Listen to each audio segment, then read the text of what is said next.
Qingshi Alley was very lively. The once famous Xiao Song residence was now being confiscated because they embezzled 800,000 silver coins meant for disaster relief and were sentenced to exile. Jian, my Jianan is not even 10 years old yet. You can't take him. Aunt Xiao clung tightly to her son, crying loudly. The leader of the Imperial Guard held a list. Jianan Xiao, 10 years and 1 month old. Take him away. With that, 2 guards immediately rushed forward and took the crying boy away. Jianan, Aunt Xiao shouted and tried to step forward, but a cold spear was pressed against her neck. She shivered and dared not speak. The guard leader looked coldly and shouted sternly, "Everyone stay alert. If anyone dares to let anyone on the list escape, your heads will roll." Yes, the guards responded. All the men over 10 years old were taken. Valuable items were sealed and moved, and amidst the boxes of silver, ancient antiques, paintings, jewelry, and the crying of women, they paid no attention. "Mother, Jianan has been taken. He's just under 10. How can he endure the hardships on the exile road?" Aunt Xiao ran into the moon-gazing courtyard, crying and worried about the silver they lost. "Mother, all the valuables in our yard have been taken away. Even my hairpin is gone. How will we live from now on? Mother, will we die? Mother, where should we go after leaving Xinjing? Check the storerooms. See if there are secret rooms. All property must be thoroughly searched." Outside, the sounds of the guards confiscating and moving things could be heard. Valuable items were taken away. Cheap furniture was kicked over with loud crashes. The house was filled with anxious faces and crying voices. Old Madame Xiao slammed the table hard. Her thin, withered hands quickly played with her prayer beads. She said sharply, "Shut up." Her throat felt sweet, and she covered her mouth with a handkerchief, scolding angrily. "Look at you all, panicking over such a small matter. Mother, this is a house seizure. All men over 10 must be exiled. We can't stay in Xinjing. This is a huge matter," Aunt Xiao cried loudly. "I heard they are exiling us to a wild land. Only 1 in 10 will survive the journey. Jianan hasn't even married yet. What should we do?" The noisy scene sounded like buzzing bees. Lying on her bed, Xiao Jiuyue opened her eyes. Was she transported? Chaotic memories played like a movie in her mind, as if she had experienced her former life firsthand. Her name was Xiao Jiuyue, and unlike the orphan girl she once was, her grandfather was a respected elder of 2 dynasties, and her father was the youngest minister of revenue. Xiao Jiuyue was the daughter of a noble family, born with a golden spoon in her mouth. If the recent disaster hadn't happened, she would have married the heir of the Yongchang Marquis house by the end of the year, becoming a future wife and living a life of wealth and comfort. During the family's confiscation, the guards acted like bandits. To protect her young brother, one of them took an arrow and died. She arrived just in time. "Mother, the corruption and relief funds are the work of the eldest branch." "What does that have to do with us, the second branch? Why are they taking Jian away?" Aunt Xiao was full of worry for her 10-year-old son. "No, Jian cannot be exiled." Aunt Xiao suddenly stepped in front of Mrs. Su from the eldest branch, grabbing her hand. "This is all the fault of the eldest branch. Otherwise, how could Jian be taken? I won't give up. Jian must be rescued. Second sister-in-law, I don't know what to do." Mrs. Su's eyes were red. Since the family's trouble, her eyes had swollen from crying. "Jian is your nephew. He's only 10 years old. You can't just watch him suffer and do nothing." Aunt Xiao tightly held Mrs. Su's hand. Seeing her crying, she felt disgusted inside. If she were the lady of the house, she wouldn't just cry. A thought flashed in Aunt Xiao's mind. "You can go ask the Yongchang Marquis house for help. Jiuyue is about to be married there. They must have a way. Second sister-in-law, I know you're anxious, but..."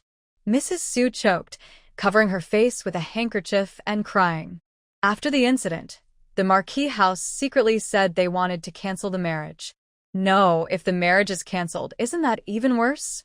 Aunt Xiao said excitedly. "The heir likes Jiuyue so much. Even if she can't be the main wife, she could be a concubine. You. Mrs. Su trembled with anger, her voice trembling. Jiuyue can't become a concubine. Why not? Today's disaster was caused by the eldest branch. Debt must be paid. It's only right, Aunt Xiao sneered. No, Jiuyue will never be a concubine. Mrs. Su's tears were firm. Her body was about to collapse, but Aunt Xiao suddenly grabbed her.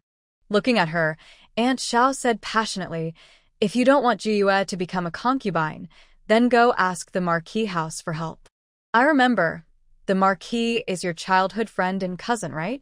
Mrs. Su struggled with all her strength to break free from Aunt Xiao's hand. She staggered forward and fell to the ground. She was so angry that her whole body trembled, and her eyes reddened as she looked at Aunt Xiao. Old Lady Xiao's throat was filled with anger and blood, and she could no longer hold back and spat it out. "Mother! Grandmother!" An anxious voice called out, and everyone hurried forward. Don't be so worried. I, the old lady, am not going to die. Old Lady Xiao gasped for breath and handed over an embroidered handkerchief with green bamboo and pink peach blossoms. "Grandmother, you're awake?" Old Lady Xiao looked at Xiao Jiuyue with surprise. "I'm a disobedient granddaughter, making grandmother worry." Xiao Jiuyue carefully wiped the corner of Old Lady Xiao's mouth. As she remembered her past, she saw the exhausted Old Lady Xiao and said, "Grandmother, you're tired. You should rest." "It's good that Yuer is fine," Old Lady Xiao said with red eyes. She held up an imperial decree about exile, and everyone asked her what to do. They were panicked and unsure, but her granddaughter was worried about her being tired. "Grandmother, drink some water and rest," Xiao Jiuyue said, helping Old Lady Xiao to sit comfortably and handing her a cup of hot tea. Then she turned to Aunt Xiao, who was crying, and asked, "Second aunt, when my father was the Minister of War, didn't the second house enjoy some benefits?" Aunt Xiao was speechless. Xiao Jiuyue helped Mrs. Su to her feet, her body gentle like a willow in the breeze. No wonder she received so much care from her original father for so many years. She looked coldly at Aunt Xiao. "After enjoying wealth and honor, you must face the consequences. Now that my father is in trouble, you're pushing hard, ignoring family ties, trying to force my mother to death?" Aunt Xiao looked up at Xiao Jiuyue, unsure why. Even though she still had that bright face, today she gave her a feeling of facing her father. She swallowed nervously and awkwardly said, I just want you to ask the Marquis Yongchang's residence to save Jian. To plead for Jian, we have to humble ourselves and lower our status to become concubines, even sell our bodies and dignity. Do you deserve that?" Xiao Jiuyue's lips curled into a mocking smile. When the Xiao family was prosperous, Aunt Xiao called her big sister-in-law with pride. But when trouble came, she said all kinds of things. Was she trying to force the beautiful lady to death? Aunt Xiao was unable to speak freely. Her family treated her like a plague, shutting their doors and refusing to see her. She simply sat on the ground, crying out, "Jian is still so young. If he goes 1,000 miles away and doesn't come back, I will be sending my gray hair to mourn my black-haired son." Aunt Xiao's crying almost made her faint. "Our home is gone. In 3 days, we have to leave Xinjing. Where can we go?" Aunt Xiao sobbed, her words reflecting everyone's feelings. Old Master Xiao managed to save the women, and the emperor kindly allowed them to leave Xinjing in 5 days. Now 2 days have passed, and they still don't know where to go. Inside the house, the atmosphere was as silent as death. They were no longer the proud family of the minister's residence, but now the family of a condemned official. Where could they live? What could they eat? Would anyone still serve them? And the children, boys unable to take the imperial exams and enter official service, what future do they have? Merchants? Artisans? Or common laborers? The girls' futures seemed even more frightening. They might marry ruffians, commoners, or become concubines for merchants. Without family support, they would be mistreated by their in-laws. And finally, they had no money to support themselves. How could they survive? Would they have to work openly to make a living? The more they thought about it, the heavier their hearts became. Aunt Zhao's crying resumed. Why is my life so bitter? We don't even have a place to stay anymore. There's always a place to stay in this world, Xiao Jiuyue said, tired of her crying. If crying could help, I would cry a river to ensure our grandfather and father return safely. Aunt Xiao couldn't hold her composure anymore and responded sarcastically, Xiao Jiuyue, don't just talk about how easy it is for you. You can marry into a noble family and live a glamorous life, but what about us? What will we do? Something's wrong. Someone from the Yongchang Marquis estate is here. Mama Jiang hurried over, looking worried. Aunt Xiao sneered at Xiao Jiuyue and said, the Yongchang Marquis estate has come to take you. Before Xiao Jiuyue could speak, her face went dark. Older sister-in-law, if I were you, I would hold tightly to Jiuyue. Then, you could follow her and marry into the Yongchang Marquis estate, Aunt Xiao mocked. She sighed and said self-deprecatingly, no need to be like us, not knowing if we'll even survive tomorrow. You're talking nonsense. Su Shi, with tears in her eyes, argued back, her lips trembling with anger and her eyes red from crying. Xiao Jiuyue looked at the beautiful lady made of water, just as she remembered from the original story. She loved to cry, making others feel pity.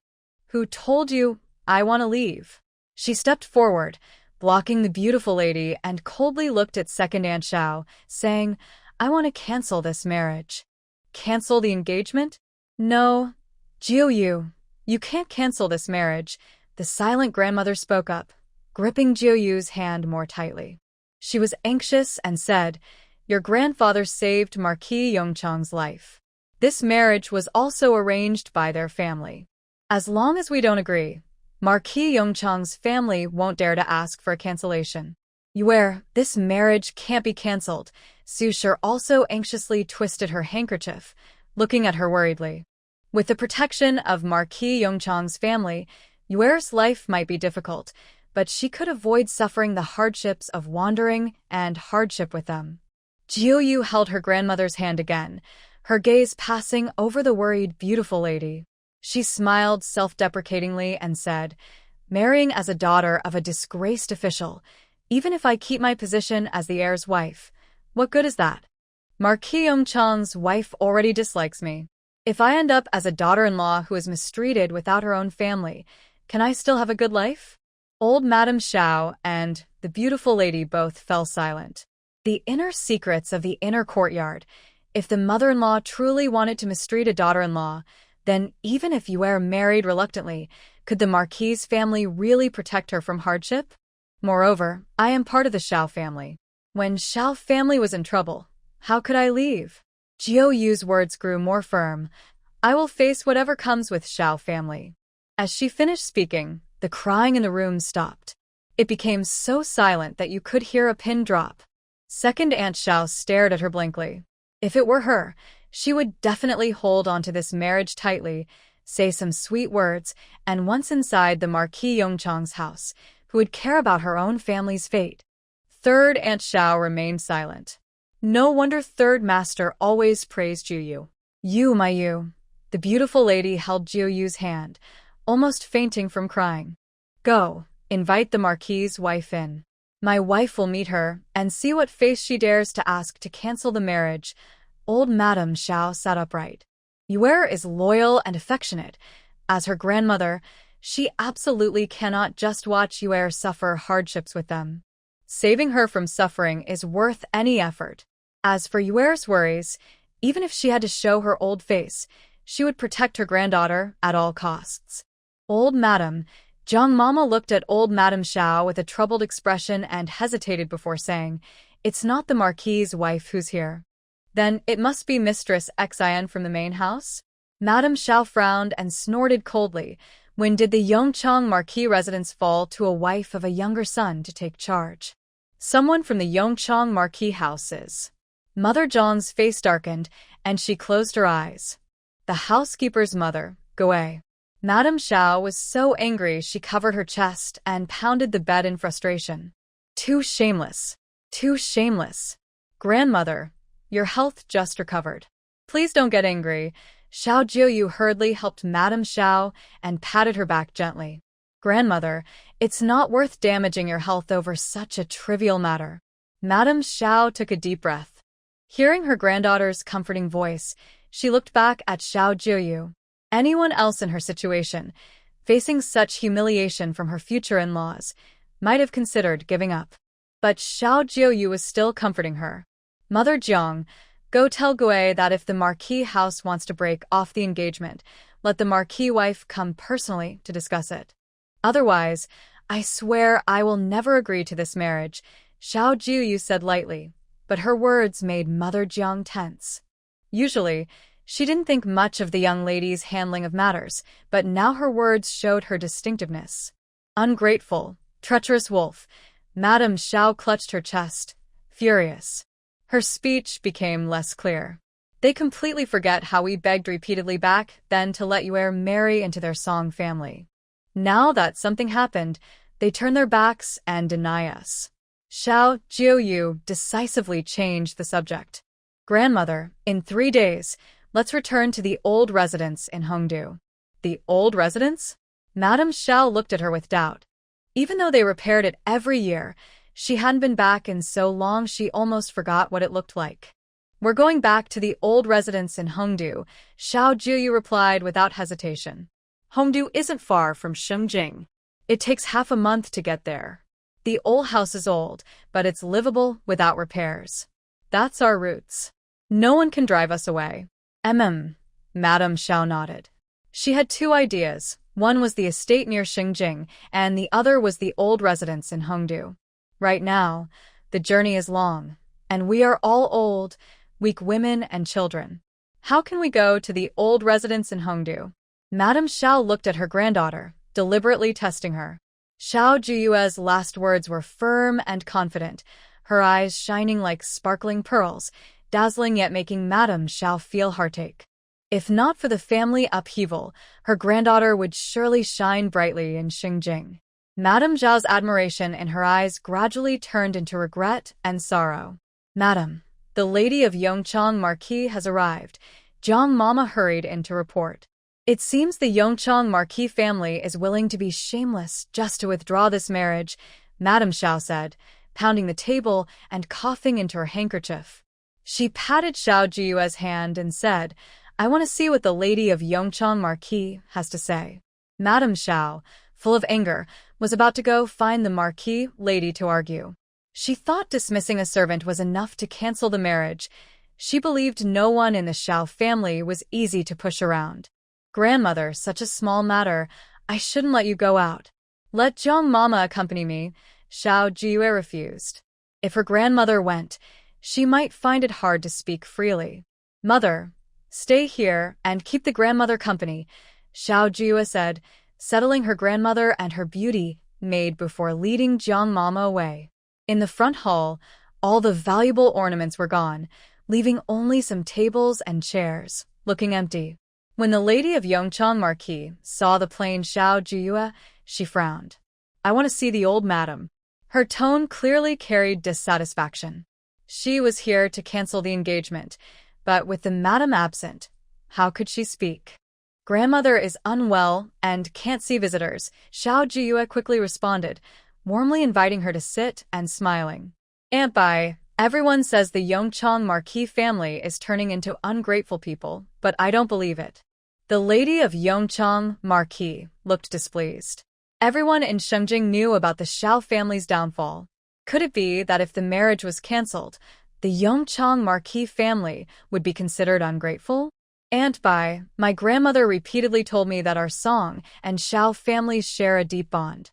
She assured me that the Song family would not break the engagement at this time, Xiao Jiuyue said halfway, noticing the darkening face of the Marquis lady. Miss Xiao, the Marquis lady interrupted her with a stern face, speaking in a serious tone. I know you're a good girl, but now that the Xiao family has been destroyed, you and Mingyuan are no longer suitable. How can the daughter of a disgraced official become the future wife of the Marquis' heir? The Marquis lady glared at her, no longer showing her usual kindness, but standing aloof. You and Mingyuan are engaged by elders. Considering past ties, the Marquis family will give some silver compensation. If it weren't for this marriage arranged by the old Marquis himself, she wouldn't have agreed to her son marrying a girl from the Xiao family. Xiao Jiuyue pretended not to understand her insults and humiliation, hoping she would voluntarily propose to cancel the engagement. That was impossible. Xiao Jiuyue nodded heavily and praised, "The Song family is loyal and kind, unlike some ungrateful and selfish people." Madame Yang Chenghao's forehead veins bulged as she looked at Xiao Jiuyue's innocent smile. How had she not noticed she was so naive before? Madame Yang Chenghao took a deep breath and said, "I want to see the head of the Xiao family. Just tell me what Aunt Bai wants to say." Xiao Jiuyue smiled innocently, pretending not to know Madame Yang Chenghao's purpose. She picked up her tea and took a sip, hiding her sarcasm. Was it really so hard to endure a few harsh words? No, you can't make that decision. As soon as Madame Yang Chenghao finished speaking, Xiao Jiuyue tilted her head and replied, "Aunt Bai, I will soon be your daughter-in-law. Is there something I still shouldn't hear? Since it's about your marriage, it must be discussed with the head of the Xiao family," Madame Yang Chenghao said anxiously, hearing her repeatedly call herself daughter-in-law. "This marriage must be cancelled. Are we discussing the wedding date? Then in 3 days, after my grandmother and the others leave Xinjing, we can get married. Unfortunately, my grandmother and grandfather won't see their granddaughter get married." All Xiao Jiuyue's words were about the wedding. Madame Yang Chenghao excitedly interrupted, "I'm here to cancel the engagement." As soon as she said this, she wished she could slap herself. She had come intending for Xiao family to bring up canceling the engagement first. Cancel the engagement? Xiao Jiuyue looked at her in shock. "Yes, I am here to cancel the engagement." After saying this, the rest of her words felt less difficult. Madame Yang Chenghao said, "Miss Xiao, the Yang Chenghao residence values its reputation. If I take you out in the future, how can I introduce you? Say you're the daughter of a disgraced official? Wouldn't that ruin the reputation of the Yang Chenghao residence?" "Oh, so the Yang Chenghao residence still cares about face," Xiao Jiuyue said meaningfully, her eyes seeming to say, "Ungrateful traitor. Still cares about face? Miss Xiao, I am very pleased with you as a daughter-in-law, but for the sake of the Yang Chenghao residence, I have to be the bad person. I hope you can understand how difficult this is for me," Madame Yang Chenghao said helplessly. "Madam, you are also facing difficulties. If that's the case, then let's cancel the engagement," Xiao Jiuyue finished, and Madame Yang Chenghao's eyes squinted happily. It seemed that discussing canceling the engagement with this foolish girl was quite easy. If it had been old Madame Xiao, she probably would have spat in her face. "This is a divorce document. Miss Xiao, just sign your name, and this marriage will be officially over." Lady Yongchang gave Mrs. Gui a look, and Mrs. Gui immediately took out the prepared divorce papers. Xiao Jiuyue glanced at them, but then put them down. She said, "I don't want any compensation from the Marquis' residence." "Bring the ink," Xiao Jiuyue said, and she quickly copied 2 versions of the divorce letter, the only difference being that she refused any compensation. "Jiuyue, it seems we are not destined to be mother-in-law and daughter-in-law." Lady Yongchang looked at Xiao Jiuyue with a bit more pity. If it were other girls, they would probably refuse this marriage at all costs, especially if they didn't want any money in return. Xiao Jiuyue didn't reply. She placed the divorce papers aside and said, "This marriage was arranged because my grandfather saved the old Marquis Yongchang. Since the marriage is off, shouldn't we also settle the debt of saving his life?" Lady Yongchang was stunned. "What?" "The debt of saving a life is like giving a second chance. It might seem like a small amount of silver, but right now, the Xiao family needs it most. The old Marquis' life is priceless. How about 5,000 taels?" Xiao Jiuyue added, "If it's too little, it might seem like the old Marquis' life isn't worth much." 5,000 taels? Lady Yongchang's voice became sharper. Her face changed repeatedly as she looked at Xiao Jiuyue with hatred, wishing she could tear her apart. "If the lady doesn't agree, then this marriage can't be cancelled. Otherwise, without silver, how will my grandmother and others get by?" Xiao Jiuyue pretended to be troubled, deliberately bringing up the marriage issue. Refusing to divorce would mean her family would exile her as a daughter-in-law, or she would have to pay 5,000 taels to break the marriage. Neither option was desirable for Lady Yongchang. I knew the Marquis' residents wouldn't want to cancel the marriage. Xiao Jiuyue pretended to tear up the signed divorce papers. Divorce. Lady Yongchang firmly interrupted her, worried she might tear the papers. She looked distressed and said, Miss Xiao, we didn't bring that silver with us. Let's first cancel the marriage, and I will send someone to deliver it later, okay? 5,000 taels. That fool isn't stupid. She's just after the money. Then we'll wait until we have the silver to divorce, Xiao Jiuyue said, taking back the papers with a firm attitude. She wasn't going to be played for a fool. Mrs. Gui, how much silver do you have? Lady Yongchang looked at Granny Gui. Granny Gui pretended to count her purse and said, I have 2,000 taels of silver here. Miss Xiao. As soon as Lady Yongchang spoke, Xiao Jiuyue hesitated and said, the amount of silver doesn't matter. It's just that the old Marquis' life is only worth 2,000 taels. If this gets out, wouldn't it make the Marquis seem less noble? Lady Yongchang was so angry she nearly fainted, but couldn't argue back. If she dared say the Marquis' status was not noble, she would be dismissed tomorrow. She grimaced, handed Granny Gui 5,000 taels, took the divorce papers, and stormed off in a huff. What kind of daughter of a minister's house? A fallen phoenix is still better than a chicken. Why pretend to be so proud? Still dreaming of becoming the heir's wife. Dream on. My Mingyuan can't be dragged down by someone like her. 5,000 taels? Why doesn't this little brat go and steal it? I want to see, after taking my 5,000 taels, can she still cause trouble? A daughter of a disgraced official, pretty as she is, will still end up as someone's concubine. Lady Yongchang cursed all the way until she reached the gate. She took a deep breath, looked at the crowd gathered around, and her eyes flickered. She quietly whispered a few words to Granny Gui. Lianxin. Xiao Jiuyue held a warm silver note, a slight smile on her lips. She whispered a few words to Lianxin, whose eyes brightened immediately, and she hurriedly followed out. At the Xiao family gate, Granny Gui helped Lady Yongchang onto the carriage and loudly said, Madam is just too kind. Who else would compensate 5,000 taels of silver when breaking off a marriage? Breaking off a marriage? 5,000 taels? The gossiping villagers' eyes sparkled. They moved closer, eager not to miss any big news. Madam. Lianxin knelt directly in front of Lady Yongchang's carriage. The villagers, who hadn't heard the full story earlier, now all pricked up their ears. Lianxin held the divorce papers high and said loudly, Our young lady says, thank you to Madam and the heir for their past care. When Xiao family had trouble, she didn't want to burden Yongchang's residence. She is willing to pay back every penny and part ways happily. Lianxin knelt down, her voice clear. Our young lady also said she hopes the heir will marry Miss Yulu and find happiness in this life again. Lady Yongchang hadn't finished speaking when Granny Gui pushed her into the carriage. She whispered, Madam, if we argue, it might damage our reputation. Besides, we already have the divorce papers. Mrs. Yongchang got into the carriage. When she returned to the Yongchang residence and entered her house, she smashed things in anger. She angrily said, Look at what she said. Saying she doesn't want silver? Was my 5,000 taels given to the dog? Madame Gui hesitated. Madam, there's no proof for the 5,000 taels. But before she finished, Madame Yongchang scolded her loudly. Now you remember there's no proof? Why didn't you think about that when you took the money? Madame Gui lowered her eyes.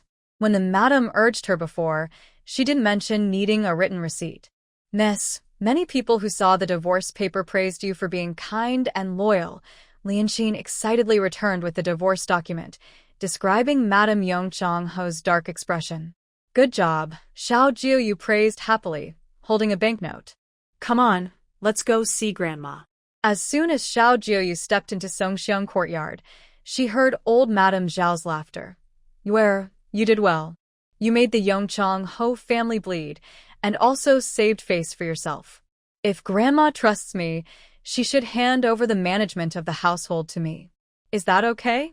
Xiao Jiuyue's lips slightly curved as she quickly entered the house, wanting to ensure the safety of her family, elderly, women, and children, by having a say in things. Letting a girl who's not even married manage the household, that would make our two wives look incapable, Second Aunt Xiao immediately retorted without hesitation. If Second Aunt wants to manage the household, that's fine. The day after tomorrow, we should go to the South City Gate to send some warm clothes, medicinal herbs, and silver to our grandfather and the others. Before Xiao Jiuyue finished, Second Aunt Xiao suddenly realized that this was no longer the glorious Shongshu residence, but a household just raided and about to be exiled. Now, being the head of the household was just an empty shell, hard work with little reward. Second Aunt Xiao kept interrupting, "Jiuyue, I can't manage the household." "I thought," since Second Aunt spoke up, "you wanted to manage the household." Xiao Jiuyue looked at Second Aunt Xiao with a half-smile. She cleared her throat and said awkwardly, "You misunderstood. Third Aunt Xiao, do you want to manage the household?" Xiao Jiuyue glanced past the beautiful lady and looked at Third Aunt Xiao, who had been silent all along. Third Aunt Xiao shook her head, "No." "All right, since no one objects, I'll take charge of this family." Xiao Jiuyue took out a stack of sale contracts. All maids and servants who signed living contracts are to be released. Those who sign death contracts and don't want to stay can leave. "Mother, you and the two aunts are good at embroidery. Quickly make some warm clothes, knee pads, and socks to send to grandfather and the others." Xiao Jiuyue took out the shopping list she had just written in the front hall and said, "Buying herbs needs silver, and clothing, fabric, and cotton are also needed. This is the shopping list. The costs will be split equally among the three houses. Second Aunt and Third Aunt, each of you give me 100 taels of silver." When she heard about silver, Second Aunt immediately jumped and said, "Our family has been robbed. Where would we get silver?" "Second Aunt, if you're unwilling to give silver, everyone will have warm clothes, shoes, and socks. But Uncle and Jian, her younger brother, will have to endure the cold." Xiao Jiuyue quickly shut her up with her words. Second Uncle loves to indulge in drinking and entertainment every day. It's his own fault if he's cold, but Jian is her own son. Second Aunt's eyes flickered, and she had an idea. She asked, then, "If the maids and servants are all sent away, who will serve us? We can't possibly do laundry and cooking ourselves, right? Only one person will stay by each person's side. If Second Aunt wants to keep more people, she will have to pay for their monthly expenses herself." Xiao Jiuyue saw through her. The beauty lady is indecisive, and Third Aunt keeps silent, as if silence is golden. If her name hadn't been mentioned, she probably wouldn't even speak. Only Second Aunt was jumping around. I don't have any more money," Second Aunt pouted. "Jiuyue, you're now in charge of the household, and the public treasury isn't short of silver. Having just received 5,000 taels, why should they still have to contribute? With a family's house being robbed, how could there still be silver in the public treasury?" Xiao Jiuyue looked at her coldly. Where does she get the nerve to ask for her 5,000 taels? Then, Second Aunt's lips moved, looking at her as if she was the same as before, having been rejected. If it were someone else, they might have run into a wall. She said, "Jiuyue, isn't this a difficult time for the family now?" Xiao Jiuyue said nothing, just looked at her coldly. Second Aunt thought about how she had finally saved a little bit of silver for her son, and she was willing to give it. But to Uncle? she didn't want to. Second Aunt continued, "You got 5,000 taels for breaking off the engagement, right?" Her eyes were calculating. Cough. Old Madame Xiao suddenly started coughing violently, unable to stop. "Grandmother." Xiao Jiuyue gently patted her back and handed her warm water. "Grandmother, don't be angry. The 5,000 taels I have should be shared with everyone. If Second Aunt is willing to take out all her private silver, then I will confiscate the 5,000 taels I got from breaking off the engagement." Xiao Jiuyue looked at Second Aunt with a mocking smile. Her family's money is for her grandmother and her younger brother. Wouldn't that be better than giving it away? Aunt Xiao was speechless. She had her private savings, but she was not foolish. How could she possibly take it out? "Mother, we're going to Lingnan. The journey is long, so you should prepare more shoes and socks. You're good at making them, so it will be hard work for you these days. Xiao Jiuyue changed the subject. She looked at her beautiful mother, who had fainted from crying several times. Worried she might overthink, Xiao Jiuyue decided it was better to let her work instead. All right, I will start making shoes now. I want to make more pairs, her mother said eagerly. She hurried back to her yard to make shoes and clothes, accompanied by her younger brother Xiao Jiuyue. Aunt Xiao Song also stood up and said, "Third master also needs shoes and socks. I will go back now. I will send the money later." Aunt Xiao Song took her daughter Xiao Tingwu and son Xiao Jiahong back to the third house's yard. "Mother, we also need to make shoes and socks for father and John," Xiao Yurong said, helping Aunt Xiao Air to stand. Aunt Xiao Air angrily shook off her hand and left in a huff. The house suddenly became quiet, leaving only Grandma Xiao and her granddaughter Xiao Jiuyue. Grandma Xiao patted her hand gently and said, "Where? I still have some silver here. Grandmother's silver is kept safe. If we need more, I will ask you. I just hope you won't be upset with me when the time comes." Xiao Jiuyue smiled softly. She helped Grandma Xiao back to Songxiang Pavilion. When she returned to her own moon-gathering pavilion, she received 100 taels from the beautiful lady, 100 taels from Aunt Xiao San, and 100 taels from Aunt Xiao Air. As soon as Aunt Xiao San left, Lianxin whispered, "Miss, this 100 taels was taken out by Aunt Lan." Aunt Lan was Xiao Air uncle's concubine, the only one in the Xiao family. "Luokue, take the head steward Jean, and buy according to the list. Remember, spend more silver if needed, but don't attract attention," Xiao Jiuyue reminded. Yes. Luokue and her companion carefully guarded the silver given by Xiao Jiuyue. They looked as if the silver was more important than their lives. When the preparations for buying were done, Xiao Jiuyue took out all the servant contracts, living and dead, totaling 358 documents. She looked at Lianxin and said, "Lianxin, call everyone into the yard." At Moon Gathering Pavilion, it was crowded with people. Except for Lianxin and Steward Jean, all the Xiao family maids and servants were there. Xiao Jiuyue looked at their confused eyes and suddenly felt like a factory was closing down. Once, she was alone and could go from having nothing to supporting tens of thousands of workers. Now, she believed she could rise again and start over. Thank you for your dedication to the Xiao family over the years. Anyone who has signed the contract can now come here to receive their deed and collect this month's wages. Once you do, you will be free. After Xiao Jiuyue finished speaking, all those who had signed the contract smiled. 130 people left, leaving 128. Xiao Jiuyue said, "Most of you have been with the Xiao family for many years. Whether you choose to stay or leave, we respect your decision. Those who leave will receive an extra month's wages." Everyone looked at each other, feeling uncertain. Some wanted to leave, others wanted to stay. Tomorrow at noon, those who want to leave should find Lian Xian to get their contracts. Xiao Jiuyue turned and went back to her room. She still had many things to do. The Xiao family had been raided, but Xiao Jiuyue, being cautious by nature, carefully checked her memories and found several hidden silver coins and jewelry. There were scattered silver notes worth about 1,500 taels and some jewelry, probably worth around 2,500 taels. Silver notes are fine, but how do I hide these jewelry? Xiao Jiuyue frowned, thinking, since I've traveled here, why doesn't heaven give me a portable space? She waited and tried to hide her jewelry, from pendants to bracelets, and finally the gourd-shaped pendant hanging at her waist. She was determined to find a space, but gave up once she confirmed there was none. Xiao Jiuyue quickly accepted the fact that she had no space. She divided the silver notes and jewelry into 3 parts, sewing them into her inner clothes and waistband. "Miss, the medicinal herbs are ready. I hid the things, so when we leave, we can just take them," Luo Kue whispered, acting like a thief. "But the hemostatic ointment and anti-snake and insect medicine still need to be prepared and will be ready tomorrow." "Good," Xiao Jiuyue praised.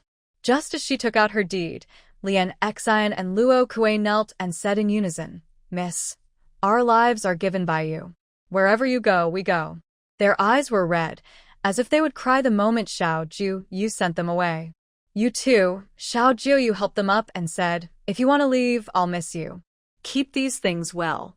Pack what you need for going to Hongdu, and bring what clothes you can. Miss, you really scared us. Lian Exile and Luo Kue felt relieved knowing Xiao Jiuyue wouldn't chase them away. Night fell. Xiao Jiuyue changed her clothes. Lian Exile looked at her bleeding wound and worriedly said, Miss, your wound is bleeding again. It's okay. Quickly change the dressing. You should rest early too. Xiao Jiuyue frowned slightly as Lotus Heart carefully reapplied her wound and wrapped it with bandages. She reminded her, no one should tell anyone about this. Lotus Heart hesitated but finally nodded, thinking that she should stay close to Mississippi. On the first night after crossing over, Xiao Jiuyue slept very deeply. The next day, she helped the beauty lady make clothes and sew shoes. Xiao Jiuyue couldn't do these tasks, so he sat nearby, busy preparing tea leaves. At noon, Lotus Heart reported that over 30 people who signed the death contract had left, but most of those remaining were willing to stay. Luo Kue returned with medicinal herbs, excitedly saying, revenge. The Hofu of Yongchang is getting what it deserves. Huh. Xiao Jiuyue looked at Luo Kue with confusion. Luo Kue excitedly explained, yesterday, the heir of Yongchang fell into the toilet, and today, the Marquis of Yongchang fell and broke his leg during court. The common people are saying that the Yongchang estate is being punished. People should not do wrong things, Xiao Jiuyue casually replied, thinking, is this really just a coincidence? In the evening, the second branch caused trouble again. Miss, the second madam is holding a separation letter and causing trouble at Songxiang Pavilion. Lotus Heart hurried over. Xiao Jiuyue stood up and quickly headed towards Songxiang Pavilion, asking, the second uncle has been locked up. Where did she get the separation letter? She found it while packing her things. In the second master's room, Lotus Heart quickly explained the situation. Before entering Songxiang Pavilion, they heard the second aunt crying loudly and shouting, Mother, I can't live like this anymore. I bore children for second master, and now he wants to divorce me. Mother, since second master has already written the separation letter, just go along with his wishes, the second aunt cried as she spoke. She couldn't find her private money, but found the separation letter from second master. She wanted to leave the Xiao family, believing her future life would be better than now. Cough. Old Madame Xiao was already unwell. Hearing the second aunt's words, she felt even more headachy and uncomfortable. Mother Jiang, bring the grandmother's medicine. Xiao Jiuyue directly bypassed the second aunt, quickly supporting old Madame Xiao. Seeing her gray hair, she felt deep sympathy. Mother, the second aunt started to speak, but Xiao Jiuyue turned her head and interrupted. Grandmother is unwell. If the second aunt really wants to leave, there's no need to rush. The medicine is here. Mother Jiang brought over the freshly brewed medicinal soup. Xiao Jiuyue took it and carefully fed it to Madame Xiao. Watching Madame Xiao gradually calm down, she said, Grandmother's health isn't good. As her granddaughter, I will handle this matter. Madame Xiao sighed and said, Jiuyue, I appreciate your concern for these things. Among the children, the second son is the most sentimental. If she hadn't been restraining him, his room would have more than just an auntie. Second auntie, have you really decided to leave the Xiao family? Xiao Jiuyue spoke casually, seeming curious. Since the house was searched, today is the fourth day. Everyone in Shengjing who needs to know already does. Has your family come to visit? Her light words hit directly at second auntie's heart. Betrayal, ingratitude, and abandoning family in times of trouble. With each word Xiao Jiuyue said, second auntie's face grew more unpleasant. She seemed to ignore it and asked with doubt, when you returned to your family, was it really better than staying with Xiao? Second auntie sank weakly to the ground. She hadn't slept all night yesterday. Hongdu was so far away, could she survive there? When she found the divorce letter today, second auntie truly felt as if the sky had fallen. That's why she came to Madame Xiao. She looked down at the divorce letter, her wavering heart, and her eyes gradually became firm. I will leave. If second auntie leaves, Yulong will follow us. If you regret later and want to come back, it will be too late, Xiao Jiuyue said seriously. Since she couldn't keep her, she had to block all future problems. Mother, if you really want to leave, I will throw myself to death here. Yulong's eyes filled with tears, her humble look seeming to beg. Don't leave me. Yulong, don't push your mother. When she lives a better life, she can help you too. Second auntie comforted her, but Yulong's face turned pale. She shook her head in disbelief, staggering backward. She looked at second auntie, her voice full of despair. Mother, even if I die, I can't leave you, right? Yulong's last words floated like a feather in the sky. Second auntie was silent for a moment before saying, Yulong, Xiao family will take care of you. Tears streamed down her face like a flood. Yulong lowered her eyes, hiding her deep despair. She rushed toward the pillar. Xiao Jiuyue quickly stepped forward and grabbed the girl who was about to crash into the pillar. Yulong, why are you so foolish? Aunt Xiao Err was so frightened by Xiao Yurong's actions that her heart was pounding. She never expected to be so foolish.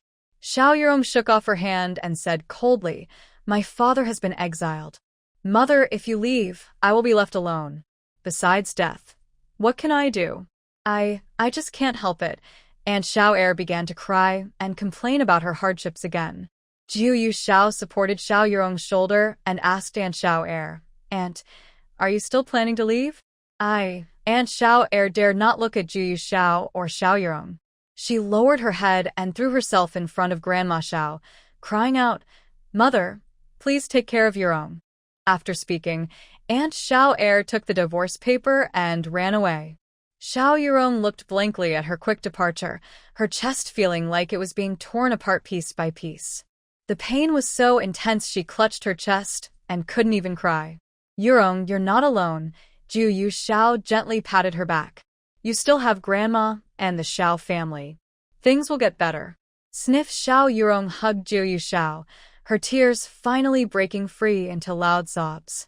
After comforting Xiao Yurong, Jiuyue Xiao said, Grandma isn't feeling well, so Yurong, you'll need to take good care of her. Big sister, I will, Xiao Yurong replied, her emotions calming down after crying. Jiuyue Xiao left the Songxiang courtyard and went straight to the second house's yard with Lianqin. Aunt Xiao Err was busy packing her things, and the yard was filled with her angry shouts. Shanglan, you wicked woman. I tell you, even if I leave, you'll still be a concubine. Second master sent you gifts. Do you think a lowly merchant girl like you deserves them? Aunt Xiao Err looked at the bracelet on Shanglan's wrist and snatched it directly. Don't take my aunt's things. A boy of 6 or 7 tried to protect his mother fiercely. Unfortunately, Aunt Xiao Err pushed the boy aside and easily tore the jade bracelet from Shanglan's wrist. Auntie, the boy hugged Shanglan and cried. Jichen, don't be afraid. Auntie is fine. Shanglan held her son tightly, worried that Aunt Xiao Err might hurt him. Why is your son not being exiled? Aunt Xiao Err put the bracelet on her wrist, her eyes cold as she stared at Xiao Jichen.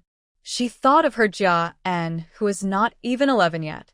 Disrespectful to the legitimate mother, should be beaten, Aunt Xiao Err said to a maid nearby. Slap her 50 times. Madam, Jichen is only 6 years old. Shanglan protected her son and knelt down, begging, Jichen, apologize to the madam quickly. I didn't do anything wrong. It's you who took the Annie's things. Xiao Jiuyue pursed his lips, stubbornly refusing to admit fault even if he was going to be punished. The old woman stepped forward, pushed Shanglan aside, and raised her hand high to slap Xiao Jiuyue. Second aunt, such a big show of authority. Xiao Jiuyue stepped forward and kicked the old woman to the ground. She looked sharply at second aunt Xiao and said, No, once you take the divorce paper, you are no longer a wife of the Xiao family. Madam Fan, how dare you hit my family members? Do you think no one in the Xiao family will stand up for us? Second Aunt Xiao was startled by Jiuyu's kick but quickly calmed down and said, Jiuyue, he's just a son born outside of marriage, and he disrespects his real mother. But you've already taken the divorce paper. What kind of real mother are you? Jiuyue stepped closer, her sharp eyes forcing second Aunt Xiao to step back. She listened to Xianglan and Jiachuan crying and said, "Come here, take Madame Yu away and give her 50 strokes. No, Madame Yu is old and shouldn't be beaten." Second Aunt Xiao was anxious. She said emotionally, "Jiuyue, no matter what, I am still your second aunt." Lien Exile, with guards, directly dragged Madame Yu away, pressed her onto a bench, and started the punishment. Madame Yu's screams echoed through the yard. "Fan, once you decide to leave the Xiao family, you won't be able to regret it," Jiuyue said coldly, giving her a sharp look. She ordered, "Lien Exile, aside from Madame Fan's dowry, nothing else is allowed to be taken." Yes. Lien Exile brought the list of Second Aunt Xiao's dowry. Besides what was used up or lost, she checked each remaining item one by one. Yu. Second Aunt Xiao was so angry at Jiuyu's actions that she almost fainted. The little belongings she had managed to hide, why couldn't she take them? She stepped forward to argue, but Jiuyue looked at her with a half-smile and said, "What? You still want to take Xiao family's things?" I just want to take my own belongings." Second Aunt Xiao looked at Lien Exile, who was holding the silver notes hidden in a jewelry box. She quickly grabbed them and hugged them protectively, saying, "This is what I earned. It doesn't belong to the Xiao family." Jiuyue reached out and took the silver notes back. She said, "Jia and Tang's younger brother doesn't know his mother is gone. Yu Rong will also need a dowry when she gets married. 300 taels will go to them. The rest is yours." Jiuyue directly took away 300 taels. "No, I can't," Second Aunt Xiao tried to protest, but Jiuyue took another 100 taels. "Jia and Tang's younger brother will marry in the future, so take another 100. The remaining 100 taels of silver notes fluttered between her fingers. Aunt Xiao quickly took the notes, afraid to say another word. Xiao Jiuyue didn't even give her this 100 taels. "Bracelet, it's Auntie's." Xiao Jiachuan rushed forward, grabbing Auntie Xiao's hand, trying to take back the bracelet. "You." Auntie Xiao was about to make a move, but Xiao Jiuyue shot her a look. She could only return the bracelet, biting her lip and saying, "Xiao Jiuyue, you don't need to act tough. After leaving Xingjing, you're just a disgraced daughter of a criminal, like that little troublemaker Xianglan, who can only be a concubine for others. You should worry more about yourself. After leaving the Xiao family, will the Fan family take you in?" Xiao Jiuyue looked at her expressionless. After they sent her away, she turned around and saw Xianglan pulling Xiao Jiachuan, about to kneel down. "Thank you, sister." Xiao Jiachuan grinned at her. The word sister made Xiao Jiuyue feel a bit dazed. She had always been alone. Now she not only had a younger brother, but also a cousin. She reached out and touched his hair, saying, "No need to thank me. Auntie, pack things up. Tomorrow we leave." Xiao Jiuyue didn't stay long. She returned to Songxiang courtyard and handed the 400 taels of silver notes to Xiao Yurong, saying, "Keep this well." Xiao Yurong looked at the money and quickly understood where it came from. She lowered her eyes, carefully storing the notes. She took her sewing basket and started mending shoes and making coats desperately. Her father couldn't go without clothes. In Manhwa courtyard, Xiao Jiuyue looked at the packed belongings. The house, old-fashioned yet empty, made her feel a bit sad. She leaned over the desk, where a map of the Nanyu kingdom was spread out. "Where your father's clothes, knee guards, and shoes are all ready. How should we send them?" The beautiful lady, exhausted after 2 nights of staying up, had red eyes. "Mother, why are you staying up again?" Xiao Jiuyue had told her that everything was enough, but she stayed up and sewed another pair of shoes overnight. "Your father." When the beautiful lady mentioned her husband, tears welled up again.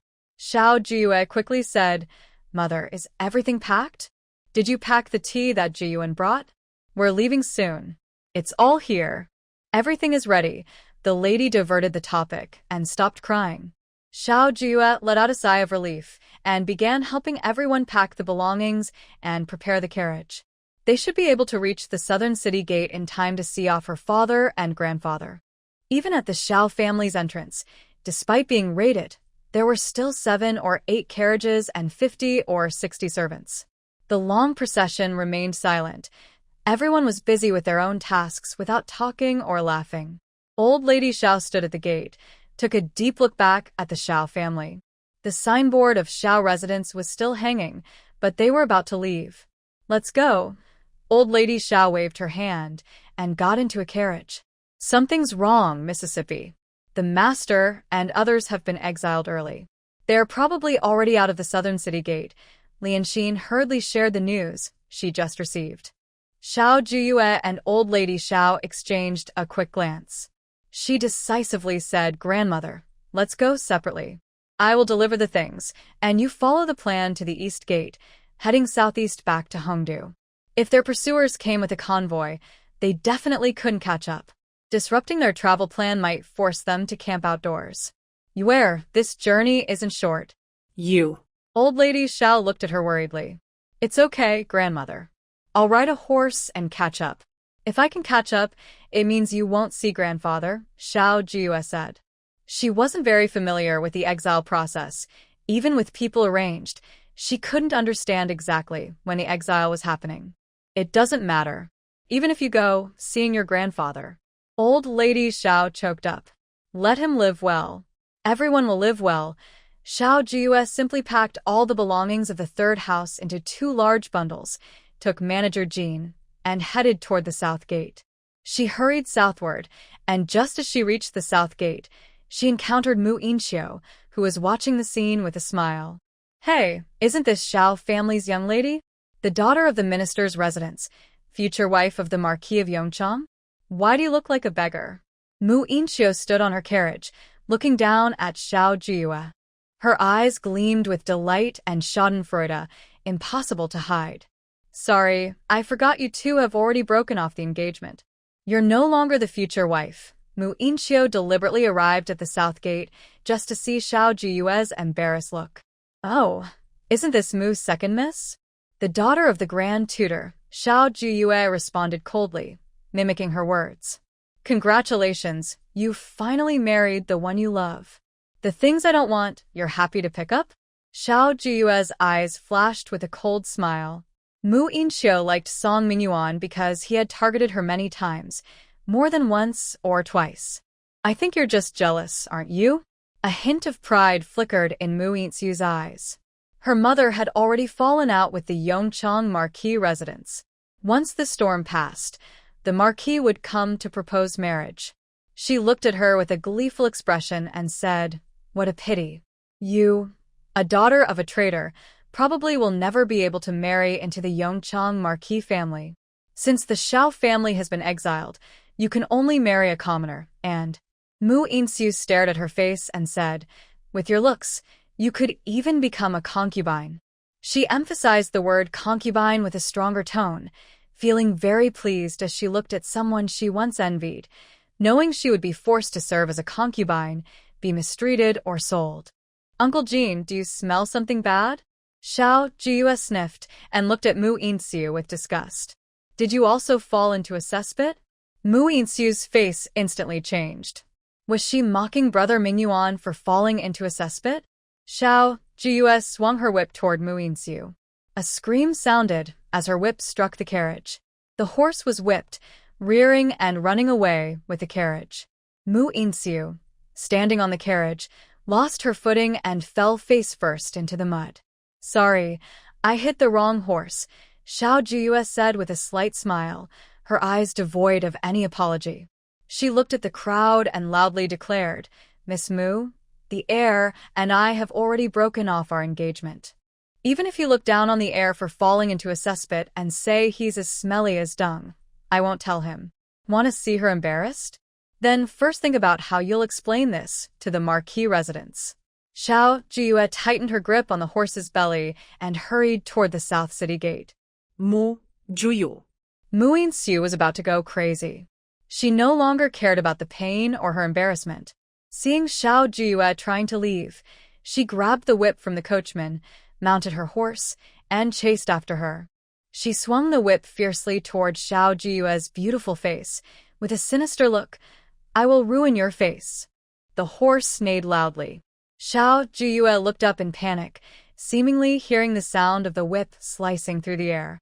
Snap! A galloping horse leapt over and directly knocked Mu Inxiu to the ground. The expected pain did not come. Xiao Jiuyue looked up in fear. Under the sunlight, Junlai stood in a black robe, with sharp, cold features that seemed carefully carved by a master artist, noble and naturally elegant. Ah. Mu Yinxiu fell again, scraping her hands and knees, unable to get up. Mu Yinxiu raised her head, about to curse, but when she saw the handsome man on the bright red horse, her words caught in her throat. "Miss Mu, I have met the third prince," Mu Yinxiu said through her pain, her face almost contorting from the ache. The third prince, Junlai, was the first to speak. "Miss Mu, such arrogance. As the daughter of the Grand Tutor, you hit someone in the street?" "Third prince, there is a misunderstanding. It is Xiao Jiuyue. She is too unreasonable. She said that the young Marquis of Yongchang." Mu Yinxiu was helped up by a maid, feeling pain all over her body. She hadn't finished speaking when she was interrupted. Xiao Jiuyue dismounted her horse, bowed politely to the third prince, and spoke first. "Your Highness, the Xiao family has committed a fault, but not one that warrants death. I only wanted to send some clothes to my grandfather and father, but Miss Mu suddenly knocked over the things without reason." Junlai looked at her red eyes, his expression complex. If he hadn't just seen her deliberately swing the whip the wrong way, causing Mu Yinxiu to fall from her carriage, he might have thought she looked pitiful now, as if she had suffered a great injustice. He wouldn't believe that she could go from confident and spirited to helpless and innocent with just a glance. "You're talking nonsense. I was only because—" Mu Yinxiu was about to speak again, but Junlai snorted coldly and interrupted. "Miss Mu, is filial piety also a crime?" Mu Yinxiu was speechless. Xiao Jiuyue took the chance to leave. "Miss Mu, a sheep knows how to be grateful for its mother's milk. If someone doesn't understand filial piety, they are not fit to be a child," Junlai said coldly. After leaving those words, he walked away. "I haven't," Mu Yinxiu loudly retorted. When had she ever been unfilial? The whispers among the crowd made her feel especially embarrassed. At the same time, she felt a cold chill down her back. Did she now have mouths all over her body, making it impossible to explain? "Stop looking and have your eyes gouged out," Mu Yinxiu shouted fiercely. Instead of dispersing, the onlookers shouted back, "Miss Mu wants to gouge out people's eyes." "Arrest them all," Mu Yinxiu said angrily. The crowd, seeing her fury, quickly dispersed. Mu Yinxiu's face darkened. After getting into the carriage, she was still angry and had no way to vent her feelings. She cursed, "They only show off in front of me. Who in Shengjing doesn't know?" The third prince was not favored at all. He grew up in the cold palace from a young age, completely different from the legitimate son of the late empress and the second prince of the imperial noble consort. It was like heaven and earth. If it weren't for the empress dowager suddenly valuing him, the third prince might still be in the cold palace. She dared only curse silently in her heart. She looked at the maid beside her and said, "Hurry up and take me to see the doctor. I'm in so much pain." 2 miles outside the South City Gate, Xiao Jiuyue saw her exiled family. She dismounted from her horse. Even if it was just in her memory, seeing her loved ones stirred deep feelings in her heart. Her caring grandfather, her strict father who taught her manners, her uncle who bought her sugar candies, and her third uncle who taught her to ride horses. "Grandfather? Father," Xiao Jiuyue blurted out. Seeing her grandfather with white hair overnight and her thin and exhausted father, her eyes turned slightly red. "Quickly go." The official waved his whip. Her father protected Xiao Jiuyue in front of him, afraid the whip might hit her. Xiao Jiuyue's eyelids twitched. She stepped forward to give silver, but the officials coldly refused, saying, "The emperor has issued an order. The Xiao family has committed serious crimes. No farewell is allowed." "Official, I just want to say a few words," Xiao Jiuyue spoke just as the official's whip swung down again. Her father pushed her aside, anxious and speaking hurriedly, enduring the whip on his body. His eyes full of worry for Xiao Jiuyue, he said, "Yuer, quickly go." "I won't." Xiao Jiuyue refused to leave her family. If she left now, without proper clothes and shoes, how could the Xiao family survive in Lingnan after traveling thousands of miles? Hurry up and move on. The official swung his whip again. The Xiao family protected Xiao Jiuyue. Just as she was about to speak, she heard the sound of hooves. Get out of the way, you dogs, said Junlai on his scarlet horse, kicking the official, who was waving his whip to the ground. Xiao Jiuyue looked up. She had just seen Junlai, and now he seemed even taller. The third prince was truly a brave and kind person. Your Highness, forgive me. The official, knocked down, dared not be angry. Instead, he knelt on the ground and said, I didn't mean to block the way. It was the Xiao family. Xiao Jiuyue interrupted him quickly, speaking first, Third prince, I just wanted to send my family off. But the official wouldn't allow it. Even if they are exiled, can't they have a final farewell? Xiao Jiuyue sighed, lowered her eyes, and wiped her tears with a handkerchief. She said, I can't even fulfill the basic duty of filial piety. How can I explain this to my grandmother and the others when I go back? Junlai looked at her flower-like face and thought, Xiao girl can change her attitude. Father rules the world with kindness and filial piety. Why can't you be filial to your grandfather and father? Junlai dismounted, his robes fluttering in the wind. He said, Guisheng, go back and ask if there's a law that bans family members from seeing off someone who is exiled. Third prince, you can see her off, you can see her off. The official knelt before the third prince, feeling bitter inside. It's hard to earn money from these two princes. Xiao Jiuyue gratefully said, Thank you, third prince. It's nothing. Third prince, thank you for today. Xiao Fu clasped his fists in thanks. Master Xia, I just don't want anyone to ruin the reputation of the emperor's kindness and filial piety. Junlai pressed his lips and stepped aside, meeting Xiao Fu's gaze. He remembered 10 years ago, if it hadn't been for Xiao Fu, who was then a Hanlin compiler, perhaps he, Junlai, would no longer exist in this world. Dad, Xiao Jiuyue looked worriedly at Xiao Fu, who had just been whipped. The fresh and old wounds looked shocking. She hurriedly poured the hemostatic medicine carefully onto the wounds. It's fine, just a minor injury. Why are you here? Where's Song Mingyuan? Xiao Fu comforted his daughter. Seeing only manager Jean, he frowned and said, Has the Song family failed to honor the marriage agreement?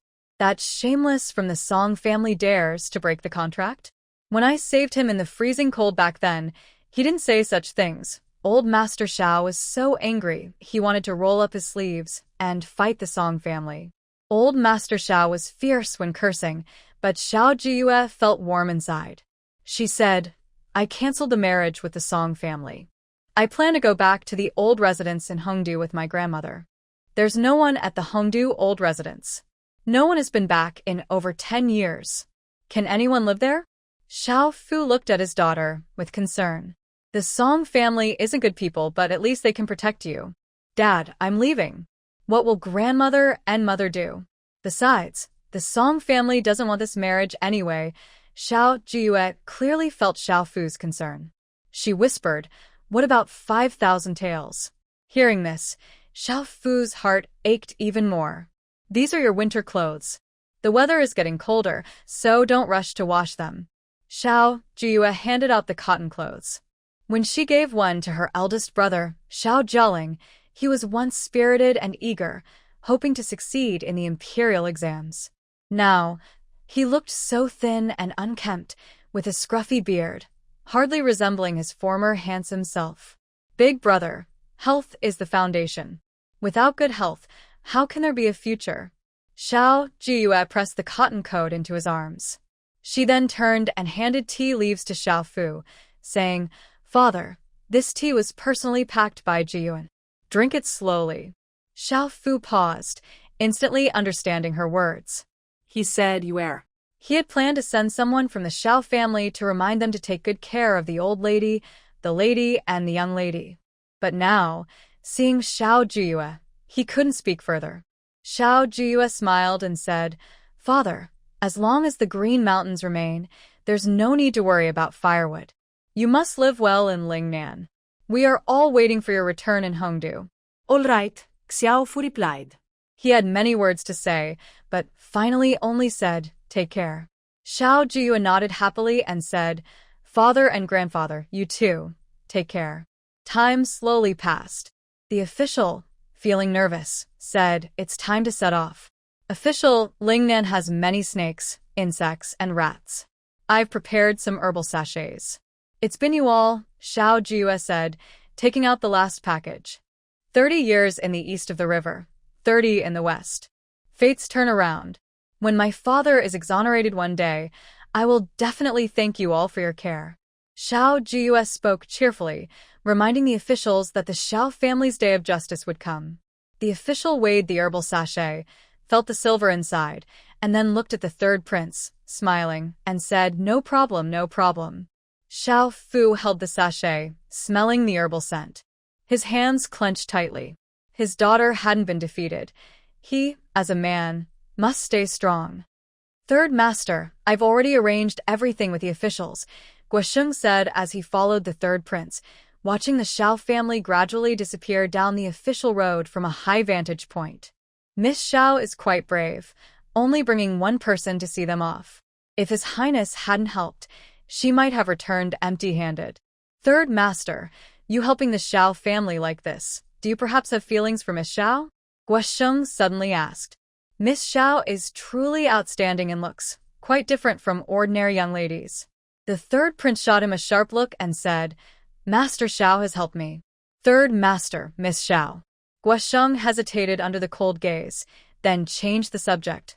"Where are we going now?" "Picking osmanthus flowers."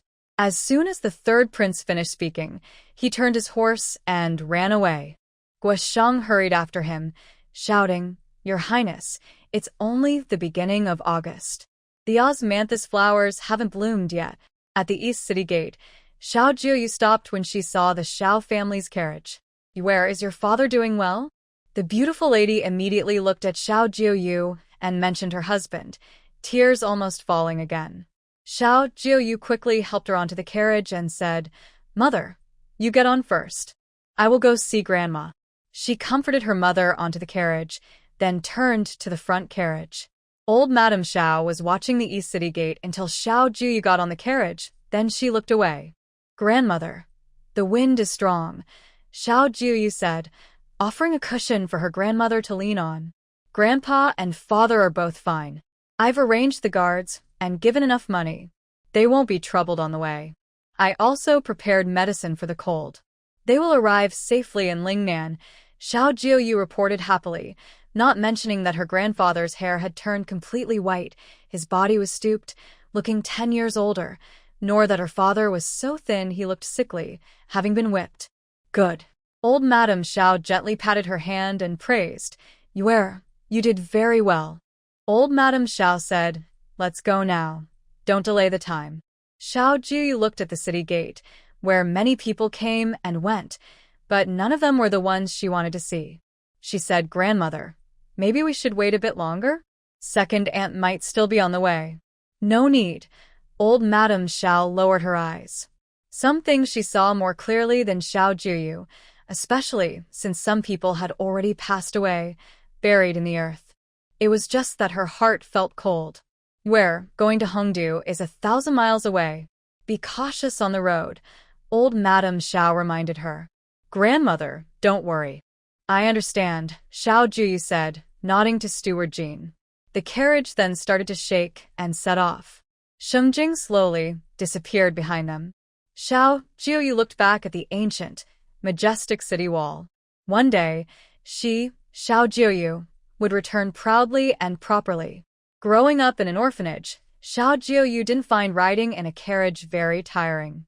However, the women of the Xiao family, after just 3 days, looked delicate and fragile, as if they could fall ill at any moment.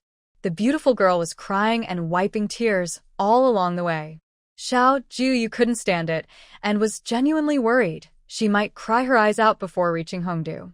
She said, "Mother, father said your shoes are very soft. When you're free, maybe you could make a few more pairs for him."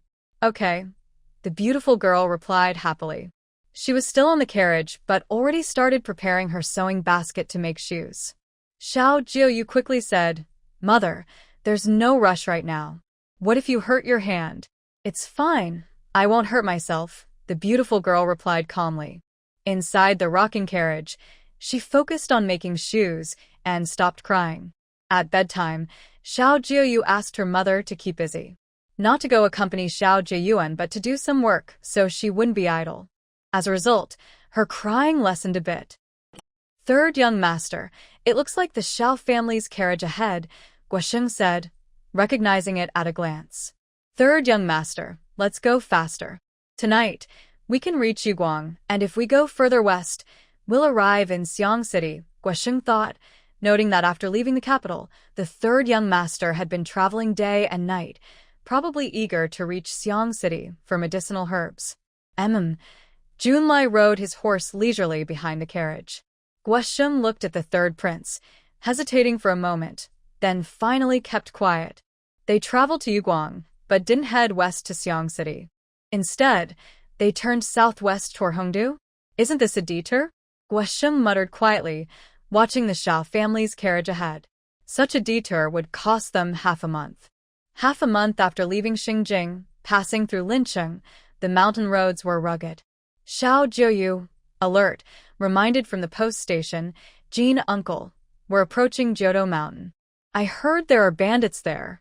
Be careful when we pass, and try to speed up. Don't worry, Mississippi.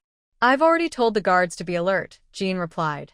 Xiao Jiuyue nodded slightly and went into her mother's carriage. Her grandmother was old and needed rest. Besides crying, her mother spoke softly and gently. Sitting in the carriage making shoes was also quite pleasant. As for her younger brother, Xiao Jiuyue, he was with Aunt Lan, excitedly looking at the mountains and rivers outside with Xiao Jichen. Xiao Jiuyue lifted the curtain and looked at the mountains ahead, one after another. The road they traveled was squeezed between tall mountains on both sides. Looking forward, it was winding and twisting. Apart from mountains, there was nothing else. Looking back, the road disappeared into the forest. Stop the carriage. Master Jin's voice rang out, and Xiao Jiuyue saw rocks tumbling down the mountain, blocking the road. Mother, stay in the carriage and don't come out, Xiao Jiuyue advised before jumping out. Master Jin dismounted quickly, looking anxious. Young lady, get back into the carriage. We've run into bandits, he urged. Xiao Jiuyue watched the bandits rushing down the mountain with weapons in hand, all fierce and threatening. She calmly analyzed, both the front and back roads are blocked. Our people can't fight them.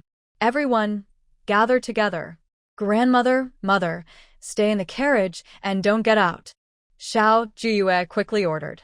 Then she added, Lianxin, bring me the big flag I asked you to make. Lianxin's face turned pale with fear. Hearing Xiao Jiuyue's words, she hurriedly ran to the carriage behind to find the flag. Oh, such a beautiful lady. Bring her home, and she can be our second-in-command's wife, a rough voice with a scar on his eyebrow said, making the bandits burst into laughter. Second-in-command, you're lucky. This beauty is truly stunning.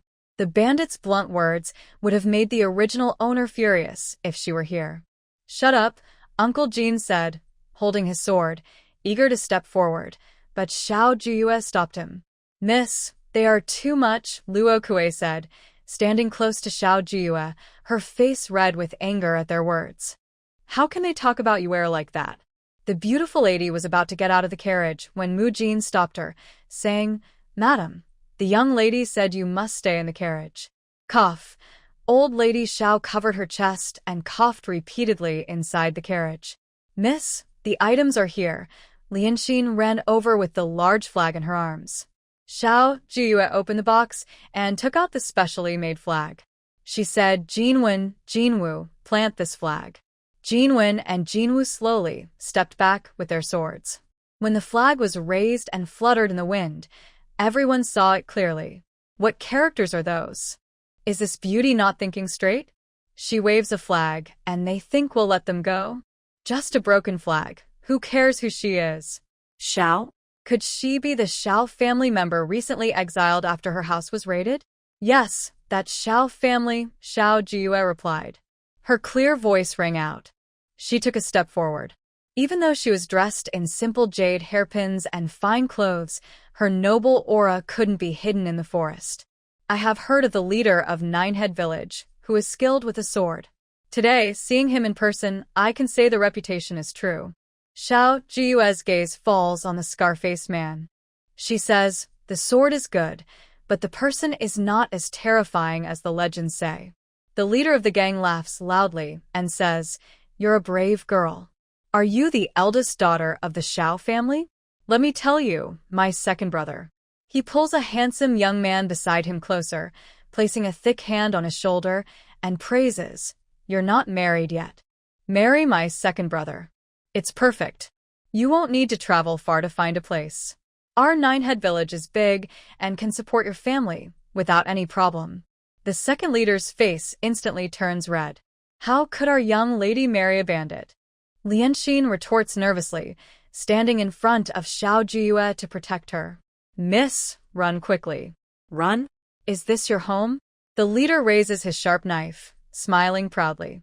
Having a young lady from an official family as my sister-in-law is quite an honor to tell others about. Sighing, Xiao Jiuyue shakes her head and says, Leader, I can't let you break the rules of the martial world and bring shame to everyone. What do you mean? The leader's eyes widen like bells. You bandits also have 3 rules not to break. Xiao Jiuyue's voice is cold.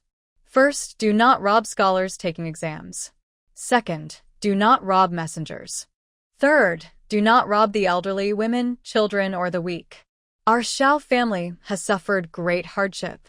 My grandmother, young brothers, and I returned to our old home. My grandmother is old, and our house was ransacked. We only have some worthless bedding left. If you really take from us, it would be shameful to the world, and we wouldn't even get money. It would be a loss all around. Xiao Jiuyue is gambling that these bandits are not extremely vicious. What 3 rules? I've never heard of them, the leader's eyes turn. Since he's a bandit, he's shameless anyway. He waves his hand and says, I heard Xiao family stole 80,000 silver taels meant for disaster relief. Old and weak, but still a big deal. I don't believe Xiao family has no money. Big brother, the second leader quietly tugs on his brother's sleeve.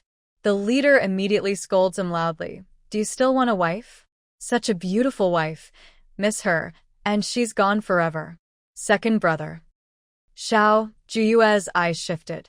Since this path is blocked, she decided to change direction. She looked at second brother, whose delicate appearance resembled a scholar, standing out among the surrounding bandits. She asked second brother, Are you a scholar? Yes, I can read a few words. Second brother blushed even more. I knew it. Second brother is refined and educated. My father was honest all his life, dedicated to helping the common people, but unfortunately, he was betrayed by villains and exiled after his family was seized. Xiao Jiuyue spoke emotionally, tears glistening at the corner of her eye. It will get better, second brother stammered, trying to reassure her. Thank you. I also believe it will get better. My father was once a top scholar, and we have many books at home. I want to give you one, she said. Turning to Lianxin, she whispered a few words, and Lianxin ran back to fetch a book. She wondered silently, maybe giving a book will make them let us go. Second younger brother, after we take them back, do you have any books? The eldest bandit growled impatiently, holding a knife, ready to strike. Second brother stopped him, saying, Big brother, I think she's right. Right about what? I think you're just dazzled by the pretty girl, the eldest bandit said, raising his hand to give second brother a slap. Second brother covered his aching forehead and said eagerly, Big brother, Lord Xiao is a good official. I want his book. You're just being foolish and not believing. If someone says it, then it must be true. Do officials ever do good? They only think about lining their own pockets. Who would care about the people? The eldest bandit said bitterly, recalling the corrupt county magistrate who took bribes and falsely accused him. Big brother, you can't judge everything by one example, second brother said with clear eyes. We had no choice but to become bandits. We shouldn't bully the weak and old now. Why you? The eldest bandit covered his mouth. If it weren't for this foolish younger brother saving him from a fire, he would have died dozens of times. Second brother is wise. Turning to banditry was forced upon us. If we continue to bully the vulnerable, we're no different from those corrupt officials who kill for profit. Xiao Jiuyue seized the moment to speak. Fate brought us together. Second brother, I admire you. You stay pure and kind despite becoming a bandit. You set an example for others. In the future, people will praise you. Her flattering words flowed freely, as if they cost nothing. She asked, May I ask, second brother, if you could provide enough food for yourselves, would you still choose to be bandits? The second-in-command shook his head desperately and said, If we can fill our stomachs, who would risk their life for more? Xiao Jiuyue's eyes lit up and said, I know a way to improve crops. I promise your harvest next year will be twice as big. Is that true? The second-in-command looked at Xiao Jiuyue in surprise. Of course, it's true. My father is the Minister of Revenue. The taxes are very high every year, and the common people have little leftover grain. Recently, my father heard about a method to improve crops, but unfortunately, he didn't get a chance to try it before something happened. Xiao Jiuyue spoke with a hint of regret. Second-in-command, what's your family name? I've been calling you second-in-command for so long, it sounds a bit strange. Xiao Jiuyue changed the subject. The second-in-command replied, My family name is Su, and I only have one given name, Yang. I see you're 2 years older than me. I'll call you Brother Su. Let me tell you, there are many skills to increase crop yields. Xiao Jiuyue smiled and looked at him. If you let us go safely, I will share all these secret techniques with you. Really? The second-in-command's eyes immediately brightened. That pure, clear look made Xiao Jiuyue feel amazed. She wondered how he survived in the bandit camp, as he didn't seem to have learned any rough or fierce traits. Second brother, don't listen to her nonsense. She's lying to you. The big boss suddenly pulled the second-in-command aside. Su Yang struggled to stand still and said to the big boss, Brother, if we could really grow so much grain, why would we risk our lives stealing from others? Miss Xiao, are you lying to me? Su Yang looked at Xiao Jiuyue. Xiao Jiuyue raised her hand and swore, If I, Xiao Jiuyue, am lying to Brother Su, may I be struck by lightning and never marry in this life. All right, I believe you. Su Yang's bright eyes showed trust. Xiao Jiuyue quietly took a step back. As long as you teach me how to grow more grain, not necessarily triple the yield, but at least double, I will let you go, Su Yang said. Xiao Jiuyue's eyes lit up with hope. Being able to leave safely without fighting was the best outcome. No, that's not possible, the big boss objected. Su Yang pulled him aside and whispered, Brother, grain is the most important. Besides, if the government attacks the bandits and targets the Xiao family, who knows if they will hold a grudge? The Xiao family has already been exiled. What are we afraid of? The big boss looked cautious. What if the Xiao family is cleared of blame? Su Yang asked. The big boss hesitated. Can they really be cleared? Who can say for sure? Su Yang pursed his lips and said, Big brother, I think Miss Xiao is different from others. The method she mentioned, if it really works to grow food, then in the future, we can live peacefully in the mountains. The brothers won't have to risk their lives, and the tragedies of Da Hu and Xiao Hu won't happen again. Su Yang advised, Big brother, just trust me. Xiao Jiuyue's eyes showed hope. If it works, their crisis will be solved. Is it really possible to increase the grain yield just like that? The big boss looked at Su Yang, then glanced at the beautiful Miss Xiao, who looked almost unreal, and felt it was hard to believe. Miss Xiao said it can work, so it definitely can, Su Yang said confidently. After speaking, he looked at Xiao Jiuyue and said, Miss Xiao, if your method really works, Big brother will definitely let you go. Okay, Xiao Jiuyue immediately replied.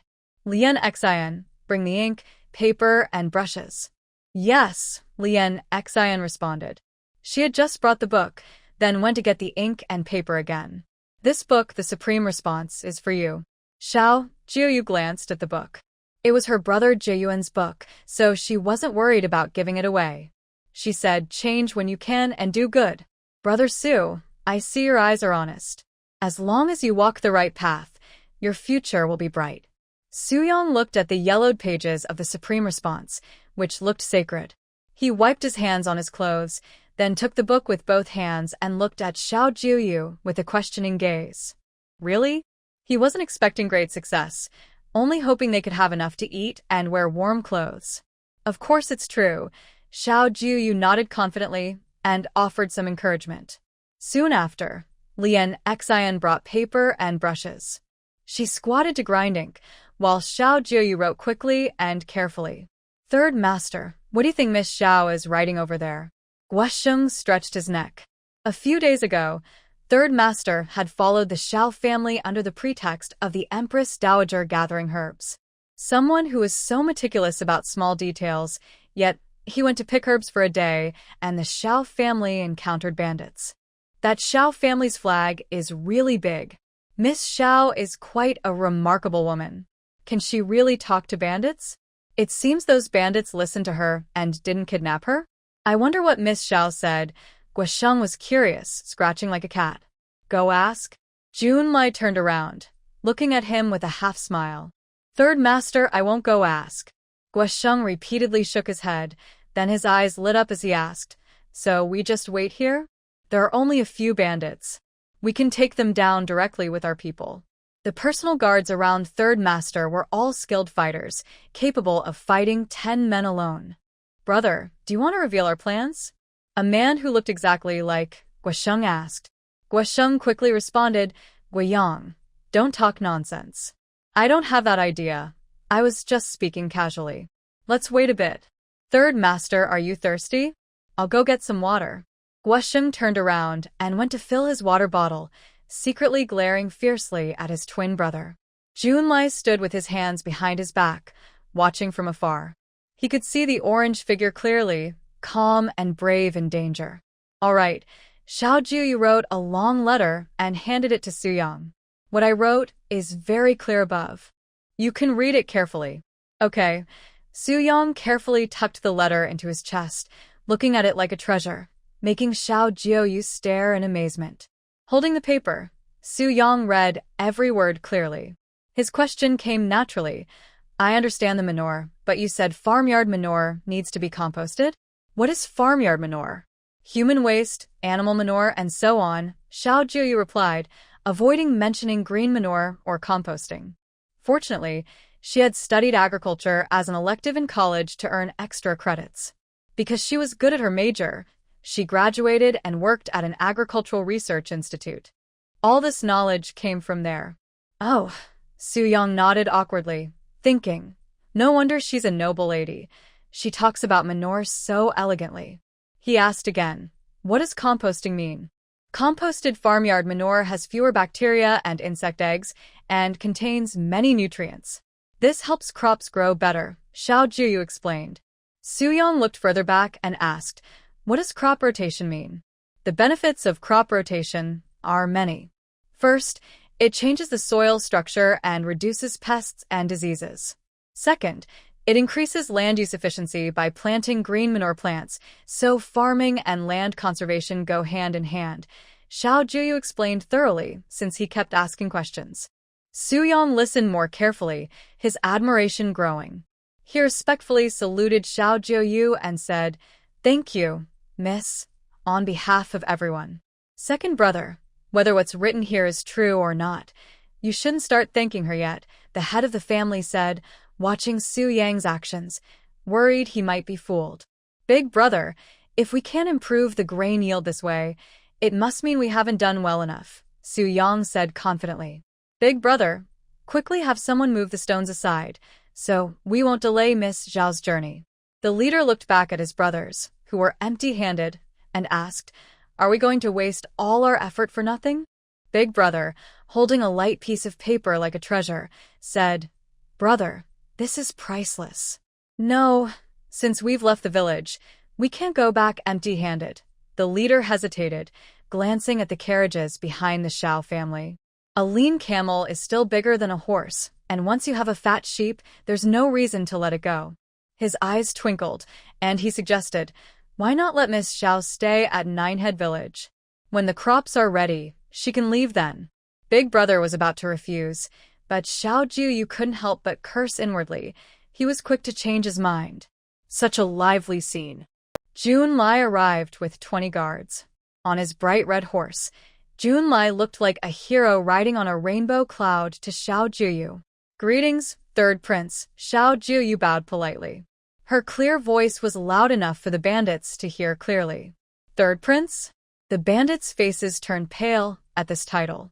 Oh my, they've seen the biggest officials, like the local constable, but they've never seen a prince before. How could they believe it? Some bandits instinctively wanted to kneel. One excitedly said, "Fake. How can the third prince be?" Junlai looked at them with cold eyes. Guasheng threw a long spear, piercing through a bandit's throat. The bandit fell stiffly, with a long spear stuck in his neck. "The Lord is the current third prince, noble and precious. How can you speak nonsense?" Guasheng looked proud and commanding. Behind him, the guards stood up in perfect formation, each holding a spear, clearly trained and formidable. Misunderstanding. The leader immediately knelt down to explain. "Your Highness, this is all a misunderstanding." They had many people, but facing the third prince and his guards, the leader quickly ordered, "Hurry up and move the stones aside. They're blocking your Highness's way." Yes. The bandits quickly moved the stones. The leader signaled Su Yang, who carefully kept the priceless paper like a treasure. Immediately, he cleared the way. Junlai rode his horse slowly forward. Xiao Jiuyue did not say anything more and returned to the carriage. "Yue, are you all right?" Old Lady Xiao looked at Xiao Jiuyue with concern. "Grandmother, I've fine." "Hurry and get into the carriage, so we can leave first." Xiao Jiuyue helped Old Lady Xiao into the carriage. When the beautiful lady saw her, she hugged her and cried, "Yue, if it weren't for your father's trouble, how could these bandits dare to do this?" How could they? The lady choked and held Xiao Jiuyue tightly, unable to finish her words. "As long as you're safe, that's what matters." Old Lady Xiao patted Xiao Jiuyue's hand. "A real man can bend and stretch. That's good." Old Lady Xiao looked at Xiao Jiuyue with a full heart of pride. With Xiao Jiuyue in the Xiao family, there would be no problems. She felt at ease. "Grandmother, third prince, is he related to our Xiao family?" Xiao Jiuyue asked in a low voice. What seemed like a coincidence once, twice, was an accident. But by the third time, she couldn't believe it was just a coincidence anymore. "Don't think too much. The third prince is a good boy who remembers kindness. Your father helped him back then. Now that the Xiao family is in trouble, he still cares." Old Lady Xiao sighed. Thinking of her second daughter, Xiao Xia, she felt cold inside because she hadn't even shown her face when the Xiao family had problems. No wonder, Xiao Jiuyue thought, that she kept running into the third prince. That night, because of the bandits, they lost time and missed the station. They could only camp outdoors. Xiao Jiuyue calmly gave orders. Gather firewood, cook food. Having many servants was helpful. Watching the busy maids and young men, she had nothing to do. Old Lady Xiao, tired from riding in the carriage, wanted to rest. The beautiful lady was sewing shoes with a needle and thread basket.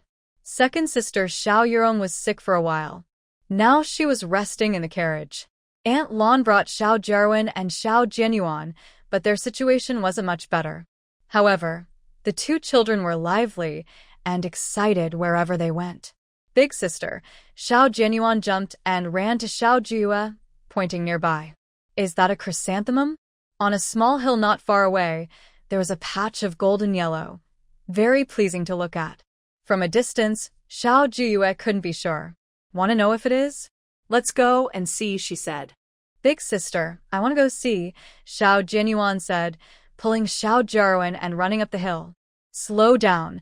Xiao Jiuyue watched them bounce happily and sighed.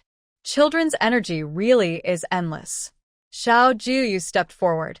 Just as she reached the foot of the mountain, she heard Xiao Jiuyue excitedly say, "Sister, it's chrysanthemums.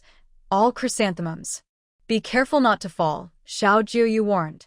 The lively child, now in Hongdu with family nearby, made her feel a bit hopeful about the future. When Xiao Jiuyue arrived, she saw that this patch of wild chrysanthemums was thriving. She said, "Chrysanthemums clear the liver and improve eyesight. When dried, they can be used to make tea. Since you found them, you can pick them." "Don't worry, sister. I can pick all of them," Xiao Jiuyue said, plucking flowers one after another, quickly filling his pockets. His eyes lit up, and he lifted his shirt, grabbing the corners to make a pouch. The wild chrysanthemums instantly had a place to go. Seeing this, Xiao Jiuyue praised, "Jiuyuan is really talented. I was worried about where to put all these chrysanthemums." Blushing, Xiao Jiuyuan replied, "Sister, you can put them in my pocket." "Okay," Xiao Jiuyue said. She carefully placed the chrysanthemums into Xiao Jiuyuan's pocket, a handful at a time. Xiao Jiuyuan's brother, Xiao Jiatian, also mimicked him, lifting his shirt to make a pouch, looking shy and glancing nervously at Xiao Jiuyue. Xiao Jiuyue's eyes moved, and she placed a handful of chrysanthemums into Xiao Jiatian's pocket, saying, "There are so many chrysanthemums here. Your pockets might not be enough." "Sister, this size is enough," Xiao Jiuyuan said, trying to show how big his pocket was. "Pick them quickly before it gets dark," Xiao Jiuyue said, her fingers moving swiftly, dropping flowers into her hand. Guosheng watched Xiao Jiuyue picking chrysanthemums on the hillside and looked at Junlai, asking, "Third young master, do you want to help?" Junlai looked away, coldly asking, "Where are the items?" "They're here," Guosheng said, holding out a piece of paper. "Those bandits are reluctant to give it to me. If I hadn't agreed to let them copy it, I probably wouldn't have gotten it. I have to say, Miss Zhao's handwriting is very beautiful." Junlai opened the paper and saw first the neat writing, perfect characters, then the delicate, resilient calligraphy with small, elegant strokes. He examined the content carefully and asked, "Is this really written by Miss Xiao?" "Third young master, I guarantee it. This is handwritten by Miss Xiao herself. The bandits currently have a copy they made themselves," Guosheng said confidently. Junlai's eyes were slightly deep. If he hadn't seen Xiao Jiuyue write it himself, he might not believe it. This was something a young lady from a noble family could write. If this method could really double the grain yield, then make a copy and send it to the farm.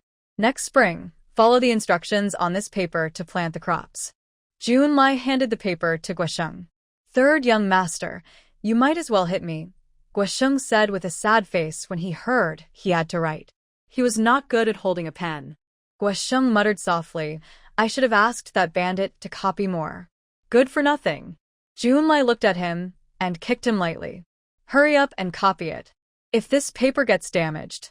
"I promise it won't," Guosheng said, holding the paper carefully like a treasure. Then he went to find Guiyang. They were twin brothers. Guosheng was good at martial arts and Guiyang was good at literature. Suddenly, Xiao Jianyuan screamed and rushed toward Xiao Jiuyue. "Something's moving." "Big sister, I will protect you." Xiao Jianyuan's face turned pale with fear. His hands, clutching his clothes, turned blue, but he still stood in front of Xiao Jiuyue. Xiao Jianyuan didn't speak, but stood beside Xiao Jianyuan, watching the moving flower. Xiao Jiuyue looked at her two younger brothers, who had just reached her chest. Although scared, they still wanted to protect her, which warmed her heart. She pulled them back, stand further away. Letting the children protect her? She definitely couldn't do that. She picked up a nearby stick and started hitting the area where she saw movement, thinking, if it's a snake, maybe if she catches it later, people might suspect her. A flash of white moved past, and Xiao Jiuyue's eyes lit up. A wild rabbit. She immediately threw away the stick and hurried after the rabbit. "Got it." Xiao Jiuyue happily held the rabbit, which was still kicking its legs in the air. Xiao Jianyuan ran forward excitedly. "Big sister, you're amazing." Xiao Jianyuan stood nearby, eyes shining with admiration. "You're lucky," Xiao Jiuyue waved to Lian Exile. "Have someone cook the rabbit." "Miss, you're really impressive," Lian Exile praised. She reached to grab the rabbit's leg, but Xiao Jiuyue corrected her. "Grab the ears." Lian Exile held the rabbit's ears and asked in surprise, "Miss, how do you know?" "From a book," Xiao Jiuyue casually replied, and then turned to continue searching. There was more than one rabbit earlier, and the rest must have run back to their burrows. She followed the trail and indeed found a rabbit burrow hidden inside a tree hollow. Luo Kue followed behind her, warning, "Miss, be careful. I've found the rabbit burrow. It looks like we will all have good luck today," Xiao Jiuyue said happily. On this journey, the first few days were fine, but later on they mostly ate dry food. Sometimes, the villages they stopped at didn't have much to eat. Xiao Jiuyue hadn't eaten meat for a long time. "How do we catch it?" Luo Kue also saw the rabbit hiding in the tree hollow.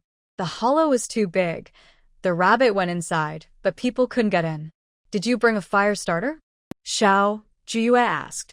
Luo Kue took off her belt pouch and took out a fire starter.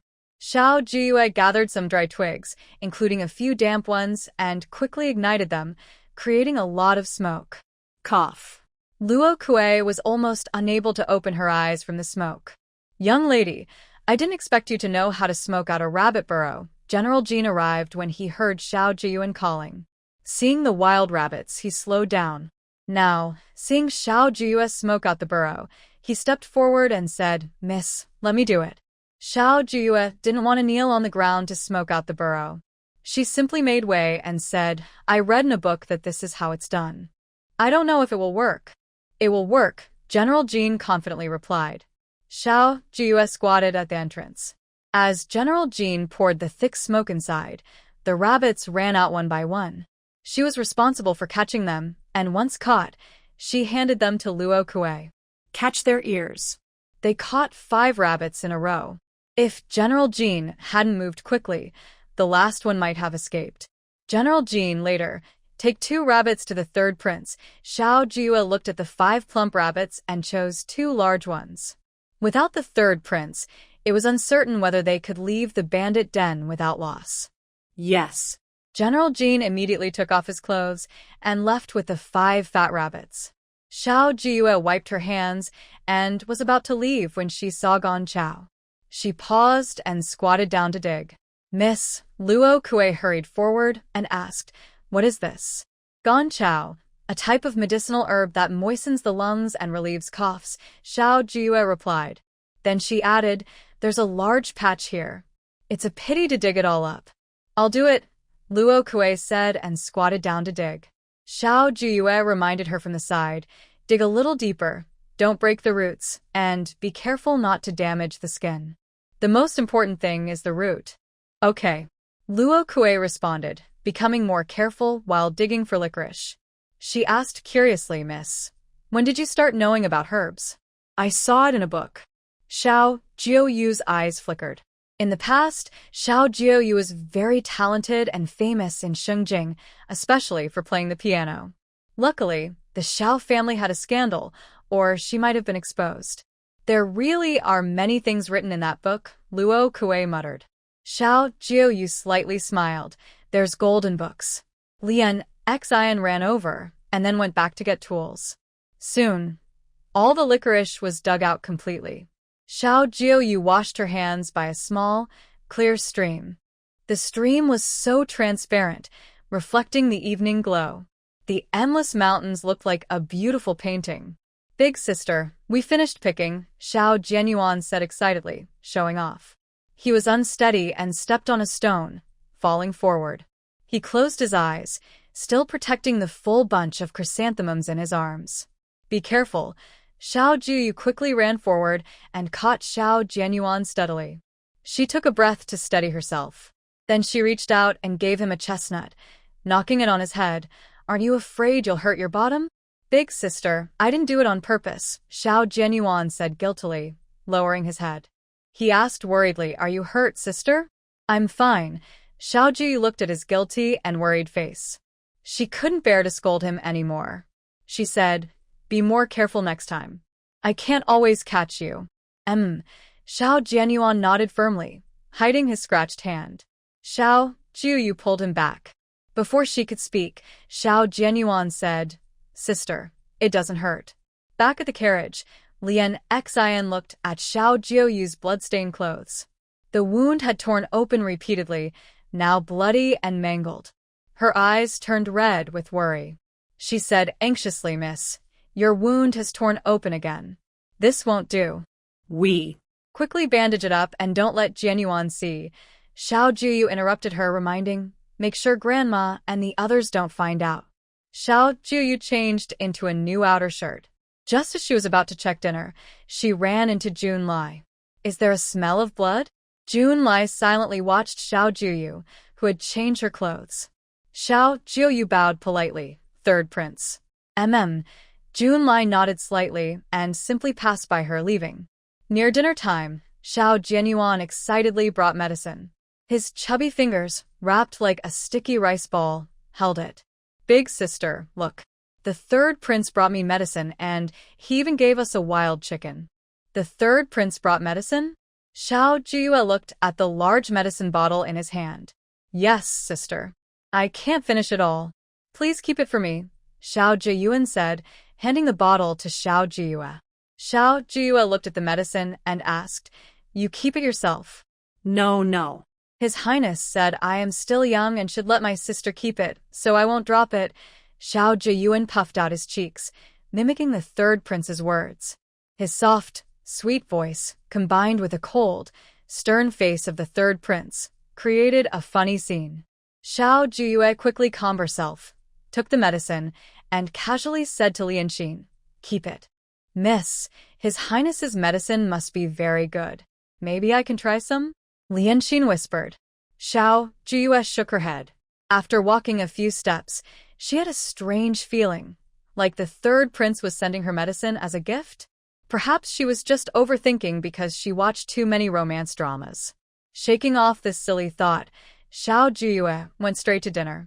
Tonight's meal was rich, with rabbit and wild chicken. For the first time in a while, she ate an extra bowl of rice. The next day, Xiao Jiuyue lay in the carriage. After her wound tore open, she felt like a withered eggplant, sometimes sleeping outdoors. When Xiao Jiuyue and Xiao Jiachen, her cousins, played, she just stayed in the carriage or watched from the yard. Half a month later, in Hongdu Prefecture, Lansing County, Fuan Village, when Xiao Jiuyue saw the Xiao residence, she felt relieved. Finally, her whole family was safe back at the old house. Miss, Lianxin exclaimed in shock. When she saw Xiao Jiuyue collapse, her face turned pale. Yue. Old Madame Xiao and Lady Mei looked at Xiao Jiuyue at the same time, panicking as they hurried to hold her unconscious body. Lady Mei exclaimed, Yue is so hot. Even through her clothes, they could feel her feverish warmth. Guasheng, call the doctor. Junlai ordered immediately, having intended to leave, but stopping upon seeing this. When Xiao's family brought Xiao Jiuyue back to her room and settled her, old Madame Xiao went to call the doctor. Meanwhile, the doctor summoned by Junlai was already knocking on the door. The Xiao family gathered around Xiao Jiuyue, all eyes fixed on the doctor. The doctor said, this is a serious strain. The girl is overthinking, and her old injury has caused a high fever that won't go down. It must be because her previous arrow wound hasn't healed completely, Lady Mei cried, feeling guilty. I should have listened to her. Nothing was fully healed. I should have checked. Lady Mei cried uncontrollably. Beside her, Xiao Jiuyuen's big tears fell as he thought. His sister was hurt because of him. Can your crying make you wake up? Old Madame Xiao struggled to stay strong and asked the doctor, Doctor, please prepare the medicine. Madam, I can prescribe medicine, but this high fever is serious. If it doesn't go down soon, it could be life-threatening. The doctor spoke, and the beautiful lady almost fainted from crying. She knelt before the doctor and begged, Doctor, please save Yue. Madam, I can't do that. The doctor quickly moved away, noticing the family looked very wealthy. Old Madame Zhao's thin hands clenched tightly. She looked at the doctor and said, If Yue can be safe and sound, I will pay 50 taels of silver for the consultation. The doctor was surprised by the high fee and looked hesitant. Madam, it's not just about the fee. The girl's illness is serious. I'll give her a prescription to try and see if the fever can be reduced. All right. Thank you, doctor, old Madame Xiao said gratefully. After the doctor finished writing the prescription, Steward Jean took it and prepared to go buy the medicine. The doctor paused and then said, if you have aged Lingzhi mushrooms, they can help strengthen her body. Thank you for the reminder. Old Madame Xiao told Jiang Mama to give the doctor the fee, and Steward Jean went to get the medicine. Second and third rooms. You each choose a courtyard to stay in. Old Madame Xiao dismissed the second and third households. Only Lady and Xiao Jiuyue remained in the house. Lady cried as she ordered someone to change Xiao Jiuyue's clothes and bring warm water. Lady nearly fainted when she saw the bloody, torn wound on Xiao Jiuyue's shoulder. Old Madame Zhao's sharp eyes looked at Lianxin and Luokue. Lianxin and Luokue knelt down, and Lianxin, looking remorseful, said, Miss was worried about Madame and Lady and didn't tell anyone. Miss is hurt like this. How can you let her do whatever she wants? Old Madame Xiao said with pursed lips. First, take good care of Yuer. Later, you can face the consequences. Yes, Lianxin and Luokue responded, then left the house to do their work. As they stepped out, Luokue gritted her teeth and said, Lianxin, no wonder Miss always changes clothes with you. Luokue, Miss is also worried about her injury being known, and she's afraid we won't get to Hongdu, Lianxin said, clearing her throat. Let's hurry and get some hot water. Luokue knew her words couldn't be kept secret, so she admitted, next time, don't hide things from me. Mrs. Xiao gently reminded her beautiful daughter to take good care of Yuer before going to thank the third prince. If he hadn't called the doctor in time, things might have gotten worse. The medicine has been brought back, but we couldn't buy the Lingzhi mushroom. Steward Jean held the medicine and said worriedly, Old Madam, aged Lingzhi mushrooms are not sold in Song County. They are probably kept by wealthy families. Mrs. Xiao was silent for a moment. In the old days, the Xiao family never lacked Lingzhi. She said, have the Fanja people check the medicine, then go make the decoction so Yuer can take it early. Yes. Steward Jean took the medicine to find the Fanja. In the shadows, Xiao Jiuyue listened and quietly wondered, if we have Lingzhi, will sister's injury heal? Xiao Jiuyue felt she was in deep trouble. She heard the beautiful lady crying, Mrs. Xiao worrying, and someone constantly changing cloths and wiping her forehead. Someone was also feeding her bitter medicine. She drifted back into a hazy sleep. Young master, we're strangers here. Where can we buy Lingzhi? Jifu, tired, followed Xiao Jiuyue and tried to persuade him all evening. The next morning, Xiao Jiuyue wanted to take him to the county to buy Lingzhi, secretly pocketing all his private money. Jifu, all the clothes you're wearing were made by sister. Now that sister is sick and we can't buy Lingzhi, do you really want to see her stay sick? Xiao Jiuyue said with pursed lips. Jifu, I didn't expect you to be like this. Young master. Jifu, shorter than him, said, how can we find Lingzhi? Steward Jean couldn't buy it either. Of course, he knew the young lady's kindness, but he couldn't just let the young master go out alone. Xiao Jiuyue's eyes turned, and he said, Steward Jean couldn't buy it, but there's someone who definitely can. Third prince, can I buy Lingzhi from you? Xiao Jiuyue ran to Junlai's residence in the front yard, speaking sweetly. Before he finished, he continued, this is all my money. If it's not enough, can I owe you? Third prince, Xiao Jiuyue knelt on the ground and looked up at Junlai. Father said you're kind and generous. If you help me, I will owe you a favor. I will help you even if I have to go through fire and water. Junlai looked at him. The 7-year-old Xiao Jiuyue had a tender face, a brave heart, and spoke straightforwardly about owing him a favor. Xiao Jiuyue truly was remarkable. Good, Junlai replied. The Lingzhi is a gift from me. You owe me a favor. That's wonderful, Xiao Jiuyue happily said, stuffing all his secret savings into his hands and saying, Father said, a gentleman loves wealth and takes it in the right way. Third prince helped me buy Lingzhi, which is already a great favor. You must accept the money for buying Lingzhi. Xiao Jiuyue's clear words made Junlai look at him with new respect. His sister is saved. At such a young age, he only had one thought. With Lingzhi, his sister would definitely be saved. After Xiao Jiuyue finished feeling happy, he looked at Junlai and asked, is this enough? Junlai looked at the small pile of silver coins in front of him and nodded. Yes, it's enough.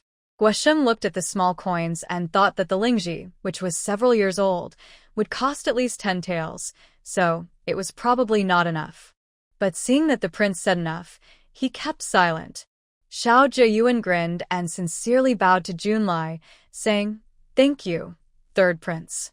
The doctor said that once the high fever subsides, "There's no problem," said the beautiful lady, who had stayed up all night. When she changed the cloth for Xiao Jiuyue and felt the fever had slightly gone down, she finally smiled. "Jiuyue's fever has gone down?" Old Lady Xiao entered the room and heard the good news. "Mother, Jiuyue's fever has improved a lot. She finally made it through," the beautiful lady happily said. Old Lady Xiao looked at her swollen eyes and said, "You stayed up all night too. Go rest now. I will stay here and look after Jiuyue." "No," the beautiful lady shook her head. "Jiuyue is hurt so badly, and as her mother, I must take care of her myself." From changing the cloth to wiping her and giving medicine, she did everything herself, not relying on others. Old Lady Xiao watched this scene but didn't insist. Xiao Jiuyue ran quickly to his sister's courtyard, holding the Lingzhi bought from Junlai, and said, "Grandmother, Mother Lingzhi, sister is saved now." "Jiuyue, where did you get this?" The beautiful lady looked at the high-quality Lingzhi in shock and asked Xiao Jiuyue. "Mother, this was bought by Jiuyue," he said, handing over the Lingzhi. "Can this save sister?" "Yes," the beautiful lady nodded confidently. Then she asked, "Where did you buy the Lingzhi?" Even Master Jin couldn't buy it, and he was just a child who hadn't even left the Xiao family's gate. Old Lady Xiao also looked at her grandson with curiosity. "I bought it from the third prince." Xiao Jiuyue blinked, looking at his grandmother and mother's surprised expressions. He quickly added, "I gave him silver." Old Lady Xiao and the beautiful lady exchanged glances. The old lady pulled Xiao Jiuyue aside and asked, "Did you thank the third prince?" "Yes." Xiao Jiuyue added, "Grandmother, don't worry. I owe the third prince a favor. When I grow up, I will definitely repay it." Old Lady Xiao smiled upon hearing this. Giving help is easy, but offering timely support is hard. When Xiao Jiuyue woke up, it was already dark outside. She blinked, feeling heavy eyelids and her whole body soft and weak. "Where you're awake?"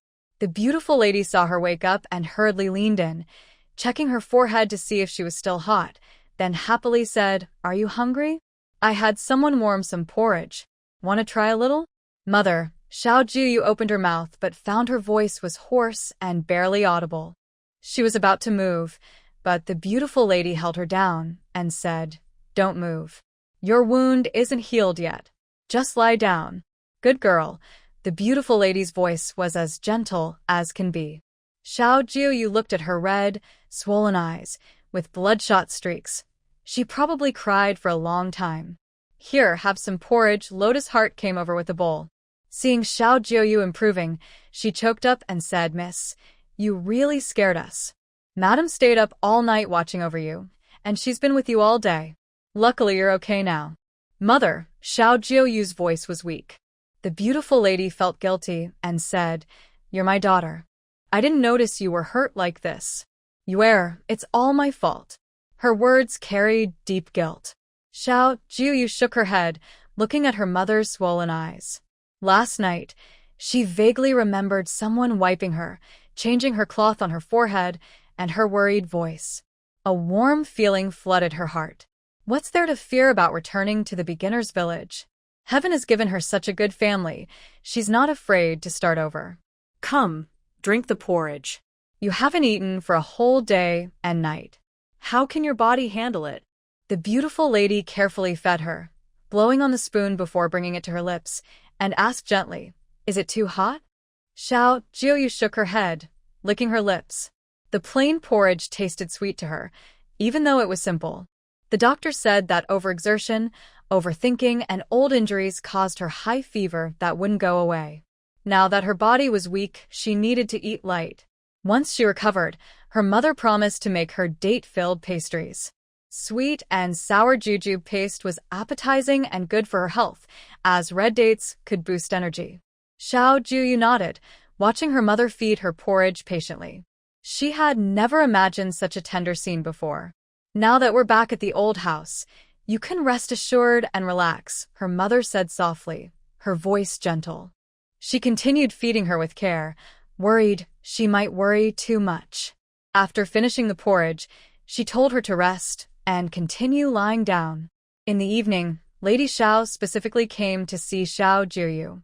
Only after confirming her fever had subsided did she feel relieved. Third Master, good news.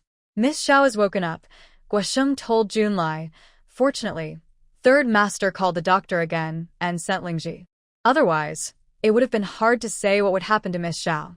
Guosheng recounted the dangerous night before, saying, "The doctor said today that not only is Miss Xiao lucky, but she also has great endurance. Considering it's been a month since leaving Xinjing for Hongdu, and her wound keeps getting infected, even an ordinary man would find it hard to bear." But Miss Xiao remained silent. "Third Master, I really admire her." Guosheng kept talking when suddenly he saw a flash of black clothing in front of him. Junlai's voice came from above. "Pack things quickly and leave for Xiangqing tonight." "Now?" Guosheng's eyes widened.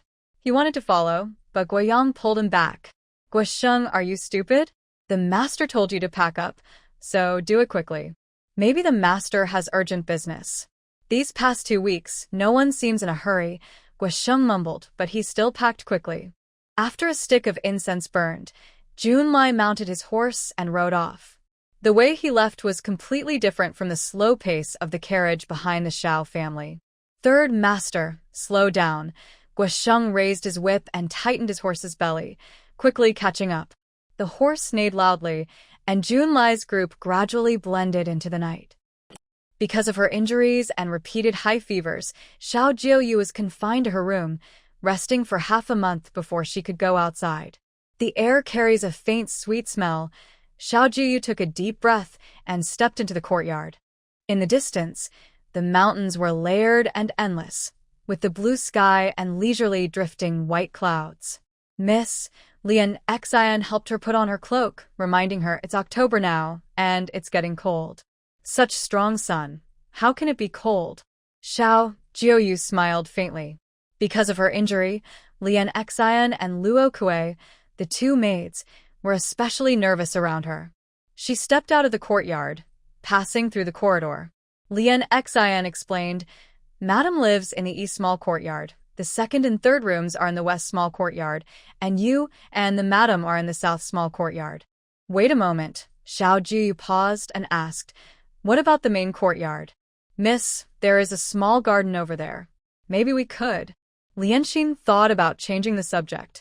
Xiao Jiuyue looked at her sharply and asked clearly, "Lianxin, who is living in the main courtyard?" "Miss, your body just recovered." Lianxin hesitated and spoke cautiously. Xiao Jiuyue stepped toward the main courtyard. Seeing her determined look, Lianxin said, "The main courtyard belongs to the Xiao family's branch. The old master's cousin's family lives there now, your uncle Xiao Song's family." "What does grandmother say?" Xiao Jiuyue asked as she headed to the courtyard, thinking to herself. Her grandfather had said he hadn't returned to the old house for over 10 years, and the branch family was even more distant, so she didn't know where they had gone. Old Madam said, "Please let the young lady do what makes her happy." Lianxin replied immediately. Xiao Jiuyue lowered her eyes, understanding the situation.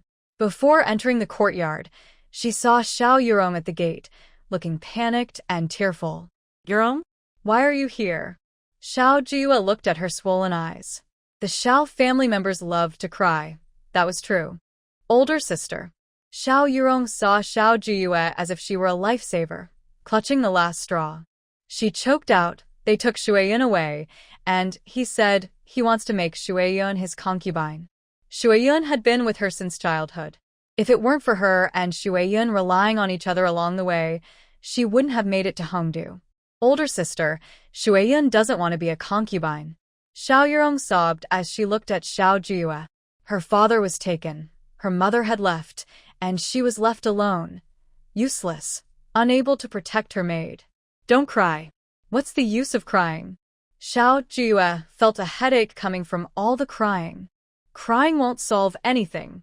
She turned back and said, Lianxin called Jin Wenjinwu over. Yes. Lianxin responded and ran to the front yard to find Jin Wenjinwu. Tell me exactly what happened. Xiao Jiuyue led her toward the main courtyard. Xiao Jiuyue quickly explained everything. After arriving in Hongdu, Xiao Jiuyue had been ill, and now she was sick too. Luckily, her health had improved in the past 2 days, and Xiao Jiuyue took Shuiyan out for a walk. But this outing caused trouble. Fourth young master Xiao Wenping saw Shuiyan and wanted to take her, intending to make her his concubine. Xiao Jiuyue naturally didn't agree. Shuiyan had been with her since childhood and was supposed to marry her in the future. Shuiyan didn't want to be a concubine either. Xiao Jiuyue thought she could hide in the courtyard, but Shuiyan was kidnapped by Xiao Wenping when she went to the kitchen. Older sister, why hasn't Jin Wenjinwu come yet? Is Shuiyan in trouble?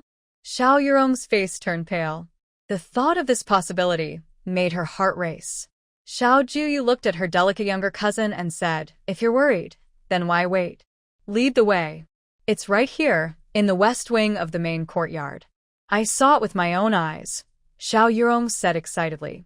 As soon as they stepped into the main courtyard, Xiao Jiuyue was stopped by someone. Who are you?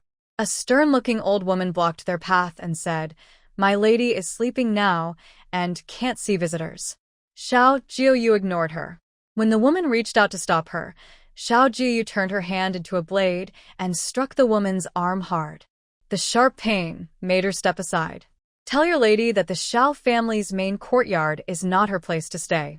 If she doesn't move out soon, the ancestors of the Xiao family will not forgive her, Xiao Jiuyue said coldly. Her strong presence made it seem like she had an army behind her, even though it was just her and Xiao Jiuyue. The old woman's arrogance faded quickly.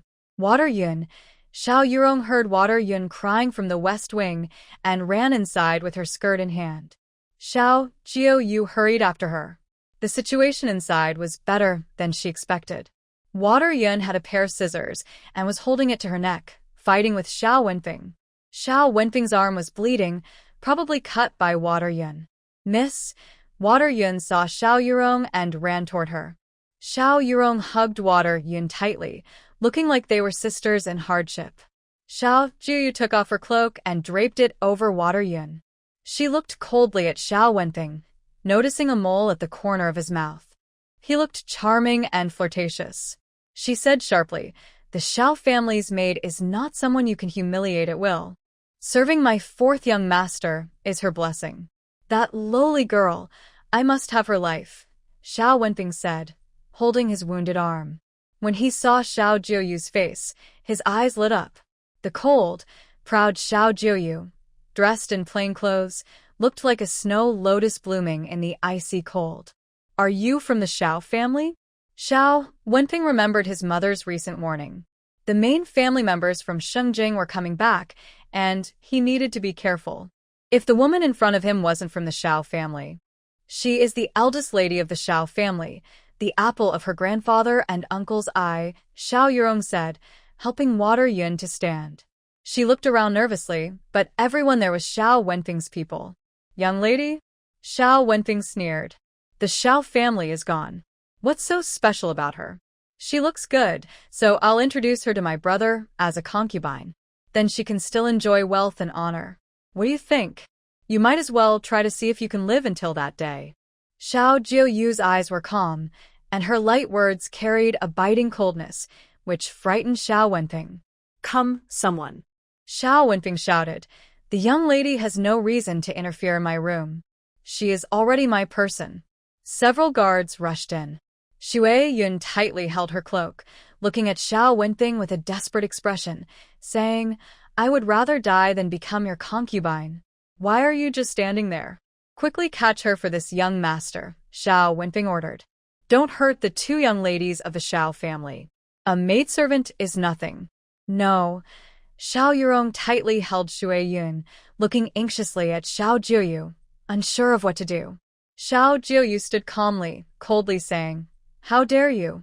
Her eyes were icy, and she silently counted, thinking that the reinforcements from Exile should have arrived. Young lady. Manager Jin's voice was heard. Lian Xian ran over quickly, protecting Xiao Jiuyue. Miss, are you alright? Not only Jin Wenjin and Jin Wu, but also Manager Jin with 10 guards have arrived, Lian Xian whispered. Xiao Jiuyue nodded slightly and coldly said, Manager Jin, take him to the yard and beat him. 50 strokes with the rod. Yes. Manager Jin approached Xiao Wenping. Xiao Wenping shouted in fear. Get away. Don't touch me. Idiot you. Xiao Wenping looked up. His guards had all been subdued and were lying on the ground. Today, I will show you what discipline means. Xiao Jiuyue turned around swiftly. Manager Jin grabbed Xiao Wenping as if dragging a chick. Xiao Wenping had no strength to resist. He panicked and shouted, Mother, save me. Gan Li, hearing Mama Mi mention Xiao Jiuyue, felt uneasy. Sure enough, when she came out after using the toilet, she saw them dragging Xiao Wenping out. Stop. Gan Li's face darkened with anger. Miss Xiao, our old master has been guarding the old residence for the Xiao family. He has made efforts, even without merit. Isn't it inappropriate for you to come here and bully my son? Madam, since you know that the old master is guarding the old residence for the Xiao family, why are the Xiao family members back now and still occupying the main courtyard, while grandmother stays in the east small courtyard? What is your intention? Xiao Jiuyue rebutted and took a step forward. Behind her, General Jin was escorting Xiao Wenping. In the Xiao family, we follow the family rules. Forcibly taking maids as concubines, such shameless, robber-like behavior, has long been punishable by expulsion. Today, out of respect for Madam and her family guarding the old house for the Xiao family, we will only give 50 lashes as a warning. Gan Li's face changed like a painter's palette, shifting repeatedly. Recently, she had refused to move out of the main courtyard. She was polite when seeing the old Madame Xiao. The main house only cried and worried about caring for the injured daughter. The second house had only a girl and her aunt. The third house had nothing going on. Gan Li looked down on her. Now that the Xiao family had fallen, only the oldest and youngest members remained. She felt safe staying in the main house. Who would have thought that a difficult person like Xiao Jiuyue would appear? Gan Li kept a stern face, staring fixedly at Xiao Jiuyue. The water and soil of Shengjing nurtured people well. This girl was as beautiful as a flower. But she was just an unmarried girl. If she really was to be whipped 50 times, Pinger might have lost her life. Gan Li was anxious inside, but she smiled and said, Miss Xiao, you've misunderstood. We just used to live here comfortably with many belongings, so we haven't finished moving out yet. That's why we arranged for the old madam to stay in the east courtyard. Miss Xiao, since I am also your aunt by marriage, I apologize for my oversight that caused your misunderstanding, Gan Li said smoothly, raising her status. Miss Xiao, Pinger truly values that maid. There's no question of force. How about giving your aunt some face and allowing her to stay? Let me decide. I will promote that maid to concubine. In the future, she will enter Pinger's room. It's not about wealth or status. At least she will have food and clothing, and no longer be a servant, Gan Li said with a gentle smile, looking at Shui Yun with a warning in her eyes. Gan Li's expression shifted from anger to a calm smile. Xiao Jiuyue was not surprised. Anyone daring to bully Zhao's women while the family was down, if she were a fool, she wouldn't be able to explain herself. Shui Yun, tell me, are you willing to become a concubine? Xiao Jiuyue lowered her eyes. Today's matter must be handled well. Otherwise, if she was controlled, would the Xiao family still be able to stay in the old house and not be at others' mercy? The Xiao family had fallen, but it was not the time for other branches to bully them. Shui Yun knelt before Xiao Jiuyue, crawling on the ground with her forehead touching the floor. Her voice trembled slightly but was clear, replying to Miss, I do not wish to become a concubine. This girl is probably so happy she can't speak properly, Gan Li signaled to Mama Mi beside her with a glance. Mother Mi stepped forward and said, Girl, if you become the concubine of the fourth young master, everyone will know you belong to the family. If others find out you're already with the fourth young master, who would dare to marry you in the future? Shui Yun's face turned pale. She bit her lip and said, I am willing to serve the young lady for my whole life. I won't marry anyone. If my actions affect the young lady's marriage, I am willing to die to prove my innocence. Shuai-yun seemed to be risking everything to prove her innocence through her death. Shuai-yun, Xiao Jiuyue tightly held Shuai-yun. You see, she doesn't want to. It's your son trying to force himself on her, Xiao Jiuyue said decisively, spreading her hands. Order them to beat her. At her command, Manager Jin took a stick himself. Jin Wen and Jin Wu held the person tightly on a long bench. Manager Jin's strength was great. He struck her with the stick repeatedly. Xiao Wenping's screams were so loud they scared the nearby birds into flight. The servants around Xiao Wenping shrank back in fear, looking at the sticks in Manager Jin's hands. They were terrified. Do they really want to beat someone to death? Stop! Gan Li's face changed, and she could no longer maintain her fake smile. She rushed forward, but was blocked by guards. Miss Xiao, I tell you to stop. Gan Li saw she couldn't stop them, so she stepped in front of Xiao Jiuyue and said, Miss Xiao, my son also has the surname Xiao. He's your cousin. You're an unmarried girl, and you're hitting your own cousin. Don't you care about your reputation? Xiao Wenping's screams continued, hurting both Xiao Wenping and Gan Li. Ha, Xiao Jiuyue chuckled softly. The Xiao family is now under my control. Since you can't teach your son properly, I have to step in and teach him myself, so the Xiao family's reputation won't be ruined. You. Gan Li didn't expect Xiao Jiuyue to be so indifferent about her reputation. She was clever and sharp-tongued. She said, Stop it now. I will move out. I will move right now. Of course you want to move out. Not only that, but you must leave today. If this gets out, I worry your reputation will suffer. Xiao Jiuyue pretended to care for her and said, Occupying the old lady's main hall, disrespecting your aunt, disrespecting elders. I'm afraid old Master Xiao will divorce you, and when the second old master takes a new wife, your son will be in trouble. Gan Li, hearing her words and seeing her concern, felt her blood boiling with anger. So, after hitting her son, she should be grateful to her? Someone move all the things out of the house. After giving the maids their chores, Gan Li started moving things outside. She looked at Xiao Wenping, whose face was bloodied and flesh was torn, and seeing his weak, near-death state made her even more excited. She said, Now, can you stop? 50 hits are not finished, said Xiao Jiuyue coldly, ignoring Gan Li. She changed her mind easily. If she let go of Xiao Wenping today, everyone would think that crying and begging could break the rules in the future.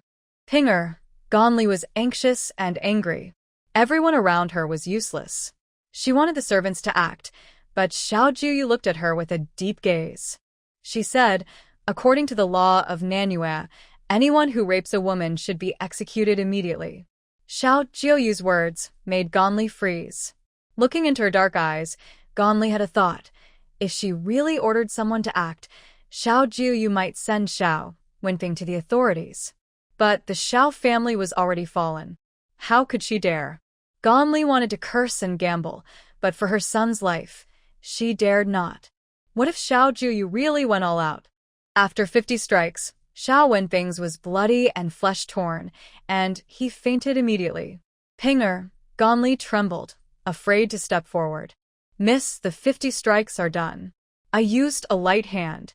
He just fainted and won't die or break any bones, said Steward Jean loudly, so everyone could hear. Even after such beating, he wouldn't die? Bring the second young master back to his room. Gan Li wiped her tears and quickly said, Send someone to call the doctor. Wait, Xiao Jiuyue spoke. Grandmother is old. It's not suitable for her to stay in the east courtyard.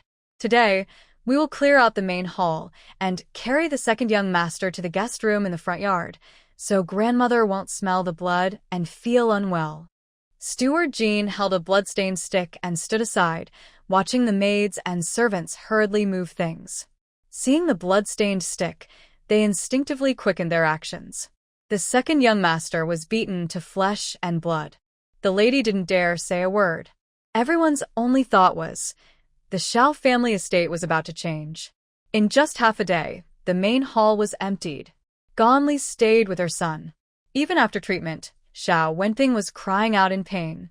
When Xiao Song returned home, he was just about to step into the Xiao residence when Ganli stopped him, crying and pleading, "Sir, please save my son. If you don't come back soon, he will die." What happened?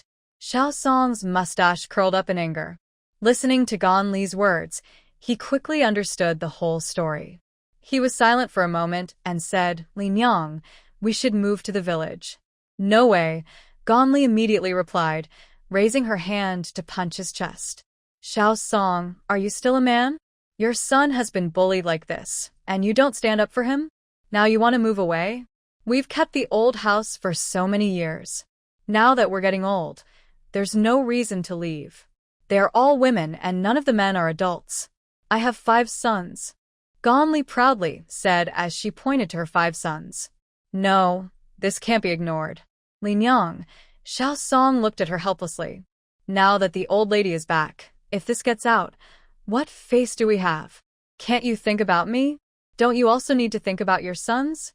Ganli looked at him suspiciously. "What does this have to do with our sons? If it's too much, I can just not live in the main house. Think about it. They've been here for over 10 days and haven't caused trouble in the main house. Now that the young lady is better, she's taking back the main house. I think she's not someone easy to deal with." Xiao Song sat beside him, feeling uneasy inside. "It's just an unmarried girl. What's there to be afraid of?" Ganli's eyes twinkled. She twisted her waist like a water bucket and sat down hard next to Xiao Song, looking at him with disdain. "Look at you, so useless. I've been guarding this old house with you for over 10 years. I shouldn't get some benefits too? I'll go back to my parents' house tomorrow," Ganli said, and left. Lingnan, Xiao Song watched her angry back and thought, his sons either went to Lansong County or stayed in Hongdu Prefecture. Isn't that just benefiting from the Xiao family? "Someone served dinner," Xiao Song, feeling hungry, called out. A young servant entered carefully and said, "Madam said there's no food in the kitchen." Xiao Song. East Small Courtyard. Grandmother, Xiao Jiuyue returned from the main yard. She had already told Xiao Lao Furen what happened. Xiao Lao Furen looked at her and said, "You look good today. The main yard handled things well. Thanks to grandmother for giving me a chance to show my ability," Xiao Jiuyue said with a bright smile as she stepped in front of her. "These days, thank you for taking care of me." While she was ill, her grandmother came to visit her every day. "You little girl." Lady Zhao's eyes held a gentle smile. Xiao Jiuyue's intelligence made her very happy. She asked, "What do you plan to do next?" "Of course, I will ask grandmother to move to the main house. As for the maids and servants in the old residence, I have already asked Lian Exile and Luo Kue to find out. Madame Gan is very harsh, and she deducts their monthly wages, leaving them unpaid for several months. This is a good opportunity." After sending the people out of the main house, Xiao Jiuyue had already instructed Lian Exile and Luo Kue to investigate. "Later, we will settle the overdue wages, and with the old and new method, we can have our people take turns watching over things. Over time, those who are lazy or dishonest can be sent away, leaving only the honest workers. That might not be a bad idea." Xiao Jiuyue sipped her tea. The sandalwood scent in Lady Zhao's room, combined with the clear tea, made her feel very peaceful. "Use both kindness and authority," Lady Xiao said, holding her prayer beads and looking at her with admiration. She said, "Xiao Song, in fact, he is not really a Xiao." Xiao Jiuyue's eyes flickered. Back then, Xiao Song's father, Gu Dechuan, was from the same village as your grandfather. They grew up together. However, during the disaster years, they fled together. Your grandfather rose quickly, but Xiao Song's father was neither high nor low in status. When Lady Xiao mentioned old Master Xiao, her eyes showed a trace of sadness. Her words seemed to take her back to her youth. Xiao Jiuyue understood. After old Master Gu's accident, her grandfather protected him. Old Master Gu realized he was not suitable for Xingjing and took young Xiao Song back to Hongdu. To repay the kindness, he took care of the old residence for the Xiao family. Xiao Song also changed his name to Xiao Song. The old residence of the Xiao family was built after her grandfather achieved fame. Although called the old residence, Her grandfather's elders had all perished during the disaster years. Now, the ancestral hall only holds some spirit tablets. Grandmother, unless absolutely necessary, I will show mercy. As soon as Xiao Jiuyue finished speaking, Lady Xiao placed her prayer beads on the table and smiled. Yuer, I tell you these things to help you understand. If Xiao Song and his family dare to bully you, don't hold back. Old Master Gu and your grandfather had a bond, but Xiao Song does not. Xiao Jiuyue could feel Lady Xiao's protective love. She smiled faintly and replied, "Yes, I will act boldly and without hesitation." Lady Xiao turned her prayer beads again and said, "Your body has only just recovered, so there's no rush." Xiao Jiuyue left the eastern small courtyard and returned to the western small courtyard. She called Manager Jean inside and said, "Manager Jean, these days you've worked hard.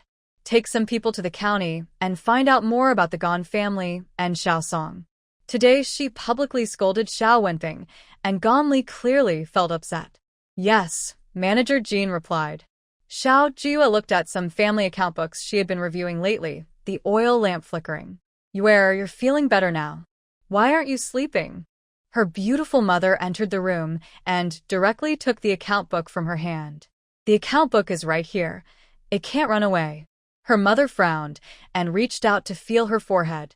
After confirming her temperature was normal, she said, "Look at you. Your face is so pale, with no color at all.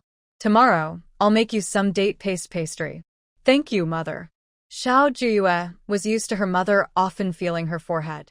She looked at the account book in her mother's hand and said, "Mother, tomorrow I plan to gather all the maids and young servants for a talk. If you don't give me the account book, what if they fool me tomorrow?" Her mother hesitated, her gaze falling on the flickering candle flame. She asked, "Is it really not okay to look at it again tomorrow?" "No. Tomorrow Lady Gan will definitely leave. I can't just pay her the rent myself, can I?" Xiao Jiuyue said helplessly. "That's not acceptable." Her mother, upon hearing that Xiao Jiuyue would have to pay herself, immediately returned the account book to her. "Yuer, I'll stay with you." Soon, Xiao Jiuyue understood how her mother would stay with her. She placed the sewing basket aside, picked up a needle, and her fingertips flicked up and down. The candle flame flickered, and under the light, her mother looked like she was behind a hazy filter, pleasing to the eye. "Mother looks so beautiful," Xiao Jiuyue sincerely praised. Her gentle and lovely words made her mother, who was also charming and kind, all the more cherished by her father over the years. "You're such a child." Her mother lifted her eyes and gave her a look. "Our Yuer is the truly beautiful one." Yuer. Her mother suddenly remembered her marriage plans, and her worries seemed to linger. Xiao Jiuyue sensed her mother was worried about her marriage again. She decisively lowered her head and opened the account book. "Mother, I want to see the account book." Her mother sighed silently and then focused on embroidering her clothes. The weather was getting cooler, and Yuer still needed a new jacket. The mother and daughter were each busy with their own tasks. Xiao Jiuyue occasionally looked up and saw the beautiful woman making clothes for her, feeling a sense of peaceful happiness. She silently vowed in her heart she would ensure that such a loving family would always stay together. It was early morning. Xiao Jiuyue took her account book and blocked Gan Li, who was heading back to her family. Her movements were loud. Plus, yesterday Xiao Jiuyue had even spanked Xiao Wenfeng, making the servants more respectful when they saw her. On the way, Xiao Jiuyue encountered many who stopped to greet her voluntarily. "If there's anything, let's talk about it when I return to my family," Gan Li said, eager to leave quickly when she heard about money. "Madam Gan, since you're in such a hurry to go home, you should pay the servants monthly wages. Whether they are maids or young men working at home, they work hard every day for just a little monthly pay." Xiao Jiuyue's clear voice made the servants in the old house hear very clearly. "What? Miss Xiao is asking them for their monthly wages?" They had to support her. Soon, what started as some gossiping servants turned into all the servants in the old house rushing over after hearing her words. The front yard was quickly filled and blocked tightly. The Xiao family, even after being seized, has never owed the servants a single coin. Xiao Jiuyue said loudly. The servants watching from afar couldn't help but clap excitedly inside. It had been 5 months since they received their wages. Exile straightened her back and said, I grew up in a Xiao family. I've never missed a monthly payment. Even when we returned from Shengjing to Hongdu, the young lady paid the wages on time, including those who signed contracts. Luo Kuei also loudly agreed, Yes, Madame Gan, you can't ruin the Xiao family's reputation. Gan Li's face changed. Hearing the servant and maid's responses, she said in a deep voice, That's because the Xiao family had problems. But even if the Xiao family had issues, why didn't you send silver to Shengjing to help? Every year, my grandfather sends money to repair the old house. Xiao Jiuyue pretended not to know. Later, I'll ask someone if the old house is running out of money, and if so, they might cut the servants' wages. Stop. Gan Li immediately interrupted her when she heard this. She looked at Xiao Jiuyue's beautiful face. This girl truly didn't understand what face was. She was openly asking her for money. Gan Li clenched her teeth and looked at the gathered servants. She said, Everyone, don't worry. The Xiao family will never cut your wages.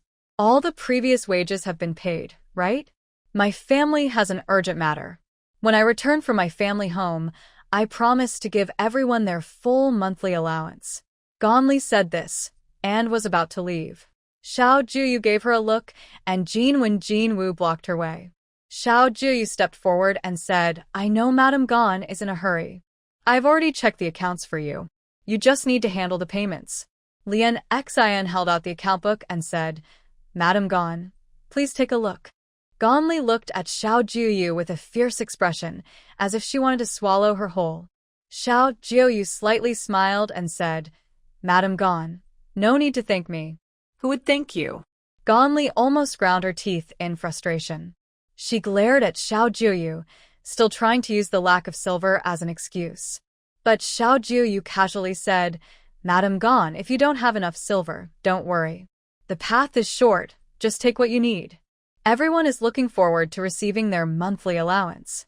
It wouldn't be right to disappoint so many people, would it? She then turned to the servants in the old house and said, Hurry up and thank the madam. The servants, who had thought they wouldn't get their allowance, responded in unison, Thank you, madam. Their loud voices echoed through the front yard. Everyone looked at Gan Li with eager eyes, whispering among themselves about how much their 5 months' worth of allowance would be. Gan Li felt stuck and could only have someone take out silver coins. She left angrily for her family home. Exile, follow the names and distribute the allowances one by one. As long as everyone works honestly, the Xiao family will never treat you unfairly. Xiao Jiuyue finished and turned to leave. Thank you, miss. Miss, we will work hard, the servants replied sincerely. Xiao Jiuyue returned to the west courtyard, still faintly hearing the excited chatter of the household staff. Exile finished distributing the allowances and handed over the account book, saying, Miss, the servants are very grateful to you. Keep an eye out for anyone who tries to cheat or cause trouble, Xiao Jiuyue said coldly. As long as they work honestly, she's willing to increase their allowances. But if anyone tries to cheat or cause trouble, she won't be polite. Rest assured, Mississippi Jin Wu are watching the front yard, and Luo Kuei and I are watching the backyard, Exile answered seriously. Xiao Jiuyue nodded.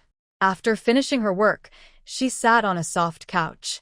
The warm sunlight outside the window shone in, and she relaxed for a rare moment of leisure. Once everything at the old house was settled, she knew it was time to find ways to earn money. Oh no, miss. Young Master Jiuyue has fallen and hurt his leg. A loud cry rang out, and Xiao Jiuyue woke up from half-sleep, immediately heading outside. Jiuyue, why are you not listening? You can't go into the mountains, and climbing trees is dangerous. The beautiful lady cried as she scolded him, watching Xiao Jiuyue's leg hurt and unable to move. Her sobs were both worried and sad. Call the doctor, Xiao Jiuyue ordered. When she saw the lady and Xiao Jiuyue both tearful, she felt a little relieved once she saw Xiao Jiuyue's leg. She hadn't spoken yet, but Xiao Jiuyue looked at her with bright, watery eyes and said, Sister, in a sad voice, like a little deer feeling sorry. Nothing you say will help. Xiao Jiuyue sat by his feet, looking at his swollen, chubby foot. Mother is right. You have short legs and small hands. Do you still want to climb trees? Have you ever climbed a tree? Xiao Jiuyue, raised in luxury since childhood, had never climbed a tree. When he went out to play, it was either to a restaurant or to the Yeshi River in Shengjing to enjoy springtime boating. But they all climb trees and even collect bird eggs. Xiao Jiuyue puffed his cheeks and pouted, saying, I want to collect bird eggs. They said bird eggs are good for health. His round, shiny eyes looked at her with feelings of disappointment and guilt. Smack. The beautiful lady slapped him on the back. Xiao Jiuyue, you hurt your leg and still say you want to help sister get stronger? I think you just want to play. Yue, don't overthink. He's just being playful, the lady comforted Xiao Jiuyue. Xiao Jiuyue. Lady, you didn't say anything, so I didn't think much. The doctor is here, Lianxin's voice sounded. Soon. The doctor came to examine Xiao Jiuyuen's leg. It was broken, but luckily, since he was young, they put on a splint. After a month or two of rest, he would be able to jump around again. After the doctor left, Xiao Jiuyue looked at his leg, wrapped like a rice dumpling, with all his features scrunched up in pain. The lady looked at him and said, Did you hear what the doctor said? Don't just think about playing. Mother, I can't even go out now, Xiao Jiuyue pouted, looking like he was about to cry. The lady felt both pity and helplessness. Fortunately, you didn't become a mother. Xiao Jiuyuen's eyes welled up with tears at her words. Mother, you made date paste pastry, right? I want to eat it, Xiao Jiuyue said. The lady replied, I'm almost done with it. Just wait a moment, I'll go get some for you. As soon as the lady left, tears fell from Xiao Jiuyuen's eyes. Xiao Jiuyue handed him a handkerchief and said, Jia Yuan, when your leg heals, sister will take you to collect bird eggs. Really? Xiao Jiuyue forgot to cry and looked at his sister with disbelief, asking uncertainly, Sister, can you do it? Of course. Xiao Jiuyue wanted to say that when she was in the orphanage, she often did such things, even fought and ate, it was common. But then she thought, since the original body was pampered, she probably couldn't do it. She changed her tone. I'm an adult, and my legs are longer than yours, so I definitely can. Sister, you're so kind. Xiao Jiuyue was very moved. He looked at his legs, which were like zongzi, sticky rice dumplings, and asked worriedly, Sister, will I really become a? No. Xiao Jiuyue said confidently, Jia Yuan, you look so good. How could you be a? 7-year-old Xiao Jiuyue blushed and corrected her. Sister, how can you describe a man as good-looking? Xiao Jiuyue raised her hand and tapped him on the head with a chestnut, smiling as she said, You're still a kid. Where does that make you a man? People say boys and girls at 7 are different. I am already half a grown-up. Xiao Jiuyue instinctively straightened his back, wanting to show he was a grown-up. As he moved his foot, he felt pain and took a deep breath.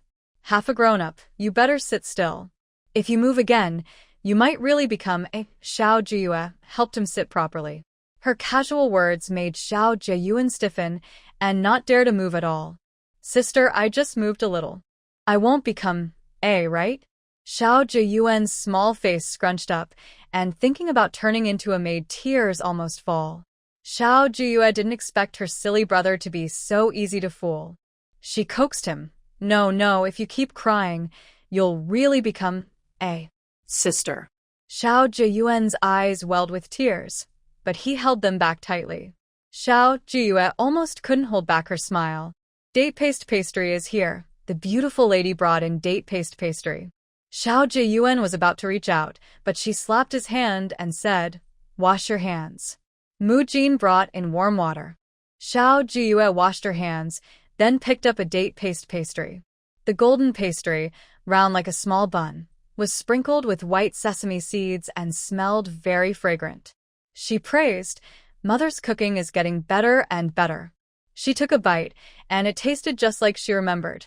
Crispy on the outside, with sweet and sour date filling inside. She liked it very much. Xiao Jiuyue gobbled them up one after another. The beautiful lady smiled and said, Take your time. There are so many. It's not like you haven't eaten before. I am hungry.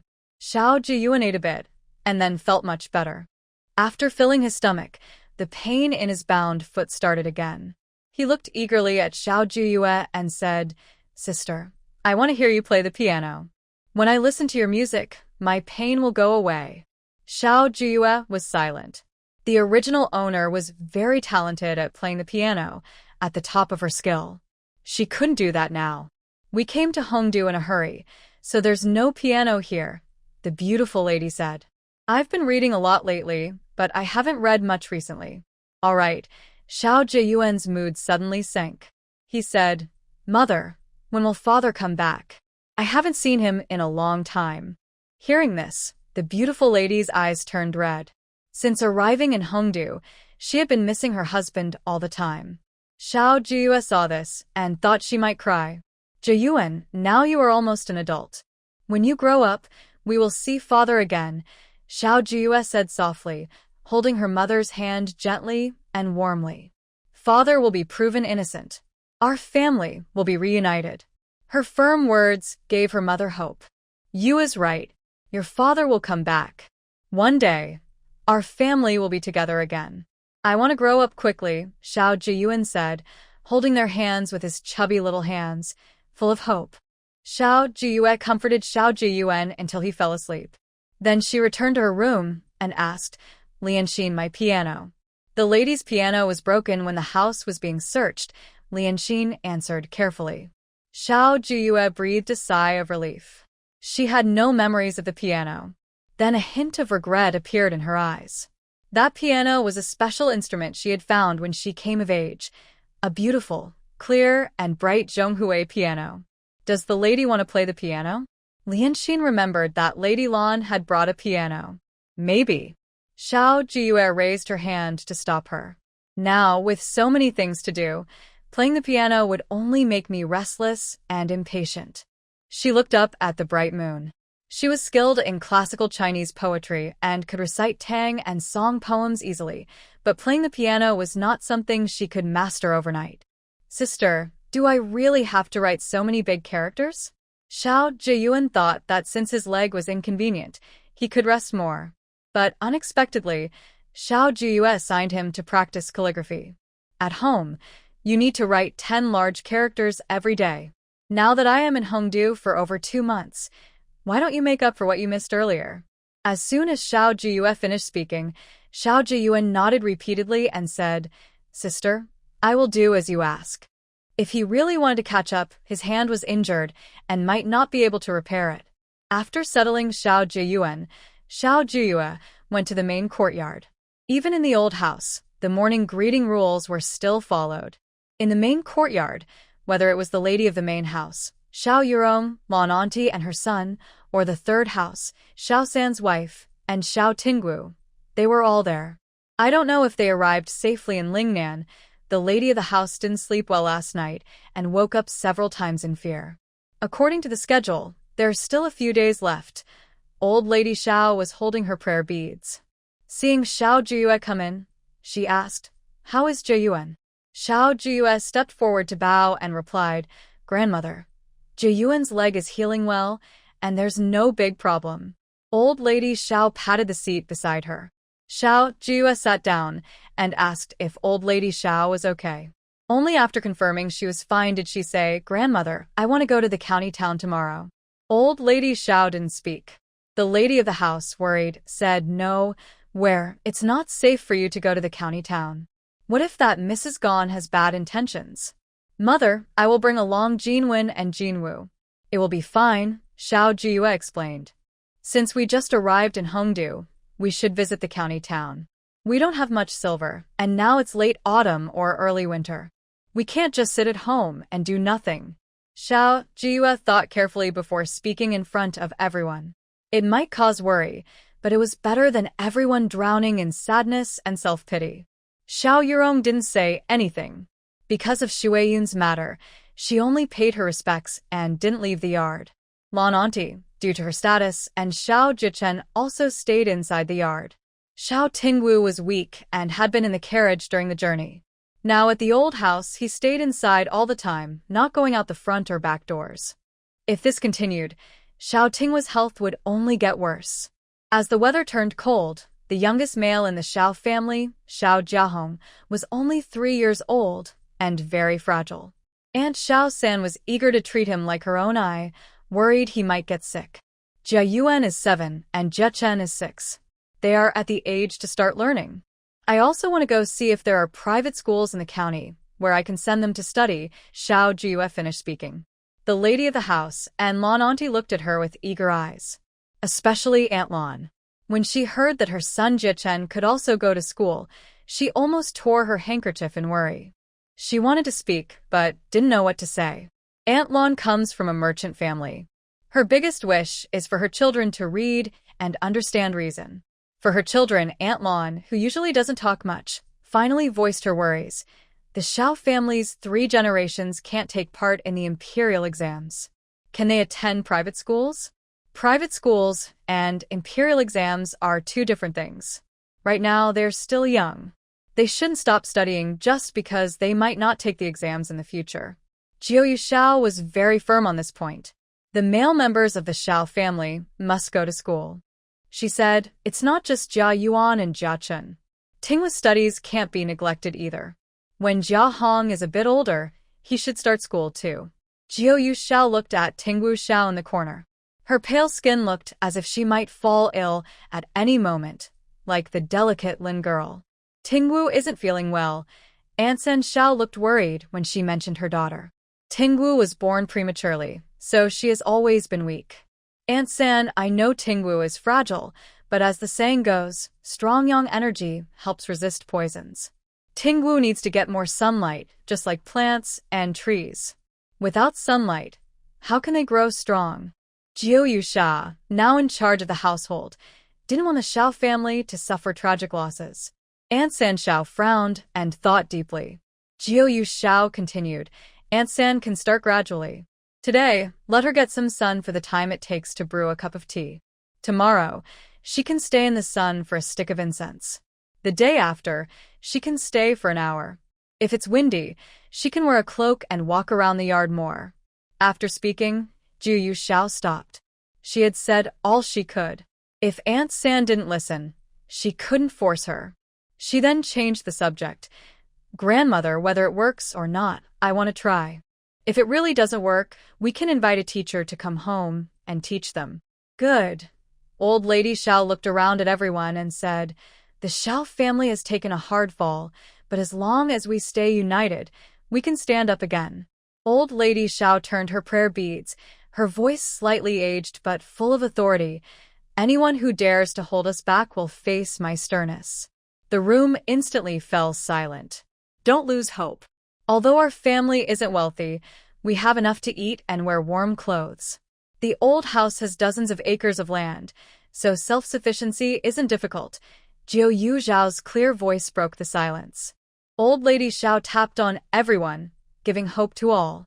Xiao Jiuyue continued, if we can find some small businesses to make money, plant good crops, and send the 3 brothers to school, life will get better and better. One day, we will see the bright future. The beautiful lady and the 2nd and 3rd wives left. Xiao Jiuyue stood up and went behind Old Lady Xiao, saying, Grandmother, may I give you a shoulder massage? Just say what you mean, Old Lady Xiao replied, as clear as a mirror. Grandmother, do you think my shoulder massage feels good? Xiao Jiuyue gently massaged her shoulders, smiling softly. Grandmother, I know you're about to go to the county tomorrow. I want to hear your advice. Old Lady Xiao closed her eyes. She was old and tired after sitting for a while. The shoulder massage made her feel much better. Hearing her gentle voice, she smiled and said, wasn't that just now very wise? Such beautiful words, like flowers. Grandmother, if I am always gloomy, would my mother and the others think there's no hope left? Xiao Jiuyue tilted her head. Sending Jia Yuan and Jia Chen to private school? I am serious. Do you think it's better to send them to private school or keep them at home? Old Lady Xiao opened her eyes and stopped smiling. She put her prayer beads aside and asked back, what do you think is best, Yuer? Xiao Jiuyue paused and replied seriously, I think going to private school is better for 2 reasons. First, Jia Yuan and Jia Chen can make new friends and meet more people, instead of being stuck at the old house, worrying every day. Old Lady Xiao nodded slightly. Listening to Xiao Jiuyue's voice, she continued, Second, the Xiao family now needs to stay low-key. It was early morning, just getting light. Be careful when you go to the county today. If the academy doesn't work out, it's okay for a year or two. The beautiful lady brought her lily seed porridge early in the morning. Seeing Xiao Jiuyue, her worried expression couldn't be hidden. Xiao Jiuyue comforted her, Mother, don't worry. I'll go with Steward Jin and his son Jinwu. Ordinary thieves can't catch me. Yes, and make sure to bring the lotus seed and the amaranth, her mother reminded her again. Xiao Jiuyue nodded, okay. She started drinking her porridge, listening patiently to her mother's repeated caring words, not feeling annoyed at all. Mother, when I come back, I'll bring you something delicious. Xiao Jiuyue put down her porridge bowl. She has always been alone, but now someone cares about her, and she feels very happy. Xiao Jiuyue led people out of the courtyard. This was her first time leaving the old house since arriving in Hongdu. The old Xiao family house is on a hillside, with endless green mountains behind it. Standing at the gate, the view is wide. A winding river disappears into the forest, with houses scattered along both sides, hidden among bamboo groves. It is morning now, with light fog on the mountaintop. Every household is smoking their cooking fires, creating a beautiful scene like a painting. The warm October sun shines through the thin fog. She takes a deep breath, and the air smells sweet. So beautiful, she says. Xiao Jiuyue sees a beautiful scene, but Lianxin sees desolation. Since she was young, the young lady has always lived in luxury. Has she ever been to such a lonely place? Miss, this place is half an hour from the county. Lianxin lifts the curtain and helps Xiao Jiuyue into the carriage. Miss, be careful. I am fine now, Xiao Jiuyue says, lifting her skirt and stepping onto the carriage directly. Miss, sit still. Manager Jin holds the reins, and his son Jinwu drives the carriage slowly away. Not far along the road, the carriage stops. A foul smell of manure spreads, and a loud, fiery voice rings out. Dog egg mother, you dare steal my manure? I'll fight you. Third sister, don't talk nonsense. Who stole your manure? Dog egg mother rolls her eyes in anger, looking at the manure spilled everywhere. She feels heartbroken. If it gets into the vegetables, her radishes and cabbages will grow well this year. Dog egg mother quickly grabs the remaining manure bucket and says, This clearly was sent by your son. Do you want me to give you a beating with a broom? Third sister swings a broom fiercely at Dog egg mother. Dog egg mother looks at the broom coming toward her and says, If you want to hit your son, go ahead. This was sent by your son. She snatches the half bucket of manure and runs away. Third sister wants to chase after her, but Xiang Tigan, standing nearby, pulls her back and says, Mother, this really was sent by him. She doesn't finish the last words, and third sister's broom hits Xiang Tigan on the. Even from a distance on the carriage, Xiao Jiuyue can hear the sound clearly. Manager Jin raises his whip and flicks it into the air. Third sister, who is hitting her son, shivers and, seeing the carriage, immediately kneels down and pleads, Please spare us, noble person. We will clean up the manure right away. Speaking to third sister, she didn't need her to speak aloud. Just now, Xiang Tigan, who had been beaten, took a shovel and scooped mud and manure into a bucket. Even when his hand was cut by the shovel, he didn't slow down. Their mother and son's quick and skillful actions made Xiao Jiuyue marvel. This is too much. Just for a small task. Lianxin pinched her nose, unable to say the word manure water. She quickly lifted the curtain to let fresh air into the carriage. Luokue lit some incense, and soon only the fragrance remained inside. Luokue said, People in the village do this. They fight over fields, water sources, and manure water. Miss, don't look down on manure water. If you want your vegetables to grow well, you need some manure. Luokue, if you say that, how will I ever eat vegetables again? Lianxin thought of that scene and felt a bit sick. Xiao Jiuyue chuckled softly. Luokue is right. Lianxin, manure water is actually good stuff. Lianxin sighed. Miss, you've changed. How do you both feel about that mother and son just now? Xiao Jiuyue suddenly asked, making Lianxin and Luokue both pause. Before Lianxin could speak, Luokue hurriedly said, Miss, that son must like the girl. Otherwise, he wouldn't be willing to give her manure water. Who gives manure water to chase after a girl? Lianxin's mouth twitched. Miss, we haven't even spoken yet, and that woman already knelt down begging for mercy. I think maybe Madame Gan and others were too overbearing before, which made the woman so scared. Xiao Jiuyue's eyes flickered slightly. Luokue said, How is that possible? People begging for mercy, isn't that normal? Luokue, they are begging for their lives, Lianxin reminded her. If such things hadn't happened before, why would the other person be trembling like leaves? Miss, I saw that woman trembling all over just now. The son didn't speak, but when he dug in the dirt, his hand was cut, yet he didn't slow down at all, Lianxin observed carefully. Luokue frowned, her eyes full of doubt. Really? Lianxin turned her gaze away, no longer looking at her. Luokue, on the other hand, was interested in the food, sniffing every bit of aroma like a dog. Lianxin, have someone check this later. Xiao Jiuyue looked out the window at the rapidly passing scenery. The carriage was swaying, making her feel sleepy. Lianxin and Luokue exchanged a glance, and both silently closed their mouths. Miss, we've arrived at Lansong County, Lianxin whispered. Xiao Jiuyue opened her eyes, shook off her sleep, and looked outside. The street was lively, with vendors calling out non-stop.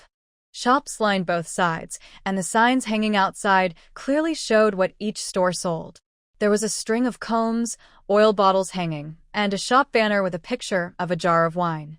Xiao Jiuyue said, It's quite lively. Compared to Xingjing, it's much less grand. The street is crowded and narrow, Luokue frowned. Lianxin quietly nudged Luokue's hand and foot. Luokue said, Well, originally. But before she finished, she saw Lianxin give her a look. She turned to Xiao Jiuyue and quickly changed her words. It's a bit small, but they sell all kinds of things, so it's quite lively. Luokue lowered her head, feeling like she couldn't even speak properly. Xiao Jiuyue understood their thoughts easily. She said, Xingjing is indeed prosperous, but a small town is peaceful. Yes, peaceful, Luokue nodded repeatedly. Lianxin asked with a smile, Miss, where are we going now? First, let's take a walk around the county, Xiao Jiuyue said. The carriage slowly circled Lansong County, passing through the 3 main streets. After finishing, Lianxin asked, Miss, we've finished touring. Where to next? 2. Xiao Jiuyue stretched out her tone, seeing a tea house where storytellers were performing. She said, Let's go there. Storytelling in a tea house is a great place for gossip. Xiao Jiuyue chose a corner to sit down. Lianxin and Luokue carefully shielded her. She said, Go ask around which restaurant has the best business and which is second. Miss Jean, the head servant, lowered his voice. There are many people here, and it's crowded and noisy. Xiao Jiuyue waved her hand. With so many people, who can bully me? Jean Wu is here too. Xiao Wu, protect the young lady well. Jean, the head servant, repeatedly reminded. Jean Wu responded and stood beside Xiao Jiuyue like a gate guardian. The storyteller on stage was lively, just like the one she saw on TV, making it easy to get immersed in the story. After song, during a break, gossip started in the tea house. Who had recently taken a beautiful concubine?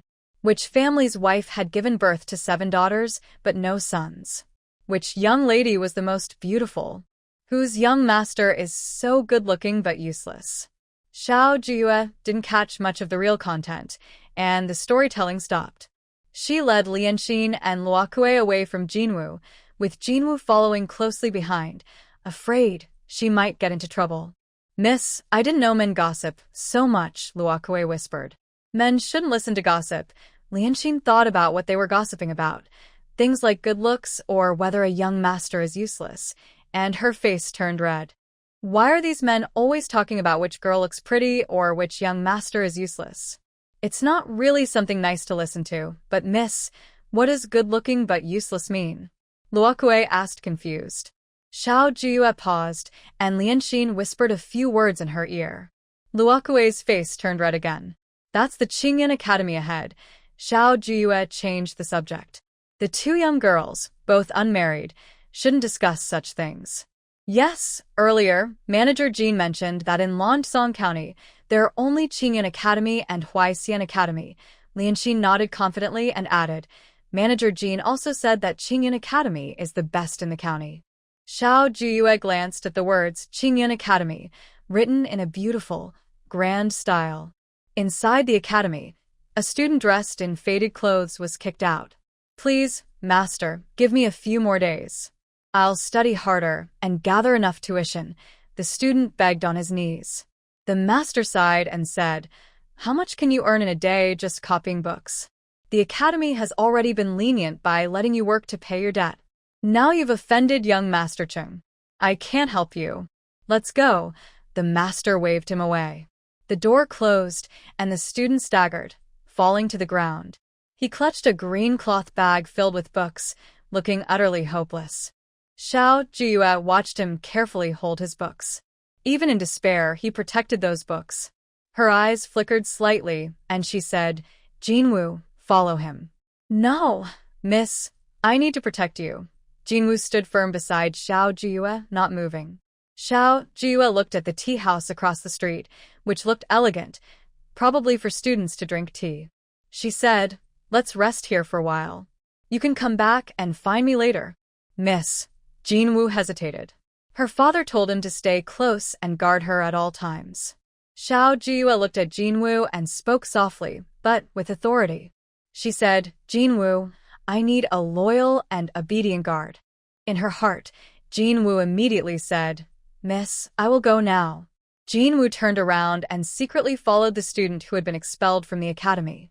He had a premonition that if he didn't go, the lady might not want him as her guard in the future. After a short while, Jinwu returned and said, Miss, that person is named Chu Qingli. He has a mother and a younger sister at home. According to neighbors, he is quite good at studying, and the teacher has praised him several times. Did you note down his address? Xiao Jiuyue asked. Jinwu nodded. Yes, I did. Let's go, Xiao Jiuyue said, leaving Qingyan Academy. Luo Kue, puzzled, asked Miss, shouldn't we ask about him? No need, Xiao Jiuyue shook her head. Luo Kue wanted to speak again, but Lian Xian held her back. When they arrived at the place where Jin Zongguan parted from them, they unexpectedly met Jin Zongguan. They got into a carriage. Jin Zongguan said, Young lady, I found out that the best restaurant in the county is Hongxing Lu, and the second most famous is Fengchun Lu.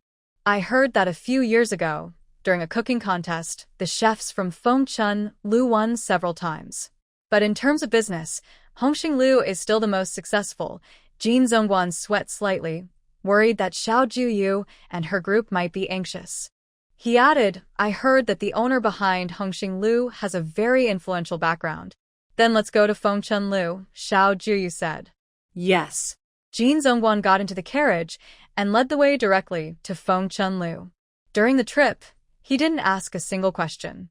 Jinwu looked at his father thoughtfully, seeming to understand something. Young lady, this is Hongxing Lu, Jin Zongguan whispered, deliberately making the carriage go slower. Xiao Jiuyue lifted the curtain for a quick look. Even though it wasn't mealtime yet, Hongxing Lu was crowded with people and several carriages were parked at the entrance. After a short while, the carriage stopped. Young lady, we've arrived at Fengchun Lu. Jin Zongguan jumped out of the carriage. Jinwu was already skillfully moving the stool. Luo Kue got out first and helped Xiao Jiuyue down. Unlike the magnificent Hongxing Lu, Fengchun Lu was quiet and elegant, with a more refined atmosphere. Everywhere, there were antique touches, some calligraphy on the corners, or paintings left by talented scholars hanging on the upper walls. The environment is nice. Xiao Jiuyue chose a private room by the window and sat down. Perhaps because they arrived early, Fengchun Lu wasn't crowded. A waiter brought tea and asked with a smile, Dear guests, what would you like to order? What is your restaurant's signature dish? Xiao Jiuyue asked in return. The waiter was momentarily stunned but then replied, 3-cup chicken, steamed pork with rice flour. Those are our signature dishes.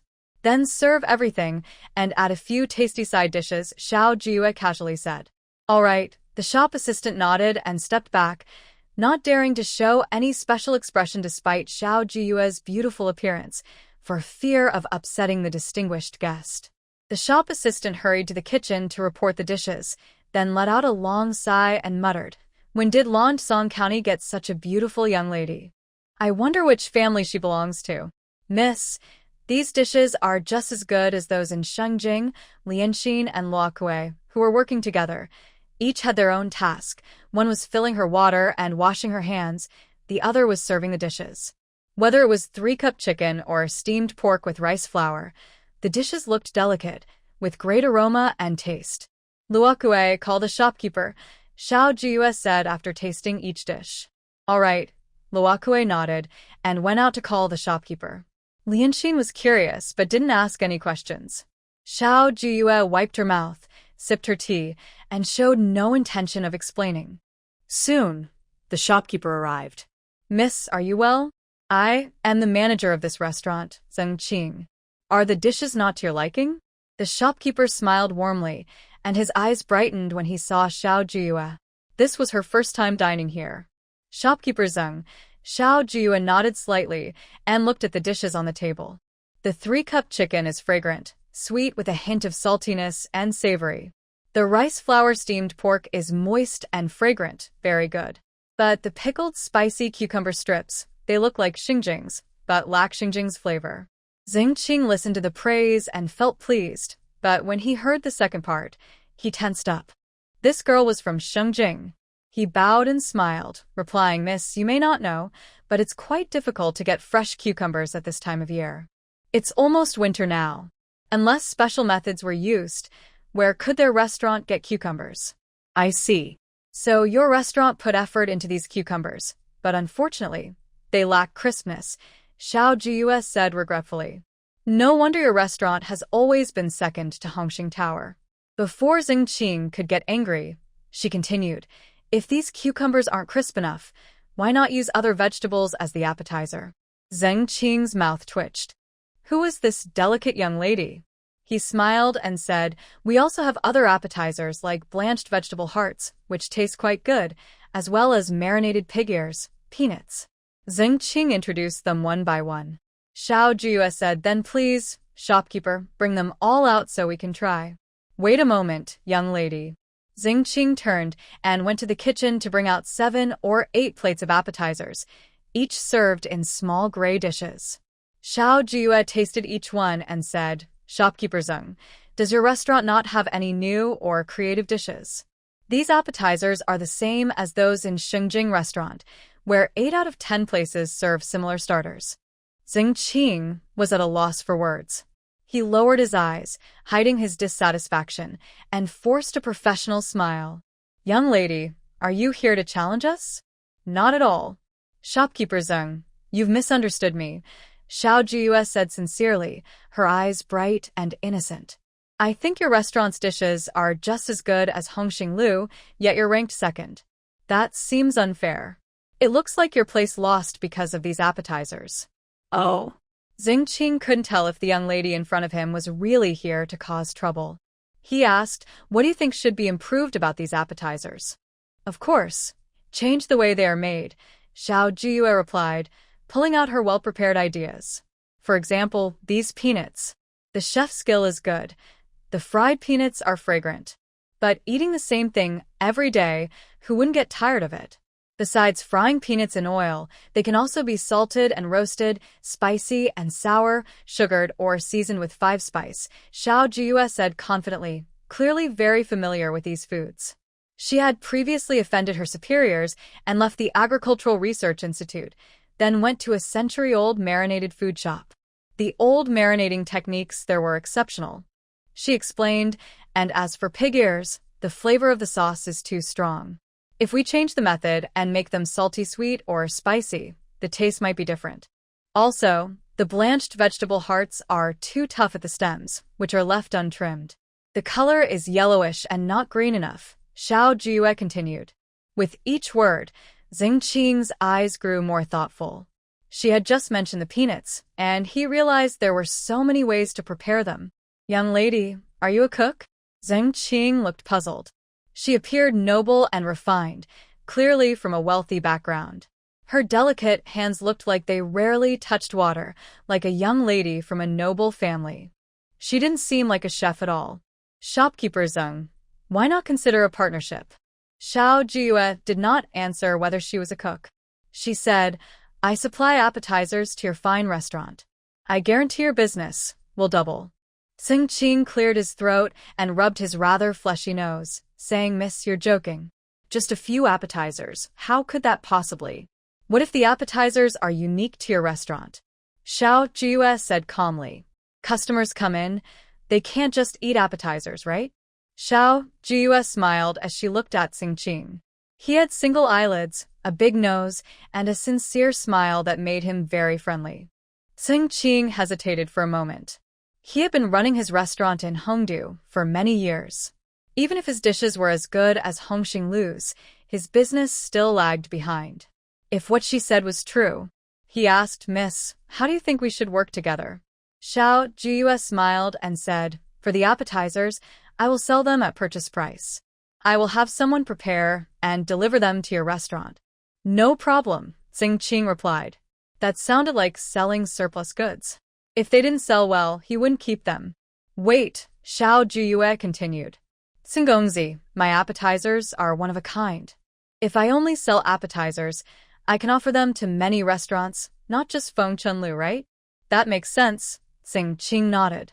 "Since you want exclusive sales, the price will naturally be different," Xiao Jiuyue said before he could answer. "Tomorrow, I will prepare a few appetizers for you to try. If they work, we can discuss the price." Xingqing looked down, thinking. If what she said was true, and it could really boost his restaurant's business, raising the price a bit wouldn't be a problem. He agreed readily. "See you tomorrow." Xiao Jiuyue stood up and said, "Lianxin, settle the bill." "Yes," Lianxin responded. Xingqing said, "Tonight's meal is on me." Xiao Jiuyue stopped and looked at Xingqing sideways. "Zhengongzi, business is business." As she spoke, Xingqing felt a gentle fragrance pass by. Xiao Jiuyue had already led her people away. Watching their retreating figures, he murmured, "Just a few appetizers, and the restaurant's business will double?" He shook his head and looked forward to seeing what appetizers she would bring tomorrow. "Miss, are you really going into business with someone?" Lu Kuei, who had just gotten into the carriage, finally spoke after holding back for a long time. She was excited and said, "We haven't even eaten at Hongxinglu before. Who knows if their food is good?" "Luokue, what do you think of the signature dishes at Fengchun Tower?" Xiao Jiuyue asked without waiting for a reply, instead turning the question back. "They are delicious." Luokue licked her lips and said, "Miss, the 3-cup chicken and steamed pork are truly the signature dishes. The flavor is excellent, especially the chicken." Miss has a small appetite, but Luokue ate more than half of the dishes herself. "If that's the case, what are you still worried about?" Xiao Jiuyue's lips curled slightly. Luokue is a true foodie and very picky about her food.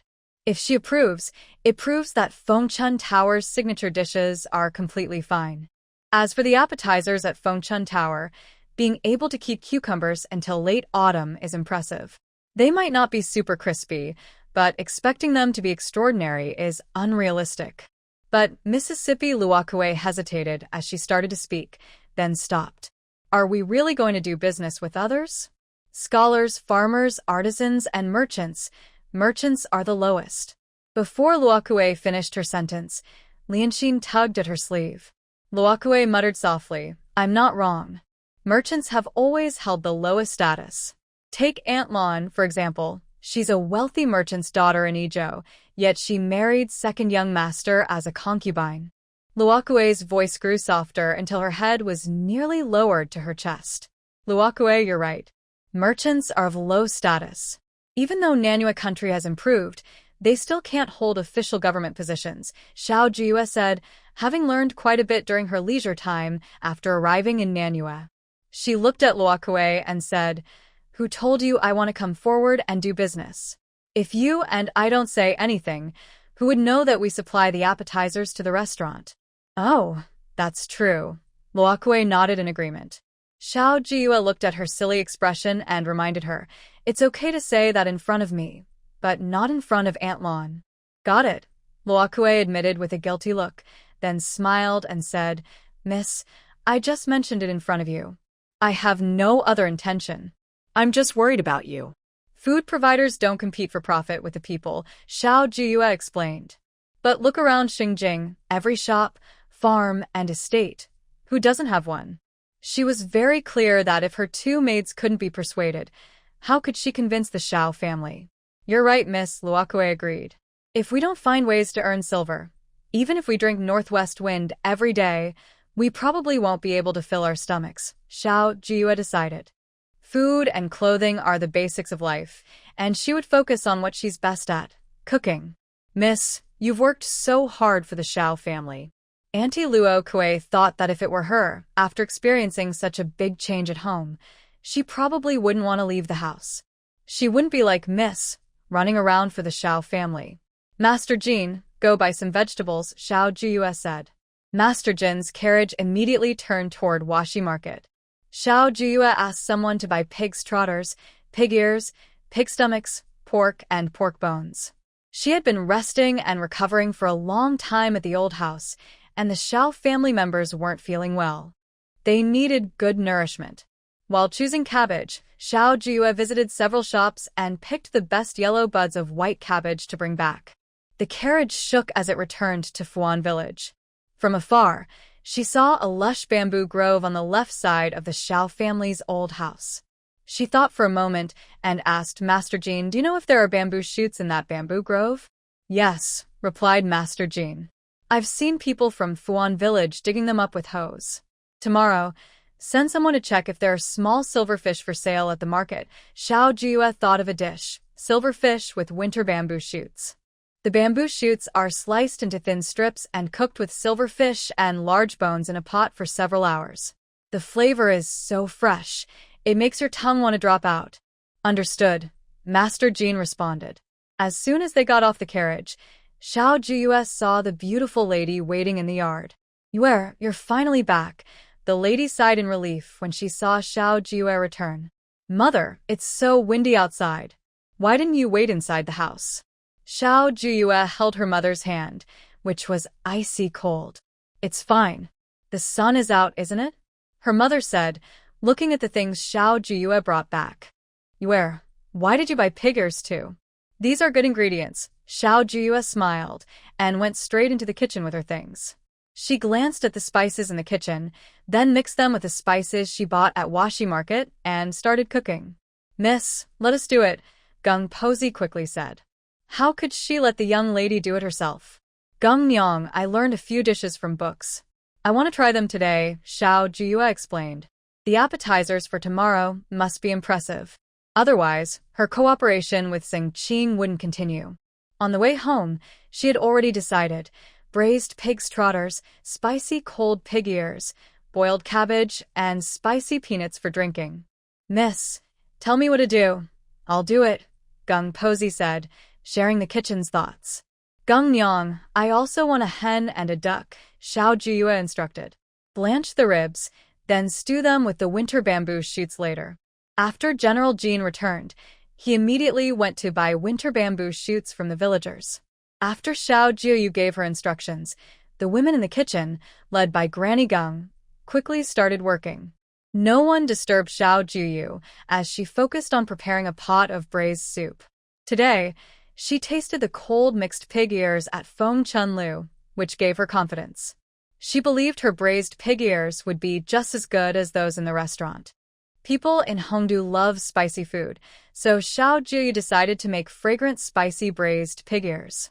When Granny Gung and others brought back the prepared old hen and duck, the kitchen was filled with a delicious aroma. Everyone looked at the pot of flavorful braised soup and praised Xiao Jiuyue not only for her talent, but also for how well she could cook in the kitchen. For dinner, old Madame Xiao had been eagerly waiting. She heard that her granddaughter was cooking. Xiao Jiuyue didn't often cook before, usually just making some snacks. But today, she made a pot of braised water and the aroma wafted into the main courtyard. "Grandmother, dinner is ready." Xiao Jiuyue entered the main courtyard and saw old Madame Zhao's expectant look. She said, "Grandmother, this pork rib and bamboo shoot soup is very fresh. Please try it." Old Madame Xiao looked at the soup and asked, "Yuer, didn't you say you made a pot of braised water? This clear soup doesn't seem related to braising at all." Mama Jiang served her a bowl of soup. Old Madame Xiao tasted it and found that the fresh, sweet bamboo shoots tasted really good. "Grandmother," Xiao Jiuyue smiled softly, "today, I didn't have much time, so the braised pig trotters aren't ready yet. Tomorrow, you'll be able to taste them." "All right." Old Madame Xiao didn't ask further. Looking around, she noticed that the dishes today were quite light. The pork she cooked was tender and soft, yet still firm enough to chew, and most importantly, it was rich but not greasy. After dinner, Xiao Jiuyue accompanied old Madame Xiao for a walk in the yard. She directly told her about her plans to collaborate with a restaurant for business. Old Madame Zhao's steps paused. "Yuer, do what you want." "Grandma supports you," she said. "Grandmother, you don't oppose it? Don't you think doing business is shameful?" Xiao Jiuyue's words, which she had prepared, now seemed unnecessary. Even the maid Luo Kue felt it was inappropriate, but her grandmother supported her. Old Madame Xiao gently patted her hand. Her thin, withered hand contrasted with Xiao Jiuyue's delicate, fair hand, like a blooming flower. She said, "As long as you earn honest money, you don't need to worry about what others say." Old Madame Xiao believed in her talent and praised her, saying, "If Yuer were a man, she would surely achieve great things." "Grandmother, even if I am a woman, I can still accomplish great things." Xiao Jiuyue chuckled softly. She once managed to go from nothing to earning over 100 million in assets. Now in the Southern Yu Kingdom, she can do it again. Her bright eyes sparkled like stars, shining with confidence and brilliance. "Okay." Old Madame Zhao's eyes twinkled with a smile as she looked at her and comforted her. "But, Yuer, you might have to endure some hardship. As the daughter of the esteemed Shongshu mansion, she should be pampered and cherished. But now, for the sake of money, she's willing to lower her status and deal with merchants. If her wife doesn't understand or support her, then Yuer would be truly wronged." "Grandmother, since I've taken charge of this family, I must be responsible for the Xiao family," Xiao Jiuyue said with pursed lips. "No matter what, no one in the Xiao family should be left behind." "Grandmother, I also visited the academies today, Qingyan Academy and Huaixin Academy," Xiao Jiuyue said, mentioning how she saw Chu Qingshu at Qingyan Academy, who was expelled after offending young Master Cheng. "Since it's winter now, I'll ask around more and see which academy is better." "Yes, choosing an academy carefully is important," old Madame Xiao said as she supported Xiao Jiuyue, their figures stretched out under the moonlight. Though old Madame Xiao was no longer as straight and tall, she remained like a steady anchor. Old Madame Xiao let her granddaughter pursue her plans and even encouraged her, teaching her how to be a good person. After leaving the main courtyard, Xiao Jiuyue looked up at the bright moon, feeling hopeful about the future. When she returned to the west courtyard, she saw Lady Lan guarding the gate. Under the moonlight, Lady Lan, wearing a fur-lined cloak, looked petite and delicate. "Miss," Lady Lan bowed as she saw Xiao Jiuyue.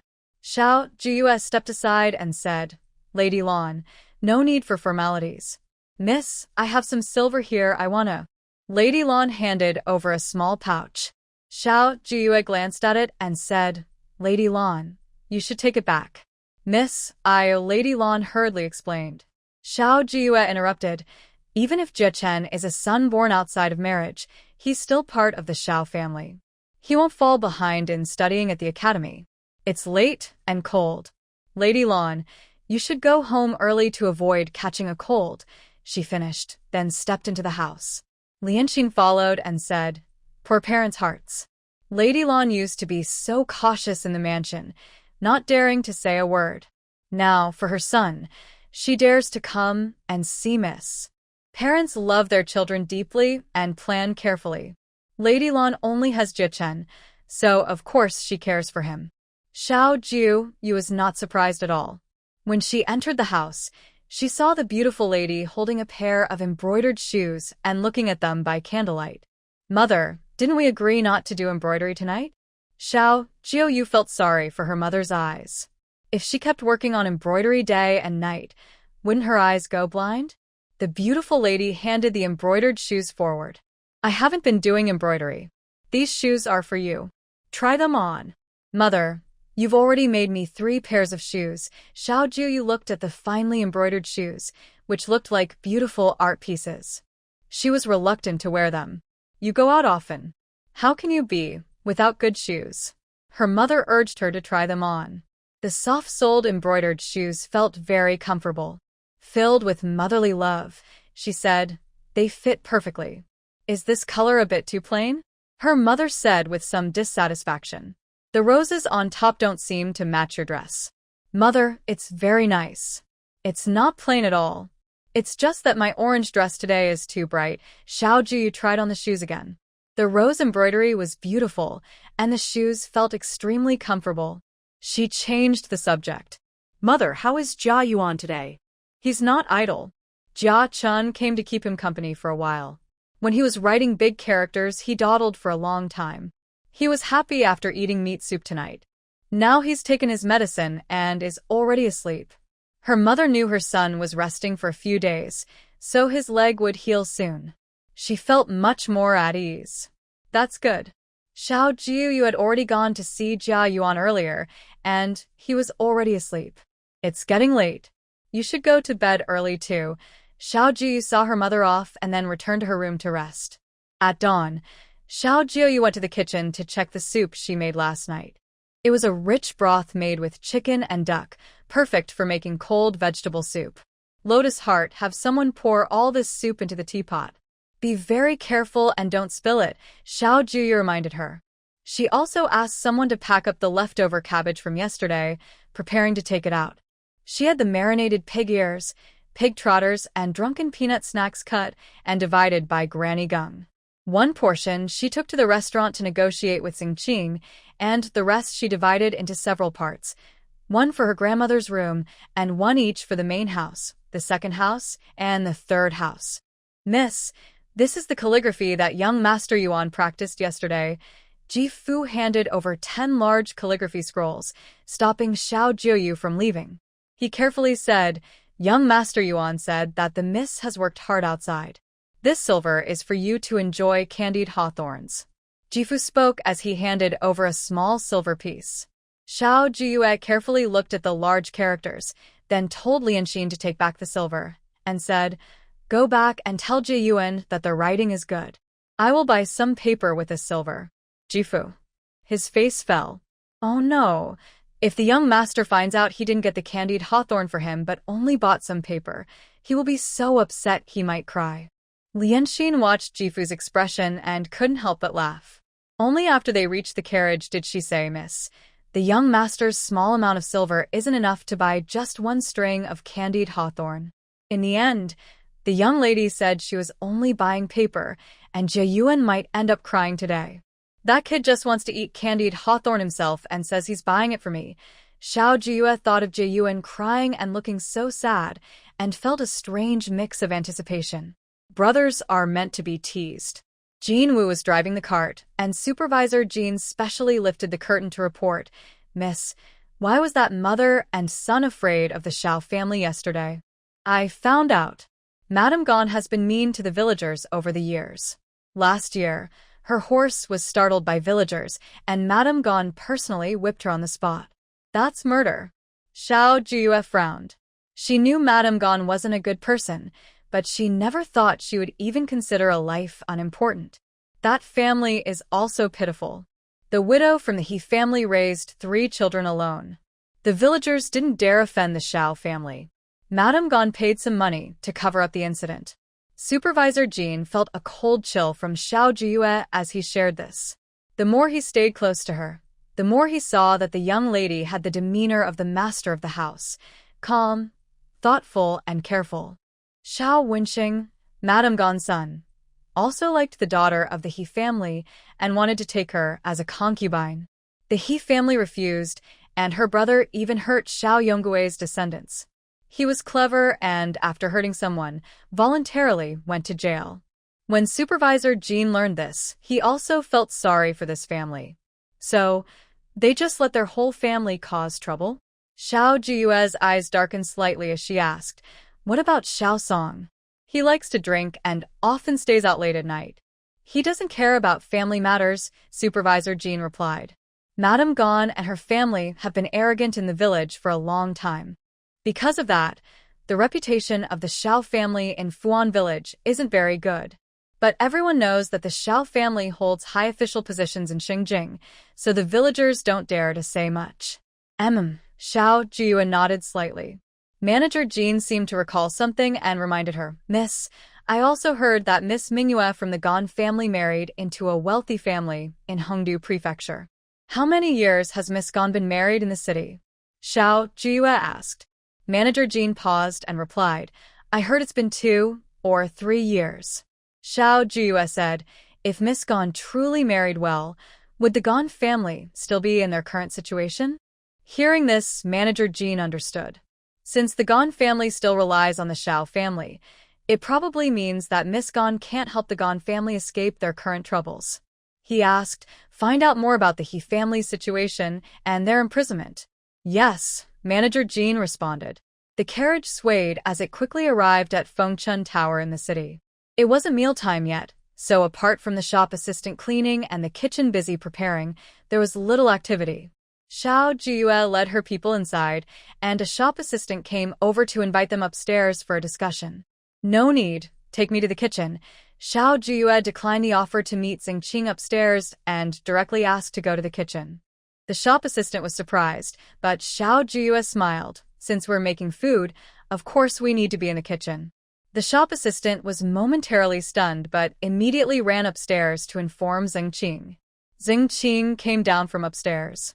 Xiao Jiuyue had already brought her group, including Manager Jean, to a small corner in the kitchen. Apart from boiling water for the cabbage and reheating the soup, the other dishes could be eaten directly. Manager Jean and Jean Wu's father held braised pig's trotters and spicy pig ears. Lianxin watched the pot of hot soup on the stove, while Luo Kue stayed by Xiao Jiuyue's side, ready to help whenever needed. Everyone had clear roles. Xingqing saw Xiao Jiuyue's delicate fingers slicing the cabbage, which looked like a flower. She thought silently, could carving a flower into the cabbage make it look and taste better? Xiao Jiuyue put the sliced cabbage into the pot to cook and then looked for plates. She saw that all the plates were dull and dirty and asked, "Are there any white porcelain plates?" "Yes, there are. It's just that everyone thinks these white porcelain plates don't look good," the shop assistant said as he took out the white porcelain plates. Xiao Jiuyue carefully picked out the cool, spicy pig ears from the clay jar. As soon as she opened the jar, the fragrant smell of spiciness and aroma filled the air. Everyone present instinctively swallowed and watched her move. After arranging the pig ears neatly, she casually added a few cilantro leaves nearby. Wow, these pig ears not only smell delicious but also look so good. The first dish, cold pig ears, was ready. Xiao Jiuyue then started preparing the second dish, braised pig trotters. The pig trotters were cut into pieces, arranged neatly, as if lined up. Green bitter lettuce was placed beside them, creating a picture-like scene. Xingqing's eyes brightened. Just these 2 dishes already looked quite appealing. She couldn't help but look forward to the remaining dishes even more. For the peanuts, the presentation was simple, just placed in a bowl. The peeled peanuts paired with crispy red chili peppers smelled very tempting.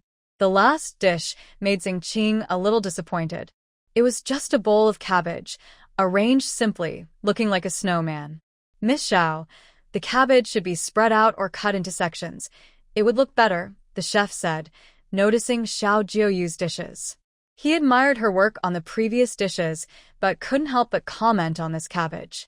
"With just a bit of salt, can it taste good? If it doesn't taste good and doesn't look good either, what's the point?" Xiao Jiuyue smiled gently, took the pot that had been simmering on the stove, and said, "Just watch." She lifted her wrist slightly, and the rich broth from the pot dripped into the heart of the cabbage. The cabbage, which Xingqing had earlier mocked as looking like a snowman, now seemed to bloom like a flower. "Miss Xiao, The cabbage flour looks quite beautiful, but with this clear, watery broth, will it taste good? The chef asked, surprised. He never thought cabbage could be made to look like a flower. Xiao Jiuyue didn't reply. She sprinkled a few red goji berries on top. The clear broth suddenly looked bright and fresh. She looked around at everyone and said, "Whether it tastes good or not isn't up to me. It's up to you." All 4 dishes were finished. Xiao Jiuyue took a step back and said, "Manager Zeng, if you all think it's not good, then our cooperation ends here." With that, Xiao Jiuyue turned and walked out of the restaurant hall. "Miss, these dishes must be delicious," Exile said, though her voice lacked confidence. "Serve the tea," Xiao Jiuyue said calmly. Exile and others looked anxiously toward the kitchen. Why was there no reaction from the people eating? The shopkeeper hurriedly walked over to Xiao Jiuyue, speaking firmly. He thought that with 4 dishes, there might be one that was delicious, and the partnership could go smoothly.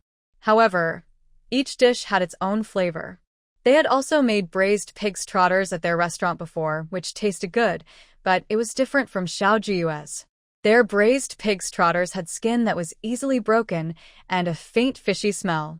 In contrast, Xiao Jiuyue's version had intact skin and a richer texture. The spicy pig ears and drunken peanuts were even more impressive. He had a feeling that once these dishes were served, they would definitely attract many customers. Especially the last dish, the blooming cabbage. He and Chef Lu both thought that clear soup with just vegetables wouldn't taste good, but once tasted, the broth almost made their taste buds explode with freshness. The shopkeeper made a gesture inviting her, saying, "Miss Xiao, please go upstairs." Xiao Jiuyue's lips curled slightly, seemingly not surprised by the shopkeeper's reaction. "Miss Xiao, that blooming cabbage dish uses chicken and duck broth." Chef Lu hurried over and listed several ingredients, asking, "How is it made so flavorful?" The shopkeeper turned to glare at Chef Lu. His expression made it hard to negotiate the price later. Chef Lu stopped in his tracks, but his eyes seemed eager to stay fixed on Xiao Jiuyue, full of curiosity. Xiao Jiuyue glanced at him and wasn't surprised at all. The hot water cabbage, which had a place at the state banquet, was famous for its simplicity, just a piece of cabbage in boiling water. With 3,000 bowls, this dish was definitely as good as any delicacy. Back in the private room last time, after the waiter served tea, no one spoke. Xiao Jiuyue wasn't in a hurry. She sipped her tea slowly and said, "Shopkeeper Zeng, this is probably Maojian green tea, right?" "You have good eyes, miss." Zeng Qing was a bit surprised but thought it made sense. When he first saw Xiao Jiuyue, he felt she must be a noble daughter raised in a wealthy family. Unfortunately, the tea leaves aren't very neat in shape, the color isn't bright enough, and the brew isn't clear enough. Xiao Jiuyue looked at the waiter and said, "Didn't the waiter boil the water before brewing?" Zeng Qing paused, then looked at the guilty expression of the waiter. He immediately understood that Xiao Jiuyue was right. He smiled and said, "The Maojian you mentioned should be top-quality Maojian. As a small merchant, I probably can't afford to drink it." "No, each type of tea varies in shape, tightness, and freshness, so the brewing method naturally differs." Xiao Jiuyue chuckled softly. When she worked in a tea house before, she interacted daily with wealthy people. She was well-trained in tea brewing and was no less skilled than others. Water quality, temperature, amount, and even the type of teapot used all affect the taste of the tea. Xiao Jiuyue spoke smoothly and calmly, her words pleasant to hear. She carried herself with an air of elegance and nobility from within. Zeng Qing was a rough person who never thought there could be so many details in brewing a cup of tea. After Xiao Jiuyue finished speaking, she continued to enjoy her tea without mentioning business again. Zeng Qing watched her. Even with a simple cup, she still looked graceful. He no longer waited for Xiao Jiuyue to bring up business, and instead spoke up himself, "Miss Xiao, our restaurant has bought all these dishes." "That depends on your sincerity," Xiao Jiuyue said with a smile, her lips slightly parted. "Each dish has a unique flavor, just like the tea we just tasted. Naturally, the prices will vary. If you want exclusive rights to sell these dishes, the price will be different," she added. Zeng Qing pondered for a moment. Although he hadn't heard of exclusive rights before, he understood the idea. Without hesitation, he said, I hope that in all of Longdong County, only my Feng Chun Tower sells this dish. Rarity makes something valuable. Just like signature dishes, if everyone has the same dish, why would people come to Feng Chun Tower? 1,200 taels of silver for 10 dishes, Xiao Jiuyue said directly. Lian Exile stood behind Xiao Jiuyue, quietly clutching Liang Kuei's hand. Their pupils trembled as if there had been an earthquake. They lowered their heads, afraid of being noticed. Miss Xiao, 100 taels per dish, is that price too high? Zheng Gongzi raised an eyebrow. It seems it's not that I lack sincerity, but that you lack sincerity. Those 4 dishes are indeed good, but not worth 100 taels. Zheng Gongzi shook his head and continued, in that case, I offer 30 taels per dish. Hearing his offer, Xiao Jiuyue smiled lightly and said, Don't rush to refuse, Gongzi. Seeing her unbothered by the rejection, Zheng Gongzi admired her.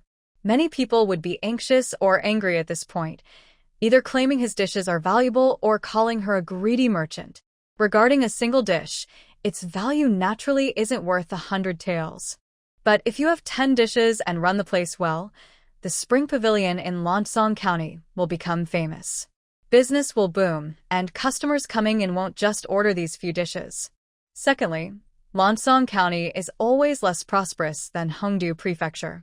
If manager Zheng had a restaurant in the city, that would be the best. If not, with these 10 dishes, he could stand out among the many restaurants in the city and make a lot of money. Xiao Jiuyue looked at him and asked, Does manager Zheng still think these 10 dishes are not worth 100 taels? Xiao Jiuyue turned around. Lianqin picked up the teapot and brewed her a second cup of tea. As she sipped the warm tea, she gently rotated her cup, waiting patiently for Xingqing's answer, without any rush. Xingqing thought for a long time and asked, Miss Xiao, can the first dish among these 10 compare to the dishes today? Of course, Xiao Jiuyue nodded. There are stir-fries and desserts after the meal, guaranteed to be better than anything in Shengjing or Hongdu. Xingqing's eyes lit up and he asked, Miss Xiao, since they don't have these dishes, are they tasty? That depends on whether manager Zheng thinks the boiled water cabbage is delicious. Xiao Jiuyue replied with a question instead of an answer. Delicious. Xingqing silently thought. He wouldn't say that at first. Everyone just tried the boiled water cabbage, which had no oil or fancy toppings. He thought it was just okay, but once he tasted it, he wanted to grab it all himself and eat it alone. He saw how eager he was to grab the food. Or perhaps, Manager Zheng, we have another way to cooperate, Xiao Jiuyue suddenly said. I can give these 10 dishes to your restaurant for free. Xingqing's eyes showed confusion. Just now, he was asking for 1,000 taels and now she wanted to give them away? But I want 3/10 of your restaurant's profit, Xiao Jiuyue added. Once she said that, only one thought was in Xingqing's mind. There's no such thing as a free lunch. He twitched his mouth and said, Miss Xiao, that's much more expensive than 10 dishes for 1,000 taels. The Spring Pavilion could hold second place in Longdong County, and its profits weren't low. If I said I could make your restaurant the top in Hongdu Prefecture, welcoming guests from all around, would you still think 3/10 of the profit isn't worth it? Xiao Jiuyue smiled at Xingqing. Xingqing's mouth twitched. That was less reliable than 1,000 taels for 10 dishes. The top restaurant in Hongdu Prefecture? He didn't even dare to imagine that. Miss Xiao, that would still be 1,000 taels for 10 dishes. Xingqing took a deep breath. If 1,000 taels could double the restaurant's profit, then this 1,000 taels would be worth it. Manager Zheng, are you really not considering a second plan? Xiao Jiuyue asked regretfully. Next time you bring this up, I want more than just a 30% profit. No need, just 1,000 taels, Xingqing said confidently. To make the restaurant business even better, he was willing to take a risk. He added, Miss Xiao, if the remaining 6 dishes can't compare to today's 4 dishes, then I won't give the rest of the money. No problem, Xiao Jiuyue nodded confidently. She reminded him, Manager Zheng, I want to remind you that rare items are valuable. The soup for boiling water cabbage is very hard to make, so it's best to limit it. Then the price. Xingqing looked at Xiao Jiuyue for guidance. His mood was filled with excitement. If the spring pavilion really improves, maybe he could also show himself in front of his master. Drunken peanut, 5 won. Braised pig trotters, 40 won. Spicy pig ears, 45 won. As for boiling water cabbage, Xiao Jiuyue paused and said, 300 won. 300 won? Everyone in the room was stunned. Even Lian Xian and Luo Kue thought their young lady was crazy. It was just a cabbage. The broth was a bit difficult to make, especially since they used a lot of ingredients and the process was complicated. But a bowl of boiling water cabbage costing 300 won was more expensive than meat. 1 won for 3,000 bowls of boiling water cabbage. I only sell it for 300 won. That's already cheap. Xiao Jiuyue sipped her tea. Moreover, people are naturally curious. The more unreasonable something is, the more it exceeds everyone's understanding, and the more curious they become. She asked, Manager Zeng, are you willing to pay 300 won for a bowl of boiling water cabbage? Yes, Zeng Qing nodded without hesitation. Not only 300 won, even 3,000 won might make him want to try. Now, Zeng Qing understood. He said, Miss Xiao, shall we draft an agreement? Yes. Xiao Jiuyue nodded. Zeng Qing was very enthusiastic about drafting the contract. She added a few clauses, and after signing, Zeng Qing directly handed over 400 taels of silver. Xiao Jiuyue glanced at Lianxin, who immediately took the silver note. Xiao Jiuyue said, Shopkeeper Zeng, there's one more thing. The bok choy in the hot water cabbage dish needs to be of very high quality. The village I live in grows excellent bok choy. Zeng Qing immediately understood and said, that bok choy will be a lot of trouble for Miss Xiao. The price definitely won't be lower than others. After leaving the restaurant and getting into the carriage, Lianxin collapsed onto the seat. Luo Kue was even more exaggerated, supporting Xiao Jiuyue and saying, Miss, just those 4 dishes sold for 1,000 taels of silver?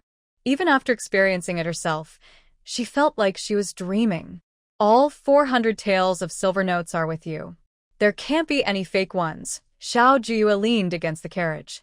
She had thought carefully about what the shopkeeper Zeng said yesterday night, practicing for a long time and considering every detail. When she returned, she planned to think carefully about what ingredients to use for the remaining 6 dishes.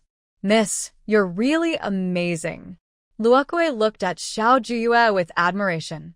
Lianxin didn't speak, but her eyes showed admiration too. Xiao Jiuyue chuckled softly and said, let's go. I'll take you to buy some delicious food. At this moment, Xiao Jiuyue began to enjoy exploring the ancient streets in an immersive way. Delicious. Luo Kue held a candied hawthorn in her left hand and a sesame cake in her right, eating happily. Luo Kue, don't eat too much. Be careful not to make your stomach burst, Lianxin said, touching her stomach. She really couldn't eat any more now. They had just finished a table full of dishes at Fengchun Tower, and now she was eating candied hawthorns again. She couldn't eat anything else.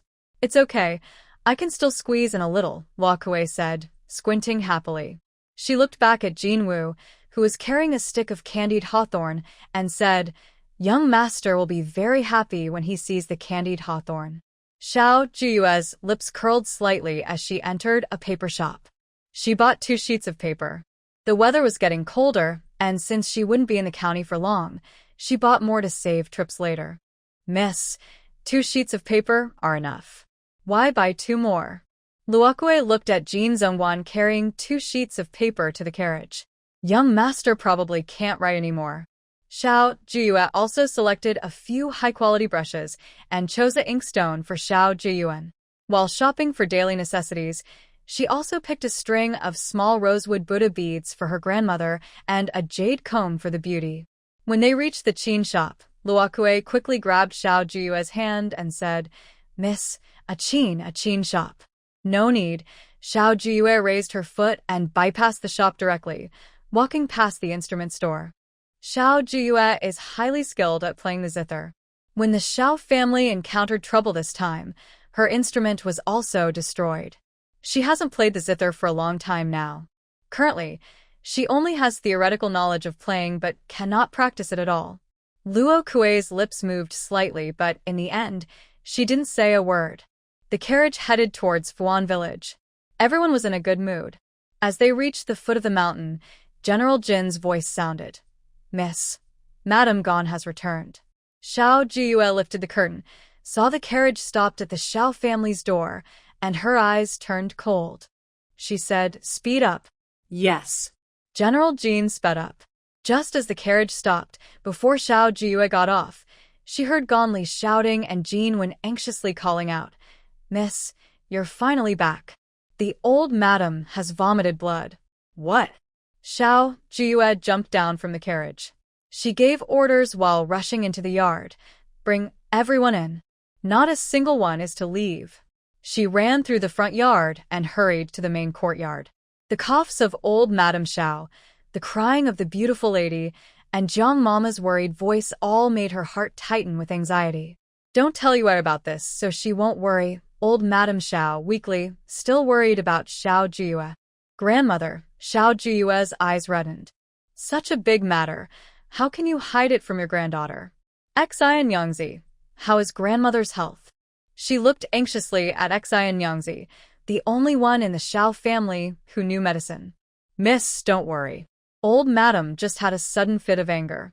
The last time the doctor prescribed medicine, she felt much better. Today, she was just shocked, so." Exile and Yangzi lowered her eyes and replied, "I'm going to prepare some medicine now." Xiao Jiuyue sat by the bed, supporting old Madame Xiao, while handing her warm water and asking, "Jiang Mama, what happened?" "Yue, just some small matters," old Madame Xiao signaled to Jiang Mama with her eyes. "Grandmother, if you don't want to say, your granddaughter won't go out anymore. I'll stay with you, so you won't suffer any grievances, and your granddaughter can also stand up for you," Xiao Jiuyue said, making old Madame Xiao speechless. How can that be? She was just a young girl from a noble family. Why should she spend every day with this old lady? "Miss," Jiang Mama could no longer hold back. "That Madame Gan came to the door and said she wanted to matchmake you." Xiao Jiyue's face darkened. Her grandmother was most worried about her marriage. She asked coldly, "Jiang Mama," she said, "who does she want to marry me to?" Old Lady Xiao comforted her, saying, "Yue, don't worry. I have already scolded Ganli.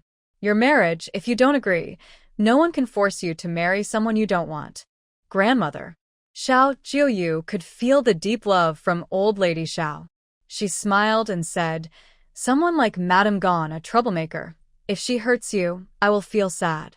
At this moment, old Lady Xiao's mood gradually calmed down.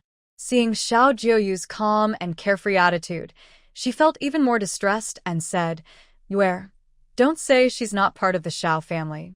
Even if she's a distant relative, she shouldn't treat you so badly." Thinking of what Madame Gan said, old Lady Xiao was still very angry. The Xiao family had encountered trouble, but they would never belittle their own daughter. Even if Xiao Jiuyue married someone from a less noble family in the future, it would be someone she loved and trusted, someone the Xiao family could rely on. It would never be someone like the scheming Gan family. "Grandmother, calm down." Xiao Jiuyue patted old Lady Xiao's back gently and offered some advice. "Getting angry is like punishing yourself for someone else's mistake." Hearing this, old Lady Xiao thought carefully and said, "Yue is right. Grandmother's health is 1,000 times more important than Madame Gan's. If my words sound harsh, just discipline me properly," Xiao Jiuyue said with a smile and changed the subject. She took out the contract from the Fengchun restaurant and said, "Look, grandmother, I earned 1,000 taels of silver." 1,000 taels? Old Lady Xiao's attention immediately shifted. She looked at Xiao Jiuyue in disbelief. She couldn't believe she earned 1,000 taels just by going out once. In all of Shengjing or even in Manhwa Kingdom, only a few people could do that. "Yes," Xiao Jiuyue nodded confidently. "You can see the contract for yourself." Old Lady Xiao carefully read the contract, examining every word. It clearly stated that if Xiao Jiuyue provided 10 dishes, Fengchun restaurant would pay her 1,000 taels of silver. Currently, she had prepared 4 dishes and paid in advance of 400 taels. Unexpectedly, Xiao Jiuyue, who used to love tinkering in the kitchen, could now earn money with her cooking skills. Skills are never a burden. Xiao Jiuyue took out a small purple sandalwood Buddha bead bracelet and said, "Grandmother, although this sandalwood isn't as good as what you used to have, it's a token of my heart." Good. Madame Xiao looked at the carefully selected small rosewood box. Seeing its price, she knew it was not cheap. The color and appearance were excellent. She replaced the previous prayer beads with the small rosewood beads that Xiao Jiuyue bought. Size is just right. "Grandma really likes it," said Madame Xiao, holding it and feeling its color, texture, and size. It was not much different from what she used before. "Grandma, tonight, try the cold water cabbage I made today," Xiao Jiuyue said, not mentioning the other dishes. Since Madame Xiao had vomited blood again and was not in good health, dishes like pig's trotters, pig ears, and drunken peanuts were not suitable for her. "Good. Then I will enjoy my granddaughter's kindness," Madame Xiao said with a smile. Both grandmother and granddaughter forgot about Ganli outside, who was shouting loudly. After dinner, Xiao Jiuyue accompanied Madame Xiao to finish eating before saying, "Grandma, rest early." "Okay," replied Madame Xiao, who was not feeling well, and went to bed early. "Mother, go back and check on Jia Yuan. I need to talk to Mama Jiang," Xiao Jiuyue said, sending away her maid. She then took Mama Jiang to the courtyard and asked, "Mama Jiang, tell me exactly what Ganli said today." Xiao Jiuyue's cheerful expression from earlier disappeared. Her face was cold, and her eyes showed a hint of chill. "Miss, Madame Xiao loves you the most. When she heard Ganli wanted you to marry her brother, she immediately got angry," Mama Jiang said, feeling a cold shiver run through her. "Mama Jiang, you stay and take care of Grandma. If she shows any discomfort, send someone to inform me immediately," Xiao Jiuyue said, then turned and left. Under the moonlight, the young lady in blue, with her long hair blown by the evening breeze, looked graceful. But to Mama Jiang, she seemed full of fierce energy. A premonition arose in her heart. Gan Lady's trouble was coming. "Let me go. If you dare to imprison me, I'll tell you, my son is a master at Hongdu Prefecture. How dare you keep me here? Blind fools. Let me out." Ganli shouted fiercely, smashing everything she could in the room. Bang. Lian Xian, furious, pushed the door open hard. Xiao Jiuyue slowly walked in. Shadows fell across her face, shifting from dark to light. Her cold eyes fixed on Ganli. Ganli's curses caught in her throat. She said, "Xiao Yu, I am your aunt-in-law, truly caring for you. Why are you unjustly locking me here? I'm hungry." Ganli looked like she was being treated unfairly, saying, "You and my youngest brother, Zongyong, are truly a perfect match. Once you marry into the Gan family, I will be your aunt and elder sister-in-law. Can I treat you badly?" Marrying into the Gan family means falling into a happy life, full of wealth and honor, and you won't even realize it. Ganli spoke charmingly. "My younger brother is very handsome and talented. In all of Landong County, he's a talented young man. My brother wants to thank the Xiao family and doesn't mind that your father was exiled after being accused." Ganli's eyes sparkled as she continued, "Just one look at my brother, and you'll be happy with this marriage." She believed that marrying Xiao Jiuyue would bring wealth and status to the Gan family. Xiao Jiuyue remained silent, making Ganli think there was still hope. She sighed regretfully and said, "It's a pity for a young girl like you, who is at the best age for marriage. If you delay, you'll become an old maid and might never marry." Ganli spoke excitedly, without even catching her breath. Such a good match. Missing it would be a real shame. Disrespecting the grandmother and elders, making her so angry she coughs blood, and slapping her 20 times. Xiao Jiuyue's cold voice sounded, as she turned to look at Luo Kuei. Luo Kuei immediately rushed forward, regardless of Ganli's status, and slapped her hard across the face. Ganli's maid tried to step in, but Jin Wen and Gung Pozi, who was specially brought by Xiao Jiuyue, held her down on the ground. "How dare you?" Ganli, frightened and realizing she had no one to help her, could only shout loudly. However, Luo Kuei was quick and efficient, and the sound of slaps kept ringing. Luo Kuei loved to eat and was strong. After a dozen slaps, Gan Li's face was swollen. Luo Kuei grinned and said, "Sorry, I forgot to count. Let's start again." Gan Li's eyes rolled, and she fainted. She just fainted? Luo Kuei grabbed her collar. Even though she was lying on the ground, she said, "Even if she's fainted, those slaps can't be missed." 1, 2, 3. Luo Kuei kept hitting and counting, hitting Gan Li until she cried out loudly. 20. After finishing, Luo Kuei cheerfully said, "Miss, it's done. 20, no more, no less." Perfect. Xiao Jiuyue looked at Luo Kuei's face, which was red from the beating, and said, "Tomorrow, add an extra bowl of meat." "Thank you, Mississippi." A smile suddenly appeared on Gan Kuei's face. "You, how dare you hit me? My son is a master clerk. My son won't let this go, and the Gan family won't either." Gan Li's previously plump face was now swollen, looking like a steamed bun. Xiao Jiuyue stepped forward, looking down at her coldly. "A master clerk? Just a lapdog, not even an official. If he stands up for you, a disrespectful mother, his career will be over." Gan Li was still gnashing her teeth, but when she heard Xiao Jiuyue's words, her face instantly changed. Her face swelled even more, and her eyes narrowed into a slit, but you could still see her shock through her eyes. "Impossible," Gan Li said in disbelief, murmuring, "The Xiao family has fallen. They are now traitors and criminals. How can you? Have you not heard the saying, 'A dying camel is bigger than a horse'?" Xiao Jiuyue snorted coldly and ordered, "Send someone to take Madame Gan to the ancestral hall to kneel and reflect on her actions." After speaking, Xiao Jiuyue left the courtyard directly. Gan Li shouted in pain and scolded her inside the house, then worried whether her words would truly affect her son. "Find someone to send a message to Xiao Song. Tell him to come back to the Xiao residence," Xiao Jiuyue instructed, then called Manager Jean over. "Send someone to find out. What is the name of the prefect of Hongdu? When was he transferred there? And where is his ancestral home?" Yes. Manager Jean didn't ask more, and went to do the task. "Miss, what should we do with Madame Gan?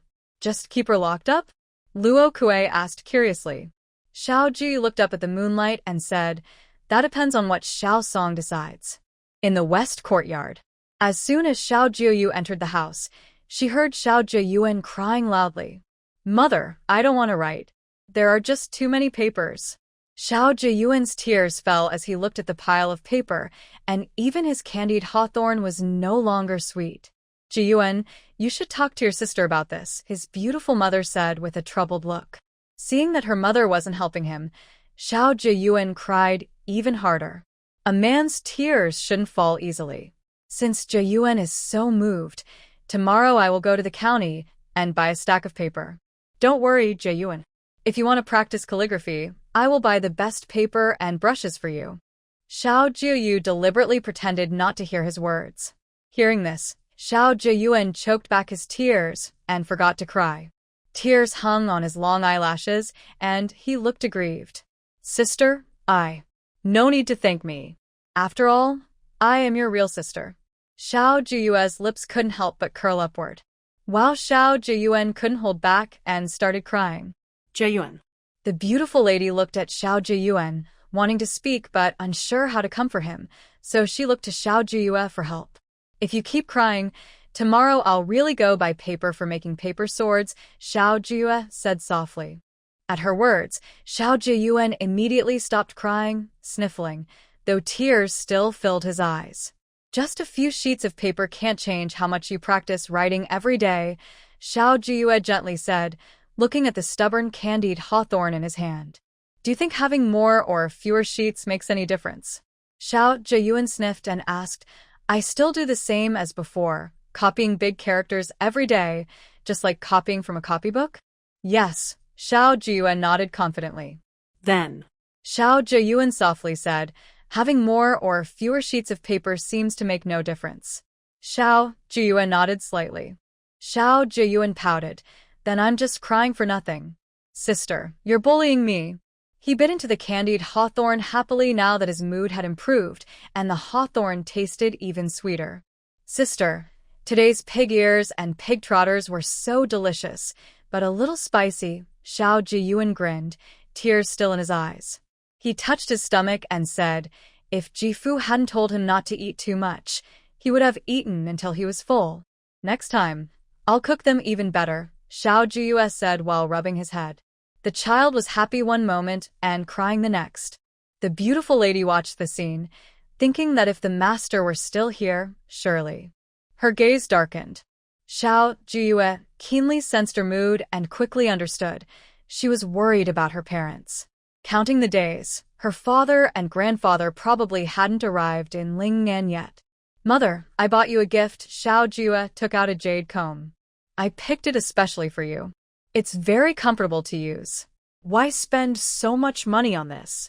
The beautiful lady said, but she couldn't let go of the jade comb, loving it dearly. Let me tell you some good news. I went out today and earned 1,000 taels of silver. Xiao Jiuyue directly shared her good news to prevent her from becoming overly sentimental. The beautiful lady stared at Xiao Jiuyue in a daze, worriedly holding her hand. Yue. Seeing her like this, Xiao Jiuyue knew she was worried, probably overthinking. She quickly explained, it's just the 4 dishes I made today. Someone bought each bowl for 100 taels of silver. Someone is willing to spend so much money on food? Could it be that they have feelings for you? The beautiful young woman looked worriedly at Xiao Jiuyue. In the past, Xiao Jiuyue's appearance was something she was proud of, but now she was very concerned. Because Xiao Jiuyue was very attractive, and today Madame Gan came to propose marriage. There will be more people coming in the future. Mother, do you think my cooking isn't worth 100 taels? Xiao Jiuyue said playfully, pretending to be angry. The beautiful woman immediately said, Mother didn't mean that. I'm just worried about you. Mother, just put your mind at ease. The money spent at the restaurant is worth it, Xiao Jiuyue comforted her. Mother, now we have some money. When you're free, make a new coat for Jianyuan. He's growing fast, and last year's coat is probably too short now. All right, I'll make one tomorrow, the woman said with worry in her eyes, looking at Xiao Jiuyue. Yue, I also have some valuable items here. You. Mother, Xiao Jiuyue interrupted her, I don't need to show my face. I just teach the chefs at the restaurant how to cook, and I can earn money. It won't affect my reputation at all. Really? Hearing that Xiao Jiuyue didn't need to show her face, the woman felt much more relieved. In Longzhong County, Hongchun Pavilion. Sir, one more drink, a woman in light silk said, holding a wine cup close to a man's lips. She asked softly, is it good, sir? Her charming voice, the woman leaned into the man's embrace. Yes, very good. The man hiccued, pinched her delicate face, and took out some silver coins from his pocket, stuffing them into her waistband. His face was flushed, and his eyes looked dazed as he said, this is a reward for you. Thank you, sir. The woman smiled happily after receiving the silver. Xiao Song, you're drinking here again, a loud voice shouted. Gan Zongrong suddenly grabbed the drunken Xiao Song and said, Lillian has had trouble, and you're still here drinking? Are you even a man? Ah. The woman was so frightened her face turned pale, and she hurriedly ran outside. Xiao Song's eyes were blurry. He tried to open them wide and leaned closer, saying, so you're my older brother-in-law. Hic. Xiao Song hiccuped loudly, the alcohol fumes overwhelming. Gan Zongrong pushed him away with disgust and said angrily, take the husband away. The guards brought by Gan Zongrong immediately carried Xiao Song away. He was thrown into a carriage, and as the cold wind blew, his drunkenness was awakened. He said, I haven't finished my drink. Drink, drink, drink. All you know is to drink. Look at you now. Where's the man I know? Gong Rong looked at Xiao Song with a look of disgust. Xiao Song leaned against the carriage, which was rushing quickly. Cold wind blew in through the window. Listening to Gong Rong's curses, he closed his eyes and said irritably, why should I drink alcohol? You. Gong Rong looked at his drunken, miserable state and said, Lillian went to the old Xiao family house today. It's already dark, and she hasn't come back. Aren't you worried? Did something happen to her? Old Xiao family house. Xiao Song's eyes briefly cleared. Then he leaned back against the carriage and said, I told Lillian long ago not to cause trouble for the Xiao family. Lillian was there to arrange a marriage, not to make enemies, Gong Rong said impatiently. Xiao Song, you should go back to the old house and see what happened to Lillian. Huh? Matchmaking? Xiao Song sneered. Because he had drunk, his speech was a bit slurred. Maybe alcohol made him braver, and he said what he usually wouldn't. Gong Rong, the Xiao family isn't just me, Xiao Song, a useless man. The Xiao family came from Shengjing. The men of the Sheng family have all been exiled. No one knows if they are alive or dead. Only the old and the young remain. I heard that 2 of the 3 Xiao sisters are of marriageable age. Gong Rong's eyes flickered. Xiao Song, you're just a coward. Haha. Xiao Song looked at the ceiling of the carriage. Cold wind blew on him. He pounded his chest hard and said, I'm useless. Just a coward. That's why a woman rides over my head. His eyes turned red as he looked at Gong Rong. I'm fed up with the Gong family. If you want to die, don't drag me into it. Xiao Song collapsed onto the carriage like a pile of mud. Xiao Song. Gong Rong still wanted to ask something. Seeing Xiao Song sleeping soundly with his eyes closed, he slapped him hard. What do you mean by that? Is there some secret behind this? Get up and explain clearly. Xiao Song shifted his position and, no matter how Gong Rong shouted, he slept peacefully. What the heck? Gong Rong yanked his collar in disgust and said, turn around and go back to the mansion. The carriage driver quickly turned around and headed home. They returned all the way to the Gong residence. Gong Rong paid no attention to Xiao Song, who was sleeping on the carriage. He went straight to Madame Gong's courtyard and said, Mother, Xiao Song is a useless man, cowardly and fond of drinking. If it weren't for the Xiao family, Lillian wouldn't have gotten involved with such a person. Master Gan Zongrong spoke about Xiao Song, saying, Mother, do you think the Xiao family's old and weak women and children can really turn things around? Xiao Song's remark, the Gan family wants to die, don't involve me, always made Gan Zongrong feel uncomfortable. Zongrong, although the Xiao family only has women left, they managed to reach Hongdu safely and even drove out Liang and the others.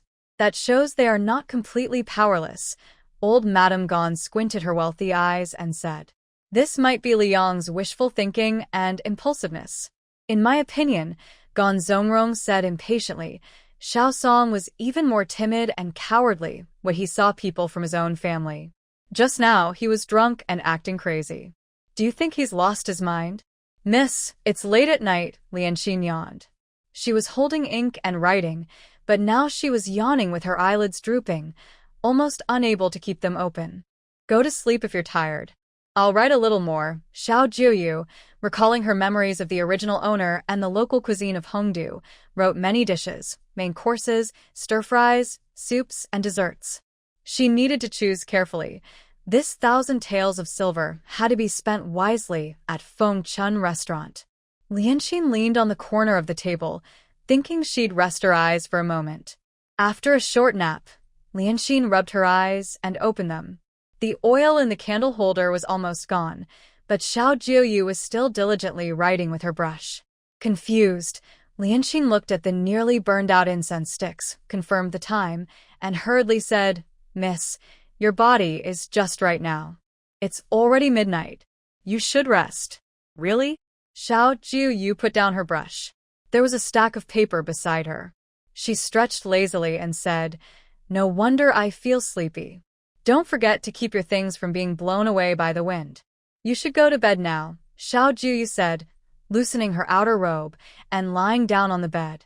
Her sleepiness was overwhelming, like a rising tide. At dawn, Xiao Jiuyue yawned and let Lianxin help her with her makeup and hair. With her eyes closed, she said, Later, don't tell mother or grandmother I stayed up late last night. Yes, Lianxin replied, carefully applying some powder to make her look better. Feeling drowsy, Xiao Jiuyue quickened her pace as she approached the main courtyard. She blinked rapidly, thinking, If only I had a cup of coffee now, I'd feel more alert.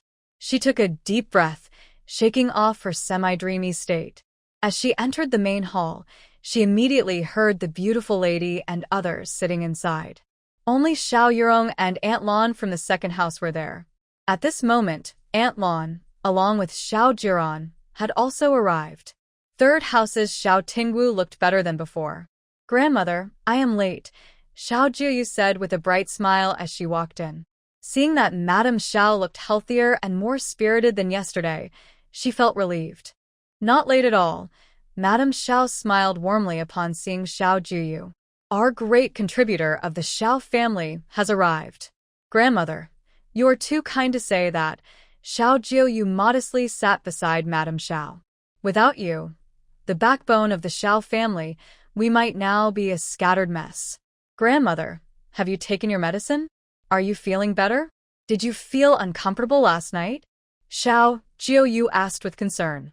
Madame Xiao replied, "I've taken my medicine and feel much better." "According to Aunt Jiang, your lights were still on in the yard last night. Although we signed the contract with Fengchun Tower, I still need to think carefully about the remaining dishes," Xiao Jiuyue said cooperatively. "For the Xiao family, Yue truly works hard." Madame Zhao's gaze swept over Mrs. Su of the main house, Xiao Yurong and Aunt Lan of the second house, finally resting on the third house. She said, "You all probably tasted the 4 dishes from yesterday." Yue put herself out to negotiate with the merchant for the sake of the family. "I hope you all remember this kindness well. One day, if anyone dares to say unkind words or betray us, don't blame me, the old lady, for being ruthless and expelling them from the Xiao family." Madame Xiao, once a strict and authoritative figure at the minister's residence, now spoke with firm authority. As soon as she spoke, everyone responded in unison, showing their support. Except for Mrs. Su of the main house and the second and third houses, who were still confused. They enjoyed the 4 delicious dishes yesterday, but they couldn't understand the contract with Fengchun Tower or the negotiations with the merchant. "Grandmother," Xiao Jiuyue felt her chest warm.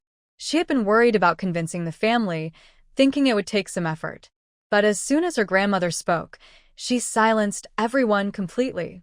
Madame Xiao gently patted Xiao Jiuyue's hand and looked at the confused faces of the others before explaining, "Yue provided 10 dishes for the restaurant. 4 have already been given. If you can come up with ideas for the remaining 6 dishes, the money earned will naturally be shared with you. If you can't think of anything, then forget about sharing that money." Xiao Jiuyue's eyes flickered slightly. She hadn't thought about this yesterday, but today, her grandmother brought it up. It seemed she wanted to help her secure her share of the money. "Grandmother, I don't cook. The money belongs to my eldest sister. She earned it, and it should go to her." Xiao Yurong was the first to express her opinion. Now, only she and Aunt Lan remain in the second household. No matter what happens, she just wants to live peacefully. Xiao Jiuyue helped her recover 400 taels of silver from her mother. Naturally, Xiao Yurong now stands by Xiao Jiuyue's side. Aunt Lan quickly spoke up to show her support. "Yes, this silver should belong to the young lady." For a moment, everyone's eyes turned to third Aunt Xiao from the third household. She looked serious and said, "Mother, Yue has been working hard managing the household. If her own earned money is taken away, I, as her aunt, will have no face to eat." Third Aunt Xiao knew clearly that today's actions by the old madam were meant to tell them not to think about taking the silver. The old Madame Xiao nodded happily. "As elders, we shouldn't rely on the younger generation to support us." Seeing how the old madam favored her openly, Xiao Jiuyue couldn't help but smile. After leaving the main courtyard, everyone returned to their own houses. The second and third households kept their doors closed. Recently, because it's gotten cold, Marinyang and others started making jackets for the siblings. Xiao Jiuyuen's leg isn't healed yet, so he can't get out of bed. Marinyang has been taking care of him every day. As Xiao Jiuyue left the yard, she saw several managers and maids approaching together. Gung Posey from the kitchen was the first to speak. "Young lady, now we rely on daily trips to the county to buy vegetables. We notice that there is land next to the old house, which is also Xiao family land. We want to grow vegetables there. Young lady, now there isn't much work in the house. We're all getting bored." Yumamo agreed. "It's only October now. If we work faster, we can have radishes and cabbages by the new year. Growing vegetables for ourselves is a good idea. Who dares to stop you?" Xiao Jiuyue raised her eyebrows. Most of the people staying in the house are elders who grew up in the Xiao family. Having experienced its ups and downs, they truly treat the Xiao family as their own. But the land is full of flowers and plants. Gung Pozi hesitated and said, Guan Madam's people don't agree.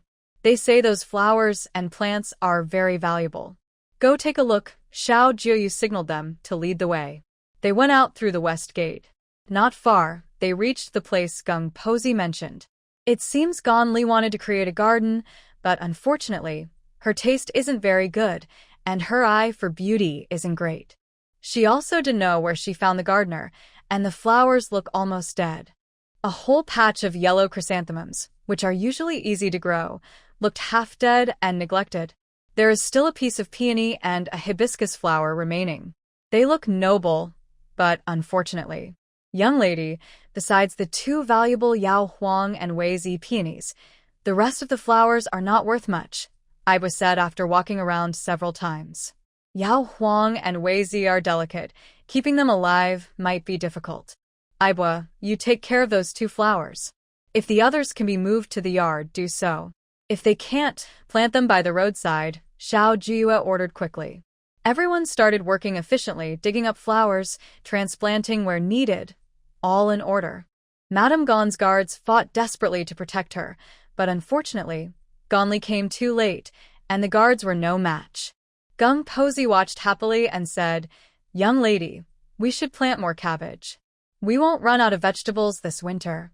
When she was in Shengjing, Gung Pozi loved visiting the village. Seeing so many green vegetables growing happily made her feel joyful. Now, it was great that they could grow vegetables next to the old house. Young lady, don't worry. When we use fertilizer, we will be very careful to prevent smells and bugs from reaching the yard. Yu Mama also spoke. She originally followed the Xiao family to Hongdu to repay their kindness in saving her two children. Now, she thought, returning to Hongdu was a good choice. Thank you for your hard work, Xiao Jiuyue said with a slight smile. The gene for planting vegetables was deeply ingrained in her. She suddenly asked Gung Mama, Yu Mama, if we plant vegetables in the field, will we also harvest anything? Plant vegetables in the field? Gung Pozi looked at Yu Mama and exchanged glances. Growing vegetables in the field would consume all the fertilizer, and if we plant grains later, there might not be enough food. Crop rotation. Xiao Jiuyue remembered this term. When she first arrived in Hongdu, she hadn't thought about farming. Now, thinking about it, she felt time was a bit tight. Since it's early October, there's still time. She said, you all prepare this piece of land first. She was eager and asked someone to find out how much land the Xiao family owned in Hongdu. Young lady, someone from the Gan family has arrived. Luo Kue hurried into the room to report.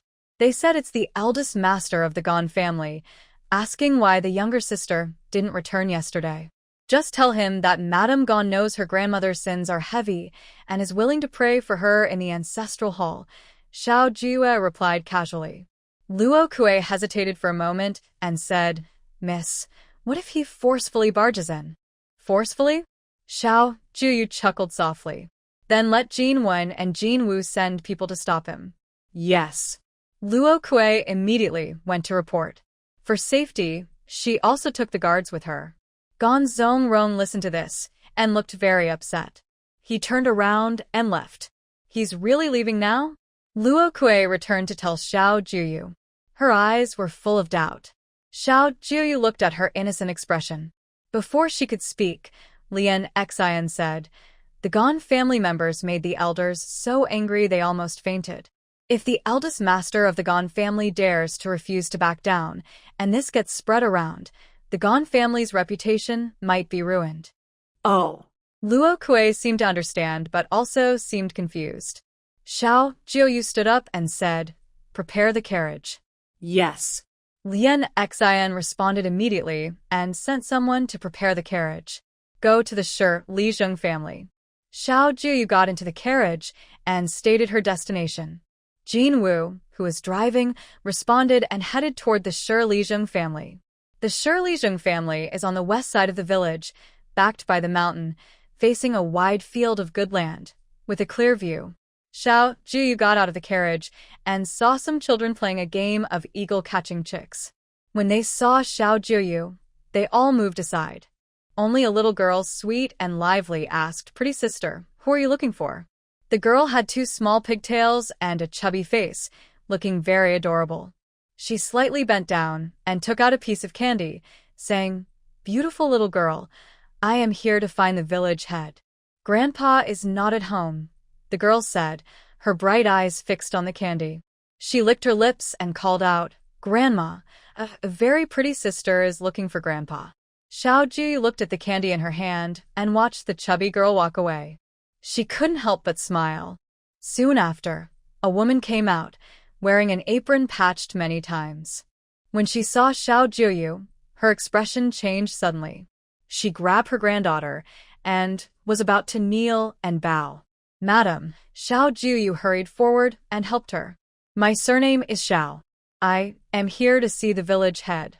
"Good, good," the woman said, smelling her faint fragrance. She was so flustered she couldn't speak clearly. She called out, "De Gang, quickly go to the field and call your grandpa back."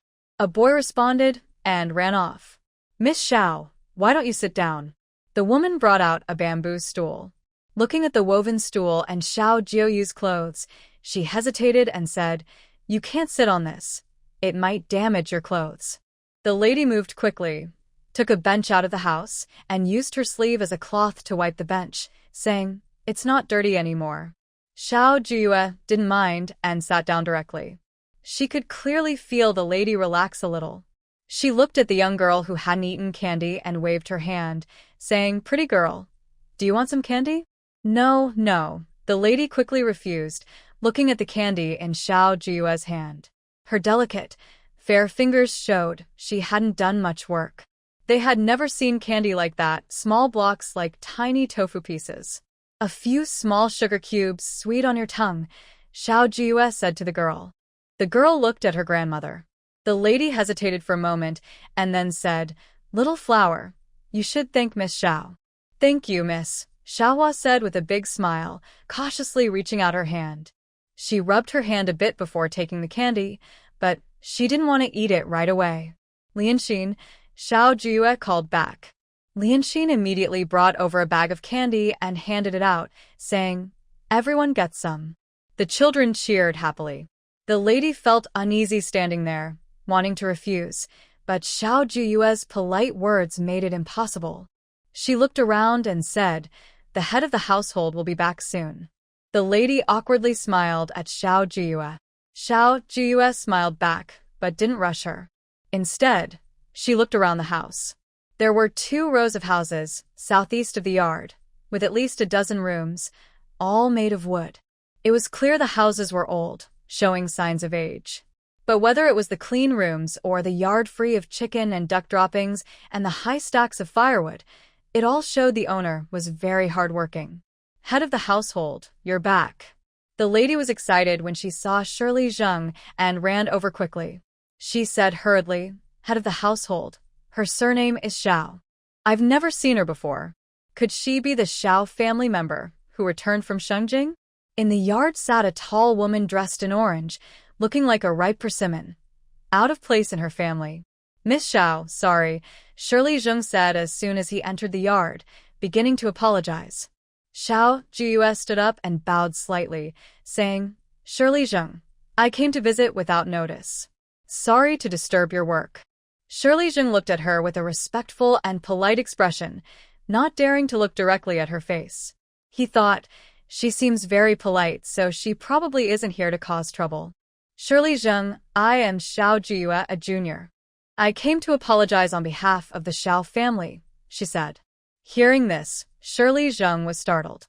He scratched his ear, thinking, "Did I hear that right?" Before Shirley Zheng could speak, Xiao Jiuyue continued, "My grandmother and I just moved back to Fuan village. If the Xiao family has done anything wrong before, please point it out. In the future, our family will strictly control our people. If anyone dares to bully the villagers, I, Xiao Jiuyue, will be the first to stand against her." Xiao Jiuyue's voice was clear and bright. Shirley Zheng understood that, no matter what her purpose was, she at least wanted to get along well with the villagers. Shirley Zheng chuckled to himself. naturally not mentioning how the Xiao family had previously bullied the villagers and that someone was still being held in jail now. Ah, Xiao Jiuyue. Originally, my grandmother wanted to come herself, but unfortunately, Madame Gon was so angry yesterday that she vomited blood and couldn't leave the house. What? The older woman nearby looked curious.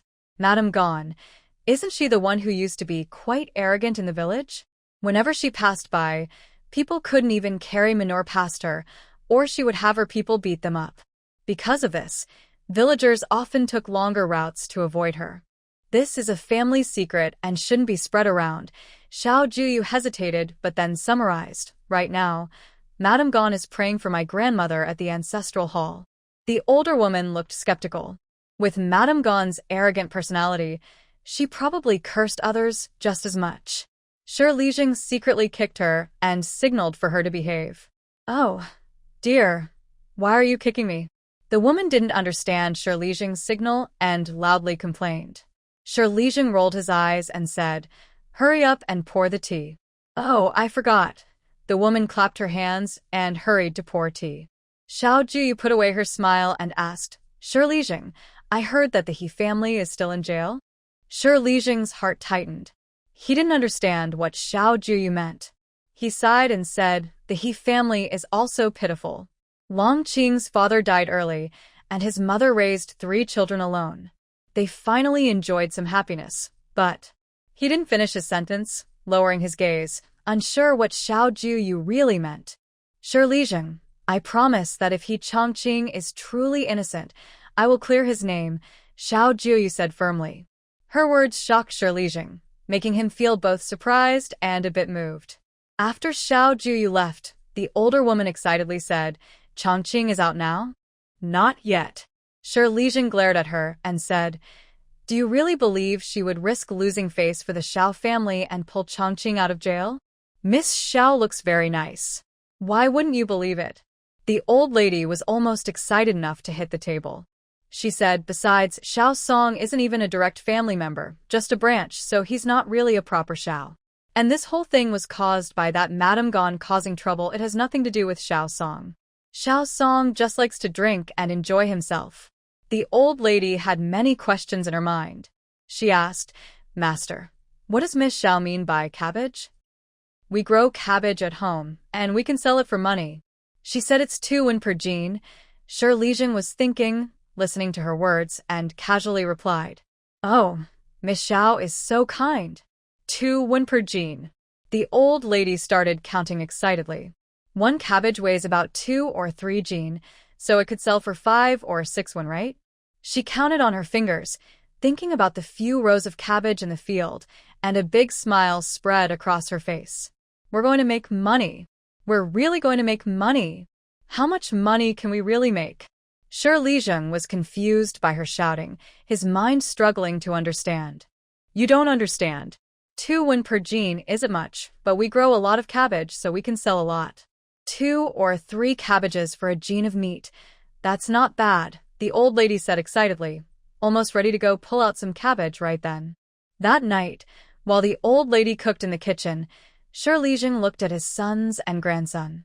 Finally, his gaze settled on his youngest son, Yuchong, who was the only one in the family studying. He asked, "Do you think Miss Xiao really wants Chongqing to come out?" "Father, if she didn't want Chongqing to come out, why would she bother?" Yuchong's eyes flickered. "Father, I think the Xiao family's old house is about to change. In the past, Madame Gon was in charge, but now she's been sent to the ancestral hall to pray." Yuchong continued, "Usually, big families only go to the ancestral hall when they've done something wrong, claiming it's for blessings. Actually, they're inside reflecting. I think Chongqing might really come out. If that's true, it would be wonderful." Shiao thought about Gao Chongqing. He was sensible, hardworking, strong, and last year during the New Year, he risked his life hunting a wild boar and shared it with the villagers. But, unfortunately, Shiao stopped his thoughts and asked, "What do you all think about the cabbage matter? If it's really 2 won per jean, as Miss Xiao said, then our villagers won't have to worry about cabbage anymore." Stone Yuchong muttered, "Father, although Miss Xiao said we don't need to tell the villagers, we should still be aware. In the future, we must maintain good relations with the Xiao family. Xiao family? I heard something happened in Shengjing, Big Brother Stone Yumin said. If we get along with them, could it affect us? Big Brother, Stone Yuchong looked at him helplessly. The Xiao family had trouble in Shengjing, but the women arrived safely in Hongdu. That shows the danger didn't reach the women. Besides, Shengjing is 1,000 miles away from Hongdu. They are women. Do you think it's easy? It doesn't matter. They have many people. I saw their guards. There are dozens of them, Stone Yumin replied. Stone Yuchong shook his head. No, the dangers on the road are not just about guards. I always feel that the Xiao family is unusual. If they are cleared of charges someday, we might benefit too. Miss Xiao is indeed extraordinary, Shi Lijing agreed. Yuchong, you don't need to do farm work at home anymore. Focus on studying. It's fine, father. I'll help with chores at home, and my older brothers can do less, Stone Yuchong said with a smile. Did you go see Lijing? Old Mrs. Xiao was sunbathing in the yard when she saw Xiao Jiuyue arrive and asked. Yes, Xiao Jiuyue replied with a gentle smile. Grandmother, nothing can be hidden from you. If you want to earn silver in the future, you'll need to deal with the villagers. Xiao Jiuyue knew this well. Don't underestimate these common folk. Sometimes, good relationships bring no harm. I've negotiated with manager Zeng. From now on, we'll sell cabbages here at 2 coins per jean. It's not just about avoiding conflicts. At least, it's a good start, Xiao Jiuyue explained carefully. If Xiao Song hadn't been so passive and allowed Ganli to act recklessly, she wouldn't need to mend relationships now. As long as you understand. Old Mrs. Xiao patted the seat beside her. I wonder if your grandfather and the others are close to reaching Lingnan. Based on their pace, they should arrive this month, Xiao Jiuyue comforted her. Grandfather and the others have warm clothes, medicine, and silver. They will surely arrive safely in Lingnan. That's true. Old Mrs. Xiao chuckled softly, her gaze falling on Xiao Jiuyue. Since the Xiao family's trouble, Xiao Jiuyue, with her fragile shoulders, has supported the family's reputation. Now she's working hard for the family's livelihood.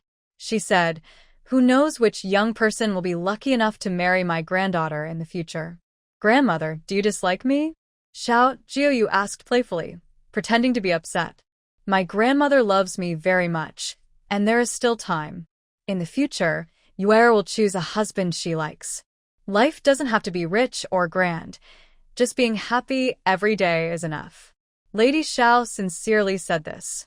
When Ganli came to discuss marriage with Xiao Jiuyue, it definitely wouldn't be the last time. However, Xiao family's current situation is awkward. If they rush to arrange a marriage for Xiao Jiuyue, it might cause problems for her. Xiao Jiuyue enjoys talking with Lady Xiao, who is kind and gentle, always caring about her. She can't help but act a little spoiled and say, as long as I listen to you, I hope I don't have to take a concubine. Oh, Yuer, you have quite a few demands, Lady Xiao said softly when she mentioned not taking a concubine. She gently touched Yuer's hair and said, Yuer, the Xiao family has always had the rule of not taking concubines, but your second uncle did take one. At that time, Xiao Eri almost lost his life because he wanted to take Shanglan as a concubine. Yuer, Lady Xiao listened to her words and wondered if the previous strict rule of not taking concubines was truly the right choice. The backyard was peaceful, but for girls like Yuer, if their husbands took concubines in the future, how could they handle it? Grandmother, I understand. Xiao Jiuyue looked up and smiled at her. If that day really comes, I will stay true to my heart, raise the children well, and treat my husband with respect. Her words were simple and calm, as if she had experienced many hardships and understood life deeply. Yuer, Lady Xiao wanted to say more, but Xiao Jiuyue interrupted, Grandmother, let's not talk about uncertain things. Today, I dug up Ganli's flowers and plants. Gung Mama and Yu Mama said they would plant vegetables. It's winter now, so we don't need to buy radishes or cabbages, which saves some money.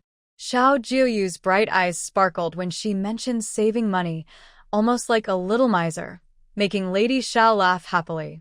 After leaving the main courtyard, Xiao Jiuyue happened to see Xiao Jiachen fussing about going to see Xiao Jiayuan. Aunt Lan was comforting him. Jia Chen, be good. Jia Yuan's leg isn't healed yet. If you go there to play, you'll just bother him. Auntie, I want to play with Jia Yuan, Xiao Jiuyue said with bright eyes like Aunt Lan, full of disappointment. Since returning to the Xiao family old house, he had been staying in the yard. Jia Chen, Xiao Jiuyue walked over and waved at him. Sister will take you to find Jia Yuan. Big sister, really? Xiao Jiuyue looked at Xiao Jiuyue in disbelief, then at Aunt Lan, as if seeking her approval. Aunt Lan gently bowed to Xiao Jiuyue and said, Jia Chen is causing trouble. If he disturbs Jia Yuan's leg healing, it won't be good. Most importantly, Aunt Lan was worried that Xiao Jiuyue, who was reckless, might hurt Jia Yuan's leg, which hadn't fully healed yet. Jia Yuan spends every day in his room resting his leg and keeps saying he's bored. If Jia Chen is willing to keep him company, Jia Yuan will be very happy. Xiao Jiuyue squatted down and smiled at Xiao Jiuyue. But Jia Yuan practices big characters every day. If Jia Chen wants to go, he has to practice too. Only after practicing can he play. Practice big characters? Jia Chen looked hesitant. Xiao Jiuyue nodded confidently. Next year, you and Jia Yuan will go to school, so you'll need to practice big characters. After finishing your big characters, you can do whatever you want with Jia Yuan, she said with a tempting tone. Yesterday, the beautiful lady had said that Jia Yuan's leg wasn't fully healed yet, but he was already eager to go outside and play. If Jia Chen was willing to go, since they were about the same age, practicing calligraphy and playing together would be perfect. Jia Chen's eyes showed hesitation and conflict. He looked at Aunt Lan, who encouraged him, saying if Jia Chen wants to go, then go. I want to go, Jia Chen nodded. Let's go. Xiao Jiuyue led Jia Chen to the west courtyard. She said, Aunt Lan, don't worry. Someone will watch over them. They'll come back lively and healthy. Thank you, miss, Aunt Lan said, reminding Jia Chen a few more times. She watched Xiao Jiuyue deliberately slow her steps, accommodating Jia Chen, and her lips kept curling upward. Jia Chen, you must study hard. Jifu, this bamboo dragonfly isn't fun at all. It can't fly. Jia Yuan sat on the bed, holding the bamboo dragonfly and fiddling with it. The room was cluttered with various things. He kept bumping into screens and objects. Young master, how about we play ball with you? You throw, and we catch. Jifu took out a woven ball from beside him. Jia Yuan looked at it and said, not fun. Mrs. Cunning, Jifu was worried when he saw Xiao Jiuyue approaching and quickly said happily, sister. Jia Yuan, Xiao Jiuyue called out, and he stretched his neck eagerly. If it weren't for the splint on his leg, he might have gotten out of bed and gone to her. Jia Chen? Jia Yuan was very happy when he saw Jia Chen. Having someone his age to play with made everything seem more fun. He said, Jia Chen, let's play ball. Jifu was about to put down the ball but, upon hearing this, hesitated. Should he put it down or pick it up? When Xiao Jiuyue saw Xiao Jiuyue, he moved closer and with a smile in his eyes, whispered, Big sister said I need to finish my writing before I can play. Big sister, can we write later? Before Xiao Jiuyue could finish asking, he looked up and saw Xiao Jiuyue smiling gently. He pursed his lips and said, Yes, we will write now. Good boy. Xiao Jiuyue couldn't help but smile as she watched the two obediently write. The scene was very soothing. Miss, Xiao Song has arrived, Lingzhi whispered softly into Xiao Jiuyue's ear. Xiao Jiuyue stood up and said, You focus on your writing. In the afternoon I will teach you something fun. Big sister, you can't trick me. Xiao Jiuyue's eyes lit up. Xiao Jiuyue glanced at him and said, I won't trick you. Xiao Jiuyue immediately became happy. He picked up the brush and said, Big sister, today I will practice hard and not be lazy. Did you slack off before? Xiao Jiuyue asked as she tidied up her things. Xiao Jiuyue covered his mouth, looking like he had said too much. His eyes darted around, and his slightly chubby face seemed to be thinking about how to fix it. Xiao Jiuyue stroked his soft, drooping hair and smiled, saying, Silly. Big sister, you messed up my hair. Xiao Jiuyue puffed out his cheeks and fussed with his neatly arranged hair. Anyway, no one else is watching. Xiao Jiuyue pinched his chubby face again. Her small, fleshy face felt very nice. Just as Xiao Jiuyue was about to get upset, Xiao Jiuyue smiled and left. Only when she reached the front yard did her smile fade. In the front yard, in the main hall, Xiao Song sat listlessly in a chair. Miss, Xiao Song saw Xiao Jiuyue and immediately stood up to bow, staggering slightly and nearly falling. As he passed by, she could smell a faint alcohol scent on him. Sorry, I was taking care of grandmother, and she just fell asleep, so I arrived late. Xiao Jiuyue sat down directly, saying sorry with her words, but she showed no real regret.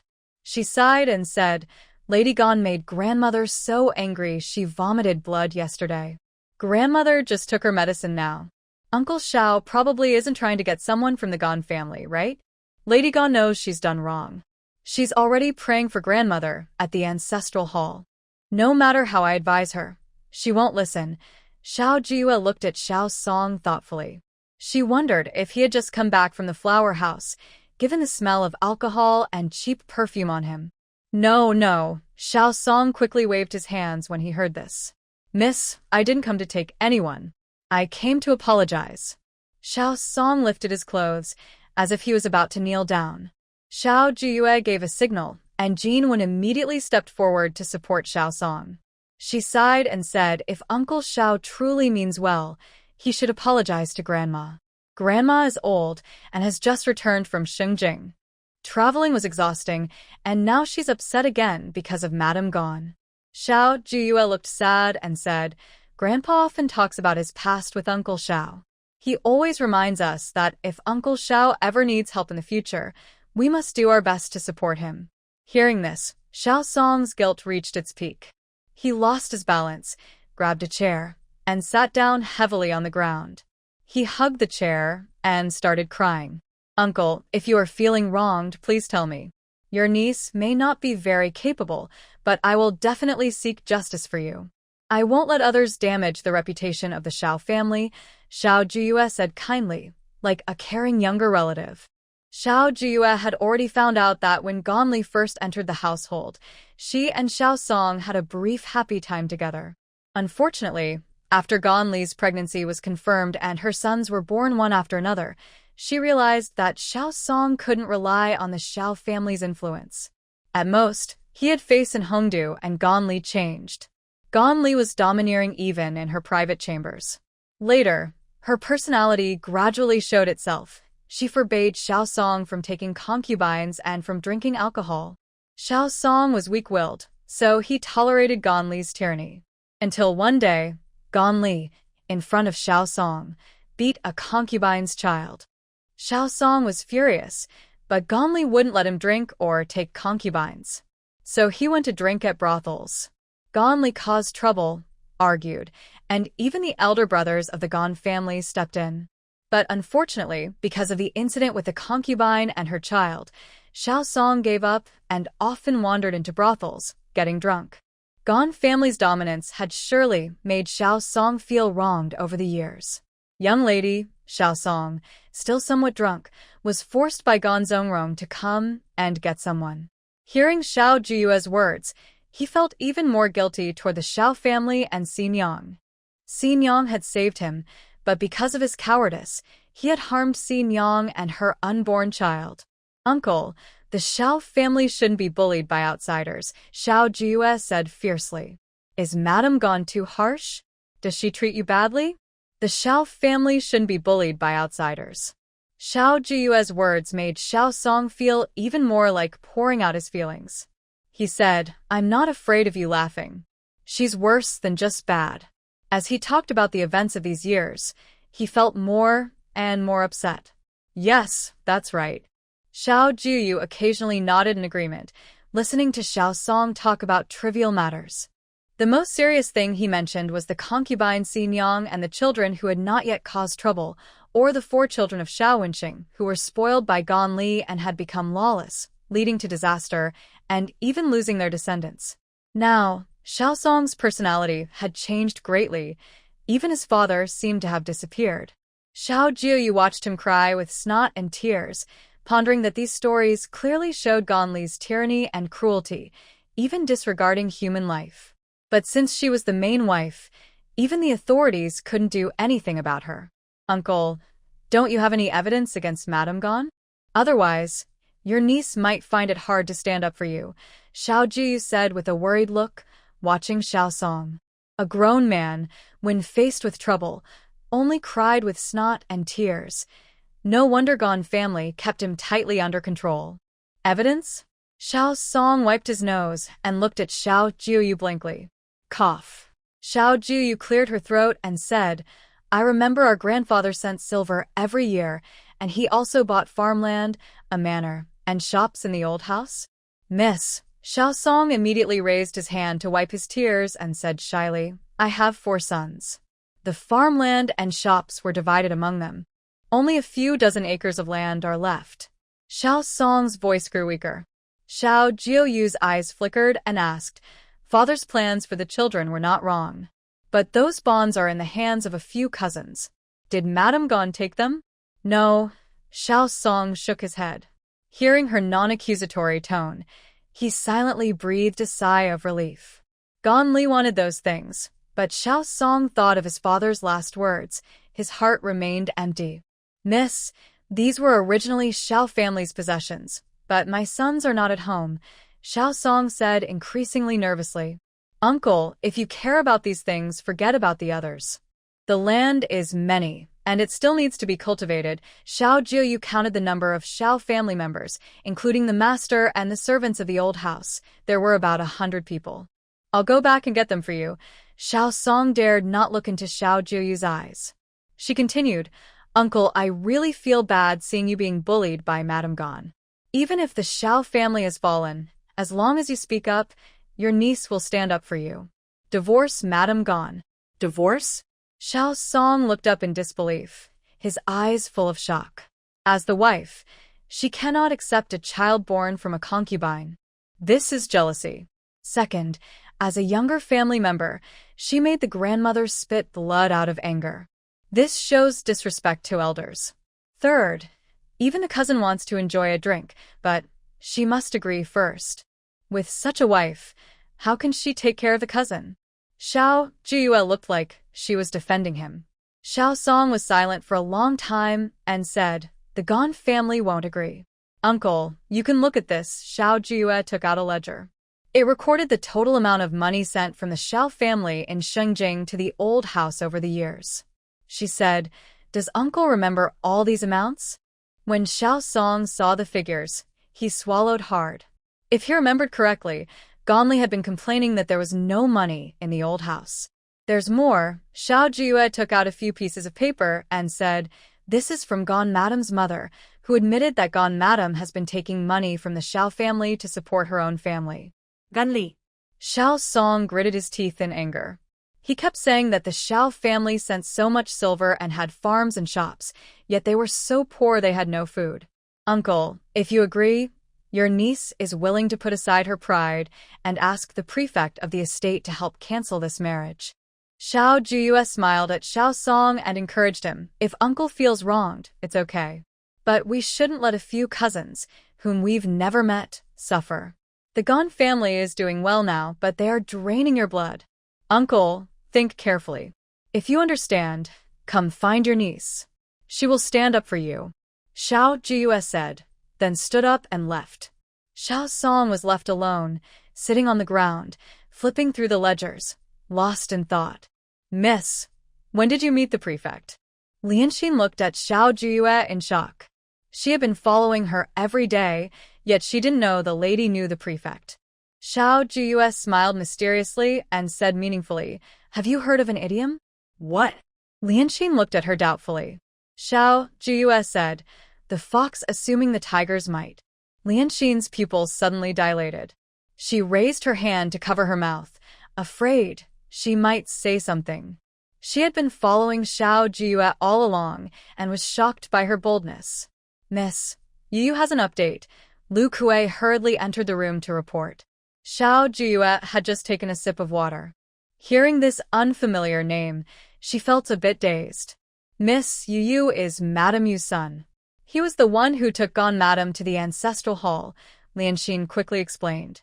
Xiao Jiuyue understood and asked, Is it that clever young man?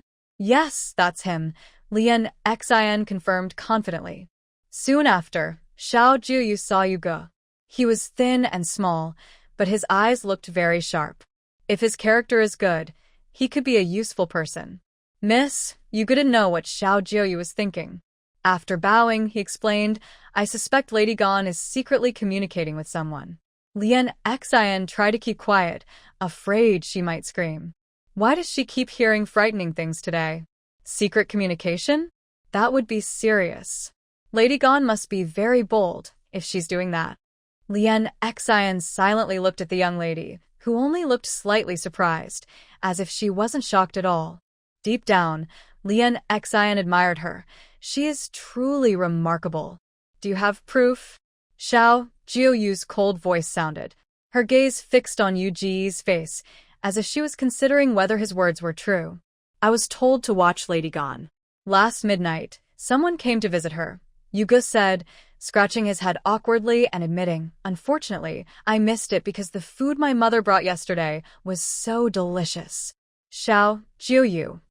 However, my mother and I found the man's shoes. Yuge knelt and apologized. When my mother saw the shoes, she was sure they belonged to one of the young servants or guards in the estate.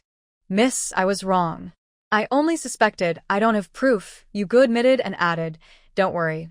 I will keep a close eye on Lady Gans today. If I see anyone suspicious, I will report immediately. How can you be sure it's a servant from the estate? Xiao Jiuyue asked, glancing at Exile. Call Mama Yu here. Mama Yu was waiting outside. Yesterday, Yuge didn't do his job well, and Mama Yu had beaten him badly. She immediately came in to apologize. Mama Yu, tell me about the secret communication. Xiao Jiuyue interrupted her confession and asked, how sure are you? Mama Yu hesitated for a moment and said, 80%. Miss, recently, besides the people from Shengjing, the old maids and guards in the main house have also been talking. But before, Lady Gans often sold people, so those folks didn't dare speak out, Mama Yu said, mostly dealing with these people. Based on the rumors, Mama Yu believed it wasn't just a guess but a fact.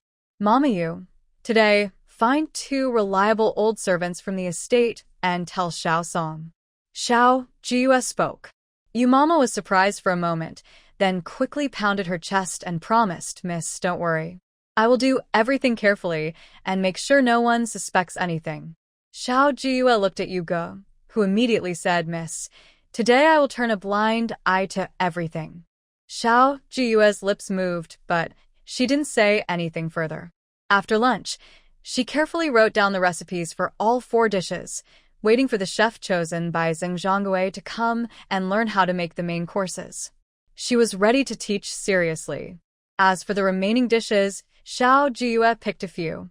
The main dishes were easy, but the hardest part was the desserts. Although ancient times were less advanced, they didn't skimp on food. There were all kinds of candies, date cakes, chestnut cakes, wheat cakes, and double ninth festival flour cakes. She was dazzled by the variety.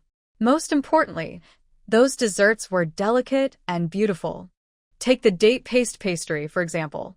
Made by Meiren Yang, it was crispy on the outside, with a sweet and sour date filling, free of additives, preserving the pure flavor of the ingredients. She had to think of 2 outstanding desserts for after the meal, which took a lot of her brain power. She deeply felt that earning silver in ancient times wasn't easy, but it also ignited her passionate desire to work hard. Challenging work was the real fun. Xiao Jiuyue simply tidied up what she had written and asked Exile, how are Jiuyuan and the others? No arguments, right? No, when Luokue passed by just now, she said the 2 young masters were having a lot of fun and were very serious about their writing. Exile poured her tea. Xiao Jiuyue savored it carefully. She should start thinking about the game she discussed with Xiao Jiuyue earlier. Big sister, you're here. Xiao Jiuyue saw Xiao Jiuyue and excitedly took out the large characters he had practiced, saying, look, I didn't slack off today. I wrote really well. There were 10 large characters on a stack of paper. Xiao Jiuyue wasn't a calligrapher, but she had studied calligraphy in her previous life. She examined them carefully and quickly found some mistakes. Xiao Jiuyue earnestly said, Big sister, I won't make those mistakes again tomorrow. Jichen. Xiao Jiuyue looked at Xiao Jichen. Xiao Jichen was holding 10 large characters, his knuckles turning white, hesitating to hand them over. Xiao Jiuyue didn't rush him. She said, practicing calligraphy is a process of persistence. No one is born knowing how to write beautifully. As long as you improve every day, that's success.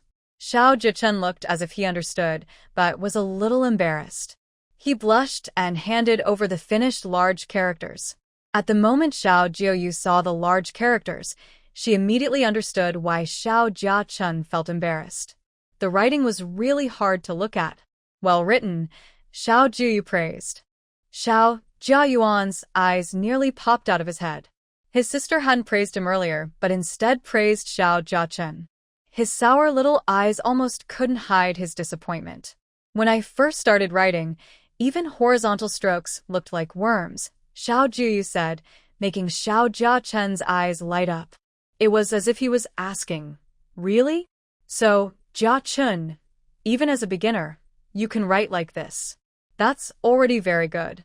Keep practicing, improve a little every day, and your writing will get better and better, Xiao Jiuyue encouraged. A journey of 1,000 miles begins with a single step. Once you start, 1,000 miles is not scary. Xiao Jiachun nodded firmly. Come on. Today let's play a game. Xiao Jiuyue placed the large characters she had written aside and said, 1 frog with 1 mouth, 2 eyes for legs, jumps into the water with a splash. 2 frogs with 2 mouths for eyes, 8 legs, jump into the water with 2 splashes. Clapping her hands, Xiao Jiuyue looked at Xiao Jiayuan and said, your turn. 3 frogs with 3 mouths. Xiao Jiayuan hesitated, but encouraged by Xiao Jiuyue's look, he continued, 6 eyes, 10. 2 legs, 3 splashes as they jump into the water. A bit flustered, Xiao Jiayuan finished, and then looked relieved at Xiao Jiachun. Xiao Jiachun responded immediately, for frogs with 4 mouths, 8 eyes, 16 legs, for splashes into the water. Xiao Jiuyue was a bit surprised. Xiao Jiayuan's math was clearly faster than Xiao Jiachun's. 5 frogs with 5 mouths, 10 eyes, 20 legs, 5 splashes into the water. Xiao Jiuyue smoothly continued, then looked at Xiao Jiayuan. As the numbers increased, Xiao Jiayuan slowed down noticeably. 6 frogs with 6 mouths, 10, 2 eyes. Xiao Jiayuan paused briefly before continuing, 24 legs, 6 splashes into the water. When it was Xiao Jiachun's turn, he almost responded instantly, without hesitation. Round after round, Xiao Jiayuan pouted. Sister, you said it was a fun game, but you're cheating. As the numbers grew larger, it involved counting mouths, legs, and eyes, making his head spin. How's this not a game? Xiao Jiuyue raised an eyebrow, looking at the happy Lian Xian and Jifu nearby. Look at them, they're all laughing so hard they can't stop. When Xiao Jiuyue looked over, Jifu turned his back. He couldn't hold it in anymore and said with a sad face, this should count. It's too troublesome. Can't you do such simple math? Have you memorized the 99 song? Xiao Jiuyue raised an eyebrow. Look, Jiachen is younger than you, and he's learned the 99 song. But Xiao Jiuyue fiddled with his fingers, hesitating as he looked at Xiao Jichen. He recites the 99 song every day, so he must learn faster than me. Jichen, today you won. Tonight, I will give you osmanthus sugar-steamed chestnut flour cake as a reward. Tomorrow, someone will bring you over to practice calligraphy with Jiuyue. Xiao Jiuyue smiled as she spoke to Jichen, then ordered Xiao Shenguang to take Jichen back. As Jichen left, Xiao Jiuyue pouted and said, Sister, you're biased. You praise him when he practices calligraphy, and you praise him when he plays games. I won't pay attention to you anymore. Xiao Jiuyue turned away, his voice thick with grievance and choking tears. Xiao Jiuyue stepped forward, sat opposite him, and watched as he dropped a small gold bean. She teased him. Oh, feeling wronged? Humph. Xiao Jiuyue turned his head away, almost twisting his body into a knot. If you twist any more, you'll turn into a twisted donut. Xiao Jiuyue gently straightened his body. Jiuyuan's handwriting is very good. If I keep encouraging you, you'll be floating in the sky. Jiechen's handwriting isn't good, and if I criticize him again, do you think he'll still come to practice calligraphy with you tomorrow? And about the frog game earlier, your recitation of the 99 song isn't fluent. What does that have to do with Jiechen's fluency? Xiao Jiuyue looked at the small golden beans in his eyes and said, Jiuyuan is a little man. He should be brave enough to admit his shortcomings. You're so smart, sister believes you. In the future, you'll definitely recite the 99 song perfectly, right? After scolding him, Xiao Jiuyue also praised him. Xiao Jiuyuan pouted and said, You're still giving him osmanthus sugar cake. I want to eat too. There's nothing I can do. He won after all. Xiao Jiuyue spread her hands. If you win tomorrow, sister will make it for you too. But you didn't say that before. Xiao Jiuyuan felt very wronged at the thought of not getting what he wanted, and the small golden bean in his eyes was about to fall again. The rules are like that, no choice. Xiao Jiuyue seemed to perform magic, pulling out a piece of sugar from her pocket and offering it. I have a piece of sugar here. If Jiuyuan doesn't want to eat it, I want it. Xiao Jiuyuan grabbed it and stuffed it into his mouth. The sweet sugar instantly made him smile again. In the evening, sister will roast sweet potatoes for you. Do you want some? Yes, Xiao Jiuyue replied. Hearing there was something tasty, Xiao Jiuyuan instantly became happy. Xiao Jiuyue asked again, Do you still think sister is being biased? No. Sister is doing it for my good, Xiao Jiuyuan said happily. Xiao Jiuyue looked at tears still on his eyelashes and couldn't help but pinch his slightly chubby face, saying, What kind of little brother is so silly? After leaving Xiao Jiuyuan, Xiao Jiuyue returned to her room to organize the account books. The Xiao family had moved back to their old house. They didn't need to socialize as they did in Shengjing, but as the head of the family, Xiao Jiuyue was still very busy. Lian Xian, this is the land deed sent by Xiao Song, said the servant girl, handing the deed to Xiao Jiuyue. She directly said, Tell Grandma Geng and the others where the land is, so they can plant cabbages and radishes. The Xiao family has many members. In winter, buying these vegetables probably costs a lot of silver. If they can grow them themselves, it will save money and also help rotate the rice fields, which is good for the soil. Yes, Lian Xian replied, copying down the address, then immediately went to find Grandma Geng and the others. They had just finished turning the soil in the flower garden and planted radishes, cabbages, and garlic sprouts. Now they were carrying hoes and working in the fields again. Grandma Geng and the others are quite busy. Xiao Jiuyue listened to Lian Xian's report, but didn't say much. After being exiled and losing her family, even though she received 5,000 taels after breaking off her engagement, plus a few thousand taels she secretly kept, and some silver from her grandmother and others, life had become much harder. Everyone was saving food and eating less. Their days were definitely not as good as before. The servants of the Xiao family couldn't even fill their stomachs properly, which was considered good. Tomorrow, tell the kitchen to prepare more food so no one has to work on an empty stomach, Xiao Jiuyue reminded. After dinner, while it was still light, she went to the He family. The He family was at the end of the village, while the Xiao family's old house was in the middle. Riding a horse-drawn carriage took about a cup of tea time. Walking would take about half an incense stick. Get out of here. If you dare come again, I will chop you up. Before reaching the He family, she saw a woman wielding a kitchen knife, frantically chopping and cursing loudly. If you dare to hit on my Lianer again, I will die with you. The man was so scared he almost fell over. Xiao Jiuyue watched the scene and whispered to Lianxin, Widow He's husband died early. She raised 3 children alone. When her 2 sons grew up, life in the He family got a bit better. Sadly, last year, the eldest son of the He family passed away. Her second son was also sent to jail, and I heard her youngest daughter went crazy. Lianxin shared the news she had heard, her voice full of sadness. Life had already been so hard for the He family. Just as the eldest son was about to get married, things seemed to be getting better, but who knew? The carriage stopped on a narrow path in front of the He family's house. Widow He looked at it, holding a kitchen knife, then turned and went inside. When she looked at the carriage again, her eyes showed anger. Xiao Jiuyue got off the carriage and walked to the door of the He family. The door was broken, and some knee-high fences couldn't stop anyone. "Madam He, our young lady wants to see you," Lianxin called out. "Get lost." Widow He gritted her teeth as she spoke. Through the door, she saw a group of well-dressed people.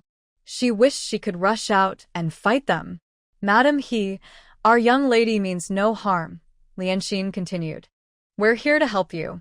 Lianxin's clear voice reached Widow He's ears. Her hands clenched tightly. She remembered how Xiao Wenxing that also said he wanted to help them. But what happened in the end? Lianer was bullied and went crazy. Chongqing took the blame and went to jail after injuring Xiao Wenxing. She and Lianer could stay in the village only because she risked her life. Otherwise, Widow He suddenly came out with her kitchen knife, pulling open the door and raising the knife as if to attack. She looked wild and shouted, "There's not a good person in the Xiao family. Be careful." Lianxin protected Xiao Jiuyue and backed away, afraid that the crazy widow might hurt her. Get out. Leave immediately. Widow He yelled loudly, swinging her knife wildly. Her angry eyes seemed to want to swallow them. Suddenly, a scream came from inside the house. Widow He glared at them fiercely and said, "My family doesn't welcome people with the surname Xiao." She hurried back inside. Seeing Lian curled up in the corner of the bed, her face full of fear, she said, "Don't come near. Don't come near. Mother, I'm scared." "Mother." Lian's voice was panicked. Widow He felt her heart ache and hugged Lian tightly, gently patting her back to comfort her. "Lianer, don't be afraid. Mother is here. No one can bully you." This voice was gentle, unlike the one that had just been about to kill. It sounded like an ordinary woman. "Miss, maybe we should leave now." Lianxin swallowed hard. The way Widow He was swinging the knife earlier was really frightening, especially her eyes. Lianxin's back hair stood up, and goosebumps appeared all over. She felt like Widow He might go crazy at any moment and cut her down. "Stay outside." Xiao Jiuyue saw her face turn pale from fear. She stepped forward and pushed open the courtyard gate. Lianxin overcame her fear and followed her, saying, "Miss, I have to stay with you." If Widow He went crazy, she would push the miss to safety. The He family was poor. Looking around, Xiao Jiuyue saw nothing valuable, just a table with a hole in it, a broken-legged stool, and a bamboo cup for tea. Inside, there was a simple bed with a thin blanket. "What are you doing here?" Widow He turned around when she heard the noise, lowering her voice and growling, "Get out quickly." "I'm not afraid," Xiao Jiuyue said. She half-guarded He Lian and picked up a kitchen knife, signaling for them to leave quickly. "Mrs. He, don't you want to rescue Chongqing?" Xiao Jiuyue left a sentence and then turned to stand outside in the yard. It was clear Widow He was a hard-working person. The yard was tidy, and behind the kitchen was a vegetable patch with raised beds that looked like long tofu blocks. Widow He couldn't sit still anymore. She hurried out to the yard and looked at her sharply. Can you save Chongqing? "That depends on you." Xiao Jiuyue studied Widow He. She looked to be in her 30s or 40s, but half her hair was already white. Widow He looked at her cautiously. "Are you from the Xiao family? Would your family really help me?" Widow He dreamed of saving her son. If she could, she would rather go to jail herself than have her son do so. "Xiao Jiuyue, I returned to Fuan village about half a month ago." Xiao Jiuyue introduced herself. The Shengjing Xiao family never allows its members or servants to bully others under the family's name. "I also heard about what happened to Chongqing. It was that Xiao Wenxing who bullied Lianer, and Chongqing got angry and fought back." Widow He explained anxiously. Hearing about the Shengjing Xiao family, a glimmer of hope appeared in her heart. Could Chongqing really be rescued? "Miss Xiao, can you help Chongqing? He's so young, he shouldn't spend his life in prison." Mrs. He looked at Xiao Jiuyue's stunning face, her eyes filled with hope. "Mrs. He, can you tell me in detail what happened that day?" Xiao Jiuyue asked in return. That day, Mrs. He seemed to fall into a memory. Her eldest son, He Changshan, was frightened when he saw Lady Gans' carriage and was beaten severely by her guards. He returned home barely alive and died within a day. To make a living, He Chongqing worked hard every day in the county. One day, He Lian went to pick mushrooms in the mountains. She returned home in torn clothes and was seen by He Chongqing, who was coming back. Impulsively, he found where He Lian was and directly hurt Xiao Wenqing, damaging his vital parts. He Chongqing came back bloodied and voluntarily turned himself in at the county office. "Has the Xiao family ever troubled you?" Xiao Jiuyue looked at Mrs. He. Her words were sympathetic, but she couldn't understand why. Given Gan Li's personality, her son's injury didn't lead her to punish He Chongqing. Why did she let him go? Why did she forgive Mrs. He and He Lian? Because Chongqing once saved a noble person's life. That's why he was protected and kept safe in prison, Mrs. He said vaguely. She looked at Xiao Jiuyue and asked, "Miss Xiao, can you save Chongqing?" Xiao Jiuyue didn't find any key evidence to overturn the case. She asked Mrs. He, "Can I talk to He Lian?" After Chongqing's incident, Lianer went crazy, Mrs. He replied, noticing Xiao Jiuyue's lack of a direct answer. Her guard rose again. She stared at Xiao Jiuyue and said, "Why do you want to see my Lian? Are you plotting with that Madame Xiao? Trying to take Lian away?" Mrs. He's pupils shrank. She grabbed a kitchen knife from her waist and looked ready to attack again. Lianqing clung to Xiao Jiuyue's clothes, afraid Mrs. He might cut her. "If I'm not mistaken, Lian is pregnant." Xiao Jiuyue's eyes flickered slightly. "No, don't talk nonsense." Mrs. He panicked and swung the knife at Xiao Jiuyue. Jin Wu quickly stepped forward and snatched the knife from her hand. "You don't want to help me save Chongqing at all, you liar." Mrs. He gritted her teeth. After losing the knife, she rushed forward, unable to fight, and decided to tear her mouth apart instead. "If I really had bad intentions, I would just take Lian away directly. Why bother wasting words with you?" Xiao Jiuyue said firmly. She stared at Mrs. He and said, "If you want to save Chongqing, you must trust me. Otherwise, even gods would find it hard to help." The afterglow of the sunset cast a warm light on Xiao Jiuyue, making her orange dress seem to glow softly. Her sharp eyes and firm tone made people trust her easily. You. The widow He looked hesitant and troubled, as if making the most important decision of her life. She had kept this secret for so long. Was she really going to tell her now? "You can choose to keep it secret, but if you miss the chance, saving Gao Chongqing will be very difficult." Xiao Jiuyue spoke slowly. "Although Gao Chongqing is young, his time in prison can't have been easy." Hearing this, the widow He immediately made up her mind. "I believe you, but you must swear not to tell the Xiao family." Xiao Jiuyue spread her hands and said, "I am only surnamed Xiao." "Then, you must not tell Madame Gan." The widow He quickly added.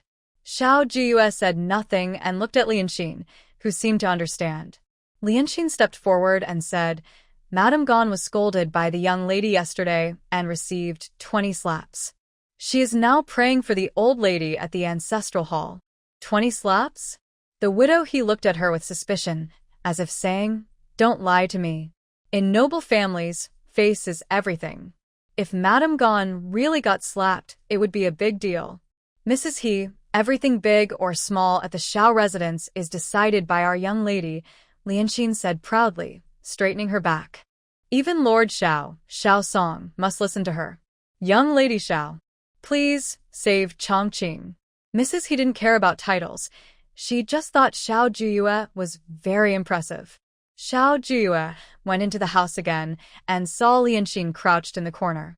Under her messy hair was a very thin face, almost skeletal. Her loose clothes showed no sign of pregnancy at all. "Young Lady Xiao, I found out that Lianer has been pregnant for over 3 months. I tried many methods, but the baby wouldn't come out," Mrs. He said, wiping tears. She really didn't want this child at all. After leaving the He family, Lianqing quietly asked, "Young lady, how did you realize Lianer was pregnant?" She hadn't noticed Lianer was pregnant, mainly because Lianer looked like a madwoman, so thin and skeletal, not at all like a pregnant woman. "She didn't let me see Lianer." Xiao Jiuyue thought about what happened when she entered the house. Instead of being kicked out, Mrs. He stood up and blocked Lianer. "This child, The He family doesn't want her, but Xiao Wenxing definitely does. Lianxing thought that Xiao Wenxing had lost his only connection to life, and in the future, he would have no descendants. This child might be Xiao Wenxing's only son. Xiao Jiuyue's eyes darkened slightly. She didn't speak, closing her eyes and leaning against the carriage, lost in thought. She felt there was something she had overlooked. Suddenly, the carriage hit something and stopped abruptly. "Please spare me, noble lady." Xiang Sanyang didn't even have time to look at the overturned oranges. She immediately knelt down and begged for mercy. Last time, she had spilled manure and escaped disaster. This time it was over. Xiang Sanyang's face turned pale. She didn't know that it was almost evening, yet the Xiao family's carriage was still outside, swaying. It was all because of that stubborn old woman from the Huang family. If she hadn't fought over the oranges with her and delayed the time, they would have been home by now. Xiao Jiuyue lifted the curtain and looked at the ground covered with orange-yellow oranges. Her gaze fell on her basket. She got out of the carriage and asked, "Did you grow these oranges yourself?" "Noble lady, these are all grown by us. Maybe we can give them to you, as an apology?" Xiang Sanyang said cautiously, not daring to look directly at Xiao Jiuyue. Her eyes were filled with the bright orange color. She thought, wow, the embroidery on her skirt is so beautiful. The fabric looks very expensive. How much per jean weight? Xiao Jiuyue asked. Xiang Sanyang was stunned. Lianxin immediately squatted down and said, "My young lady is asking how many won money per jean for your oranges." The maid looked so pretty too. Xiang Sanyang thought to herself, but replied aloud, 6 won per jean. Xiao Jiuyue said, "Buy them all." This was much cheaper than in Shengjing, where oranges cost at least 12 or 13 won per jean. Xiang Sanyang's eyes lit up with joy. She excitedly said, "Young lady, are you really buying all of them?" She wondered if she would be refused payment. The carriage driver, Jin Wu, had already collected the oranges spilled on the ground and quickly weighed them. Soon, the oranges weighed 30 jin, worth 181. He handed the exact amount to Xiang Sanyang. She took the copper coins, bit them, and then weighed them in her hand to make sure they weren't fake. Happy, she tucked the coins into her and ran home.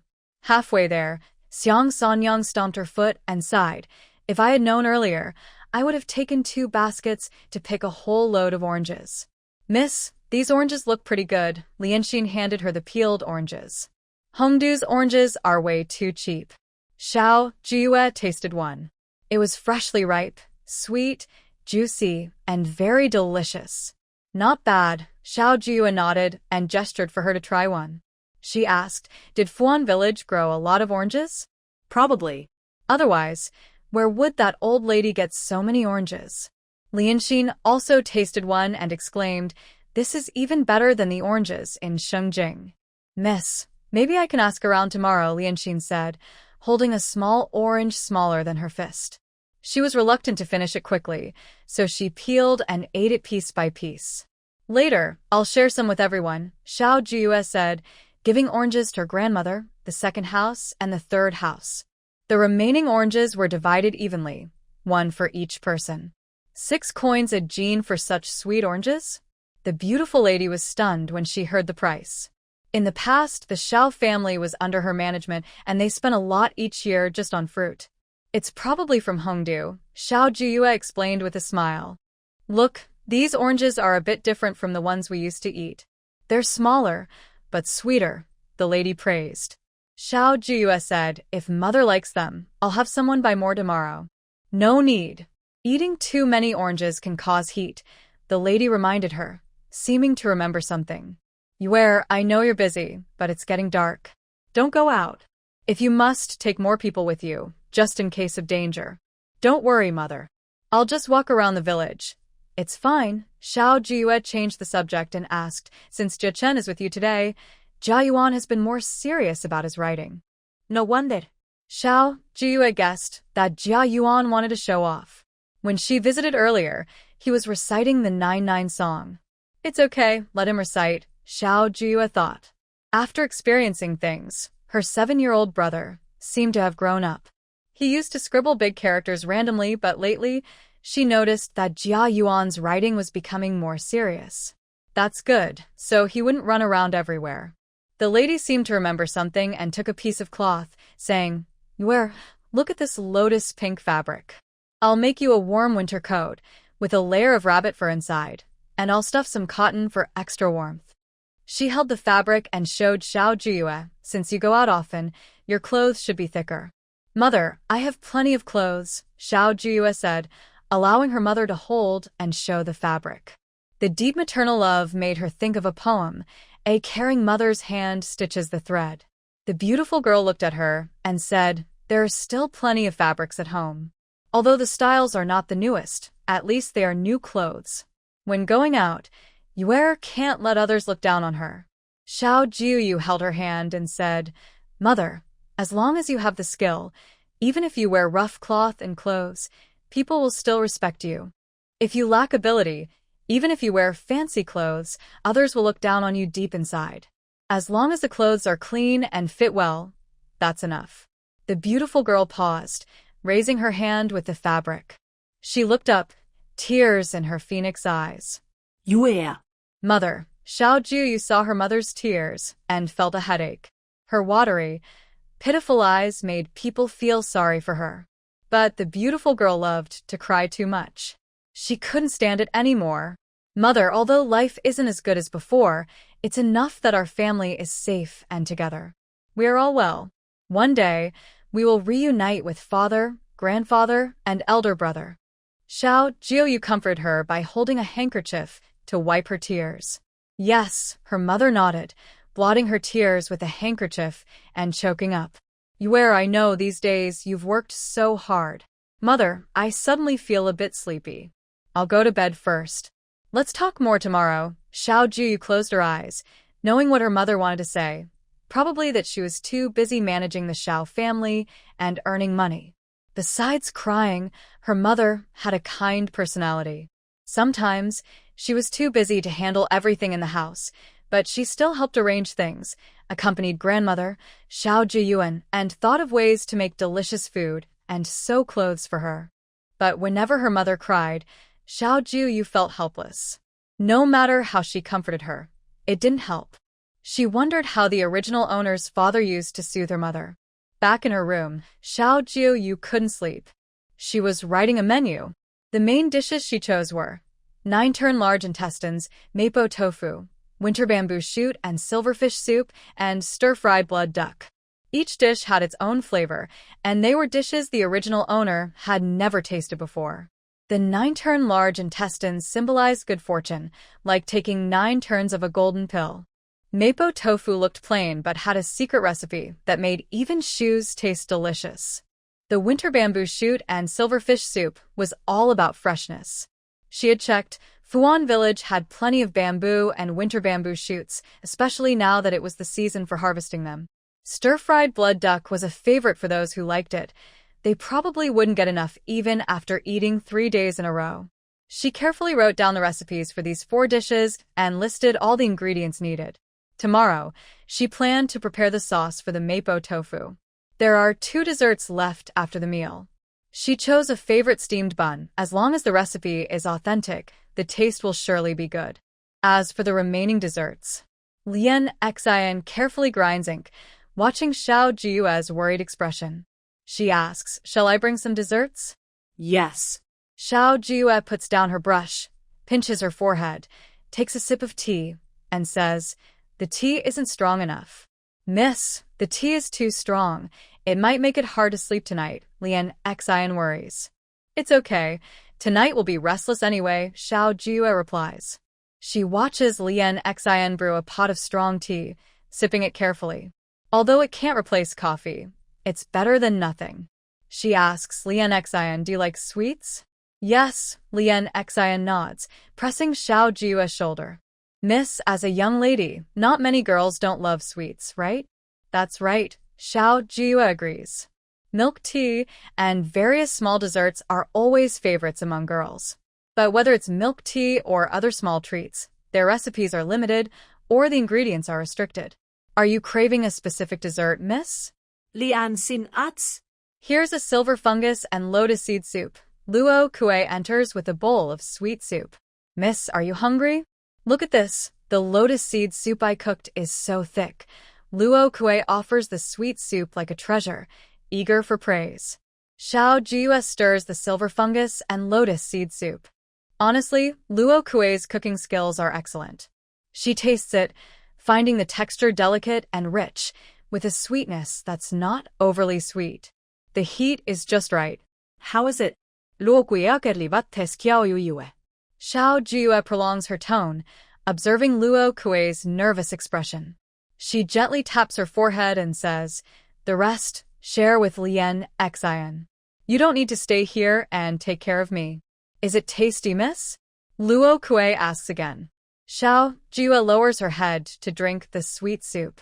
Lien Exile pulls Luo Kue aside and says, "You're so silly. If the miss doesn't like something, she won't take a second bite." Luo Kue grins and says, "That's true." Listening to their departure, Xiao Jiuyue unconsciously finishes the bowl of sweet soup. She has to admit, having someone to serve her is wonderful. Luo Kue and Lien Exile are her close helpers. Sometimes she feels these two girls understand her better than she does herself. Night falls deeper.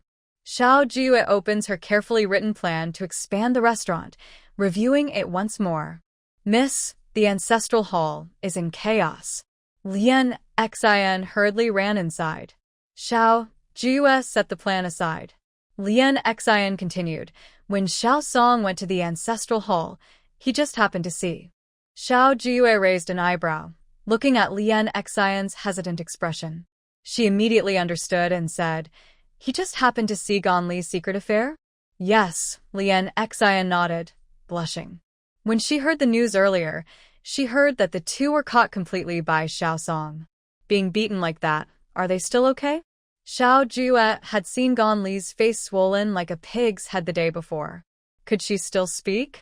Lien Exile cleared her throat and said, "I don't know. I only heard it from others." "Let's go."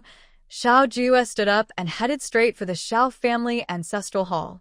Before reaching it, she heard Xiao Song shouting angrily, lowly, shameless. "I'll beat you to death." "No, I want to leave you. I want to leave you." Xiao Song, furious, clutched his chest and looked at Gan Li and Li Ping with red eyes. How dare she secretly meet with a servant? "Leave? If you have the guts, leave." Gan Li, who had been worried, now decided to go all out. She said, "Xiao Song, you useless man. If I hadn't liked your surname Xiao, do you think I would marry you, this useless man? After being beaten so badly by the Xiao family's wicked woman, you don't even dare to." Gan Li pointed at Xiao Song's nose and cursed, "Bah, the Xiao family? It's all because of your crimes. You ran back to this broken village in shame. When I get out of here, I will make her regret it." Gan Li gritted her teeth and said fiercely. Gan Li insulted Xiao Song so badly that even a broken doll still had some spirit. He rushed forward and slapped Gan Li hard. "Gan Li, you wicked woman. If it weren't for me, your brother from the maternal family wouldn't have such a good position now." Ah. Gan Li covered her face in shock, staring at Xiao Song in disbelief. The person she had always ordered around actually dared to hit her. "How dare you hit me?" Gan Li charged forward, wanting to fight Xiao Song. Li Ping, who was shirtless, also stepped in to help and quickly held Xiao Song down on the ground.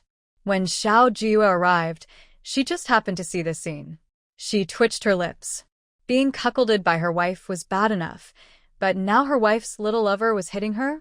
How did Xiao Song grow so big? Xiao Jiuyue looked at Jin Wen and Jin Wu. Jin Wen and Jin Wu immediately stepped forward, pulling them apart and pressing Li Ping down. Mother Yu and Granny Gung pulled Gan Li down and pressed her to the ground. Xiao Song quickly got up and, seeing Xiao Jiuyue, tugged at his hair and sat on the ground, looking numb and expressionless. He said slowly, "I want a divorce." "Uncle, are you sure about this?" Xiao Jiuyue stepped forward. Lien Exile carefully brought over a chair. Xiao Jiuyue sat down and looked at him. Times have changed. Xiao Song looked confused at Xiao Jiuyue. Just yesterday, he was persuading him to keep the marriage. Why has he changed his mind today? Ganli was secretly involved with someone. Uncle, I saw it with my own eyes. Someone like her, who is unfaithful. Does uncle want to divorce her? If this gets out. Xiao Jiuyue paused and looked at Xiao Song. Yes, Xiao Song finally understood. Someone like her, who is unfaithful, can't just leave easily. Xiao Song stared coldly at Ganli's face. At this moment, he couldn't remember why he married her all those years ago. Are you trying to kill me? Ganli struggled to step back, but Mother Yu and Granny Gung held her tightly, so she couldn't move. Xiao Song looked at her with a cold expression. His face kept changing. Divorce might be a quick decision, but if others found out that Ganli was unfaithful and that's why she was divorced, what face would he have left in the world? And his 4 sons. His eyes filled with killing intent. He loudly ordered, "Come here. Kill this harlot. Report tomorrow that Ganli fell ill and died." No funeral hall allowed. Except for the servant beside Xiao Song, no one moved. Uncle, you're acting impulsively, Xiao Jiuyue said slowly. Xiao Song's chest heaved with anger. Niece, I can't divorce her, and I can't kill her. What do you want me to do? Just tell me. Xiao Song wasn't very clever, but he wasn't stupid either. Uncle, if she does such things, killing her would be too easy for her, Xiao Jiuyue replied calmly. Lian Exile, prepare paper and pen. Xiao Jiuyue had someone write a confession letter and asked Ganli to sign with her fingerprint. This. Xiao Song was confused. Going to the authorities? That would ruin the family's reputation. Who said we're going to the authorities? Xiao Jiuyue smiled softly. All these years, Ganli took things from the Xiao family. She must return every penny. Yes, she should return everything, Xiao Song murmured and nodded. Ganli was anxious and stomped her feet. What things from the Xiao family? I am the wife of the Xiao family. The family's money, how could I not use it? I was just doing it for our son. Ganli looked at the confession letter, unwilling to put her handprint on it. She said, no, I won't admit to this crime. If she admitted, the Gan family's reputation would be ruined, and so would her 4 sons' reputations. Ganli struggled to break free from her mother and Granny Gung, but unfortunately, they were used to doing chores or working in the kitchen, and their strength was too much. Ganli couldn't escape at all. Ganli opened her mouth to bite her way to escape, but just as she was about to bite, Granny Gung grabbed her chin. Ah!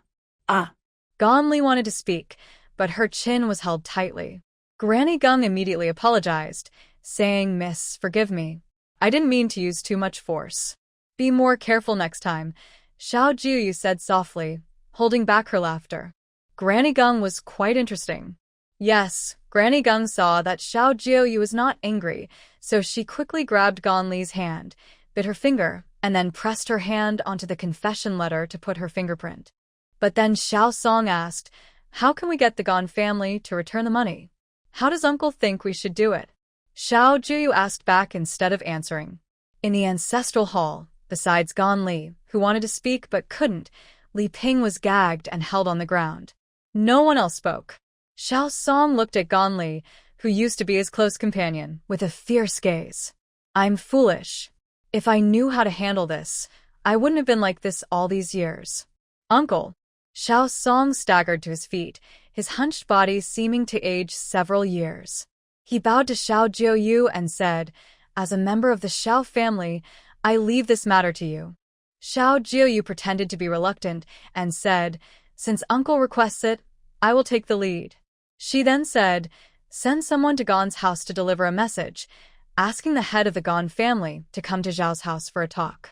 Jean Wendy immediately went out to deliver the message.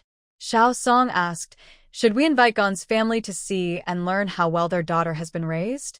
The word good was said with obvious bitterness. I heard that Xiao Wenxing cannot have children for the rest of his life. Xiao Jiuyue suddenly changed the subject. Xiao Song looked grim and coldly glanced at Ganli. If Ganli hadn't spoiled her sons, Wenxing wouldn't have suffered like this. Ganli stared fiercely at Xiao Jiuyue. If she could speak, she might have spat on her face. Uncle, I really feel sorry for my cousin I haven't met, Xiao Jiuyue sighed. Xiao Song looked at her and asked, What do you mean, cousin? I have heard about the matters in the He family and think that Xiao Wenxing was made a scapegoat. It's a pity, said Xiao Jiuyue with a look of regret. Xiao Song hurriedly stepped forward, anxious to ask, What does my niece mean? When did Wenxing become a scapegoat? Xiao Song liked to enjoy good wine, and his son liked it too. When they lacked money, his sons would still show respect and filial piety. Gan li strublat fiarceli. She also wanted to understand what was happening. Uncle, you really don't know? Xiao Jiuyue pretended to be surprised, glancing back and forth at Gan Li. I thought it was Madame Gan who sacrificed her own son for her nephew from her family. What? Xiao Song immediately stepped forward, grabbing Gan Li and asking, Tell me, what did you do? Gan Li looked confused and excited, wanting to speak, but unable to open her mouth. Cough. Xiao Jiuyue cleared her throat and looked at Granny Gung. Granny Gung was clever and stepped forward, pinching Gan Li's chin. Gan Li's voice immediately came out. Both the palm and the back of the hand are flesh. How could I abandon my own son for my nephew? Gan Li suddenly realized she could speak her mind. She struggled excitedly and asked Xiao Jiuyue, Tell me clearly, what is really going on? Is it not you? Xiao Song looked at Gan Li with a puzzled expression, then anxiously looked at Xiao Jiuyue. None of you knew? Xiao Jiuyue said with disbelief. That day, the person who bullied Miss He was actually from the Gan family. In the end, the one who lost the ability to have children and became useless was Xiao Wenxing. No way. Gan Li's pupils widened in disbelief. She used great force to shake off Granny Gung and Mama Yu's hands and rushed forward. Lien Exile stepped in front to block Gan Li. Granny Gung and Mama Yu directly held her down and made her kneel on the ground. Xiao, you're lying. Gan Li struggled to move, but could only shout at Xiao Jiuyue. Xiao Jiuyue leaned slightly on her chair, her eyes burning as she stared at her. Are you afraid to believe it, or just unwilling to believe? In the ancestral hall, the lights were bright. Xiao Song's face was marked with several scars. His face was full of pain and anger. His good son had been made a scapegoat by the Gan family.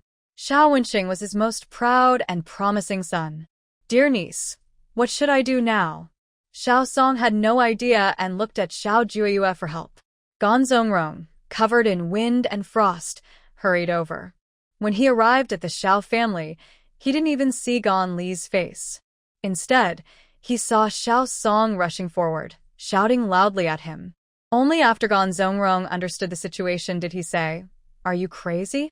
Gan Zongrong tried to slap Xiao Song's face, but unfortunately, Jinwen was nearby, protecting Xiao Song.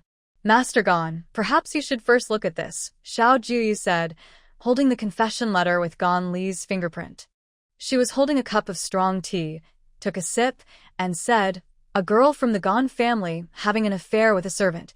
If this scandal gets out, it might affect all the girls' marriage prospects in Gan family.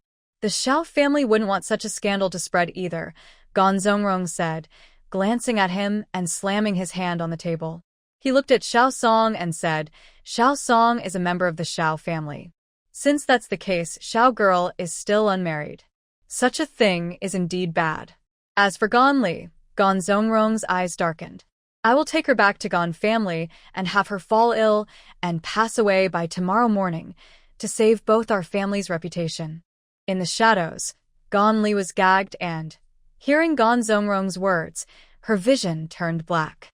She had helped Gan family so much, but in the end, her big brother Gan Zongrong truly had no pity for her at all.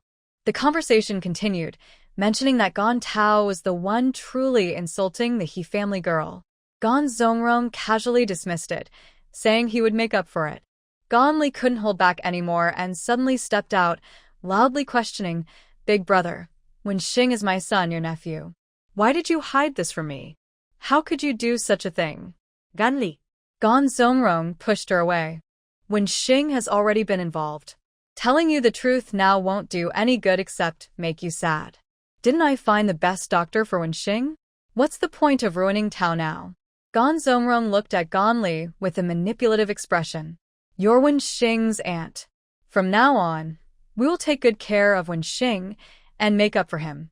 Gan Li was pushed to the ground, muttering, "Miss, you're right." She had always helped Gan family, but could be abandoned at any time. Her eyes gradually turned cold. "Big brother, you harmed Wen Xing and want me to die. Then none of us will have a good life." Among her 4 sons, Gan Li loved Xiao Wen Xing the most because he was sweet-talking, looked most like her, and knew how to make her happy. "Miss," Gan Li said directly, "Gan family is involved in illegal salt trading." Gan Li. Gan Zongrong stepped forward, ready to act, but Jinwen immediately pressed him firmly into the chair. "I also know that the Gan family secretly sells salt to others, taking advantage of every opportunity. Whether it's the court or their own family, once they find out, the Gan family won't have a good ending," Gan Li said fiercely, glaring at him. Gan Zongrong's forehead veins bulged, and he kicked Gan Li away. "Gan Li, Xiao Wenxing is still in the Gan family. Old Master Gan, whether you save your son or yourself depends on your choice," Xiao Jiuyue said at the right moment. 2 confession papers were placed in front of Gan Zongrong. Gan Zongrong looked at Xiao Jiuyue coldly. His young face was overly beautiful. He snorted coldly and said, "Why should I choose?" Xiao Jiuyue raised her hand, and Zhao's guards surrounded the room. Swords were placed at Gan Zongrong's neck. His coachmen and attendants were all seized at this moment. "How dare you?" Gan Zongrong's face changed color. The Xiao family's house was full of women and children. Xiao Song was a useless person.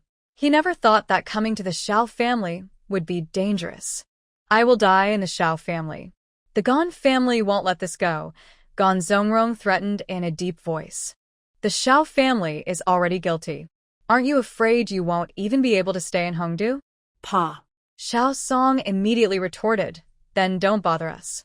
Our Xiao family is stronger than a dying camel.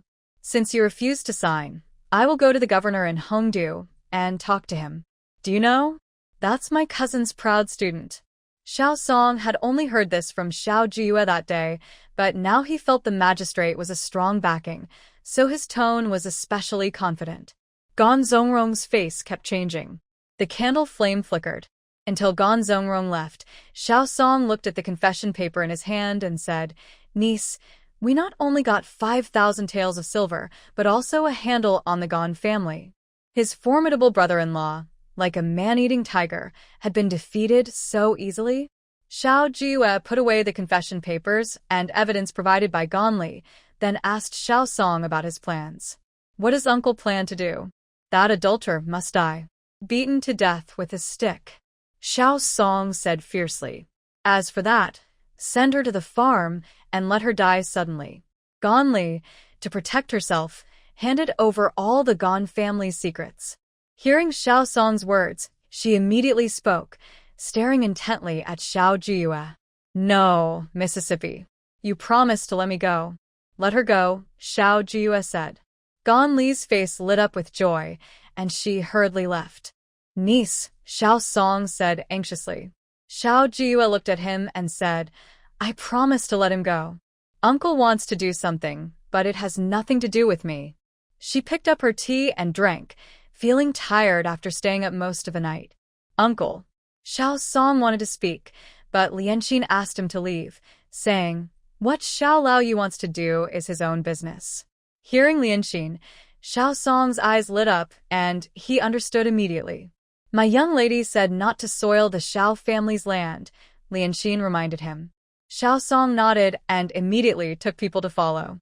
Before Gan Li could run out of the Xiao residence, Xiao Song caught her back. "Let me go. The young lady promised to let me leave." Gan Li's face changed. Xiao Song clenched his teeth and threw her to the ground. "The young lady was kind-hearted and let you go." "I won't." At Fengchun Tower, they selected a cook named Zeng Kuei, who was the younger cousin of the shopkeeper Zeng. When he saw people, Xiao Jiuyue sighed, realizing how strong family ties are.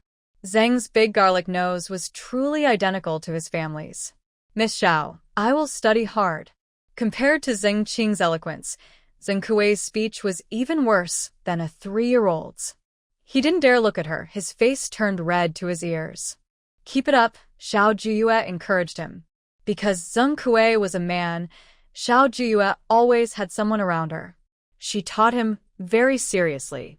Every dish required specific ingredients, precise control of heat, and even the shape of the food, which she pursued to perfection. Sen cuidarne diligently. Although he was clumsy with words, his hands were very skillful when cooking. No wonder shopkeeper, Zheng wants you to learn cooking, Xiao Jiuyue praised after tasting Zheng Kuei's perfect peanut snacks and perfectly controlled braised pig's trotters and spicy pig ears. Zheng Kuei lowered his head, and upon hearing her praise, his face turned even redder than a cooked shrimp. He blushed again? Xiao Jiuyue raised an eyebrow but said nothing, instead beginning to explain how to make marinated pig's trotters and spicy pig ears. A day was too short, and Zheng Kuei's dishes never quite matched Xiao Jiuyue's. The peanut snacks are okay.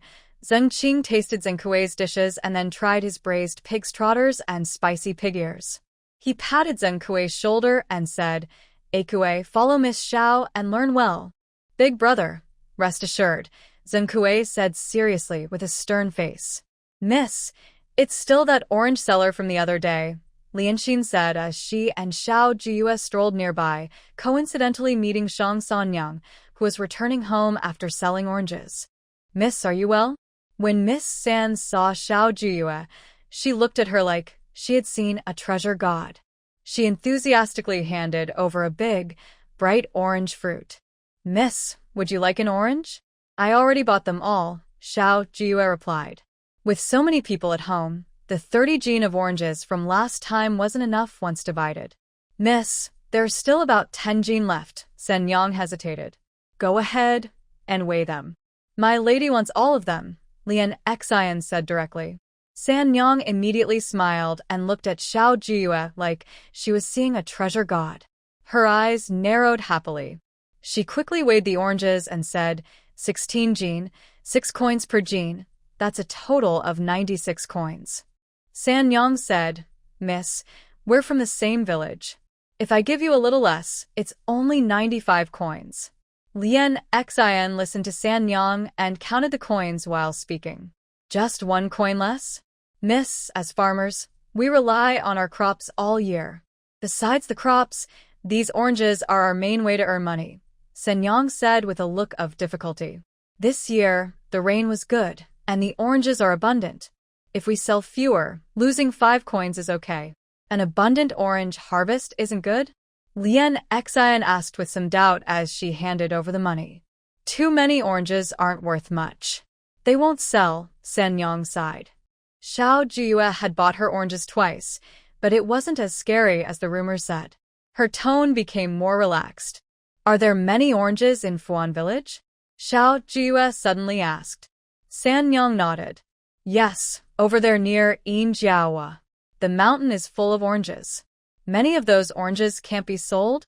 Xiao Jiuyue thought of orange preserves, which taste good and keep well. Yes, many oranges rot on the branches, Sen Yang blurted out, realizing she had spoken too much. She quickly covered her mouth and hurried away with her basket. Miss, those rotten oranges on the branches are still sold for 95 coins? Lian Exile watched her go with excitement. Lian Exile, those are someone else's oranges, Xiao Jiuyue smiled softly. Even if they can't be sold and rot on the branches, it's their choice. Ah, Lian Sinsai. When Xiao Jiuyue returned home, she didn't divide the oranges. Instead, she asked Lian Exile and Granny Gung to start peeling them. Miss, all these oranges? Peel them all? Lian Exile asked, looking at the 16 gene of oranges. Yes, Xiao Jiuyue nodded. Then she said, let Luo Kuei come too. After peeling, we need to remove the white membranes from the skin. Xiao Jiuyue carefully peeled an orange, gently pulling each segment's membrane. She said, you must peel it completely clean, or it will be bitter later. Lian Xin responde, okay. After calling Luo Kuei over, she began carefully peeling the orange. Save the orange peel to make a dish. Xiao Jiuyue thought about pickled orange peels, which are fragrant, refreshing, and help with greasy food. It's a good flavor. Many people working together made the task easier. Xiao Jiuyue watched as Granny Gung and a few older women in the kitchen efficiently peeled all the oranges. She said, "Mom Gung, boil a pot of water and add rock sugar. Also, get some sealed jars ready," Xiao Jiuyue added. Once the sugar water was boiling, she poured the peeled oranges into it. "Oh my miss, did you pour it in the wrong way?" Granny Gung exclaimed when she saw all the oranges in the pot. Xiao Jiuyue smiled and replied, "Mom Gung, it needs to be cooked, and it must boil." Orange and sugar water? Granny Gung imagined the taste, but couldn't quite picture it. She looked at the pot of oranges, hesitant to speak. "Miss, will these jars be okay?" the kitchen staff asked, pointing to some jars. Xiao Jiuyue looked and said, "As long as they can hold the oranges." Granny Gung didn't dare say anything more. "Is this edible?" Xiao Jiuyue didn't explain further. She put the cooked oranges into clean jars and sealed them. Then she started working on the orange peels. "What is this?" Old Lady Xiao looked at a new dish on the table. Its bright yellow color made her curious. "Grandmother, try it. It's made by your granddaughter herself," Xiao Jiuyue said, placing a small piece into her grandmother's bowl. "Guess what it is?" Old Lady Xiao sniffed and asked uncertainly, "Is this orange peel?" "Grandmother is so clever," Xiao Jiuyue praised. "This is marinated orange peel, light and refreshing, good for the appetite." Encouraged by Xiao Jiuyue's praise, Old Lady Xiao took a small taste, not expecting that the orange peel everyone discarded could become a dish. "Very good," she said, praising, "Yue's cooking skills are really impressive. Tomorrow, I'll make some orange soft candies for grandmother to try." Xiao Jiuyue planned to turn the remaining orange peels into candies for Xiao Jiuan and the others to enjoy. Early in the morning, Zheng Kuei came to learn cooking. Xiao Jiuyue taught him very seriously. The last dish, boiling water cabbage, was explained in detail from the method to the heat control. Everything was shared with Zheng Kuei. "Miss Xiao, would you like to try?" When Zheng Kuei's first pot of boiling water cabbage was ready, the clear broth looked like boiling water. As it cooked the cabbage, it resembled blooming cabbage flowers. Xiao Jiuyue tasted it and praised, "Not bad. The flavor is authentic. Did Manager Zheng teach you? You're doing very well." Hearing this, Zheng Kuei's face turned red again. That evening, after returning to the restaurant, he started cooking for Zheng Qing. When he showed how he made the boiling water for the cabbage, Zheng Qing was silent. "No wonder," Xiao Jiuyue said, "cabbage is simple, but boiling water is an art. Tomorrow I will buy some cabbage." Zheng Qing couldn't wait to introduce new dishes. Today's spicy peanuts and spicy pig ears were very popular, and everyone gave positive feedback. Once the boiling water cabbage was on the menu, he believed the restaurant's business would surely improve. In Fuan Village, things suddenly became lively. The Fengchun building came to buy cabbage, chickens, and ducks from the villagers. The villagers who sold their goods for silver coins were very happy. Those who hadn't sold their cabbage felt reassured when they heard that Fengchun building came daily to buy cabbage. Shirzheng was very fair. Everyone took turns selling cabbage, and everyone could earn silver coins. The He family's Helian gave birth to a stillborn baby. Xiao Jiuyue arranged for the child to be directly taken to Ganzhongrong. That afternoon, He Chongqing, who had been in prison for most of the past half year, returned to the village. "Chongqing, you really came back?" Shirzheng saw the thin, almost skeletal He Chongqing and was excited. "It's good you're back. It's good you're back. Uncle, do you know I'm coming back?" He Chongqing was confused. Suddenly, he was released from prison. "Go home first. When you get home, you'll know everything," Shirzheng said without much explanation, just telling him to go home and see for himself. "Cousin, Ganli has already died." Xiao Song wanted to mention the 5,000 taels of silver several times, but didn't know how to start. Xiao Jiuyue held the confession letter and the divorce paper of Ganli and said, "Uncle, have you thought about what to do next?" Huh. Xiao Song looked at Xiao Jiuyue in confusion. Gan's son harmed Xiao Wenxing and left him disabled. "Don't you want revenge?" Xiao Jiuyue persuaded. "I do, I dream of it. But I can't take revenge," Xiao Song said cautiously. "Cousin, Why don't you go find Magistrate Zhuang? Second aunt, kindness isn't always used this way, Xiao Jiuyue chuckled softly. Not to mention, she didn't even know whether Zhuang Prefect was tall or short. Even if she did know him, using small favors like this to exchange for kindness would be too unwise. Is Xiao Wenxing still at the Gan family? Xiao Jiuyue asked. Xiao Song shook his head. After what happened, I definitely brought Wenxing out. He wants revenge, but I don't know what to do. That's why I came to ask my niece for advice. Xiao Jiuyue said, Second uncle, you and Wenxing should find evidence of the Gan family's illegal salt trading. That's impossible. Xiao Song immediately thought so. Xiao Jiuyue said if you can't find it, let Wenxing try. He's lived at the Gan family for so long, he must know something. As for Xiao Wenping, Xiao Jiuyue didn't even bother to look at him. She was curious about how impressive Xiao Wenxing, praised highly by Ganli, really was. If he could find some clues, perhaps. Second uncle, since we live in the county, what if the Gan family retaliates? Xiao Jiuyue listened carefully, worried about the cost of gathering information, which required money to bribe people. Now she was tight on funds. Open retaliation is unlikely, but we should be cautious. Xiao Jiuyue pretended not to notice his desire for 5,000 taels of silver. She said, the shops in the county. Second aunt, I will discuss with Wenxing right away. I'm sure we can find evidence, Xiao Song said eagerly, worried that Xiao Jiuyue might take back the shop, so he hurried away. He still had the nerve to ask for 5,000 taels. Lien Exile rolled her eyes at this. Lien Exile. Put it away. Xiao Jiuyue handed her the confession and the divorce papers. Just as she was about to stand up, she heard Luo Kue rush in and say, Miss, the He family has come. They said thank you for saving their daughter. Has He Chongqing returned? Xiao Jiuyue immediately responded. Luo Kue not dead. Yes, I think so.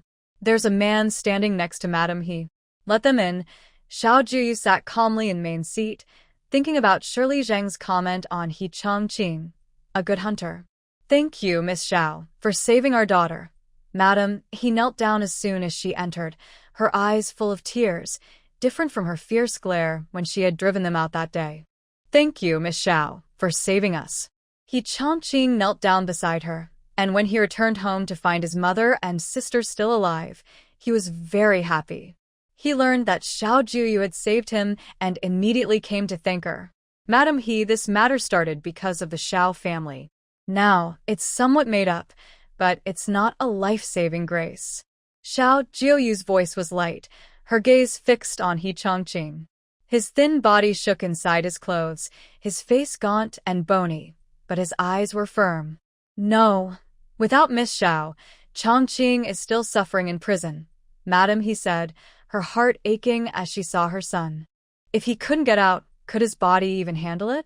Madam, he cried continuously, repeating her thanks for a long time.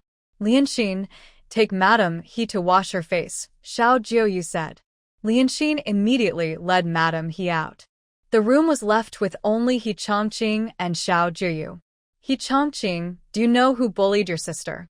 Before Xiao Jiuyue finished speaking, He Chongqing interrupted. The person who bullied my sister is Gan Tao, from the Gan family. I regret not finding out earlier and going after Xiao Wenxing instead. He Chongqing didn't regret spending so long in prison. He only regretted not punishing the real culprit who hurt his sister. Are you interested in revenge? Xiao Jiuyue asked. He Chongqing looked up in shock, seeing Xiao Jiuyue's beautiful face, then quickly lowered his head. I must avenge my sister. So, how do you want to do it? Kill Gan Tao directly? Xiao Jiuyue asked, staring at He Chongqing. Yes, He Chongqing answered without hesitation. He had originally aimed to kill Xiao Wenxing, but unfortunately, he only wounded him. Wouldn't that be a complete release? A kind of relief. Xiao Jiuyue's lips curled slightly. She leaned back comfortably in her chair and asked, Do you know what is the most painful part of revenge? What is it? He Chongqing asked instinctively. To make him lose everything and taste all the suffering in the world. Xiao Jiuyue's voice was cold, like the winter wind. He Chongqing immediately said, Please, Miss Xiao, give me guidance. Xiao Jiuyue liked talking to clever people. She said, if you root out the Gan family completely, Gan Tao, who is now without his family, will be like a stray dog. At that time, you can do whatever you want for revenge. He Chongqing knelt again and said, Chongqing is willing to follow Miss Zhao's orders. His decisive and straightforward attitude made Xiao Jiuyue look at him with more respect. She was firm and unwavering. She said, Madame Gan is already dead. Thank you, Miss Xiao. He Chongqing excitedly looked up. Big Brother was killed by a servant near Madame Gan. As long as you can find evidence that the Gan family is selling illegal salt, your wishes will come true. Xiao Jiuyue gave him a direction. He Chongqing happily said goodbye and left. Xiao Jiuyue. She wanted to ask for some small change to give him money for errands, but who knew? He Chongqing ran away very quickly. Hopefully, He Chongqing will bring her some surprises. Big sister, shall we play the frog counting game again? Xiao Jiuyue has been memorizing the 9-9 song recently. He knows it very well and is sure he can beat Xiao Jiuyue. Big sister, if I win, can I get a little more orange-flavored candy? Xiao Jiuyue looked at Xiao Jiuyue eagerly. Xiao Jiuyue glanced at the plate nearby. Only a little sugar remained, and the orange peels had been eaten completely. She first checked the handwriting of Xiao Jiuyue and Xiao Jiuyue. Xiao Jiuyue's writing has improved.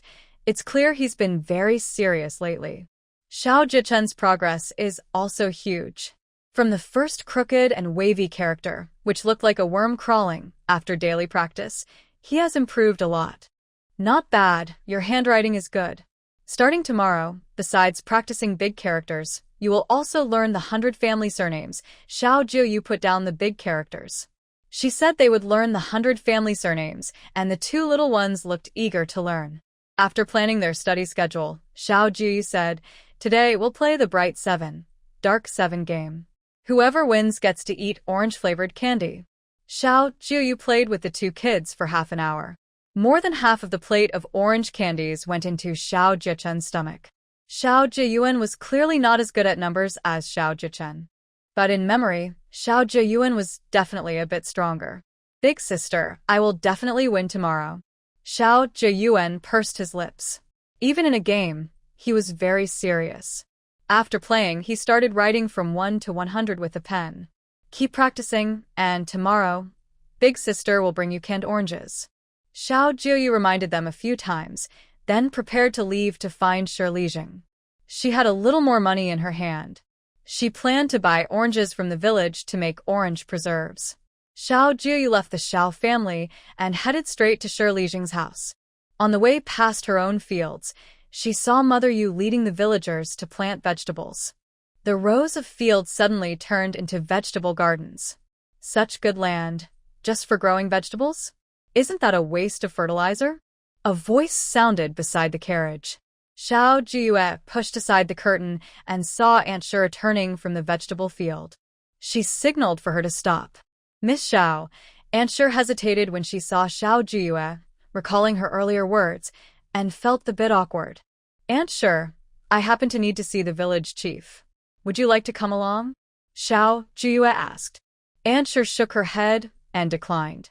No need, I can walk there myself. The head of the household isn't home right now.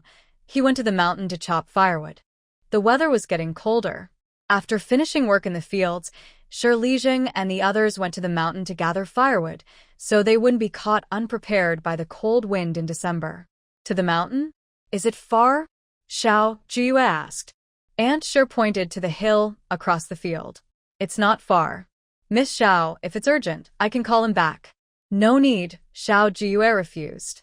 She got off the carriage and looked at the mountain path. Lianxin, go take a look. She also wanted to see if there was anything good in the mountains. Ah. Lianxin heard Xiao Jiuyue wanted to explore the mountain and whispered, Miss, the mountain path is difficult to walk. Aren't they all flat roads? Xiao Jiuyue believed she could do anything she set her mind to. She walked up the mountain, panting slightly. Her body still needed practice. She had been pampered in the boudoir too long and was too weak. Miss Xiao, when the villagers saw Xiao Jiuyue, they were all stunned. They hurried to bow to her. Xiao Jiuyue waved casually. When you're outside, don't worry about these formalities. Shilijing signaled to Aunt Shi with a look that seemed to say, "Why did you bring Miss Xiao here?" Aunt Shi whispered, "Miss Xiao said she has something to talk to you about." "Miss Xiao, Fengchun Tower bought our cabbage and chickens. Thank you," Shilijing said gratefully. Although it was not much, at least their cabbage was exchanged for silver coins. "No need to thank me.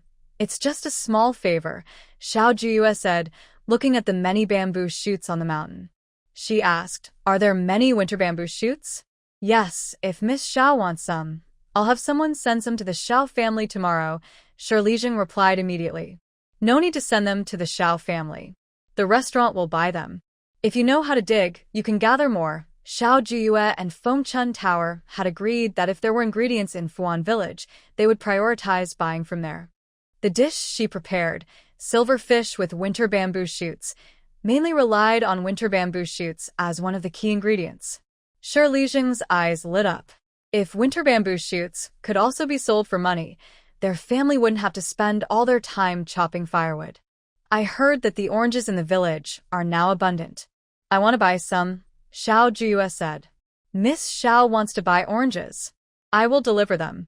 Before Shilijing finished speaking, Xiao Jiuyue asked, "How many jin of oranges can the village produce?" Shilijing paused and replied, "In places like Yinjiaowa and Dabshan, the oranges grow well. There are at least tens of thousands of jin. People usually sell some, but not many. Right now, there are still about 10 to 20,000 jin." Next, Xiao Jiuyue said, "I'll buy all of them." "Good heavens!" Granny Shi exclaimed, then quickly covered her mouth in embarrassment. "Miss Xiao, all of those oranges, you're going to buy them all?" Granny Shi was silently calculating in her mind. Her own tree still had at least 800 to 900 jin of oranges. How much money could she make? Oh, just thinking about the dozens of jin she sent away made her heart ache.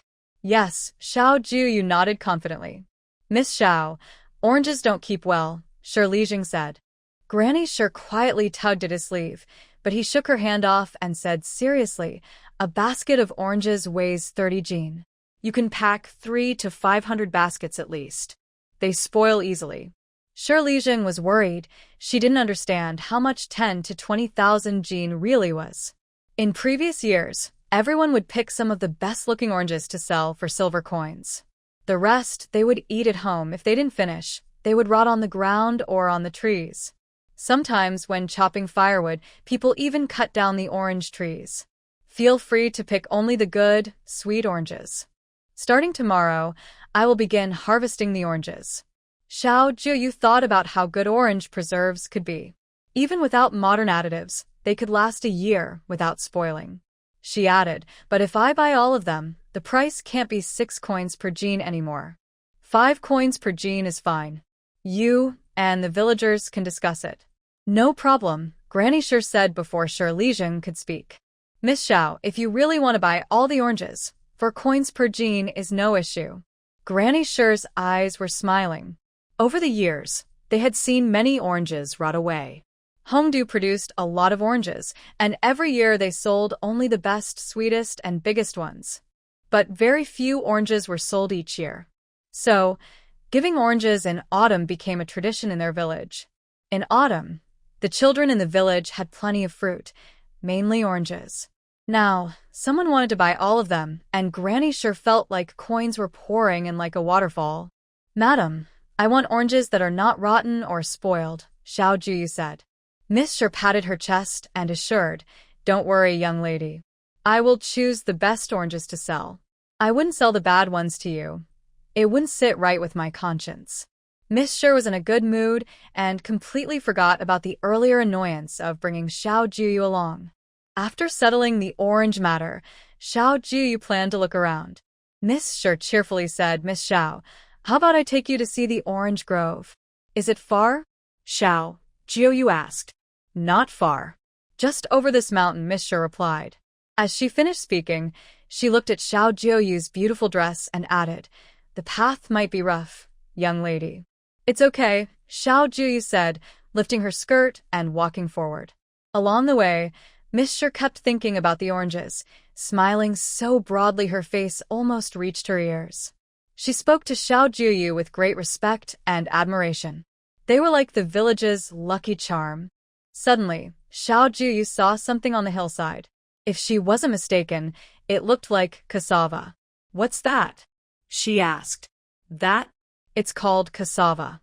It's poisonous and can't be eaten. Misher casually glanced at it and said, "There are lots of these in the mountains. You can't dig them all out. It looks like sweet potatoes, but it's not as good. It can fill your stomach and tastes okay." Cassava? Xiao Jiuyue paused, unsure if cassava had another name. She asked, "Misher, can I dig it up and take a look?" Seeing Xiao Jiuyue's curiosity, Misher repeatedly warned, "That is indeed poisonous." Lotus Heart.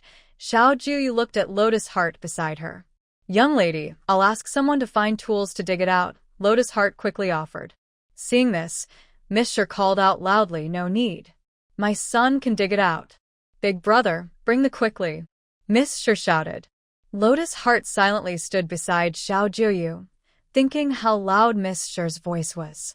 Soon, Shi Yumin, the eldest son of the Shi family, arrived carrying a. Hearing that they wanted to dig up the cassava, he said, "Mother, this can't be eaten. It causes diarrhea, and if someone is weak, it could be dangerous." "Just dig it out if I ask you to," Misher said impatiently, then smiled at Xiao Jiuyue and said, "Miss Xiao, see? I wasn't lying. You really can't eat it. I read in a book that if cassava isn't processed properly, it is indeed toxic. But if it's thoroughly cooked, it loses its poison," Xiao Jiuyue said clearly.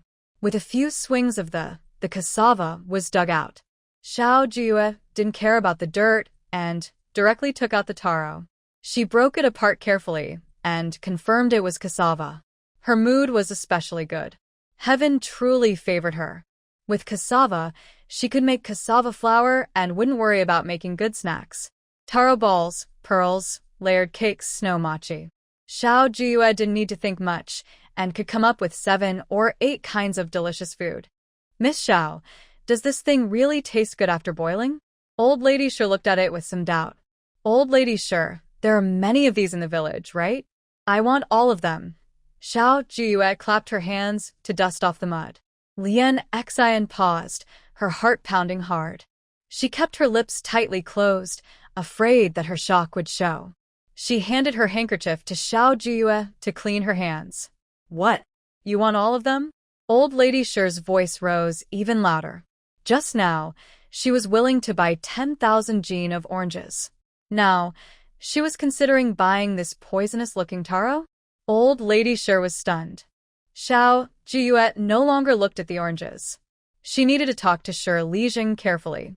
Given the Xiao family's current status, it was best to stay low-key. If they bought so many oranges and taro, it might attract unwanted attention. "Shi Lingzhi, I want to discuss something with you," Xiao Jiuyue said. Shi Lingzhi had just been talking with his son and grandson about the oranges. He didn't know if Xiao Jiuyue was acting on a whim or really wanted so many oranges. Hearing her words, his heart skipped a beat. Could she really not want oranges anymore? Fortunately, he hadn't told anyone in the village. Otherwise, he might face complaints later. The Xiao family's current status is inconvenient. "Could you, Shi Lingzhi, help us with the orange collection?" Xiao Jiuyue asked. Before he could reply, she continued, "I'll pay silver. We can set up a workshop on the empty land at the foot of the mountain. Please help manage it." "Of course. I won't let you work for nothing." Shi Lingzhi thought for a moment. It wouldn't cost him money. Helping to gather oranges and build a workshop was a great thing for the villagers. First, it would make the villagers see him as useful and help him earn silver. Second, it would boost the Shi family's reputation in the village. Third, he could earn silver. Thinking about it, all benefits. Shi Lingzhi cupped his hands and bowed. "Miss Xiao, if that's the case, I am willing to work for you, without pay." "Shi Lingzhi, no work in the world is free. If you don't take silver, it will be hard for me to ask you for help in the future." Xiao Jiuyue smiled and looked at the Shi family members. She said, "I hope the Xiao family's purchase of oranges stays a secret from the other villagers." Shi Lingzhi paused, thinking about the Xiao family's women returning to Fuan village. He composed himself and said seriously, "Rest assured, Miss Xiao. The sides are Shi family. No one else will know. Back home, Shi called his 3 sons and Aunt Shi over again and warned them, "You all must keep quiet. If anyone talks." Having been a village official for half his life, Shi was still stern. His 3 sons all promised they wouldn't say anything. Shi then looked at Aunt Shi. "I won't say anything either," she immediately replied. Shi shot her a glance and said, "Your family members are not allowed to speak either. Otherwise, don't blame me for being harsh. The Shi family doesn't need gossipers." Old man, what do you mean by that? Aunt Shi was so angry she stood up suddenly, pointing at Shi. "All these years, haven't I been working for this family? Am I someone who doesn't know her limits? This is very important. There must be no mistakes. If you can't hold back." Before Shi finished, Aunt Shi rushed forward and said, "I won't say anything careless." Seeing Shi and Aunt Shi about to argue, Shi Yumin and Shi Yuan pushed their younger brother Shi Yuchong forward. "Parents, don't argue first. If this orange workshop really succeeds, our Shi family's reputation in the village will be even higher." "Sun family wanting to be village head is impossible," Shi Yuchong said. This made Aunt Shi fall silent. Over the years, the Sun family, backed by Sun Jilin, married the daughter of the chief clerk and had been eyeing the village head position. If this workshop really succeeds, no one in the Shi family can take the village head position away. "Really?" Aunt Shi said excitedly. She disliked Huang's arrogant attitude. Her son was almost married into the family.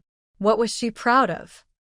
That evening, Aunt Shi took the dug-up taro to their door, carrying 2 big bags. Shi Yumin carried them. Xiao Jiuyue asked Lianxin to pay the money. Aunt Shi kept refusing, saying, "No one wants this stuff. Don't need money." Aunt Shi happily thought about the oranges. She didn't care about the useless taro. She didn't want money for it. At 2 won per jin, Xiao Jiuyue instructed, and Lianxin directly paid the silver to Aunt Shi. Aunt Shi tried to refuse several times, but in the end, she couldn't stop herself. She kept thanking Miss Xiao, calling her Miss Xiao over and over again. In the kitchen, Granny Gung looked at the 2 sacks of taro and cleared her throat. She said, "Young lady, this stuff is toxic." "Mom Gung, do you know how to make sweet potato flour?" Xiao Jiuyue asked. Hearing this, Granny Gung puffed up her chest and said, "Of course I can do that." "Then follow the steps for making sweet potato flour and turn this taro into taro flour." Xiao Jiuyue handed the items to Granny Gung. "Mom Gung, I believe you can do it well. Right?" "Yes, young lady, don't worry," Granny Gung replied. She no longer cared whether the taro was edible or not. As long as she followed the young lady's instructions, it would be fine. The next day, before dawn, Xiao Jiuyue got up to cook. She prepared dishes like 9-turn pork intestines, winter bamboo shoots with silver fish bone soup, and stir-fried blood duck. She had already prepared the duck and blood, so when they arrived at Fengchun Tower, she could start cooking directly. She had also made the sauce for mapo tofu a few days earlier, and now it was ready to use. Xiao Jiuyue carried 4 dishes and headed to the county. She also brought her homemade orange jam. Before reaching Fengchun Tower, she overheard many villagers talking about the new dishes at Fengchun Tower. Boiled cabbage in hot water, 300 coins per plate.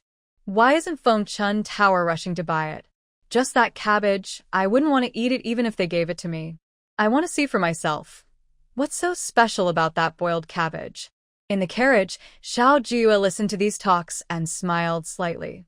She said, "It seems that Fengchun Tower's business is about to pick up. Boiled cabbage in hot water, anyone who eats it will get dizzy." Luo Kue licked her lips. She had eaten many good things at the Xiao residence, but this boiled cabbage with its broth was so fresh it almost made her tongue fall out. "The other day, you said braised pig trotters make people dizzy too," Lianxin said from beside her.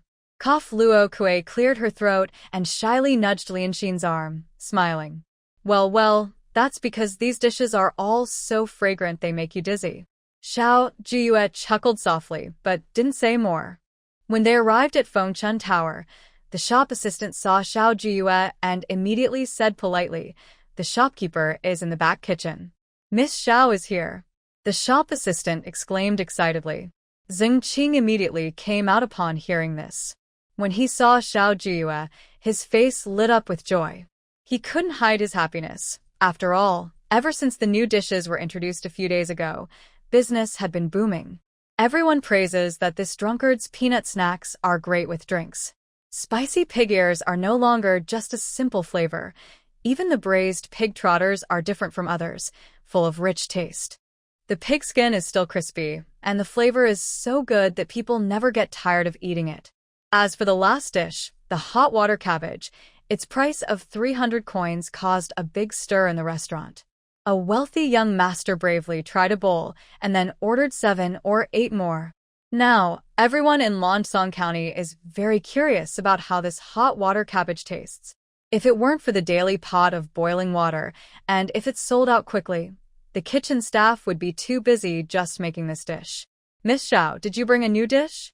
Qing looked at the food boxes carried by the maid and servant behind Xiao Jiuyue and immediately brightened his eyes.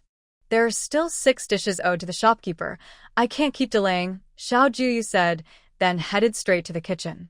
It was morning, with no customers, and Zheng Kuei was boiling the water for the hot water cabbage. Xiao Jiuyue started stir-frying the blood duck. Qing watched her cook the duck, then poured a bowl of duck blood over it. His eyes became thoughtful. Could it taste good? Bright red chili peppers paired with the duck looked pretty good at least. The last dish, mapo tofu, was prepared very quickly. When all 4 dishes were placed in front of Qing, he first tasted the duck cooked with blood. It was different from what he imagined, finely chopped duck, spicy and tasty, making him want to take a second bite without thinking. He was very satisfied with the first dish. His gaze then fell on the 9-turn fat intestines and asked, "What dish is this?" Xiao Jiuyue didn't reply immediately. After Qing finished eating, she said, 9-turn fat intestines. Fat. Fat intestines? Qing froze for a moment, but then carefully tasted it again. There was no strange smell, and it was fatty, but not greasy. Although intestines might seem gross, it was delicious in his mouth. Yes, it's fat intestines, Xiao Jiuyue explained carefully how to make the 9-turn fat intestines. The complicated process and her detailed description of each ingredient made Qing stunned. He had seen complicated dishes before, but he had never eaten anything like these dishes made by Xiao Jiuyue. I want to try again. Qing looked at the clear, shiny 9-turn fat intestines and took another bite. Once he tasted it, he couldn't stop eating. By the 3rd dish, Qing felt even more excited and looked forward to what was coming next. Winter bamboo shoots sliced into strips and small silver fish, cooked together with rich bone broth. Simply delicious. One word, fresh. The 4th dish is mapo tofu. Xiao Jiuyue directly asked someone to bring Qing a bowl of rice. Early in the morning, I can't eat rice, Qing said, but while mixing it with mapo tofu, he kept calling for 3 bowls of rice, and only after that felt satisfied and let out a big burp. Ha ha ha, Luo Kuei started laughing as soon as she left Fengchun Tower. She said, "Miss, just now Master Zheng was so funny. He said he couldn't eat rice early in the morning, but he ate 4 bowls of rice. And it was all him." Luo Kuei licked her lips. She had endured so long not to say anything, but she also wanted a bowl of rice. Exactly. When Master Zheng mixed mapo tofu with rice, it was so fragrant. Exile looked at Xiao Jiuyue with admiration and asked, "Miss, when did you become so good at cooking? And that spicy stir-fried blood duck, I've never seen it before, using blood to stir-fry duck. I've had the most expensive duck blood, which is frozen into tofu-like blocks," Luo Kuei said, then changed her words. "Don't call it blood. Call it duck broth. Maybe I have a talent for cooking because I used to mess around in the kitchen." Xiao Jiuyue thought about how the original owner was someone who loved making food. She changed the subject, saying, "Let's find a pastry shop." "Miss, how much do our orange preserves sell for?" Luo Kuei asked curiously. Exile replied, "Such delicious orange preserves shouldn't be cheap. Making orange preserves is not easy. It needs rock sugar, and peeling oranges is a delicate task." Xiao Jiuyue thought she had a good idea of the costs. For example, 3 gin of orange preserves in a ceramic jar would cost around 20-something coins. If sold cheaply, it wouldn't be worthwhile. They visited 3 or 4 pastry shops, bought a few snacks, but didn't mention the orange preserves. Xiao Jiuyue simply returned to her carriage. Luo Kue asked puzzled, "Miss, aren't we going to sell the orange preserves?" She looked down at the 7 or 8 kinds of snacks they bought from those pastry shops. Lanzhong County was small, and they had visited all the pastry shops. "Then tell me, who should we sell the orange preserves to?" Xiao Jiuyue deliberately tested her 2 maids. Lian Xian was thoughtful, while Luo Kue was more carefree. Both had their own skills when it came to food. Of course, to Lanzhong pastry shop. Their chestnut cake is the best. Just now, Luo Kue was buying pastries and tried several. The Lanzhong pastry shop's chestnut cake is truly excellent, delicate, and melts in your mouth. It's just as good as those in Xinjiang. Luo Kue added, "The pastry shop's business is also the best." "I don't think so," Lian Xian shook her head. "Although the pastry shop has the best sales, their attitude is the worst, arrogant, acting like they don't care whether you buy or not. I think that candy shop is pretty good." The young female shopkeeper with the round face has a very lovely smile, Lian Xian said. Before she finished, Luo Kue retorted, "The candy shop just opened recently. The pastries are ordinary and lack special features." Lian Xian didn't argue further but looked at Xiao Jiuyue and asked, "Miss, where are we going?" Luo Kue looked at Xiao Jiuyue eagerly, full of hope. "Young lady, we've arrived, Jin Wu," the coachman said. When Luo Kue saw the candy shop, she was so surprised her eyes nearly popped out. Was Lian Xian right? Xiao Jiuyue entered the candy shop. The friendly, round-faced shopkeeper was talking to a young girl. She straightforwardly said, "Shopkeeper Lin, I want to see your boss." Shopkeeper Lin instinctively looked at the girl beside her. "I am the owner of the candy shop," the girl who had been talking to Lin said. She looked about 15 or 16 years old. She added, "My name is Tang Tian." "Miss Tang." Xiao Ji looked outside at the busy street and asked, "Can we speak inside?" "Please come in," Tang Tian said warmly. As soon as they entered the inner courtyard, Tang Tian asked, "You're not from Hongdu, right?" "I've never seen you before. I just returned to Hongdu. My surname is Xiao." Xiao Jiuyue's eyes flickered slightly. She looked at Luo Kue, who was holding a jar, and said with a smile, "Here, Miss Tang, try some orange preserves." When she opened the jar, a fragrant aroma wafted out. Tang Tian eagerly scooped a bowl and drank directly.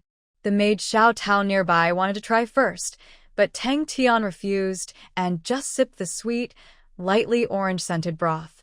She then tasted the oranges, smiling happily, her eyes narrowing with delight. Tang Tian quickly finished the orange preserves and said, "Sister Xiao, I'll buy this orange preserve. Are you not afraid I'll raise the price?" Xiao Jiuyue looked at Tang Tian, who showed no hesitation or hiding her fondness, and felt a bit more favorably towards her. "Miss Xiao, do you think so?" Tang Tian's eyes were big and clear, innocent and pure, looking very innocent. Xiao Jiuyue slightly smiled and said, "No, I don't think so." Tang Tian grinned and said, "Sister Xiao, I've been to many places to find this canned orange, but I haven't found it anywhere. If it's a bit more expensive, that's normal." Xiao Jiuyue didn't mention the price, but explained the making process. Each orange needs to be peeled, and the white membrane on top must be carefully removed. This detailed work is not easy just to listen to. After that, the jars need to be sealed and stored. When she heard it could last a year without spoiling, Tang Tian's eyes sparkled and asked, "Sister Xiao, can it really last a whole year?" "Yes," Xiao Jiuyue nodded confidently. Tang Tian sat up straight and asked, "Then I can use a big jar. If I store it well, will that work?" "Yes, as long as it's sealed properly," Xiao Jiuyue agreed. Tang Tian said, "My family makes pottery jars. If I use those, each jar holds 10 jin. I can provide the jars. Look at this canned orange. How much does it cost per jin?" Tang Tian kept asking Master Lin to make some snacks that no one had tried before. Unfortunately, Master Lin only made the same styles over and over. Xiao Jiuyue estimated in her mind and said, "Since you're using jars, Let's price it per jar. One jar costs 460 coins. One jean of canned oranges can fill 5 bowls, so 10 jean makes 50 bowls. Tang Tian quickly calculated, her long fingers flipping on the abacus. One bowl costs 9 coins and 2 qian. Big sister Xiao, when it gets colder, oranges will run out. Do you think you can make enough canned oranges? Tang Tian asked eagerly. She wanted her father to see, and her candy shop's business would get better and better. At least 10,000 jean. Xiao Jiuyue wasn't sure herself. The mountain had about 20,000 jean of oranges. When Tang Tian heard this number, she immediately started calculating on the abacus. Soon she said, 10,000 jean of canned oranges means 50,000 bowls. 1,000 jars. She frowned, wondering if that was too much. Xiao Jiuyue reminded her, Miss Tang, now that winter has come, during the plum blossom feast and the New Year celebrations, there won't be many fruits. If you have canned oranges, each household's banquet will need quite a bit. Tang Tian's eyes lit up instantly. She realized she was only thinking about large quantities. Each banquet only needs a few dozen jean. During the New Year, every family in Lingzhi County hosts many banquets. Wouldn't that mean the canned oranges would sell well? If Lingzhi County can't sell so many, she could just go to her brother and sell them in Hongdu. Big sister Xiao, I'll buy all of them. You're not allowed to sell to anyone else, Tang Tian said warmly, calling her big sister Xiao with affection. Xiao Jiuyue slowly sipped her tea and said, Miss Tang, if I don't sell to others, the price will naturally be different. Big sister Xiao means? Tang Tian asked uncertainly. Once Miss Tang sells the canned oranges, many people will come to buy from me, Xiao Jiuyue said. Tang Tian nodded in agreement. She finished one bowl and wanted a second, especially since it was orange season. When the New Year comes, being able to enjoy canned oranges will surely be a happy thing. Big sister Xiao, does that mean there will be extra costs? Tang Tian asked, beginning to understand Xiao Jiuyue's point. Yes, an exclusive purchase fee. But since I feel we've hit it off, I don't mind not taking that money, Xiao Jiuyue put down her teacup. Thank you, big sister Xiao. Tang Tian smiled even sweeter. Don't rush to thank me, Miss Tang, Xiao Jiuyue said. I've noticed that the snacks in the shop don't seem very special. I sat here for 15 minutes, but no one came in. This made Tang Tian feel a bit embarrassed. When she first opened, her friends and relatives came to support her, and business looked lively. But soon after, it became quiet. I believe that with the canned oranges, business will pick up, Tang Tian said confidently. She loved eating oranges, so she believed others would too. Orange canned fruit is good, but it's just one thing. If the other snacks aren't up to par, it's not enough, Xiao Jiuyue explained her idea. How about we work together? How would we work together? Tang Tian was surprised. She wasn't here to sell canned oranges, so why was she talking about cooperation? I have a very skilled pastry chef at home. Not only are the canned oranges delicious, but the pastries and candied snacks are also excellent. I can provide the recipes, Miss Tang can provide the people and the shop, and you'll manage the shop. I'll take 3 parts, you 7, Xiao Jiuyue proposed. If we cooperate, it's like owning our own shop. Naturally, I won't sell the canned oranges to others anymore. Xiao Jiuyue's words stunned Tang Tian. Her ideas were quite elaborate. I haven't tried Big Sister Zhao's pastries yet. I need to taste them first, Tang Tian said. She loved eating, which was why she opened this pastry shop. Her father said she was slow and easy to deceive, but she believed that if she treated others sincerely, they would do the same for her. Lu Kuei, where are your orange soft candies? Xiao Jiuyue asked. Luo Kuei immediately took the orange soft candies out of her bag. After she finished, she realized she was caught. How did the young lady know she had been hiding them? This is made from orange peel. Orange soft candies.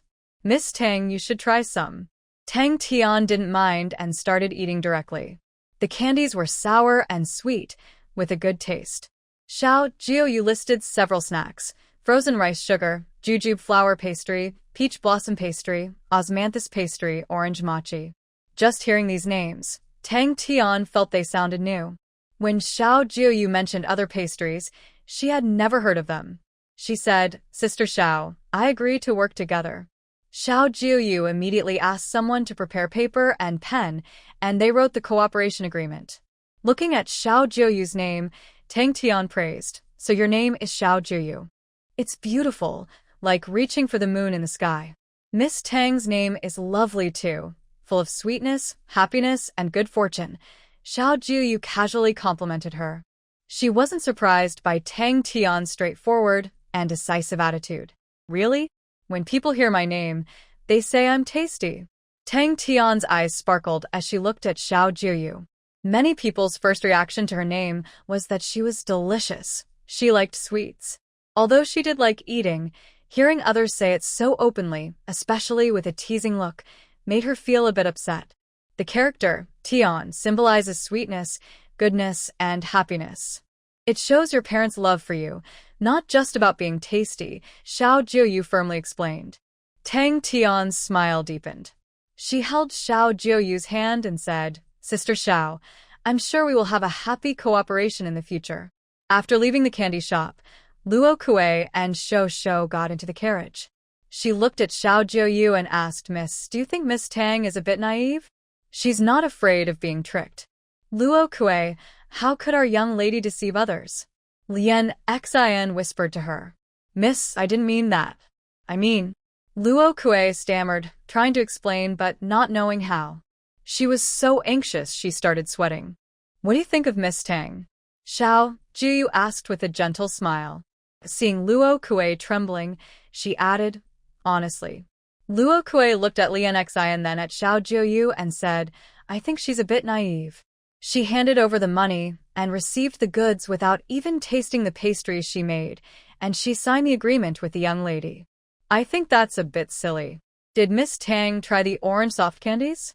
Lien Xian asked and added, "Yes, the orange soft candies." "Did you see the fabric Miss Tang is wearing?" Xiao Jiuyue no longer wondered if she was being silly, but suddenly asked about the fabric. Lianxin immediately said, "Miss Tang is wearing a floor-length brocade with the Jiangzhou treasure flower pattern. I remember this fabric is very precious in Shengjing. Her jade pendant at the waist looks like white jade from sheep's fat." Luo Kuei tilted her head, thinking, "Later, let Jean the steward find out. The Tang family is definitely wealthy. Ordinary people trying to trick Tang Tian wouldn't be so easy." Xiao Jiuyue thought. Perhaps only girls from wealthy, pampered families are as innocent as Tang Tian. Back home, Xiao Jiuyue ordered everyone to gather in the main courtyard for dinner. Today, she prepared 4 dishes just right for everyone to try. "Grandmother." Xiao Jiuyue brought some snacks she bought today, arranged them on a plate, and made them look delicate and beautiful.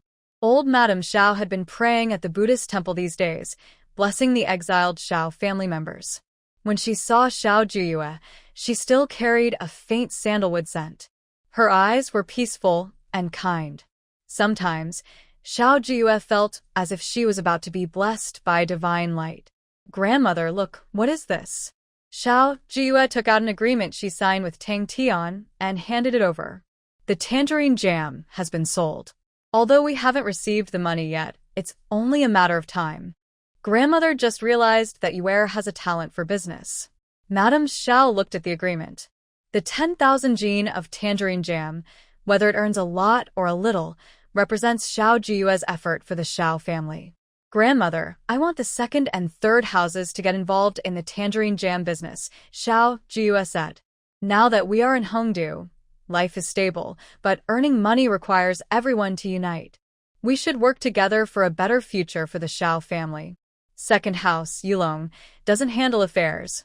Only Aunt Lan remains. As for the 3rd house..." Old Madame Xiao paused, playing with her prayer beads, and continued, "Jiahong is still young, and Tingwu is weak. Your 3rd aunt is busy with many things." "Grandmother." Xiao Jiuyue took a piece of chestnut cake and handed it to old Madame Xiao.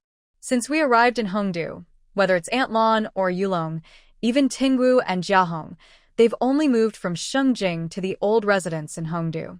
Today, the tangerine jam might not earn much money, but what about in the future? Over time, when their supplies run out, and there's no new source. What should we do? Xiao Jiuyue was unsure how long she would stay in Hongdu. Until the Xiao family was cleared of accusations, they couldn't leave. Maybe half a year, maybe 1 or 2 years, maybe 5 or 10 years or longer. To plan for the future, the Xiao family needed to get involved and work together. Otherwise, she could support the second and third wives for a while, but not forever.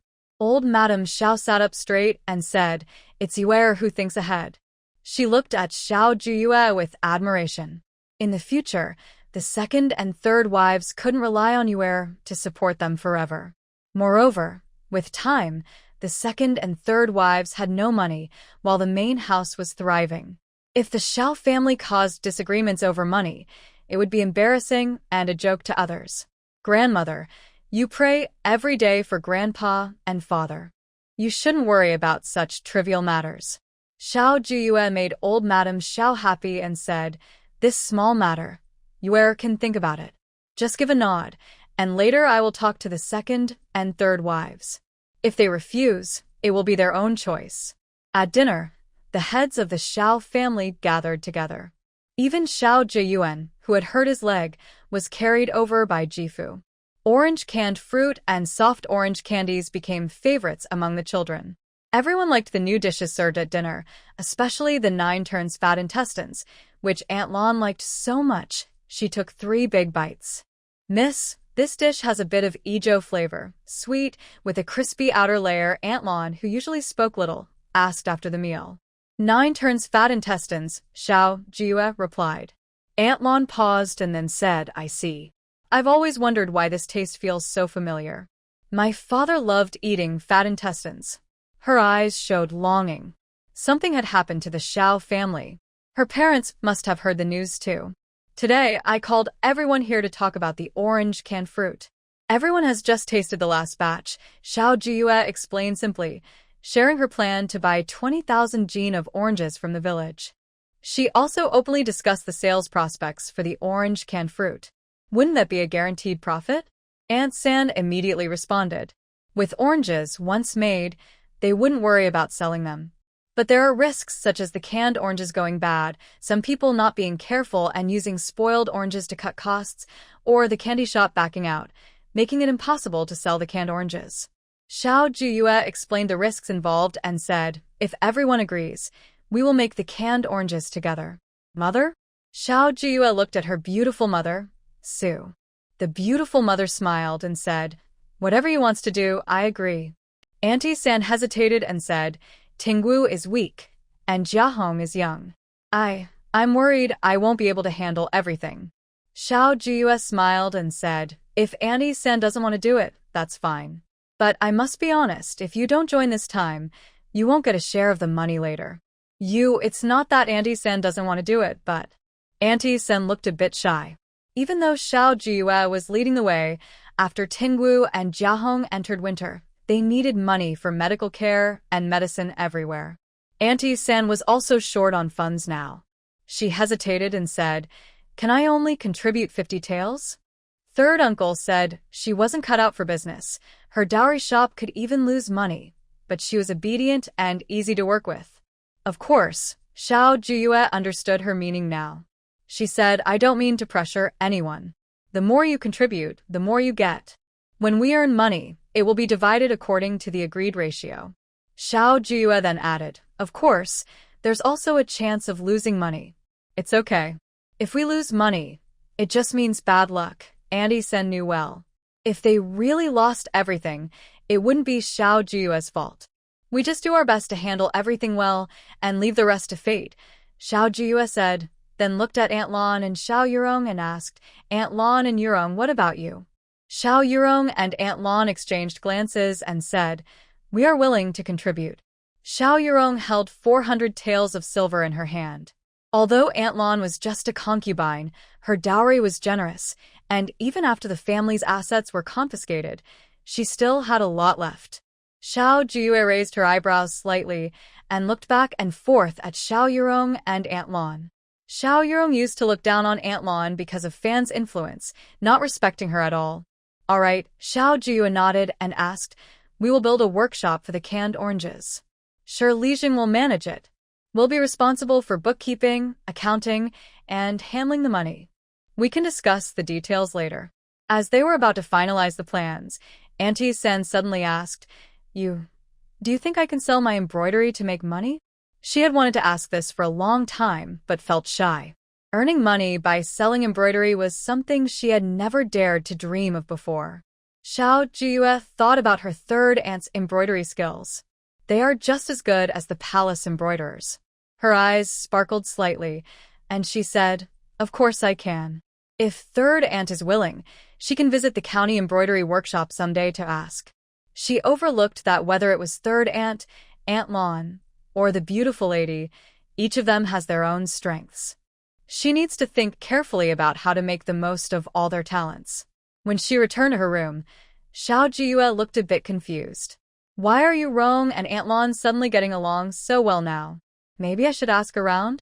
Lianxin just spoke when Madame Su, the beautiful lady, came in. No need to ask. A few days ago, Yu Rong fell into the water.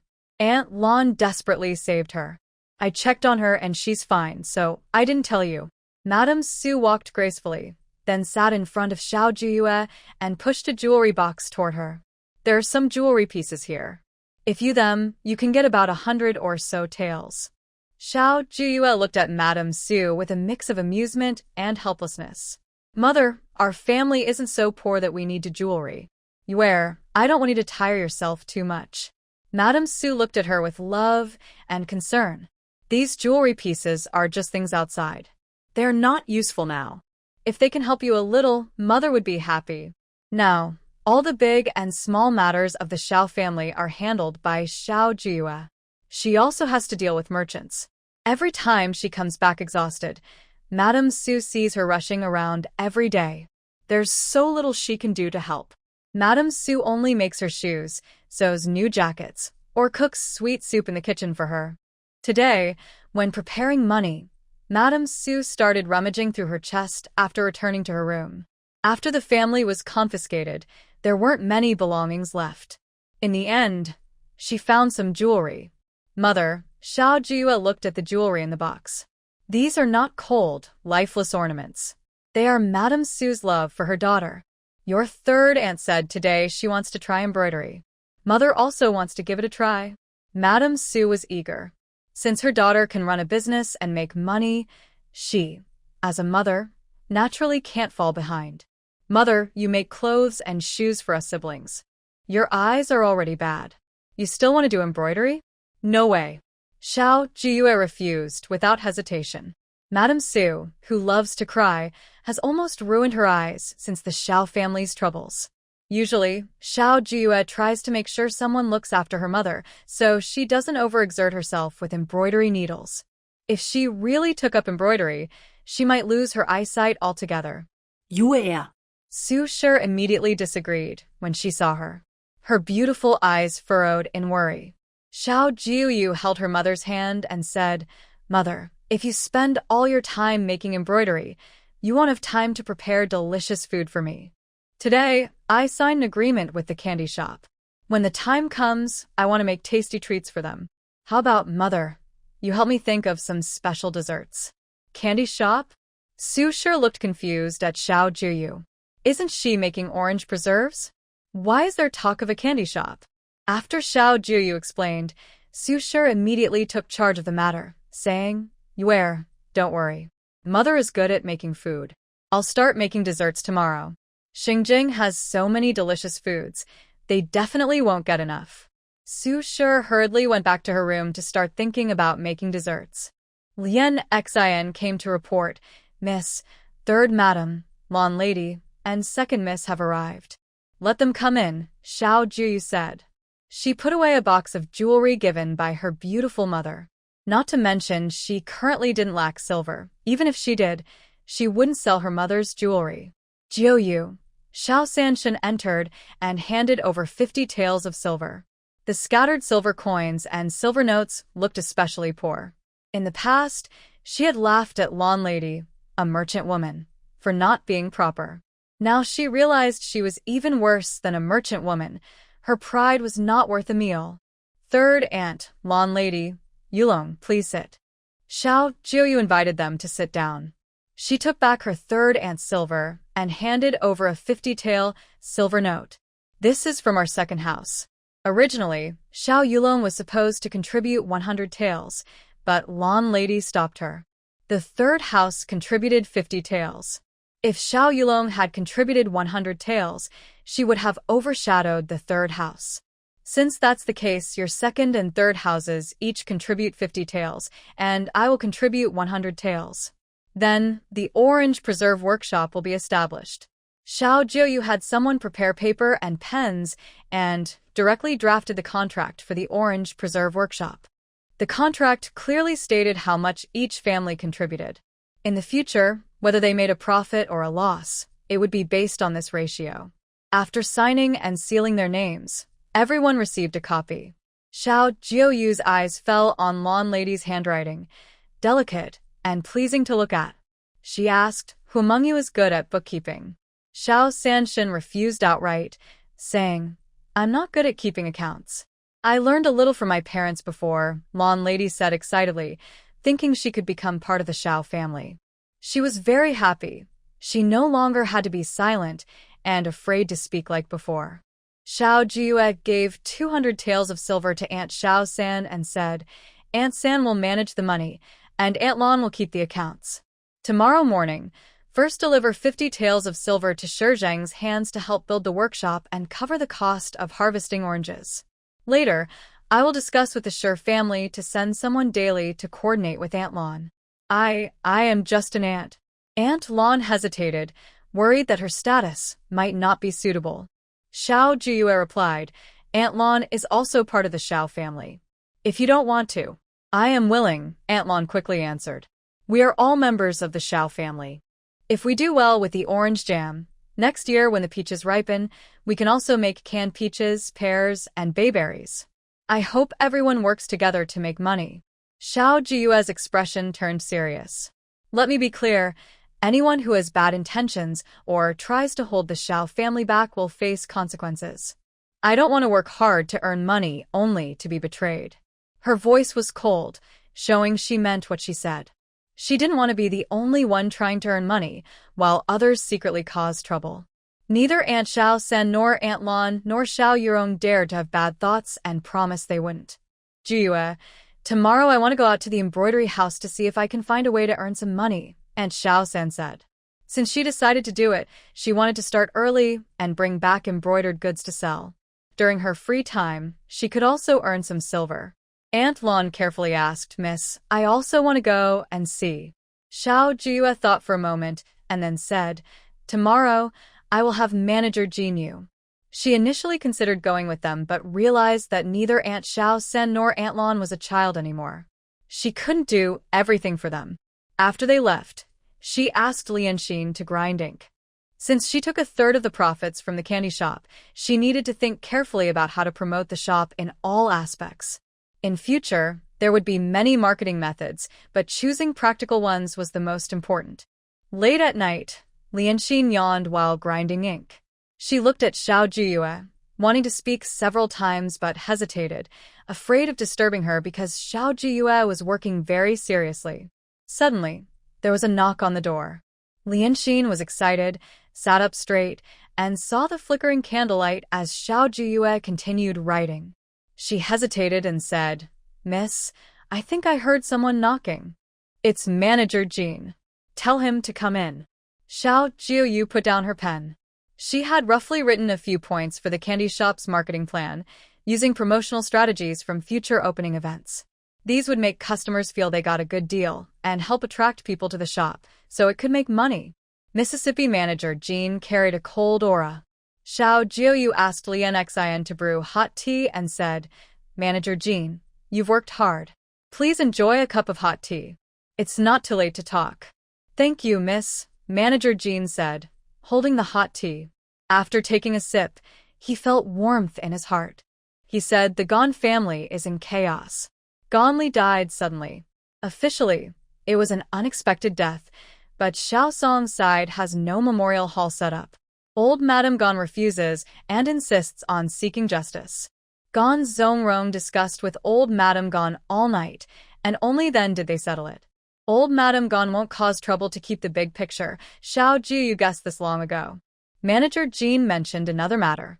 Xiao Wenxing has left the Gan residence. Xiao Wenping is shouting to clear his mother's name. Xiao Song punished him. Xiao Wenping went to the city to find his elder brother. From what I see, Xiao Wenxing is acting constantly, probably trying to find a weakness in the Gans to take revenge. Xiao Jiuyue asked, "What do you think of Xiao Wenxing, Manager Jean?" "He's quite clever but ruthless," Manager Jean replied. Thinking of Xiao Wenxing's cruelty due to his health issues, abusing maids and beating them at will, he said he's vicious. Another thing, Gong Tao's appearance was ruined, and he's disabled now.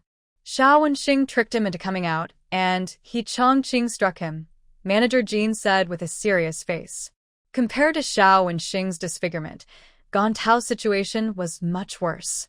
He even praised He Chongqing is brave and clever. His methods are a bit rough, but he's bold. Did the Gans catch him? Xiao Jiuyue raised an eyebrow. Manager Jean replied, "No, I've cleaned up the trail." "Good job," Xiao Jiuyue praised.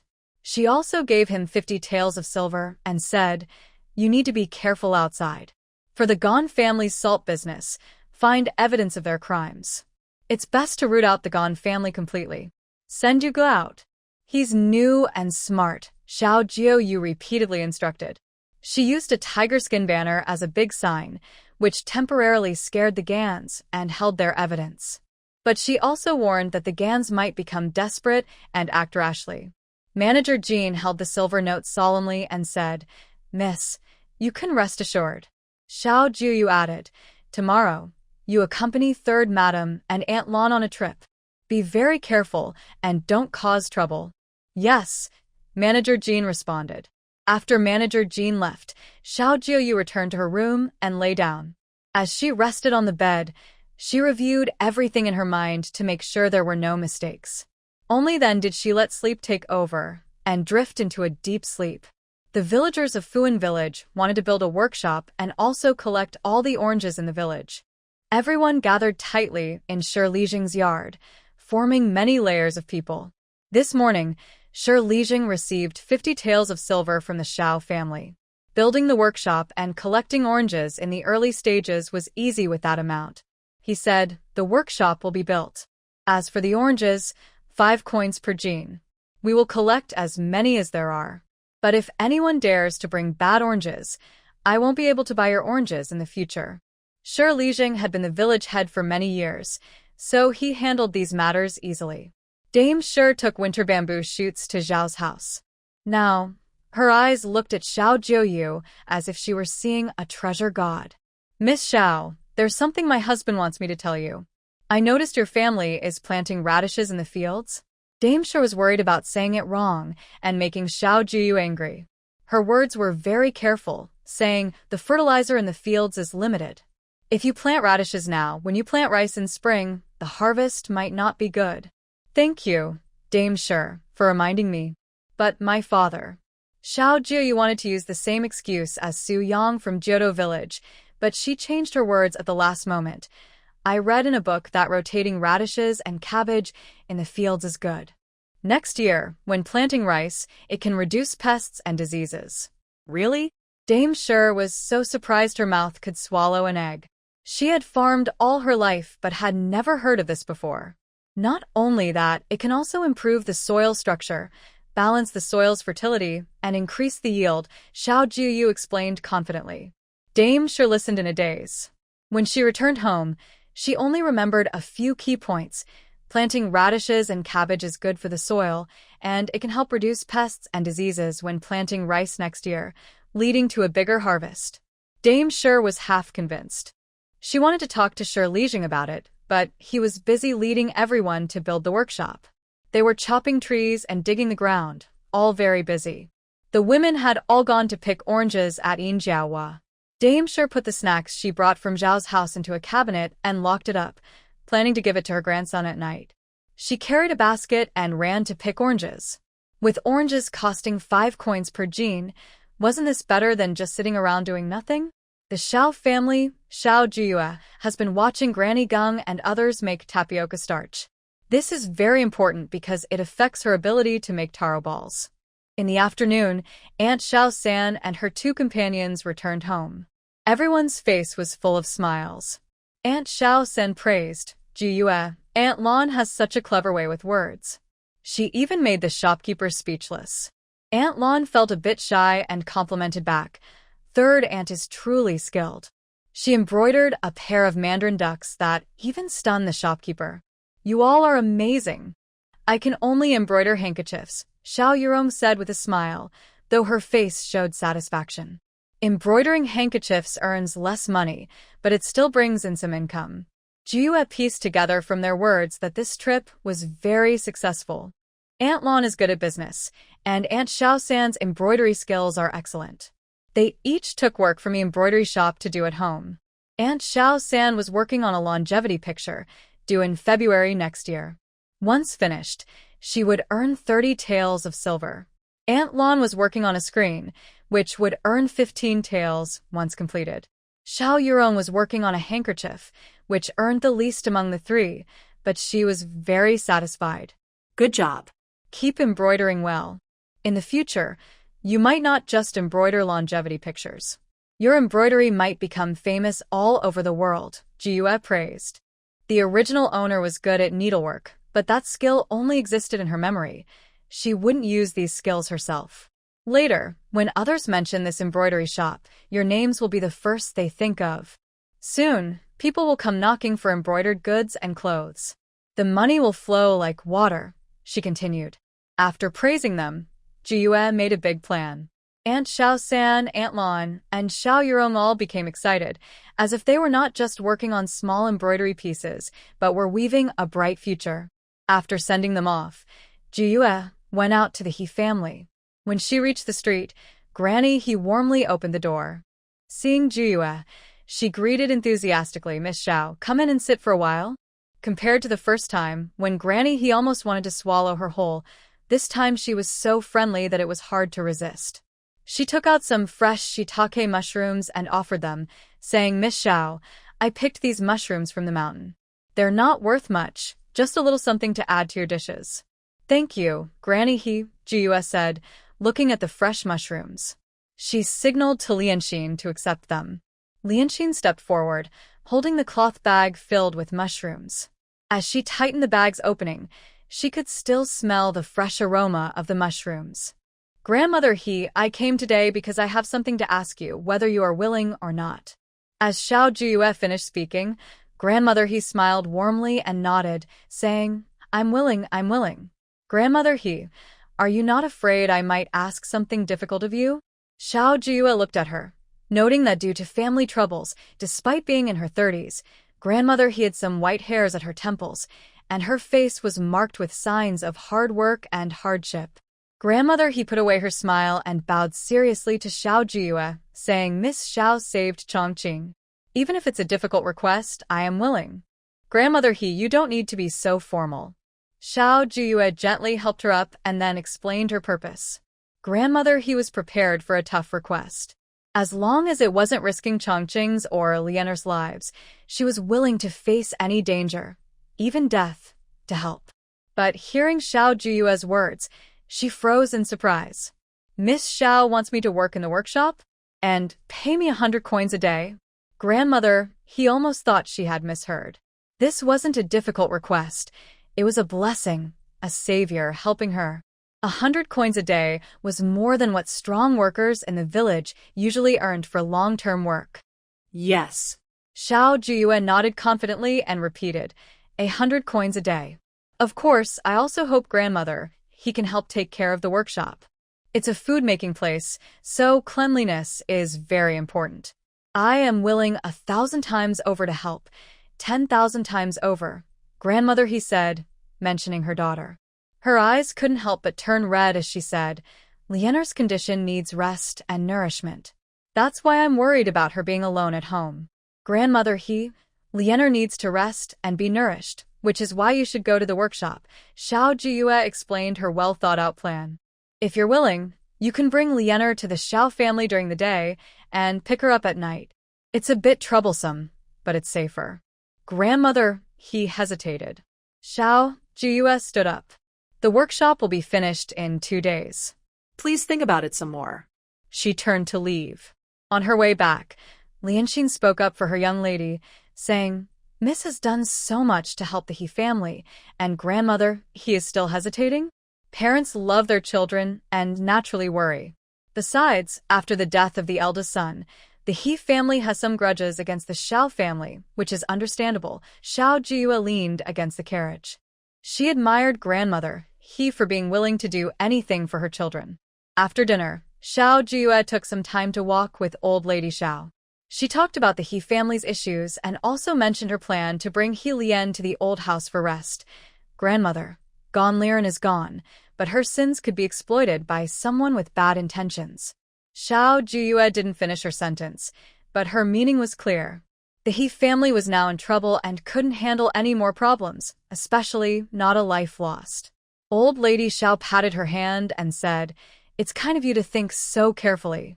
Grandmother, actually, Madam, he is very straightforward, Xiao Jiuyue said, smiling softly as she recalled the different treatment they received when visiting He's house. Compared to those sneaky people in Shengjing, Madam, he and her family are much easier to get along with. That ungrateful person from the Song family, old lady Xiao said angrily when she thought of the Song family. She looked at Xiao Jiuyue and said, Yue, one day I will find a good marriage for you. Xiao Jiuyue thought to herself, it would be better if I could break off the engagement. If I had to marry someone I didn't like, I'd rather stay a single lady. Besides, marrying for money is more attractive than anything else. He's family. He Chongqing returned home quietly, walking carefully so as not to wake Madame He and her daughter. You're back? Madame He came out of the house, not asking where he had been. She went to the fire basin, poked at the fire, and a roasted sweet potato came out. She said, Are you hungry? Have a roasted sweet potato to warm up. Madame He stoked the fire, and even in the cold house, it felt a bit warmer. She asked, Chongqing, today Miss Xiao invited me to work at the workshop, earning 100 coins a day. I'm worried about your sister. Miss Xiao offered to take Lian to stay at the Xiao family's place and bring her back at night. What do you think? What does the Xiao family mean by this? He Chongqing was peeling the sweet potato. The hot, sweet potato burned his mouth, but it was delicious. He said, It's good that your mother is working at the workshop. Your sister staying at the Xiao family can also keep her safe. Chongqing, Madam, he looked hesitant but wanted to say something. Maybe I should find a marriage for you? He Chongqing swallowed the sweet potato in one gulp, almost burning himself. He took a breath and said, Mother, please don't be unreasonable. I know my place. If I marry now, I might cause trouble for the girl. Stone family. Madame Stone was lying in bed, suddenly remembering Xiao Jiuyue's farming plans. She was excited and started talking about crop rotation and pest control. She said, Head of the family, why don't we also plant some radishes and cabbages in the fields? Right now, we're busy building the workshop and picking oranges. You still want to plant radishes? Today, Shiao worked from dawn until dark, building the workshop. It was not much harder than harvesting in autumn. Go if you want. Shiao turned over and went to sleep. Mother Shi listened to his loud snoring and rolled her eyes.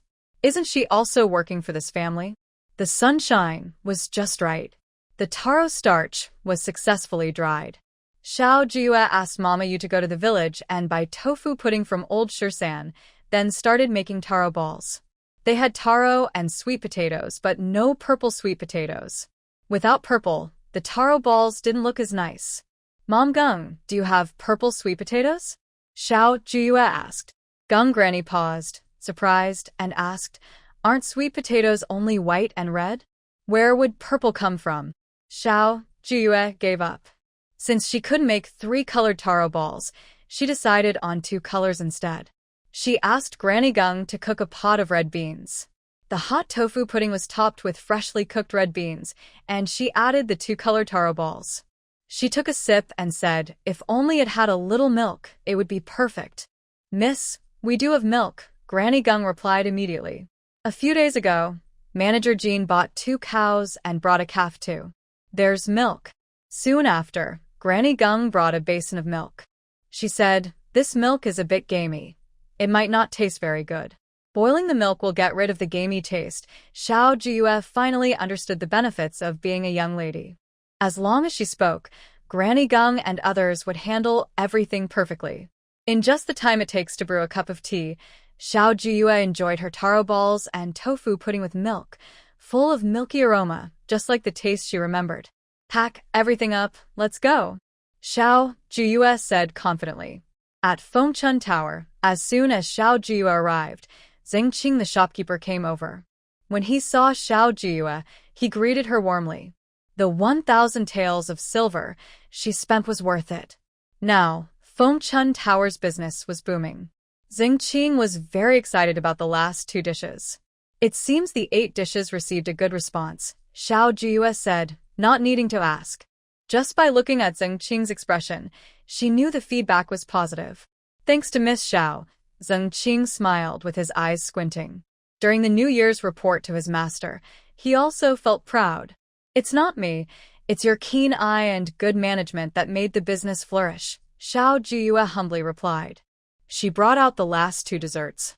Zhengqing looked at them again, uncertain, and asked, "Are these also dishes?" "Appetizers, main courses, and after-dinner desserts."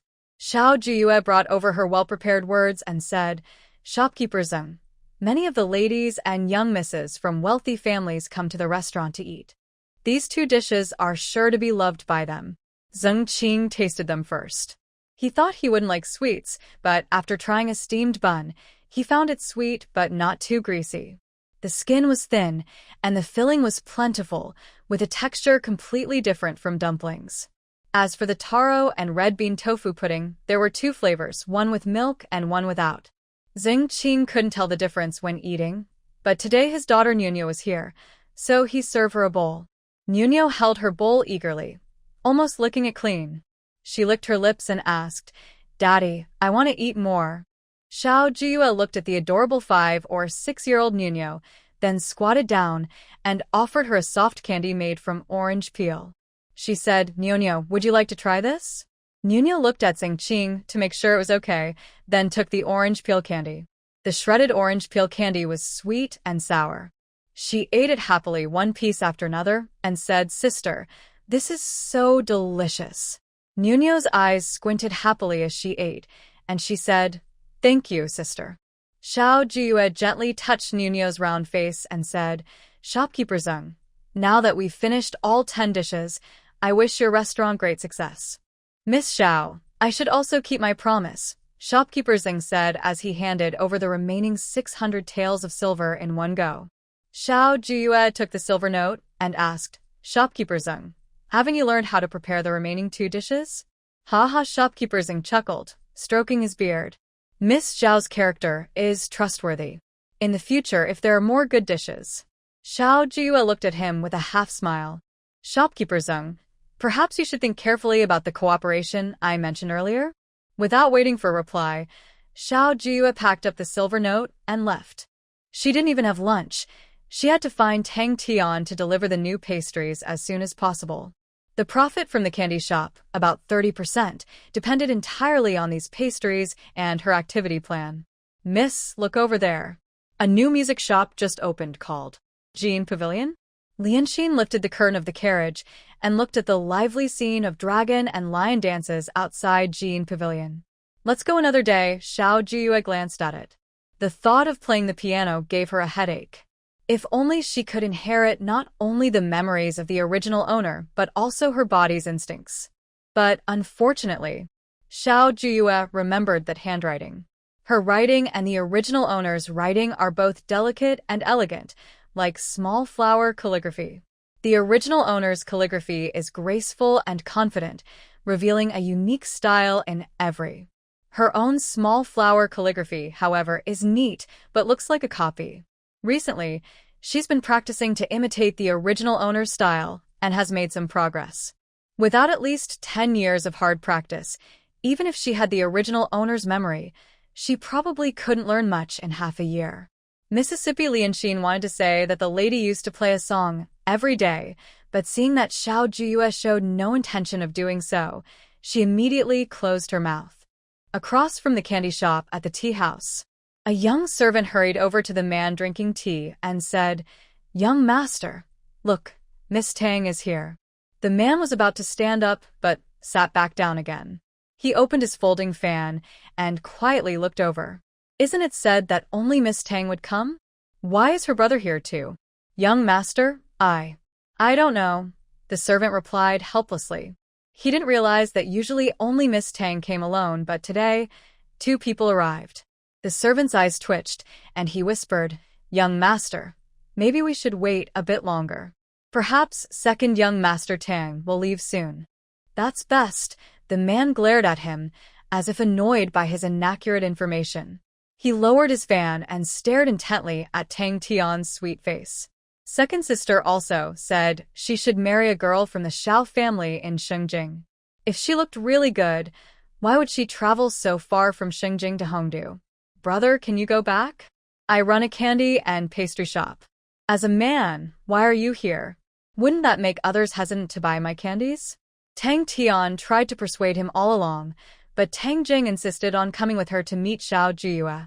Tian, I think you've been tricked. Someone just says a few nice words, and you give away 3/10 of the shop's profit? Plus, you ordered 20,000 jin of orange canned fruit. Are you stupid?" If they weren't on the street, Tang Jing really wanted to poke her head and scold her.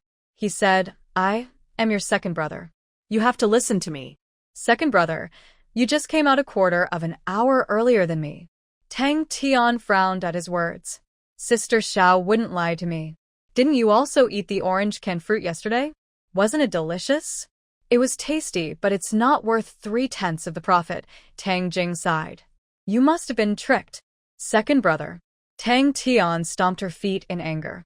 No matter what he said, she couldn't understand him, so she could only glare at Tang Jing with a pout. Across the tea house, a man gazed at Tang Tian with admiration and muttered, "Indeed, even when angry, you look so beautiful. Those pouty lips, when kissed, must be sweet too." Xiao Jiuyue's carriage slowly stopped at the candy shop entrance. Tang Tian ran out from a nearby alley, and upon seeing Xiao Jiuyue, she became very happy and excitedly said, "Sister Xiao, I finally see you. Did you bring some delicious snacks today?" Tang Tian's eyes fell on the food box carried by her maid behind her. Yesterday's canned oranges, if she hadn't hurried to eat them, she probably wouldn't have had any. In the end, she finished all the syrupy treats, even licking the bowl. Last night, she dreamed of Xiao Jiuyue bringing many unfamiliar sweets, all so sweet. "I brought 10 kinds of snacks. You can try them all later," Xiao Jiuyue said, sensing a suspicious look. She looked in the direction of the gaze and saw Tang Jing, dressed in fine clothes. "Big sister Xiao, let me introduce you. This is my second brother, Tang Jing," Tang Tian immediately said, touching Tang Jing's clothes and smiling as she explained, "My second brother loves canned oranges very much. He came to see who made them." After speaking, she silently praised herself. "She's so clever." Cough. Tang Jing cleared his throat and pulled Tang Tian aside. "Tang Tian, hurry and go see the snacks with Miss Xiao. I need to bring some home for my mother to try. But I want to eat." Tang Tian wanted to say, but Tang Jing pulled her into the shop. She kicked Tang Jing lightly and turned a smile at Xiao Jiuyue. "Sister Xiao, come in quickly." Xiao Jiuyue pretended not to notice Tang Jing's hostility and slowly followed inside. Inside the tea house. "Tang Jing, how can you be so rude to pull Tang Tian like that?" Gans said excitedly, glaring at Tang Jing's hand as if he wanted to poke a hole through it.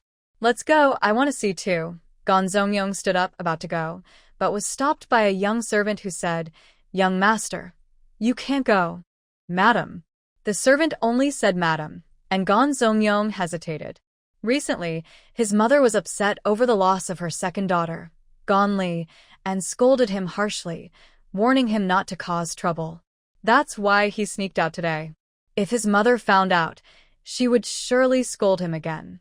In the backyard of the candy house, Xiao Jiuyue arranged 10 types of desserts on a stone table.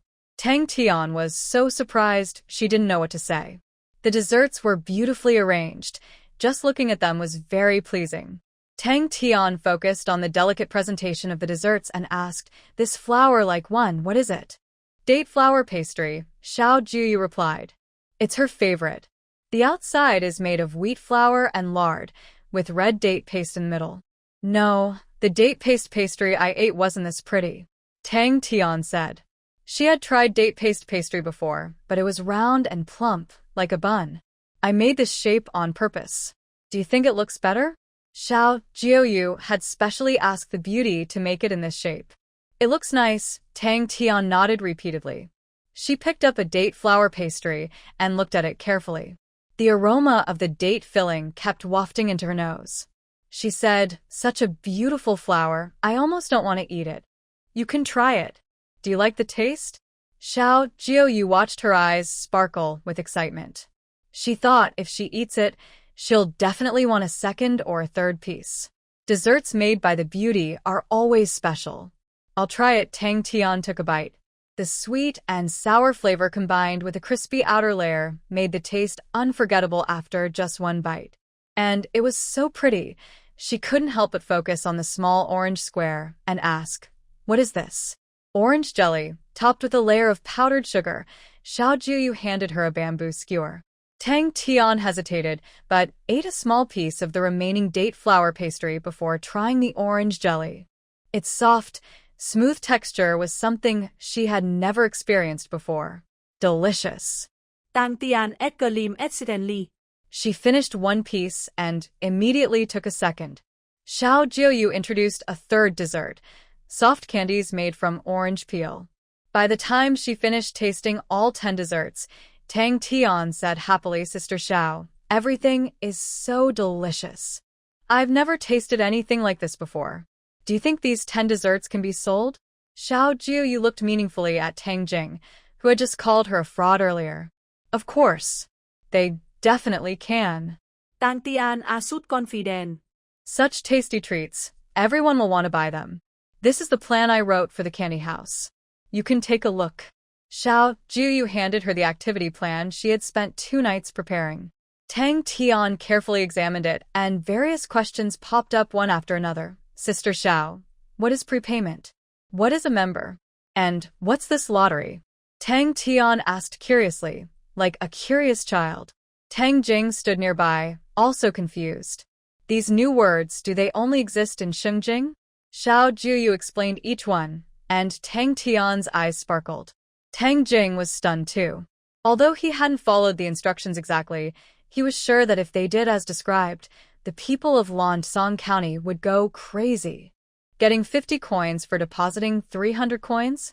That's a good deal. If you don't take it, you'd be silly. And the lottery was even more exciting. The grand prize was 50 taels of silver. 50 taels of silver. Even a strong worker would need 2 years to earn that much. Tang Jing asked, "What if the grand prize is won by someone else right at the start?" 50 taels. How many pastries would you have to sell to earn that back? "About the second and third prizes and lucky draws are fine," Tang Tian asked eagerly. "But if the grand prize is drawn immediately, wouldn't that be unfair?" "Then let's not draw the grand prize all at once." Xiao Jiuyue cleared her throat. "There are many ways to do the lottery. When the time comes, we just need to make sure the grand prize is only drawn in the last 2 days." "Elder Sister Xiao, I understand." Tang Tian immediately got excited. "We'll put the grand prize in last." "Right," Xiao Jiuyue nodded. "But Miss Tang, I need to remind you of something. This must be kept secret. Only our people should know, not the villagers." I understand," Tang Tian said excitedly, as if she saw the silver pouring in. She said happily, "Tomorrow I'll do exactly that." She was eager to make everything on the paper happen. "No," Xiao Jiuyue said, looking at her excited face and pouring cold water on her. "If you do that tomorrow, what will you sell to others?" Tang Tian, suddenly realizing, grinned and said, "Elder Sister Xiao, I was being silly. First, we need to learn how to make all those pastries, and then sell them." "Exactly," Xiao Jiuyue nodded firmly. Stock up enough goods, hire some helpers, and avoid the crowd on that day so it won't be too busy. Elder sister Xiao, I'll listen to you, Tang Tian said proudly, looking at Tang Jing as if to say, see? I told you, elder sister Xiao isn't lying. Tian, I have something to do. I need to go back first, Tang Jing said, worried Xiao Jiuyue might see his previous bias. He found an excuse and left. Second brother, didn't you say you had something to discuss with elder sister Xiao? Tang Tian called after him. Tang Jing's steps grew faster as he walked. Tang Tian made a silly face at Tang Jing's back and then said, Sister Xiao, I think taking only a 30% profit is a bit too little. Tang Tian looked at the thick pages of paper and the snacks on the table. Sister Xiao truly put a lot of effort into the candy shop. If they still can't make money like this, it means she's not suited for business. It's not little. I only give ideas. The rest of the work is done by your people. Xiao Jiuyue clearly wanted to be hands-off. She suddenly sat up straight, looked serious, and said, Tian, I hope that our cooperation is known only to heaven, earth, you and me. Tang Tian blinked and looked troubled. But my second brother already knows. Then don't let others find out about our partnership, Xiao Jiuyue added. No problem, Tang Tian said eagerly. She was tempted to tell everyone. What if someone else convinced Sister Xiao to leave? She held Xiao Jiuyue's hand and said, Sister Xiao, to celebrate, I'll treat you to a meal today. Don't refuse, Sister Xiao. The new dishes at Feng Chunlu are all very tasty, especially the boiled water cabbage. I love it. That soup is unforgettable with just one bite. Tang Tian excitedly kept talking, and the spicy blood duck and the 9-turn fat intestines. The names don't sound great, but the taste is amazing. She gave a thumbs up and pulled Xiao Jiuyue onto the carriage. Sister Xiao, you must try them. Exile followed behind Xiao Jiuyue, almost unable to hide her smile. If Miss Tang knew these dishes were made by the young lady, she would definitely be surprised. In the carriage, Tang Tian kept talking about food. I heard Feng Chunlu is launching new dishes again. I don't know what they are, but I tell you they learned so many new recipes from somewhere and business is booming. Our shop will also soon have new pastries. When that happens, business will definitely be great. Tang Tian felt very happy thinking about her candy shop thriving. Miss Tang's friend is also beautiful, but Miss Tang is even more beautiful. Gans kept staring at them as they left in the carriage, unable to take his eyes off Tang Tian. Young master, should we still follow the plan? The servant asked cautiously. Gans put away his folding fan and gently tapped her shoulder. Of course, everything is going according to plan. If needed, I'll play the hero to save the two beauties. Gans excitedly ran downstairs, moving lightly and full of hope. Hurry up and go. Whether the young master at your house can win the lady's heart depends on today. The carriage stopped. Someone said, Miss, ahead. A carriage hit a stall and overturned. We can't pass. Tang Tian lifted the curtain to look. The vendor's goods were scattered everywhere. Her gaze fell on a nearby alley. Then let's take the alley around. She lowered the curtain and continued, Sister Xiao, call me Tian. Calling me Miss Tang feels a bit distant. Tian, has anyone ever told you that your smile is very sweet? Xiao Jiuyue's eyes focused on Tang Tian's smile. When she smiled, she looked very charming. My second brother says I look like a fool when I smile, she said, smiling easily and a bit naively. Whenever Tang Tian mentioned her second brother, she couldn't help but twitch her lips. Xiao Jiuyue was about to speak when suddenly, the young servant driving the carriage was pushed over, and the carriage came to a sudden stop. Tang Tian almost fell out, but Xiao Jiuyue quickly caught her. Be careful. Jinwen. Xiao Jiuyue stood on the carriage and saw 5 or 6 fierce-looking tall men.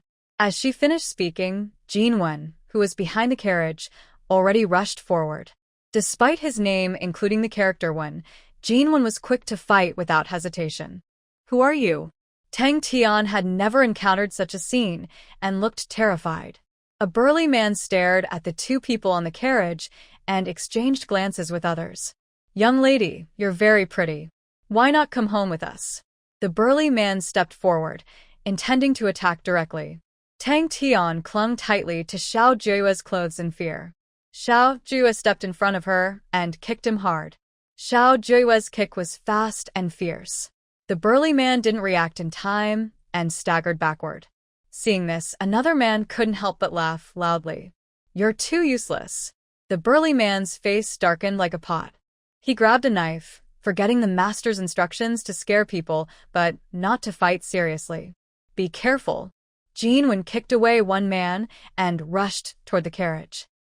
Exile picked up a stone and threw it at the back of the burly man. Xiao Jiuyue reacted quickly, pulling Tang Tian and jumping down to the side carriage. Ah! Tang Tian screamed as she jumped off the carriage. Over there, a man was holding a dagger that shone with a cold light. The sharp tip was stabbing toward her. Frightened, Tang Tian screamed and froze, unable to move. Xiao Jiuyue quickly pulled Tang Tian back, raising her hand to protect her and stepped backward. The dagger cut her arm, and blood dripped onto her light green dress, like red plum blossoms blooming on a branch. Tang Tian stared at the bloodstain on Xiao Jiuyue's dress. Her lips moved slightly. She looked up, seeing Xiao Jiuyue's calm face. Xiao Jiuyue was pulling her, dodging or kicking, moving so quickly that she showed no sign of fear. Miss, are you all right? Jin Wen's dagger was stained with blood. Seeing the situation was dangerous, the men ran away, crawling and rolling. I'm fine, Xiao Jiuyue shook her head. She looked back at Tang Tian and asked, Tian, are you okay? I'm fine, Sister Xiao. You got hurt. Tang Tian pointed at Xiao Jiuyue's bleeding arm, her voice trembling. If Xiao Jiuyue hadn't pulled her away in time, the dagger might have hit her shoulder. Where did those rascals come from? Gans arrived with his men a little late. When he saw the men he had called over running away, he awkwardly said, I heard something was happening here, so I rushed over. I didn't expect to arrive a bit late. Miss Tang, are you all right? I'm fine. Tang Tian looked at him. Young Master Gan, we appreciate your kindness. Sister Xiao, let's go find a doctor quickly, Tang Tian said anxiously, pulling Xiao Jiuyue. Miss, Exile covered Xiao Jiuyue's arm with a handkerchief. Blood was flowing out rapidly. Exile's eyes instantly turned red. Last time, when the miss was injured on her shoulder, she had a high fever and almost lost her life. Now, she was hurt again. It's nothing, just a small wound, Xiao Jiuyue said lightly, not even frowning. It was as if she wasn't hurt at all. She asked, Tian, do you know that young Master Gan? Gan Zongyong, the young master of the Gan family. We met once before, Tang Tian replied. She looked at Xiao Jiuyue with confusion and asked, What's wrong? Do you think he came too conveniently? Xiao Jiuyue asked.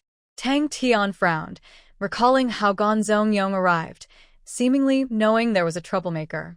He came with a knife, as if he knew something was wrong. It did seem a bit too coincidental. Sister Xiao, do you mean? Tang Tian asked uncertainly. Whether or not, you'll find out after some investigation, Xiao Jiuyue replied. Xiao Jiuyue lowered her eyes, unsure whether Gan Zongrong was coming for her or for Tang Tian. The doctor bandaged Xiao Jiuyue's wound and changed into clean clothes. She didn't go to the spring pavilion for lunch, but just ate some noodle soup casually. If it weren't for me, Sister Xiao wouldn't have been hurt, Tang Tian said with guilt and self-blame, looking at Xiao Jiuyue. Sister Xiao, do you really not want me to see you home? You really don't need to see me home, or I wouldn't feel at ease, Xiao Jiuyue politely declined. She accompanied Tang Tian to her door and said, For the candy shop, just follow the plan. For those 10 kinds of snacks, pick 2 reliable teachers to learn from. After leaving the Tang family, Xiao Jiuyue passed by the Jin pavilion and said, Stop the carriage. After a cup of tea, Lianxin carried a zither and followed Xiao Jiuyue onto the carriage. She looked at Xiao Jiuyue's injured arm but hesitated to speak. Since my arm is hurt, it's a good way to pass the time, Xiao Jiuyue said casually. Lianxin, worried, said, The doctor said your wound is deep. If you don't rest properly, it could be dangerous. The doctor is just exaggerating, Xiao Jiuyue chuckled softly. She thought this is a good opportunity. I should practice my zither skills now. Otherwise, how will I learn in the future? When I return to Hongdu, I can't say I've stopped playing the zither, right? Xiao Jiuyue closed her eyes for a short rest. Before reaching the old Xiao family estate, she saw that the orange workshop at the foot of the mountain had already built the framework. From afar, she could still feel the joyful atmosphere. Yuer, why did you change your clothes? Madame Su, the beautiful lady, came out as she heard her return. Seeing her in a light green outfit, although still a pale green, the pattern was clearly different. Madame Su's hand accidentally touched Xiao Jiuyue's wound, causing her to gasp in pain. Lianxin, holding the zither, said, Madam, Mrs. Arm is injured. Lianxin vividly recounted their encounter with the thief today. Hearing this, Madame Su's eyes turned red, and tears fell down her cheeks. She wanted to touch Xiao Jiuyue, but didn't know which hand was injured. She choked up and said, Yuer, don't go out anymore. It's too dangerous. Mother, I'm hungry. I want to eat the red sugar rice cake you made, Xiao Jiuyue said, clutching her stomach, looking very hungry. Then rest for a while. I'll go make it for you. Madame Su wiped her tears and hurried to the kitchen to prepare the red sugar rice cake. Lianxin, please don't tell Grandma about my injury, so she won't worry, Xiao Jiuyue reminded her. She sat on a soft couch, her gaze fixed on the guqin she had just bought. She raised her hand, fingers resting on the strings, and memories of the original owner flooded her mind. Pluck, hook, wipe, scratch. When Xiao Jiuyue's hand touched the instrument, she felt an inexplicable familiarity. As the music began to flow, Miss, your arm is hurt. Please don't play the qin. Lianxin hurried forward, trying to put the instrument away. Xiao Jiuyue looked up, concern in her eyes, and said, Be careful not to open the wound. It's fine. I don't need this hand, Xiao Jiuyue said, starting to practice finger movements with her right hand. Whether the sound was good or not didn't matter. What mattered was that she wanted to slowly transfer the skills from the original owner's mind into her own fingers through playing. Su Shi brought over the homemade brown sugar rice cake. Before entering the room, she heard the difficult-to-describe music. Where, now your hand is injured. Playing with one hand isn't easy, Su Shi said, noticing her using only one hand. Here, the brown sugar rice cake is ready. I added extra brown sugar. Try it sweet or not. She scooped some with a spoon and fed it to Xiao Jiuyue. Xiao Jiuyue smiled softly and said, Mother, I just hurt my arm. Mother wants to feed you, Su Shi said, indicating she should open her mouth. The sweet, soft rice cake, with its rich brown sugar flavor, was so sweet it touched her heart. Delicious. Xiao Jiuyue looked at Su Shi's careful manner, feeling as if she was a treasured gem held gently in her hands. This thought made her feel even sweeter than the rice cake. At night, Xiao Jiuyue's practice of finger techniques was not progressing well. Repeating the exercises over and over, the discordant, unpleasant sounds hurt her ears. It was dull, boring, and torturous. That night, Xiao Jiuyue lay on her bed with her eyes closed, still listening to the off-key music. The next morning, she began practicing again. Hearing the sounds, Xiao Jiuyuan came over with surprise, asking, Sister, are you practicing a new song? It sounds terrible. Your leg just healed, and you're already running around? Xiao Jiuyue asked back, without answering. Xiao Jiuyuan felt a bit guilty and said, Sister, I didn't run around. Last night, I faintly heard the music and couldn't sleep well. Come, you play. I want to see if you've been slacking off lately. Xiao Jiuyue moved aside, inviting Xiao Jiuyuan to play. Sister, can I not play? Xiao Jiuyuan looked guilty. If she had known, she wouldn't have come. No, it can't be. Xiao Jiuyue's wealth of theoretical knowledge had nowhere to go, so she took the opportunity to learn from Xiao Jiuyuan. While teaching Xiao Jiuyuan, she also practiced hands-on skills herself. Xiao Jiuyuan looked like a bitter-gourd face from all the learning. If she had known, she wouldn't have been so curious and come along. Miss Tang has arrived. Lian Xian hurried in. Xiao Jiuyuan immediately signaled to Jifu, saying, My sister has other things to do first. I will practice slowly when I go back. Xiao Jiuyue saw through Xiao Jiuyuen's little plan to run away and reminded her, starting tomorrow, come to practice for an hour every day. Xiao Jiuyuen's chubby eyes were full of disbelief. Then she pouted and replied, okay. As Xiao Jiuyuen left, Lian Exile anxiously said, Miss Tang and Miss Tang's mother came together. When they arrived, they just bumped into the old madam. Now. The old madam also knows about your injury. Xiao Jiuyue just stood up, paused, realizing she would likely face another scolding. When Xiao Jiuyue arrived, Madame Tang was chatting with old Madame Xiao. The shy Tang Tian stood nearby, looking very proper. When she saw Xiao Jiuyue, she immediately got excited. Sister Xiao, how is your injury? Is it better? Tang Tian's caring words made Xiao Jiuyue sense her grandmother's gaze sweeping over her.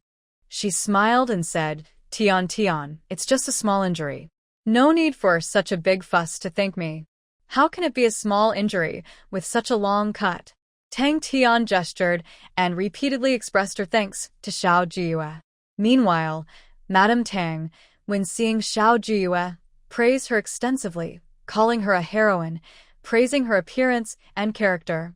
Listening to these words, Xiao Jiuyue instinctively looked at her grandmother. Her grandmother, although smiling and modestly responding to Madame Tang's praise, she could feel her grandmother's anger and worry. Tian, do you know where the Xiao family is from? After leaving the Xiao family, Madame Tang asked. She had previously spoken with old Madame Xiao, who, despite always smiling, still gave off a very authoritative presence. Madame Tang was quite worldly. When she visited the capital city before, she had even met the wife of the governor of Hongdu, but the pressure she felt from her was less than that from old Madame Xiao. Shengjing? Tang Tian said uncertainly. Mother, do you think the gifts we prepared are a bit too light? Silly girl, this life-saving kindness is in your heart. You can repay it when you have the chance. Madame Tang looked sincerely at Tang Tian. She only had this one daughter, and she spoiled her a little. She said, this small gift is just to show our thanks. Oh. Tang Tian nodded as if she understood, but wasn't quite sure. Grandmother, I was wrong. Xiao Jiuyue obediently admitted her mistake. Old Madame Xiao twirled her prayer beads and hummed softly, my wife is no longer useful. Grandmother, I didn't tell you earlier because I was worried about you. Xiao Jiuyue knelt in front of old Madame Xiao, looked up at her with admiration, and said seriously, Grandmother is like a bright light guiding the Xiao family through dark times. Without you, we would lose our way. Hearing this, old Madame Xiao almost smiled.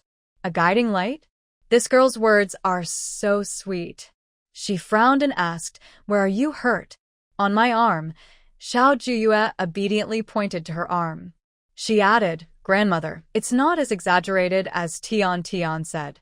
It's just a small cut. A small cut? Is it worth someone bringing so many gifts just for that? Old Madame Xiao raised her hand and gently tapped her forehead. She pulled her hand up and signaled her to sit beside her. Yue, I just want you to be well. I didn't mean for you to risk your life. Grandmother, it's all for the Xiao family. Xiao Jiuyue looked like she couldn't hide anything from her grandmother. She smiled happily and said, Tian is like a girl from the neighborhood. I can't just watch her get hurt, right? I only got a small cut. If I hadn't pulled her away, she might have lost her life. Grandmother always says that saving a life is like building a 7-story pagoda. Xiao Jiuyue's words were smooth and convincing, making old Madame Xiao very happy. Old Madame Xiao looked at her and said, the weather is getting colder. Don't go out. Rest well and recover. Okay, Xiao Jiuyue agreed happily.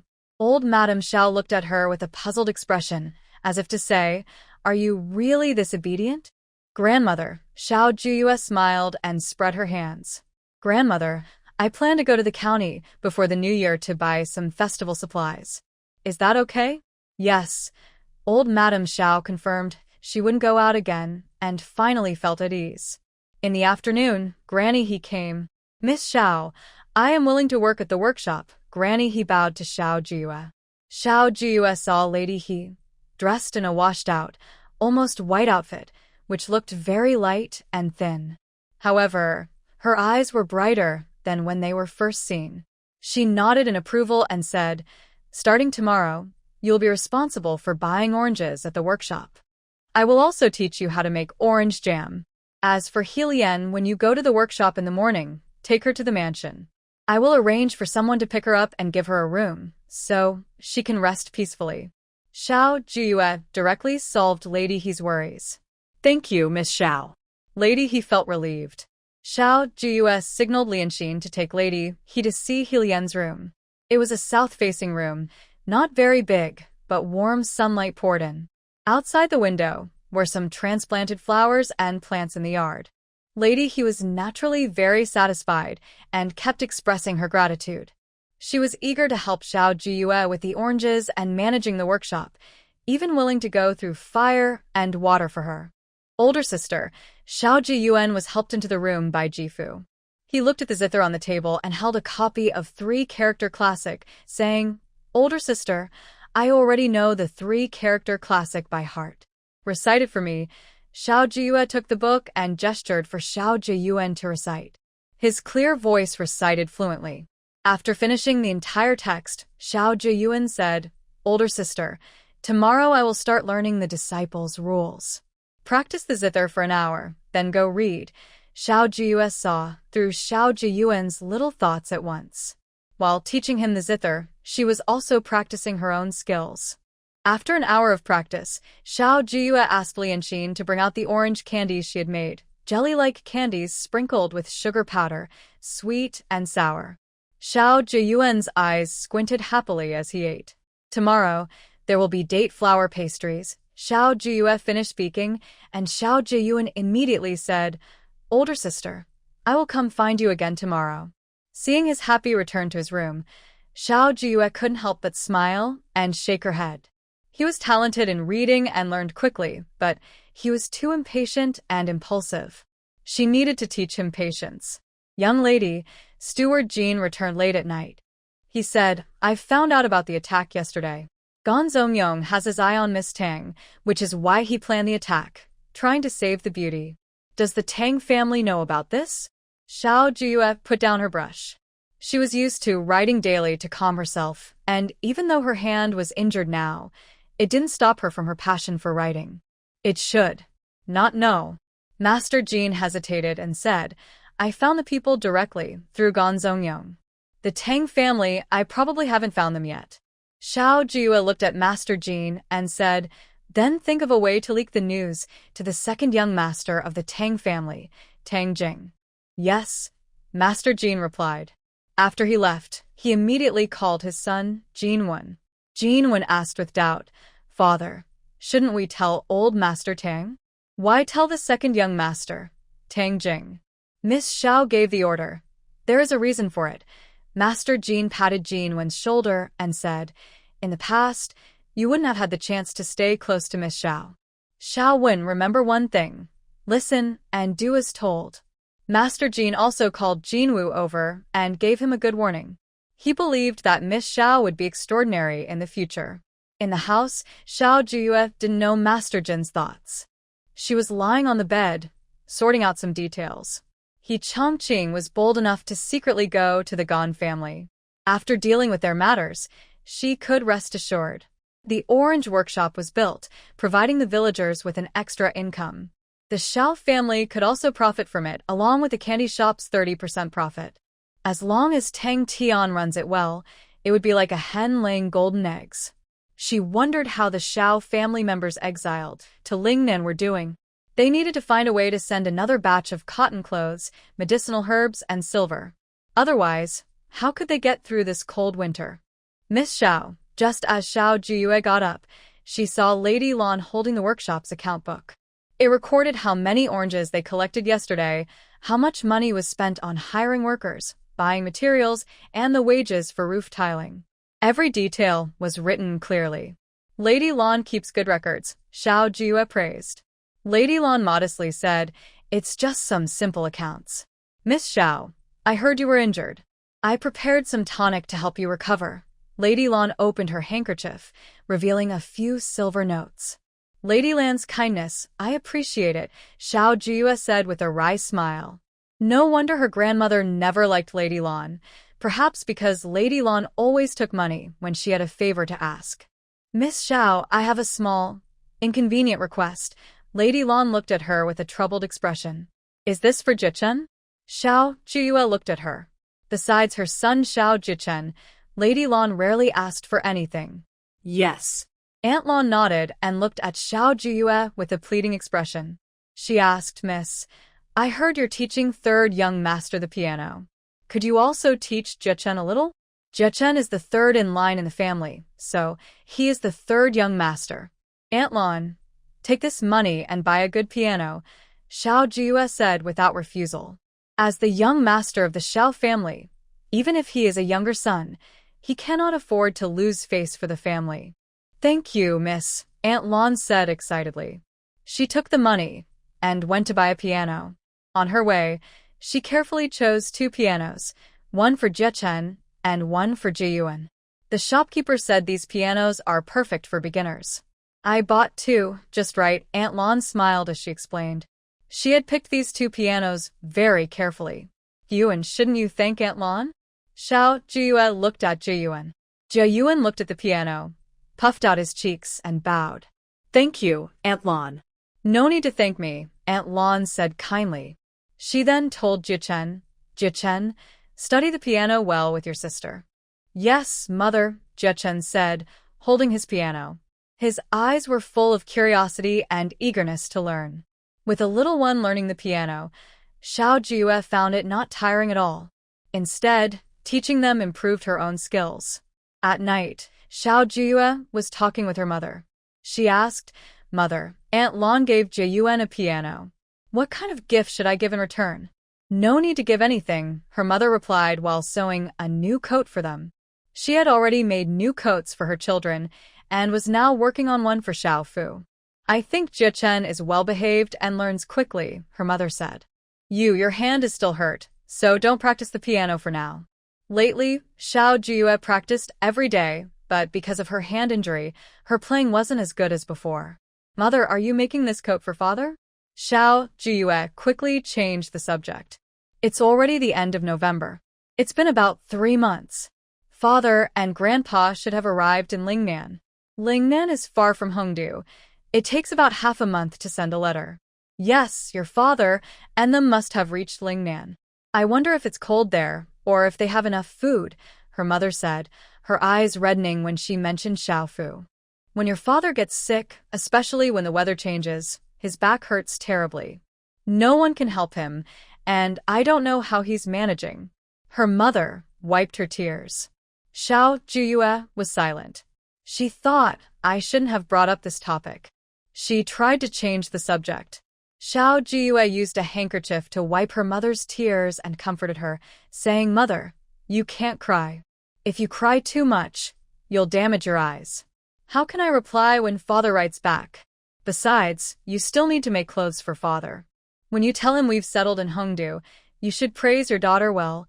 Xiao Jiuyue coaxed her beautiful mother. Look, I just moved my mouth a little, and I earned 1,000 taels of silver from a few dishes. Now, I'm also helping the villagers get rich. Su Shi was amused by her boastful words, tears still on her eyelashes. She said, Aren't you ashamed? How can you praise yourself? Mother, I'm telling the truth. Look, the orange jam workshop in the village has already been built. Every household can earn over 10 taels just by selling oranges. This year, we can have a prosperous new year. Xiao Jiuyue spoke proudly. The orange jam production had started. Villagers not only sold oranges, but also some who were clean and hardworking had joined the workshop, earning good wages every day.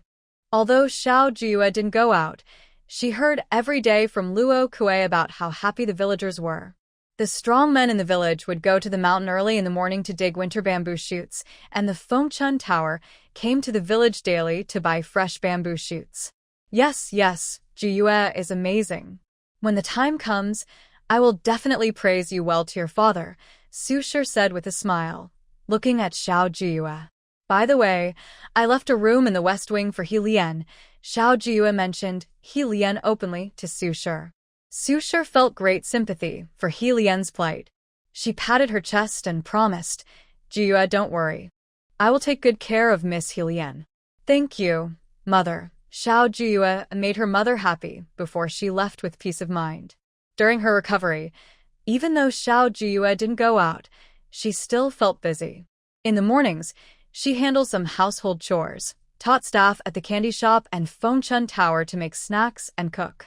In the afternoons, she taught Xiao Jiuyue and Xiao Jiaqin to play the piano and write large characters. Next spring, she planned to send them to school. For now, their studies were her responsibility. At night, Xiao Jiuyue practiced the piano for half an hour. She also worked on plans for marketing and promotional activities for the restaurant. Although Fengchun Tower hadn't agreed to cooperate yet, she believed that once they saw the benefits, they would want to become the top restaurant in Hongdu Prefecture. Xiao Jiuyue often spends her free time planning ideas and thinking of ways to make people think of Fengchun Tower as a place famous for its delicious signature dishes. Days pass quickly, and soon it is December. "Miss, the candy shop sent a letter," Lianxin said excitedly as she brought the letter forward. "Today, when I and Luokue went out, we ran into some villagers talking about the candy shop's lottery event. The grand prize is 50 taels of silver. Everyone must be eager to win," Xiao Jiuyue thought. Everyone has a dream, winning 5 million. 50 taels of silver in ancient times was almost as valuable as a 5 million prize today. "Miss, you guessed right. I heard many people at the candy shop are buying a lot of snacks just to win the big prize," Lianxin said excitedly. "And the 10 kinds of snacks you sent over are selling like crazy. Especially that orange jelly." Luokue came in holding a cup of hot jujube tea, excitedly talking about the orange jelly. Its taste was amazing. Even the villagers know about the candy shop now. They're taking a day off. Xiao Jiuyue lazily lay on a soft couch, next to a blazing charcoal fire. Because it's inconvenient for women to go to the water spring, the original owner's health was decent, but after coming to the water spring, she became quite weak. "Miss, shall I buy some good food for you tomorrow?" Luokue asked as she handed over the jujube tea. "This was specially brewed for you by the madam. She said you must finish drinking it." "Is the madam still making the quilt?" Xiao Jiuyue sipped the warm jujube tea, feeling both comforted and warmed. Even her stomach discomfort eased a lot. "The madam went to visit the third madam and is with Aunt Lan," Luokue replied. Xiao Jiuyue said, "Later, I'll give you a list. Buy some things according to the list. The Laba festival is coming soon, and I'll cook a pot of Laba porridge for everyone. Also, go to the post station to check if we received any letters," she added. "Okay," Luokue replied with a smile. On the 8th day of December, early in the morning, Luokue returned with several types of grains and rice, and also brought back a letter. "Miss, the master has written," Luokue said excitedly as she ran back from outside, holding the letter tightly in her arms. She headed straight to the west courtyard and handed the letter to Xiao Jiuyue. It was signed, "From your son, Xiao Jiu." Xiao Jiuyue immediately recognized the handwriting as her father's. Probably worried others might recognize it, she carefully opened the letter and read through it. After confirming that everyone from the Xiao family had arrived in Lingnan, Xiao Jiuyue was so excited. She stood up quickly. "Let's go, to make grandma and mother happy. Luokue, go tell the second and third houses." Xiao Jiuyue folded the letter and put it back in the envelope, then headed toward the main courtyard. Lian Exile hurriedly took her cloak and helped her put it on. "Miss, it's cold outside, and it looks like it will snow soon." Stepping out of the warm house, the cold wind cut her face, and it whistled as it blew through her. She adjusted her cloak and took the warm hand heater that Lian Exile handed her, then headed straight to the main courtyard. "Grandma, father, and the others have written back," Xiao Jiuyue said.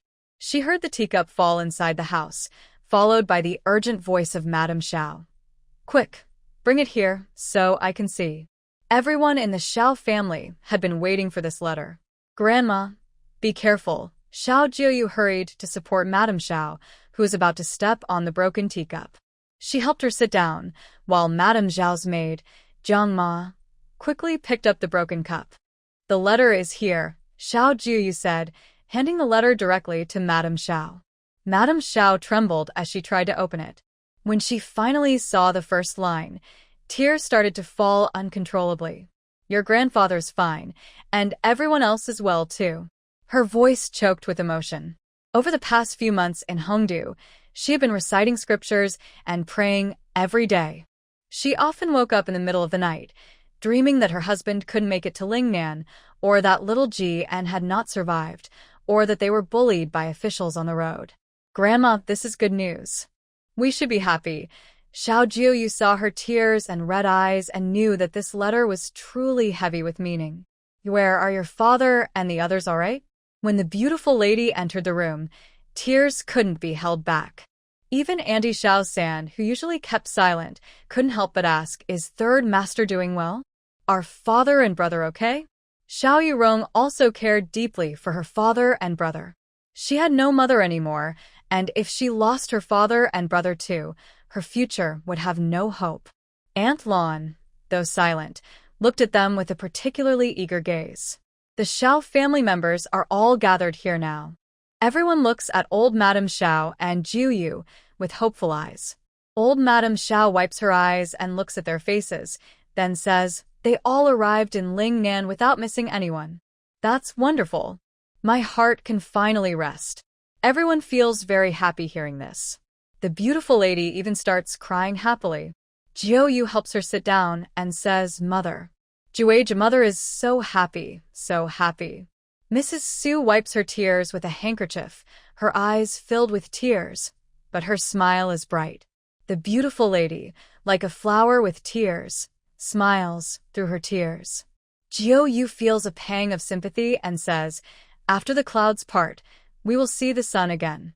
I believe that one day, we will be reunited. Yes, we will. We definitely will.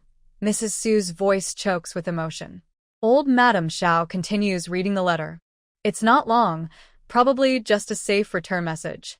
She passes the letter around for everyone to read. She says, now everyone can rest assured. Grandmother, we can ask someone to send some warm clothes to grandfather and father to keep them warm. Jiuyue had already prepared this, even gathering herbs, but she hadn't received any letter from Lingnan, no address, so she couldn't send anything. I've made cotton clothes and socks for third uncle, Aunt Xiao quickly agrees. It's surprising, once mentioned, everyone starts making thick clothes and shoes for the exiled Xiao family members. But who should we ask to send it? Yurong looks worried. She wants to send some silver along with the clothes to make life easier for her father and brother Jia and in Lingnan. If the letter can reach us, then the things can surely reach grandfather and the others. Jiuyue's eyes flicker slightly and says, everyone should prepare their things. Don't stuff silver into the clothes, or others might take it. Later, we'll think of ways to send more silver, so both the items and the money can reach grandfather and them. That night, Jiuyue begins to think about what to write in each letter. They will definitely include safe return messages for grandma and the beautiful lady. But what about her? Should she write something different? Maybe play a role? Lingnan is near the sea. If she can get some sea intestines, she could make flavoring salt, seasoning that enhances taste. That would definitely improve the flavor of the dishes she makes. Jiuyue picks up her brush to write a letter. After finishing, she looks at it and then rejects it. She wrote very detailed instructions on how to make flavoring salt from sea intestines. But if it falls into the wrong hands, it's not safe. Xiao Jiuyue began writing her second letter again. This time, she wrote more subtly and added a secret code. Dried seaweed ground into powder. What if father didn't notice? Xiao Jiuyue added a few more words to her pen. The next day, Xiao Jiuyue told old Madame Xiao that she was going to the county to buy medicinal herbs. She also asked how to send letters and goods to Lingnan. Let General Jean accompany you. Be very careful. Old Madame Xiao looked at her arm. Sending things to Lingnan is very important, and she didn't trust others to go. Grandmother, don't worry.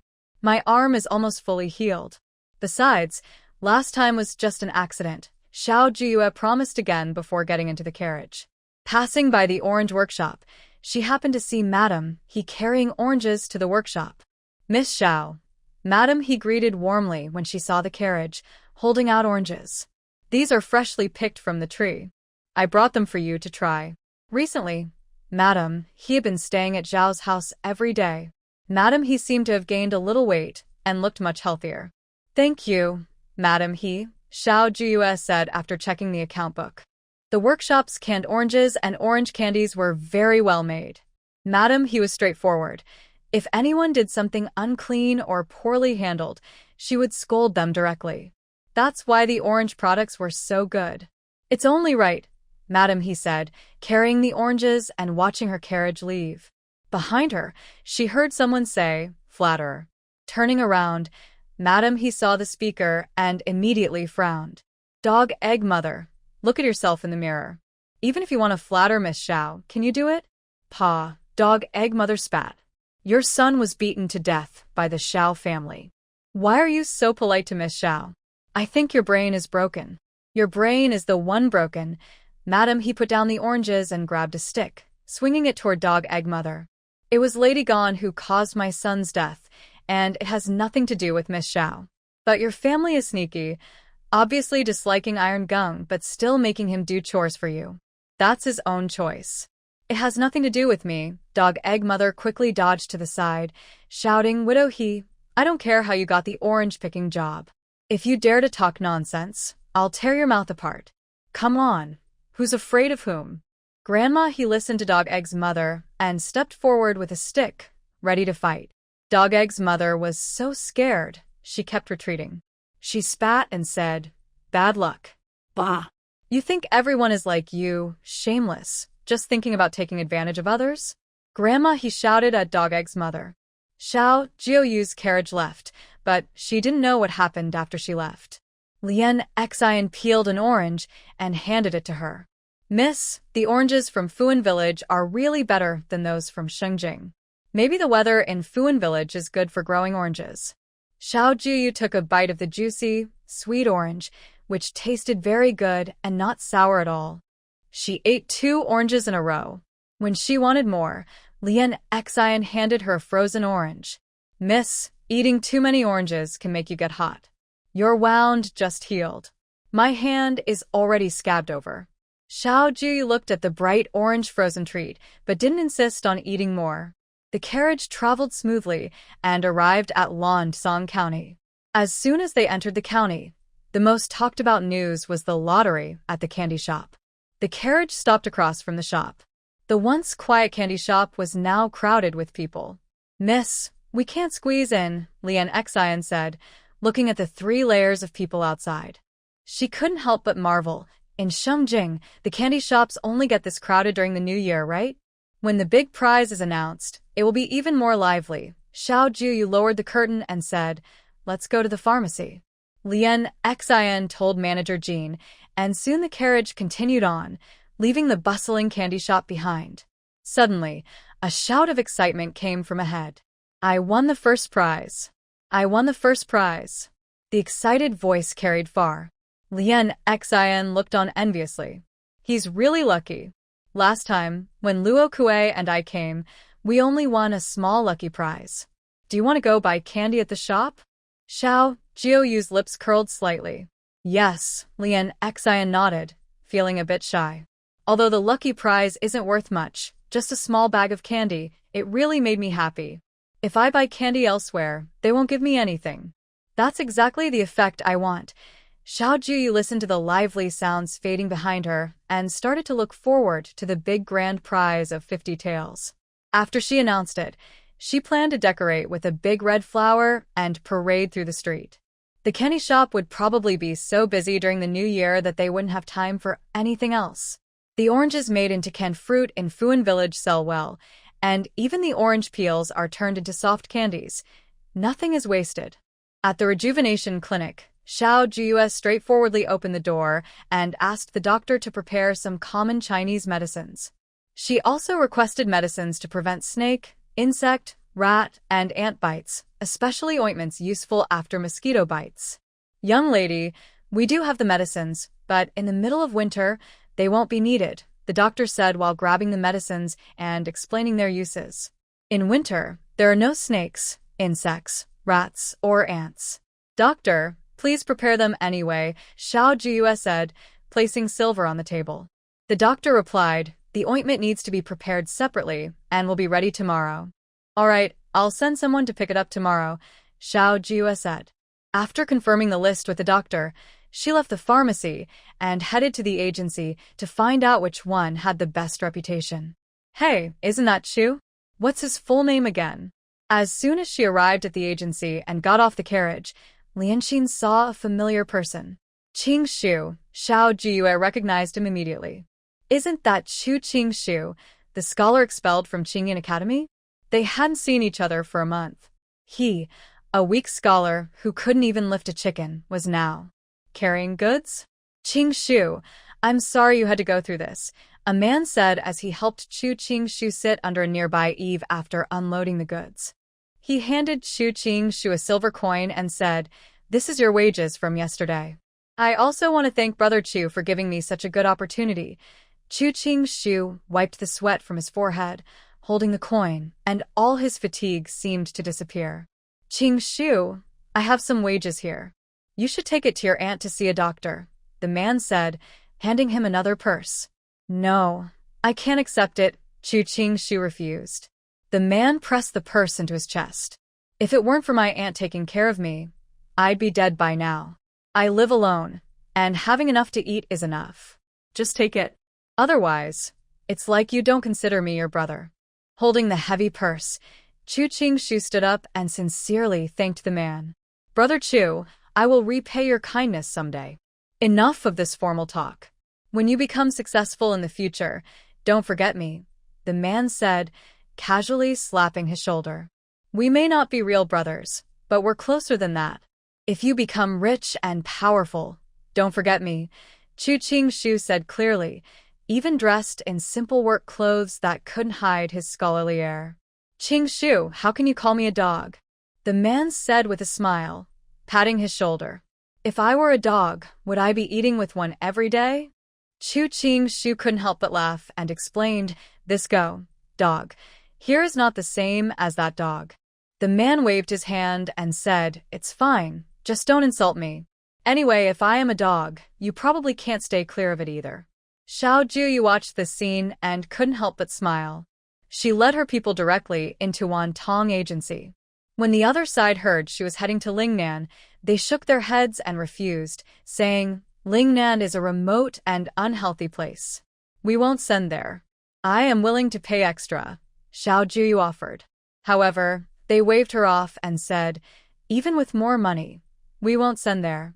Near the end of the year, they were too busy to send goods to the prosperous southern cities, so why go to Lingnan's unhealthy land?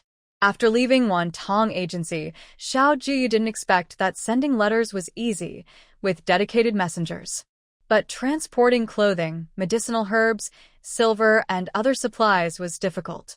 On the carriage, Xiao Jiuyue rubbed her forehead and thought about going to the next agency. Miss Lian Exile suddenly signaled to Xiao Jiuyue. Just moments ago, Chu Qing Shu and a man called Brother Chu were sitting at the door, chatting about the future. But then something went wrong. Chu Qing Shu was falsely accused of stealing money. As a gentle scholar, Chu Qing Shu wanted to explain the facts and reason, but the other person didn't care about fairness. Chuaong, you need to prove that this money is yours. Unless I whip you 49 times, I won't believe you, the man accused, holding a whip with a sinister look, pointing at Chu Qing Shu. Otherwise, I'll send him to the authorities. I didn't steal the money, Chu Qing Shu said, blushing with anger. Unfortunately, the man swung the whip over, and Chu Qing Shu was pushed aside by Chuaong. Chuaong straightened his chest and looked at the man, saying, Exile Qian, I know you don't like me, but there's no need to falsely accuse Qing Shu. Then he should take these 49 whips. Exile Qian pointed at Chu Qing Shu. Our agency doesn't tolerate thieves. If you can't prove the money is yours, I won't hold back on the whip. Exile Qian's followers started to make noise, demanding that he be sent to the authorities if he refused to take the punishment. Why you? Chu Qing Shu's face turned pale with fear. He took a deep breath and stepped forward, asking, Will taking this whip prove that I didn't steal the money? Yes, Exile Qian replied with a smile. Qing Shu, with your health, can you survive 49 whips? Chuang held Qing Shu back, gritting his teeth. He's just angry at me. I'll go, Chuang said, throwing his pouch directly at Exile Qian and glaring fiercely. Trying to drive me away? No way. Come on. Chuang immediately took off his short shirt, revealing his strong upper body. Lien Xian quickly lowered the curtain, blushing and saying, Miss, don't look.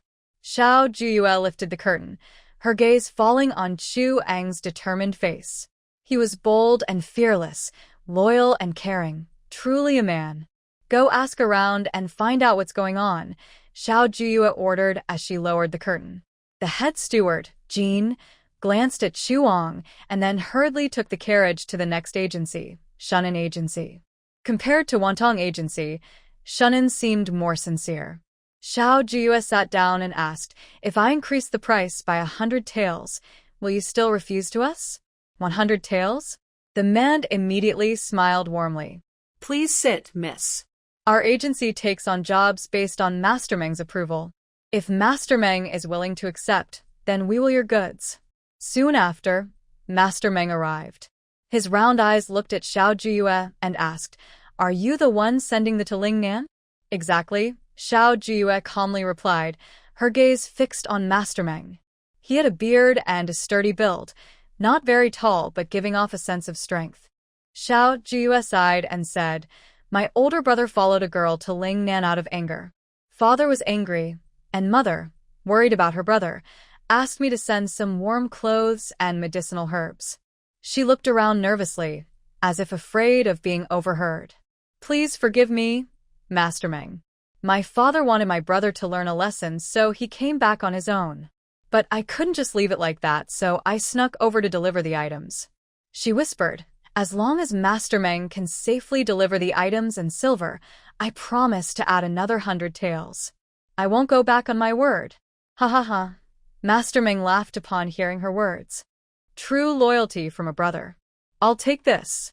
Thank you, Master Meng, Xiao Jiuyue said as she left Shunan Agency, finally feeling relieved that the items could be sent out. As soon as she got on the carriage, Lianxin couldn't hold back her smile and looked at Xiao Jiuyue with shock. Miss, what you just said sounded so real, I almost believed it. If I didn't make it sound convincing, how would Master Meng believe it? Xiao Jiuyue's eyes sparkled slightly. The Xiao family had been exiled to Lingnan. Without a good reason, the goods might not even reach her family. If people find out, the young master's reputation will be ruined.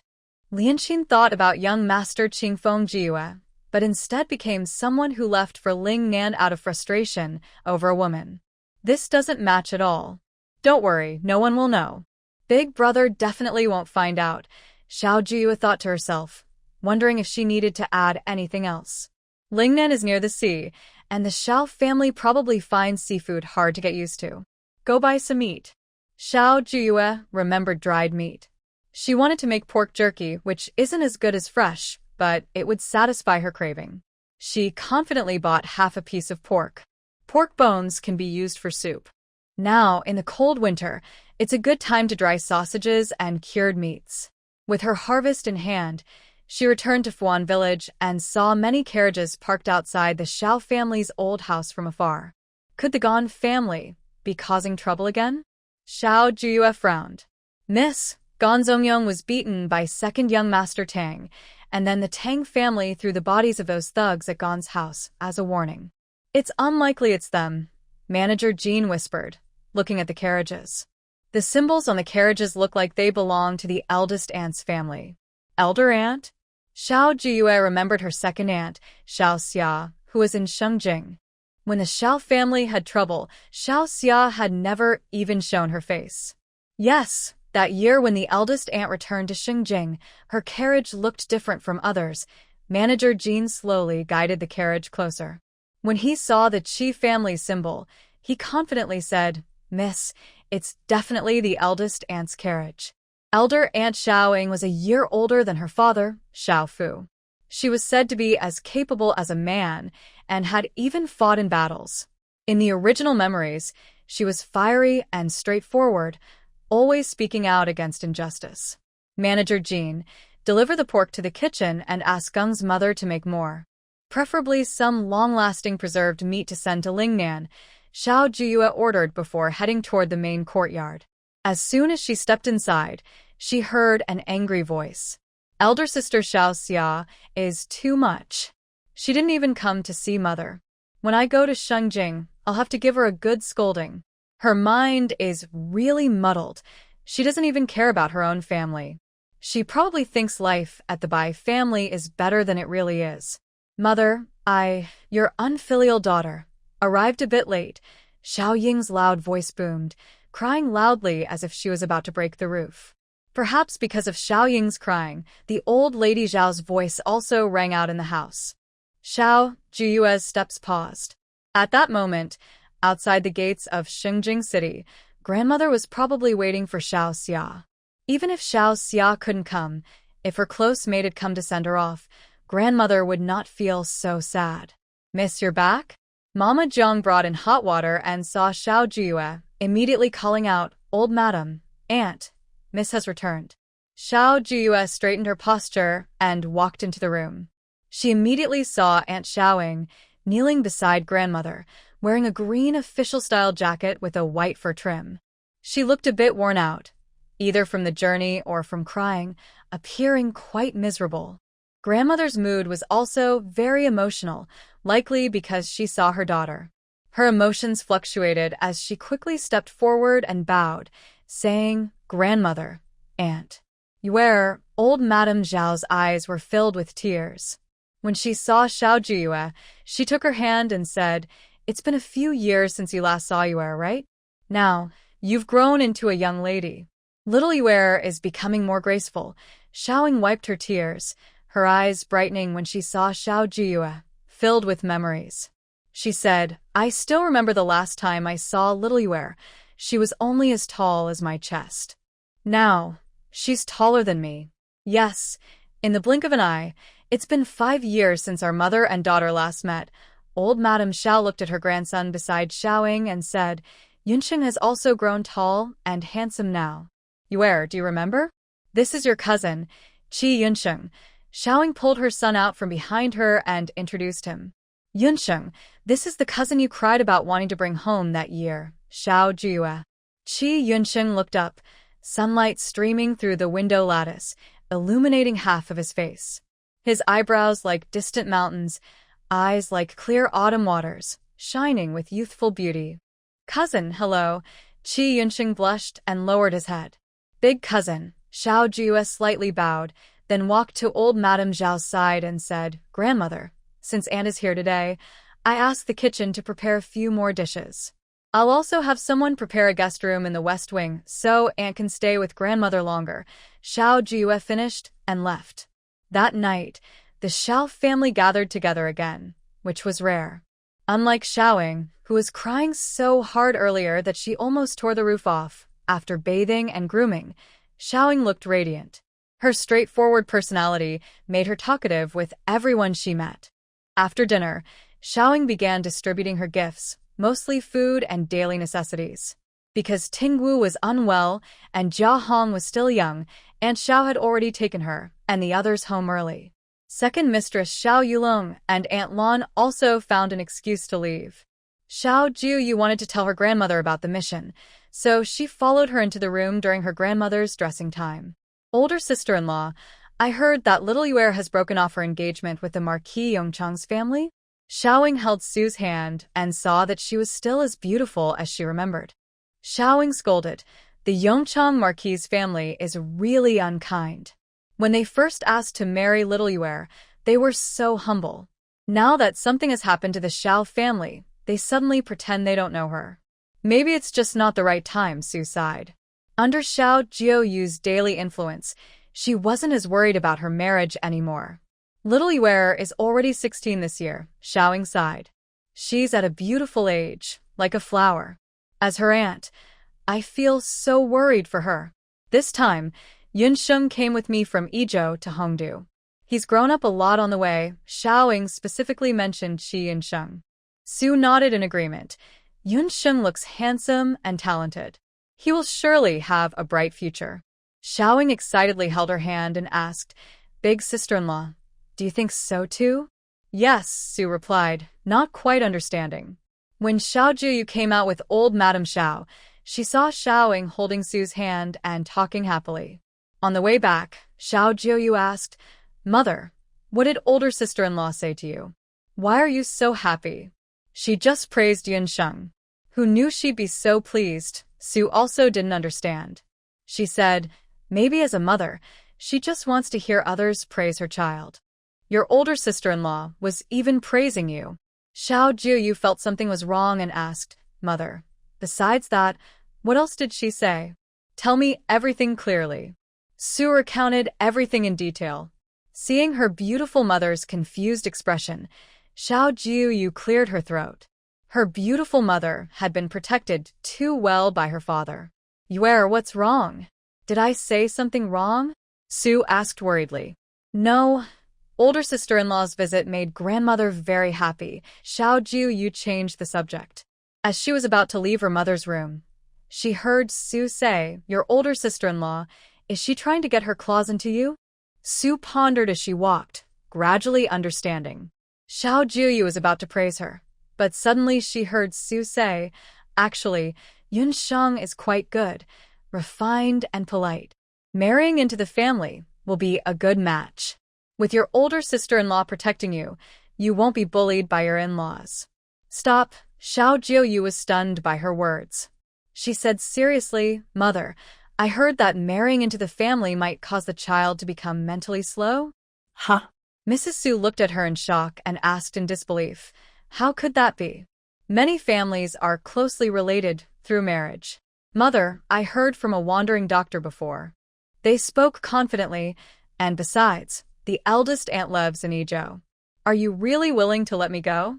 Xiao Jiuyue was determined to give her beautiful mother a strong message. I would rather become a nun than marry now. Mrs. Sue was startled when she heard that she preferred to become a nun rather than marry now. She quickly said, Yuer, I was just talking casually. If you don't want to marry, I won't force you. Thank you, Mother. Hearing this, Xiao Jiuyue felt relieved. Despite her mother's tears, she was very clear-headed when it came to important matters. As long as she agreed, no one could persuade her to change her mind. Xiao Jiuyue took Mrs. Sue's hand and sat by the charcoal fire, saying, Now that we are separated from Dad and the future is uncertain, who will accompany Mother if I get married? Besides, I will only be 17 after the new year. I'm not too old. If I wait a few more years, what's the harm? Xiao Jiuyue didn't want to marry at 16 or 17. She kept emphasizing the benefits of delaying marriage, saying, When you gave birth to me, you were only 17. It was because you married too early and hurt your health, which took years to recover. Marrying early can also harm health? Mrs. Sue's beautiful eyes showed confusion, and under the flickering candlelight, she looked even more charming. Xiao Jiuyue nodded firmly, Of course. Look at some girls who marry early. Don't they all have trouble holding on? Mrs. Sue was half convinced but chose to believe her. She looked at Xiao Jiuyue with guilt and said, Yuer, it's all my fault for making you suffer. Being with Mother is enough for me. I don't feel wronged at all. Xiao Jiuyue interrupted her mother's wish for her to marry, then she felt at ease and left. As soon as she returned to her room, she heard Lian Exile say, Miss, Aunt Lan wants to see you. Oh, Lan. Xiao Jiuyue turned her head and asked, Did Jiaqin do anything wrong today? No. Lian Exile shook her head. Xiao Jiuyue held a cup of hot tea and saw two maids carrying several bolts of fabric behind Aunt Lan. If she wasn't mistaken, one of the maids was Shui Yun, who was close to Rong. Miss, this fabric was sent by my older brother. I looked at these pieces and thought they would suit you very well. I brought them here so you can make a few outfits. Aunt Lan turned around and opened the covered cloth. There were 6 bolts of fabric in bright colors, peach pink, light green, orange, sky blue, all very suitable for someone her age. The silk was of high quality. Just looking at one piece, it was enough to make more than 10 outfits. Is this from your brother, Aunt Lan? Xiao Jiuyue looked at the fabrics and said, I remember, Aunt Lan is also from Ezhou? Could it be sent by her older sister-in-law? Yes, she came with the madam today. It's from my brother, Shang Ting. But because of his status, he now lives in a guest house in the county. I want to ask the young lady for permission to visit my brother tomorrow. Aunt Lan clearly knew her own position. If they were in Shengjing, even if her brother traveled 1,000 miles, she wouldn't be able to see him without her lady's permission. Now at the Xiao family's old residence, Aunt Lan was thinking about whether she could see her brother. Are these all sent by your brother? Xiao Jiuyue's eyes fell on the fabrics. Giving help in times of need is harder than giving gifts in good times. Yes, Aunt Lan replied. My brother also sent many more fabrics. I plan to deliver them all tomorrow. Not only the old madam, the third young master, the fifth young master, the second young lady, and the third young lady will have some. Times are different now. Tomorrow, Aunt Lan will send a letter to ask my brother to come to the house and let Jia Yuan receive him, Xiao Jiuyue said. Her words made Aunt Lan's eyes light up with excitement as she happily said, Thank you, young lady. After Aunt Lan left, Xiao Jiuyue looked at the fabrics and said, People say that in hard times, true character shows. Her second aunt, even in Shengjing, wouldn't even show her face. Mrs. Fan, as the second wife, only wanted to leave with a divorce letter. But Aunt Lan's brother had traveled 1,000 miles to send all these fabrics. The next morning, early, Xiao Jiuyue packed and prepared the gifts to send to Shun and agency. If she moved quickly, she might be able to deliver them to her father and grandfather before the new year. Little Yu, your cousin is free now, so let him you to the county.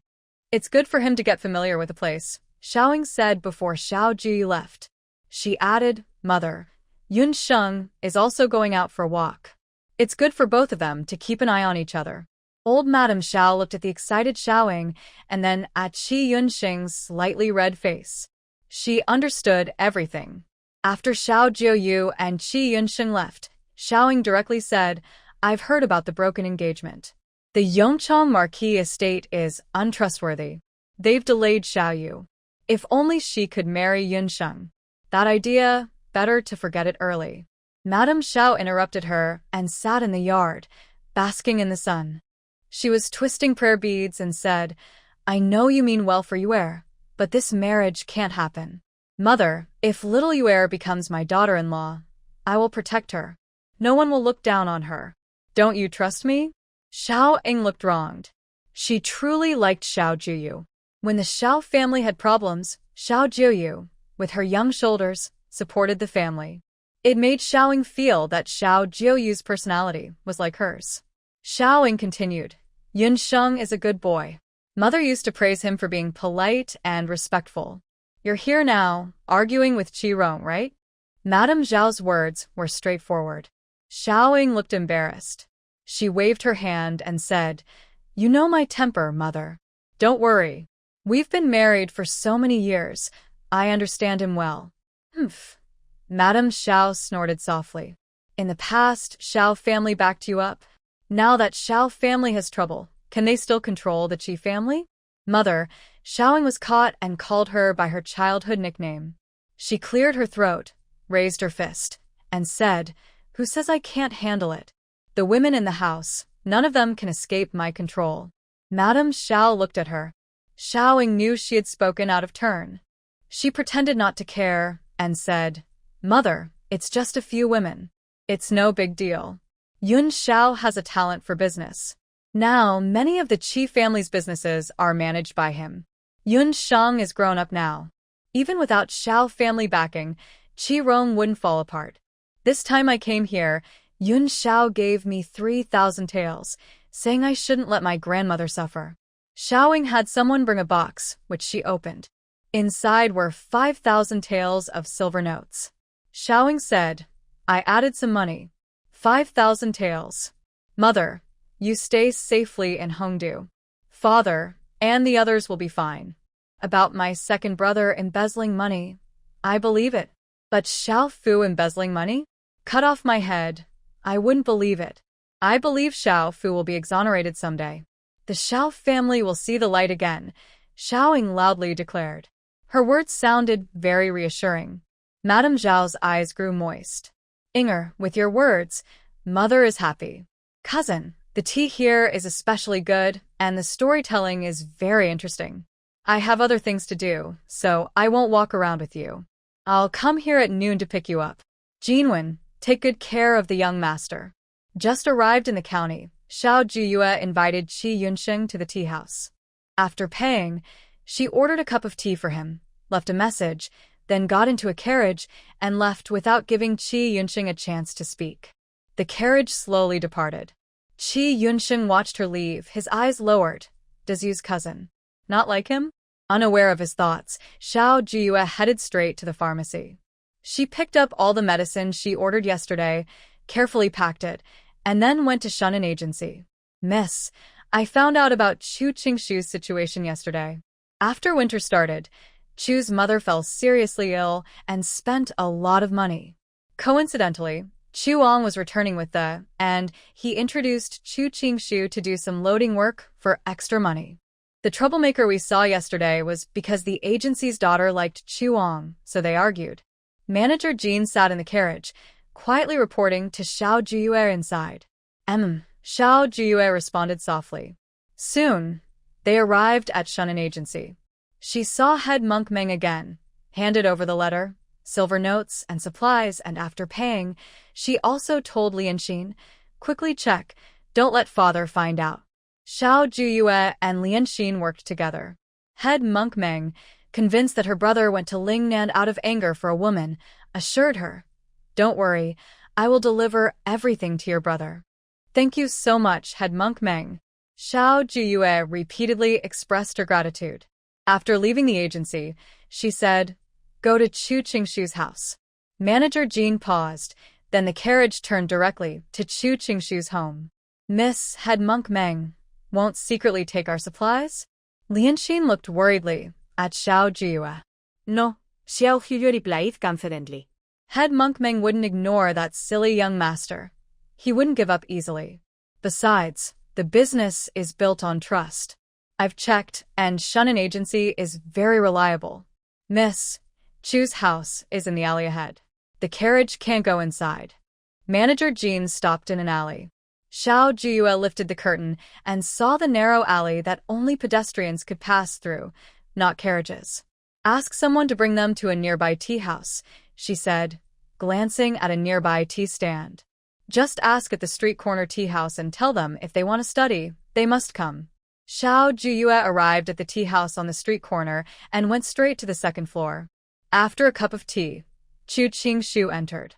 When he saw Xiao Jiuyue, he stopped at the door. Do you still want to study? Do you want to treat your mother's illness? Xiao Jiuyue's clear voice sounded. Qingshu stepped inside, bowing politely. He looked down at his pale clothes and asked, I don't know what Mrs. Intention is. Chu Qingshu only glanced at Xiao Jiuyue before lowering his head. Xiao Jiuyue sat by the window, not far from a lake. The wind moved her orange clothes, making her look bright and confident. She was a beauty he had never seen before. How do you feel about Qingyan Academy? Xiao Jiuyue asked instead of answering. Qingshu remained silent. Xiao Jiuyue put down her teacup and said, You don't even dare to tell the truth. Even if you are truly talented and will become an official in the future, how will you serve the people or stand up for the common folk? If Miss wants to mock me, you probably already found out. Why should I say more? Chu Qingshu pressed his lips. He said, I know I was expelled from Qingyan Academy because I accidentally broke young Master Cheng's cricket. His tuition was usually earned by copying books or cleaning the library. He owed tuition fees that he could only pay back before the new year each year. Do you want to go back to Qingyan Academy?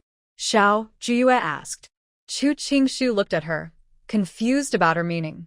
He asked back, whether I go or not has nothing to do with Mississippi. If I pay you to go to school, where would you choose?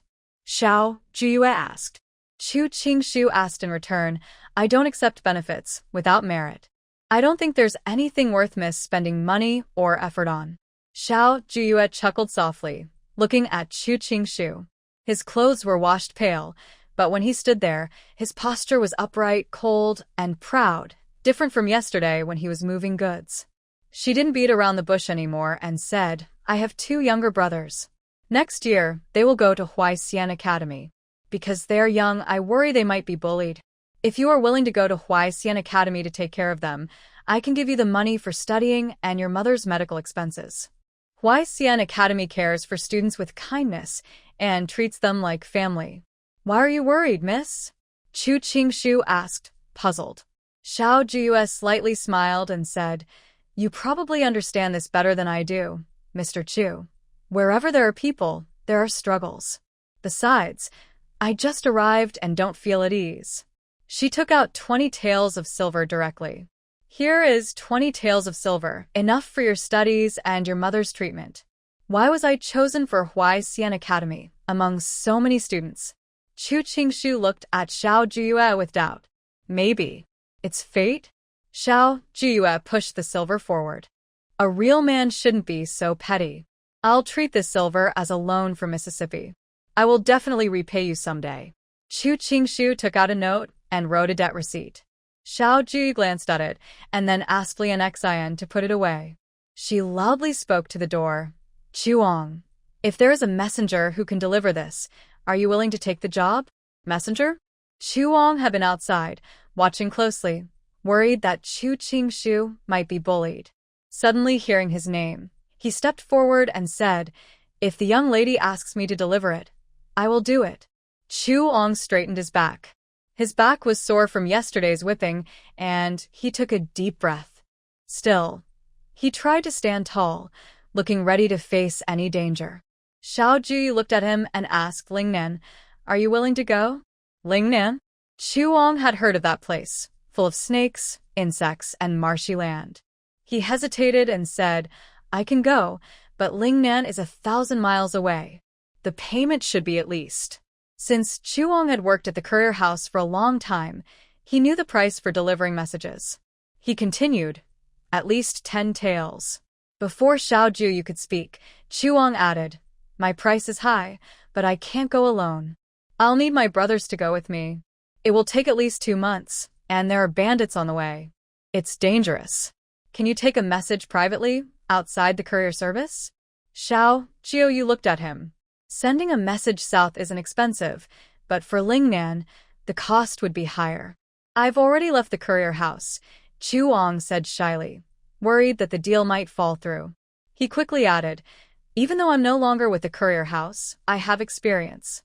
I might not be good at delivering goods, but delivering messages, I can definitely do that. Chuang almost pounded his chest, confident he could deliver the message safely. Xiao Jiuyue directly handed him 5 taels of silver. Here's half now. When you deliver the message safely and get a reply, I'll give you the rest. Thank you, young lady. When should I leave?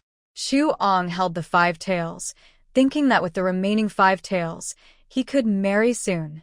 The message will be ready tomorrow, Xiao Jiuyue said. Anytime you want to leave is fine. Then I'll leave tomorrow, Chuang said excitedly. In the courier house, he could earn about 2 taels a month, but he was tired of being mistreated by Money Exile. Money Exile, who was the adopted son of the head instructor, always looked for trouble with him. After Xiao Jiuyue nodded, Chuang immediately ran outside, pulling Chu Qingshu. Qingshu, do you know such a beautiful girl? I don't know her. Chu Qingshu thought for a long time, but couldn't remember meeting Xiao Jiuyue. Don't lie to me. If you really don't know him, why did you send me a message? Chuang held the silver and bit it, smiling broadly. The silver is real. Now go quickly and buy medicine for Aunt. I have some, Chu Qingshu said, taking out 20 taels of silver. She borrowed it from me. Wow. Chuang eagerly pocketed 5 taels of silver like a treasure. Looking at Chu Qingshua's delicate face, he said, Could it be that, like in those stories, a young lady has fallen for a poor scholar?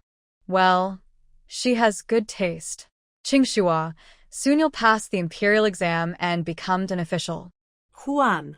Chu Qingshua covered his mouth with his hand, gritting his teeth. Stop talking nonsense and ruining her reputation. Are you trying to get yourself killed? Hee. Chuang closed his mouth happily. I won't say more, but I tell you, this girl is just a spendthrift girl. A spendthrift girl is a girl, Chu Qingshua reminded him. Chuang said, Then she's a spendthrift maiden. No, a spendthrift fairy. He had never seen such a beautiful girl. Exile stayed beside Xiao Jiuyue, full of doubts.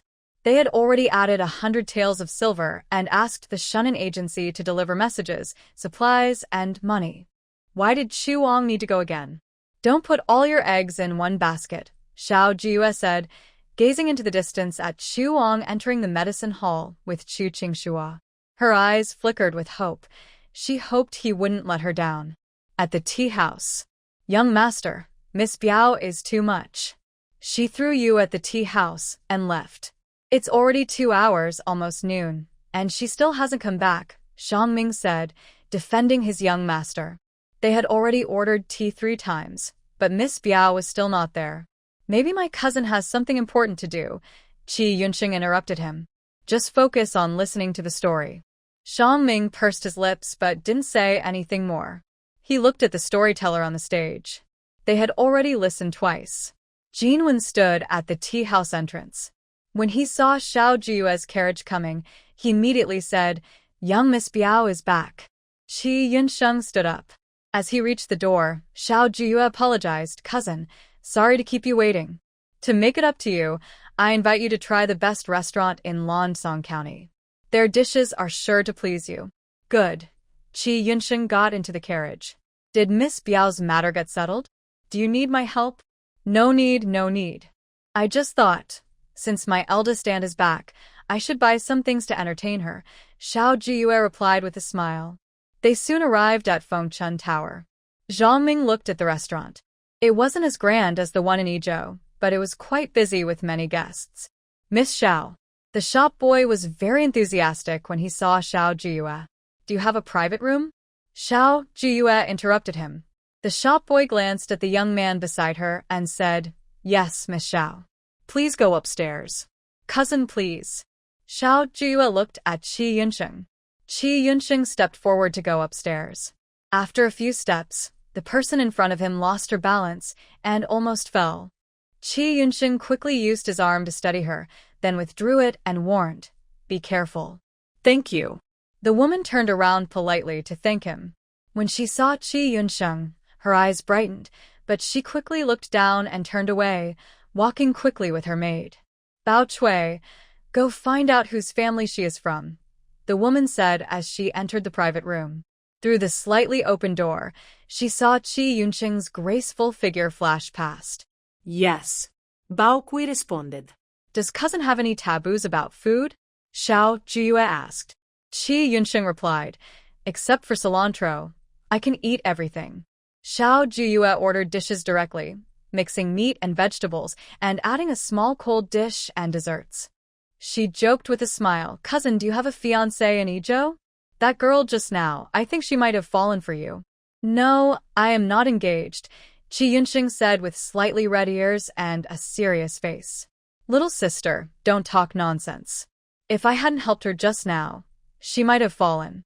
"You're right, cousin," Xiao Jiuyue admitted obediently. "Cousin, you're so charming. If you get engaged in the future, I will definitely give a generous gift." Qi Yunsheng's eyes flickered slightly. Did she really not understand her mother's intentions? Or was she deliberately ignoring them? "Cousin, how are things in Yizhou? Did the Xiao family have any trouble? Did it affect you?" Xiao Jiuyue's voice rang out again. Qi Yunsheng was pulled back from his thoughts. "Everything is fine," he replied. That was too simple, wasn't it?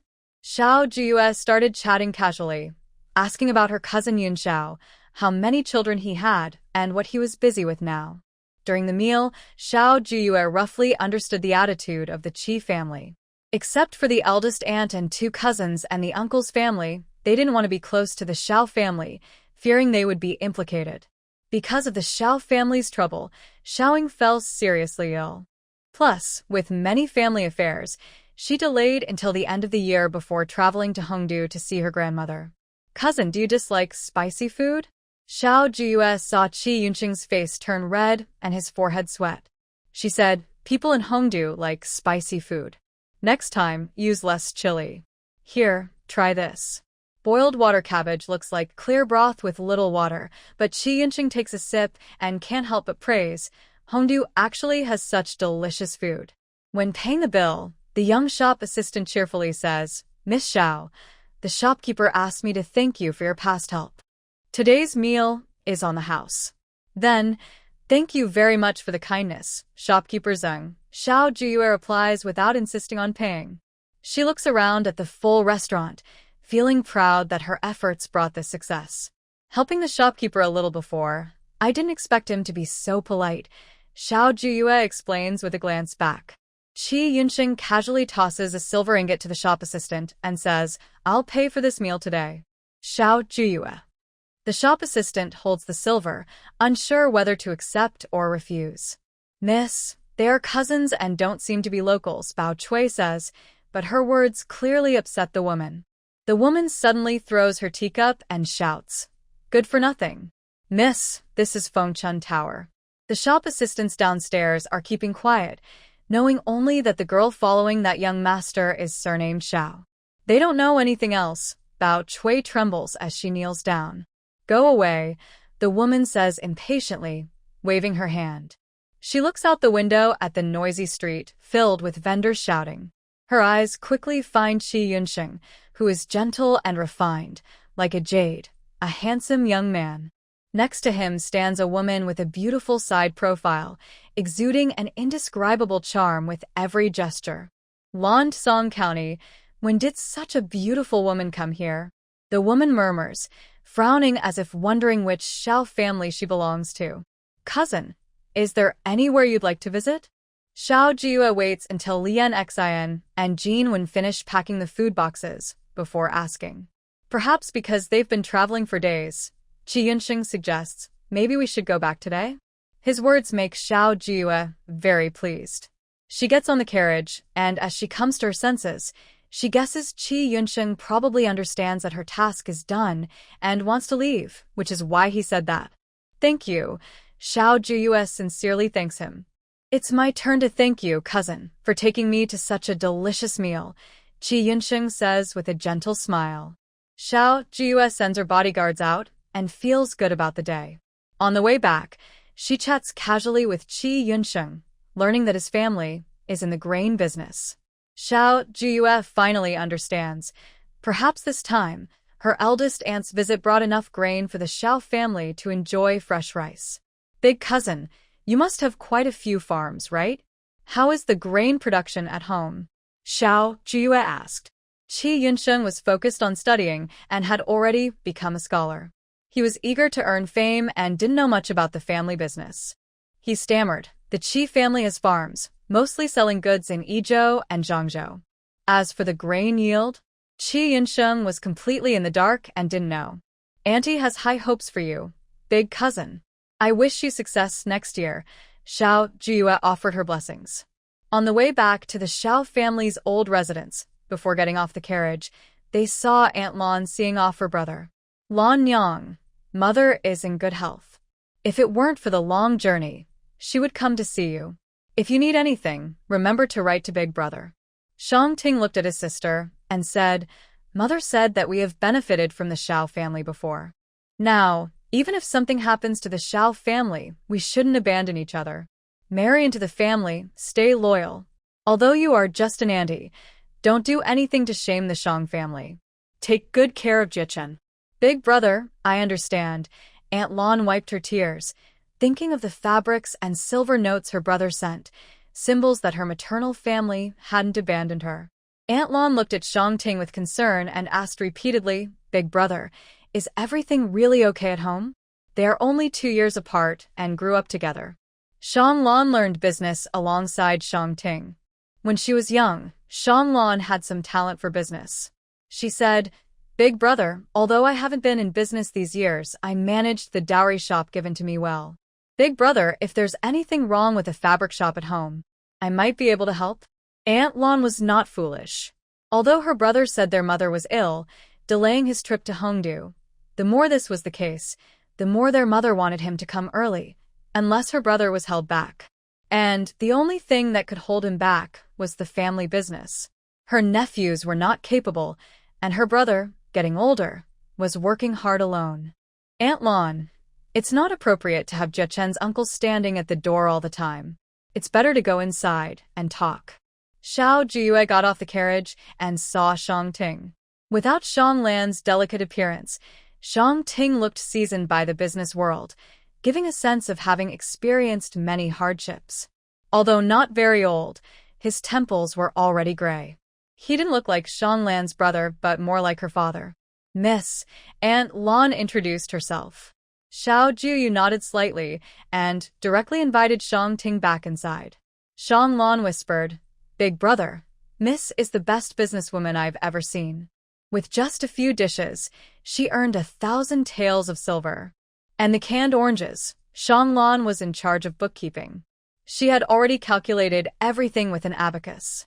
Once the orange business was done, Xiao Jiuyue only needed to speak, and a few hundred taels of silver were in her hands. Shang Ting's eyes flickered slightly. After some polite conversation, he said with a hint of emotion, "These days, business is not easy, and fabrics are hard to sell." At this moment, Shang Ting didn't know that because of a single thought, his business would change completely. Vast rivers and mountains, endless dust. One emperor, one court. Xiao Jiuyue sipped her strong tea, shaking off her afternoon drowsiness. She said, "I've seen your fabrics, Shang. They're very good. The only problem is, the colors aren't vibrant enough." When the Xiao family had trouble, their business relied on the Xiao family's reputation. Former buyers would definitely look elsewhere now. Oh? Shang Ting raised an eyebrow.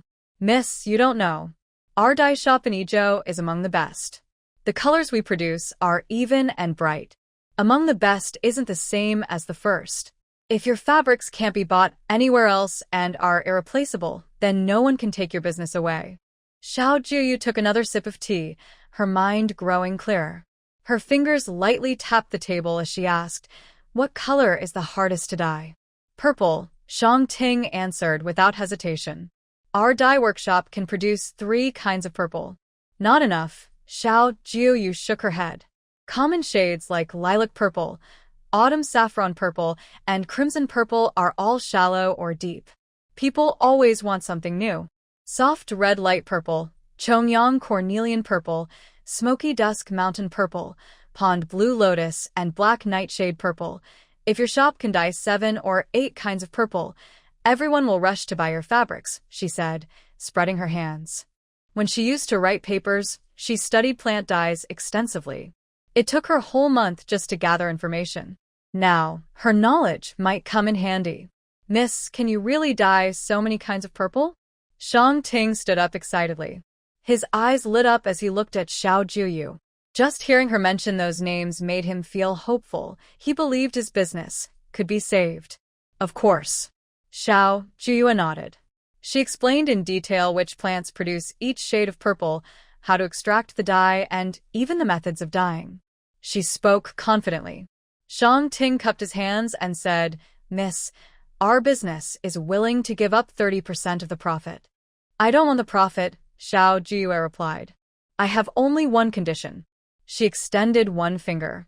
Shang Ting clasped his hands and bowed, saying seriously, "Please, miss, speak your condition." The Shang family has made a living from textiles for generations. He knew well that if Xiao Jiuyue could produce the purple shade she described, it would definitely be profitable and help their business grow. "I want you to help me find someone," Xiao Jiuyue said. "A person who knows about the Jinjiang embankment in Xiangqing. 2 years ago, Xiao Fu embezzled 80,000 taels of disaster relief funds. He used the money to repair the Jinjiang embankment, but this summer, the embankment broke, causing many victims in Xiangqing. The emperor was furious, and Xiao Fu was accused of embezzling the funds, which led to the embankment failure. The Xiao family wants to clear their name. They must find someone who knows the truth and gather evidence to prove Xiao Fu's innocence." Miss, Shang Ting hesitated. Xiao Jiuyue put down her teacup and said, "This matter is dangerous. Think carefully. Before I leave, give me your answer." Xiao Jiuyue stood up and arranged for Shang Ting to stay in the front yard. "Miss, I promise your condition," Shang Ting said firmly behind her. Xiao Jiuyue paused. She looked at the ornate gate and asked, "Have you thought it through? This is a life-risking matter. Is it worth risking your life for a small gain?" "It is worth it," Shang Ting stepped forward confidently, his voice strong and unwavering. If the roots are destroyed, how can the branches survive? Xiao Jiuyue's lips curled slightly. Tomorrow, I will write down the dyeing method for you. After speaking, Xiao Jiuyue entered the inner courtyard. Big sister, Sue's gentle yet firm voice sounded. I understand your kindness. Now, Yuer's father is still in Lingnan. The marriage will have to wait until he returns and makes the decision. Little sister, Xiaoying finally persuaded Xiao Lafu to let Su and Xiao Jiuyue decide. But who knew that Su, usually gentle and easy to talk to, refused without even considering it. Big sister, you're wrong, Xiao Jiuyue said as she walked into the yard. Fortunately, she had clarified everything with the beauty yesterday. She smiled gently and took out the snacks brought from the county, saying, My mother cares deeply for me and Jianyuan. How could she possibly want to ruin my life? Little Yuer, the Yongchang Marquis' residence isn't a good place, but my eldest aunt has loved you since you were young. As long as you marry into the Qi family, with my aunt's protection, you will have a happy life, and no one will dare to bully you. When Xiaoying saw Xiao Jiuyue arrive, she spoke directly, without beating around the bush. The beautiful lady wanted to speak, but Xiao Jiuyue handed her a snack and smiled, saying, Elder sister, Sheng's cousin used to aim for success in the imperial exams. The Xiao family has not taken the exams for 3 generations. If I really marry Sheng's cousin, wouldn't I ruin his future? You are an outsider, it's not a problem. Xiaoying had already thought about this before and asked Qi Yunsheng. If it's because I married my cousin and I can't take the exams, that's not my fault. It must be because the son isn't talented enough to clear the family's name, not related to me. That day, as the sun set, blurring Qi Yunsheng's face, Xiaoying would always remember the light in his eyes, something she had never seen before. The determination in his eyes was also new. After all, the heart of the sage is hard to predict, Xiao Jiuyue said, causing Xiaoying to hesitate. She said, Little Yuer, your words are a bit harsh. I only think about strengthening the family ties. You're also of age. Elder sister's kindness in sending help in the snow, no matter what happens in the future, Jiuyue will remember it. Whether or not we marry further, it won't affect our friendship. Xiao Jiuyue's lips curved slightly, her eyes sincere. If in the future we do marry further, you know my personality, elder sister. If things don't work out, won't we even lose the relationship? If it weren't for Xiaoying's kindness in helping her, bringing food and cotton, she wouldn't bother to say more. Elder sister is good, and it would be even better if she didn't mention marriage. Xiaoying. She looked at her beautiful niece, with 1,000 words in her heart, but didn't know how to say them. That night, Xiaoying took a walk and called Qi Yunsheng over, telling him what Xiao Jiuyue had said. Qi Yunsheng was silent for a moment before saying, Mother, today my cousin invited me to eat at Fengchun Tower. The boiled water with vegetables was especially fresh. Talking about your lifelong plans, and you mentioned vegetables? Xiaoying almost rolled her eyes. Mother, my cousin is different from the girls in the family. She's not like the girls we've met. Since she doesn't wanna, I won't bring it up anymore. Under the moonlight, Qi Yunsheng wore a dark green long robe, tall and slender. The moonlight cast a faint shadow under his eyelids. His black eyes were deep. Mother, I want to study hard, pass the exams, and then start my career and family. Do you agree? Xiaoying stepped forward, looked up at him, and asked, Are you willing? Knowing her mother's feelings better than anyone, Qi Yunsheng's intentions were clear to her. As a mother herself, she naturally understood. That's why she continued to persuade him even after her mother objected. Mother, as long as she can be happy and joyful, why wouldn't I be willing? Qi Yunsheng's lips slightly curved.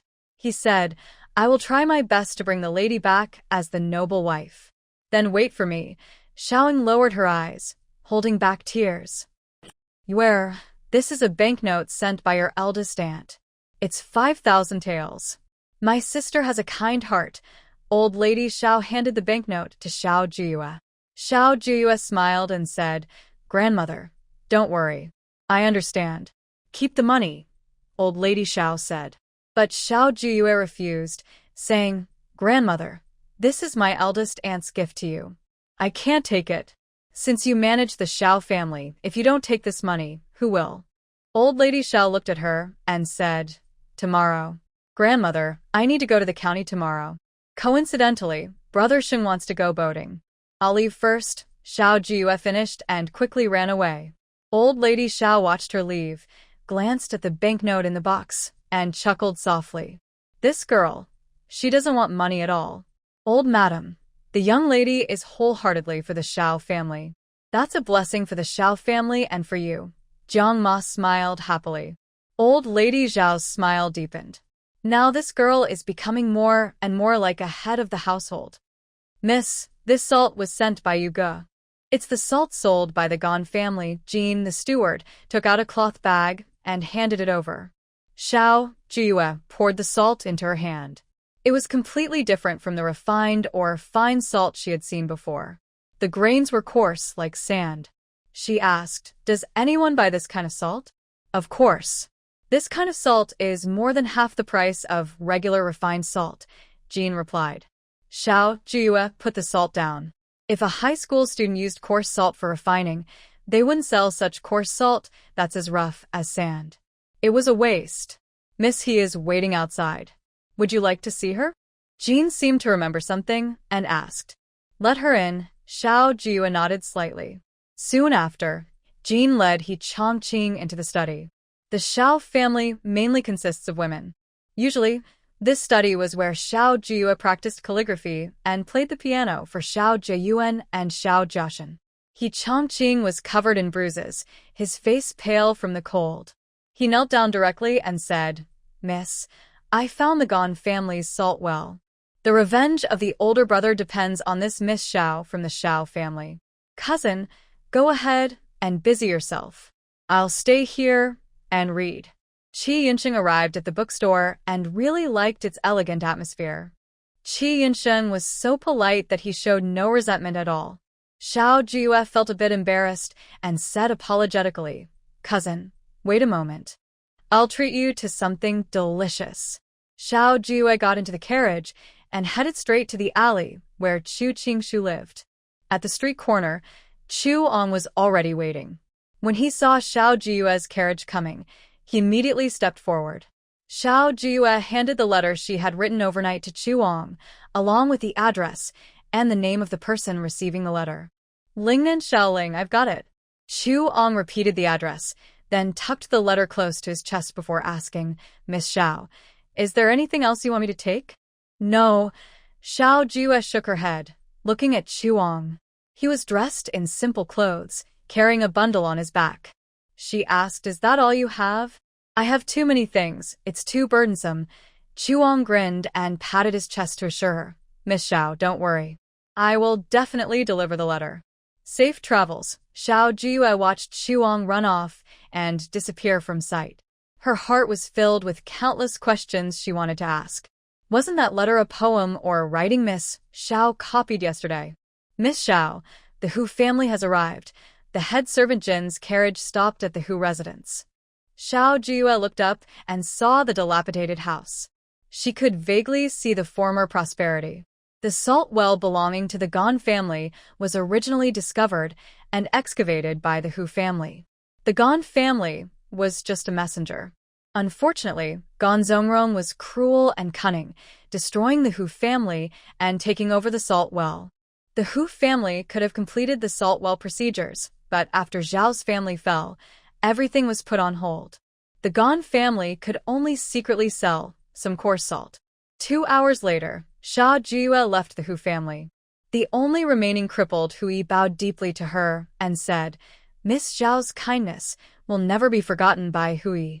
Let's work together happily in the future." Xiao Jiuyue turned back. With Hui standing up for her against the Gan family, she also cooperated with the Hu family to refine coarse salt, complete the salt well procedures, and make more money from this business. "Miss Xiao, do you want?" After getting into the carriage, Jean the head servant looked at Xiao Jiuyue with concern. "Jean, I trust my judgment. Hu Yi will keep his promise," she replied confidently. Xiao Jiuyue leaned against the cart, closed her eyes. Although she only saw Hu Yi for 2 hours, she knew Hu Yi had guarded the old, broken house. It was said that Hu Yi had broken his leg to protect his daughter. Such a loyal and caring person would never be untrustworthy. Xiao Jiuyue lowered her eyes and folded the agreement in her hand. She returned to the bookstore and immediately saw Qi Yunsheng at the window, deeply engrossed in a book. There was a cup of tea on his desk, full but no longer steaming. Xiao Jiuyue sat in front of him. Qi Yunsheng didn't even look up and said, "Not thirsty." She chuckled softly. Qi Yunsheng looked up, put down his book, and asked, "Shangming, Miss Biao is here. Why didn't you tell me?" Shangming looked innocent, as if Miss Biao had told him not to say anything. "Are you hungry? Today, I'll take you to eat noodles." Xiao Jiuyue didn't go to Fengchun Tower, but instead went to her usual noodle shop at the alley entrance. "Aunt Hua, 1 bowl of pork intestine noodles and a basket of buns," she said with a bright smile. She looked at Lianxin and said, "Lianxin, you and the others sit at one table. Whatever you want to eat, order for yourselves. This pork intestine noodle is especially loved by those who like it. If you don't like it, you can choose something else." Xiao Jiuyue asked Qi Yunsheng, "What would you like to eat, cousin?" "Same as you," Qi Yunsheng said. Although he hadn't tried it before, seeing Xiao Jiuyue's bright eyes made him look forward to it. Aunt Hua quickly brought the steaming pork intestine noodles. She said warmly, "Today's noodles are on me, little lady." "Thank you, Aunt Hua," Xiao Jiuyue said, smelling the rich aroma of the pork intestines. She took a big bite. The marinated intestines had a strong, fragrant flavor. She watched Qi Yunsheng try a bite first. He showed no dislike at all. "How is it?" Xiao Jiuyue asked curiously. The 9-turn pork intestines at Fengchun Tower were very popular, probably because they symbolized good luck, like a divine pill, and sold very well. "Not bad," Qi Yunsheng replied. He had been worried he wouldn't like the taste, but after biting into it, he found it better than expected, with no strange flavors. "Cousin Sheng, I tell you, Aunt Hua's marinated dishes are truly amazing," Xiao Jiuyue said, holding a bun in one hand and eating the pork intestine noodles. Sometimes she dipped the bun into the soup. Soaking it like this makes the buns even more delicious. Qi Yunsheng looked at her like an ordinary girl from a normal family. Around them, there were busy crowds, and nearby, Auntie Hua kept serving noodles, collecting money and making sounds. The bowls were steaming hot. Xiao Jiuyue's face was not clear, but her smile was etched in Qi Yunsheng's heart. After eating and drinking enough, Xiao Jiuyue paid for all the food they ordered. "Miss Xiao, you have too much money," Auntie Hua called after the carriage. Xiao Jiuyue's carriage had already left. On the way home, Xiao Jiuyue started working again. She checked the lessons of Xiao Jiuyuan and Xiao Jiachen over the past few days and carefully wrote down the dyeing process. She wrote quickly and diligently, sitting in her room all day. She filled a thick stack of paper. She only documented 3 purple dyes, 1 red and 1 pink, 5 colors in total, and she wrote all the instructions clearly. "Lianxin, come here and copy this," Xiao Jiuyue said. As soon as she finished speaking, Lianxin stepped back repeatedly. "No, miss, I can't do it. My handwriting isn't good, and I can't recognize my own writing," she said. She could only write her own name. Copying so many characters? That would be impossible for her. Xiao Jiuyue looked at Luokue. Luokue clasped her hands together and begged, "Miss, maybe I can go make some food for you? Big sister, I can walk now." Xiao Jiuyuan just took off his splints and came in. Seeing Xiao Jiuyue, he was very excited. "Sister, look. Am I like a normal person now? I'm not limping anymore." "Yes, Jiuyuan is recovering very well." Xiao Jiuyue's eyes lit up. She looked at him and said, "Jiuyuan, I have a problem now." "Can you help me?" Xiao Jiuyuan stepped forward, straightening up as if he was grown up now. He said confidently, "No problem." Xiao Jiuyue handed him a stack of paper and smiled. "Help me copy this, please." Jiuyuan's pupils shrank visibly as he looked at the densely written characters on the paper. He swallowed hard. "Is it a bit much?" "Mainly because I wrote too much yesterday, and my wrist is a little sore today." "If you can't write then." Xiao Jiuyue tried to back out. "But Jiuyuan, looking determined, took the paper and said, "Sister, I can write."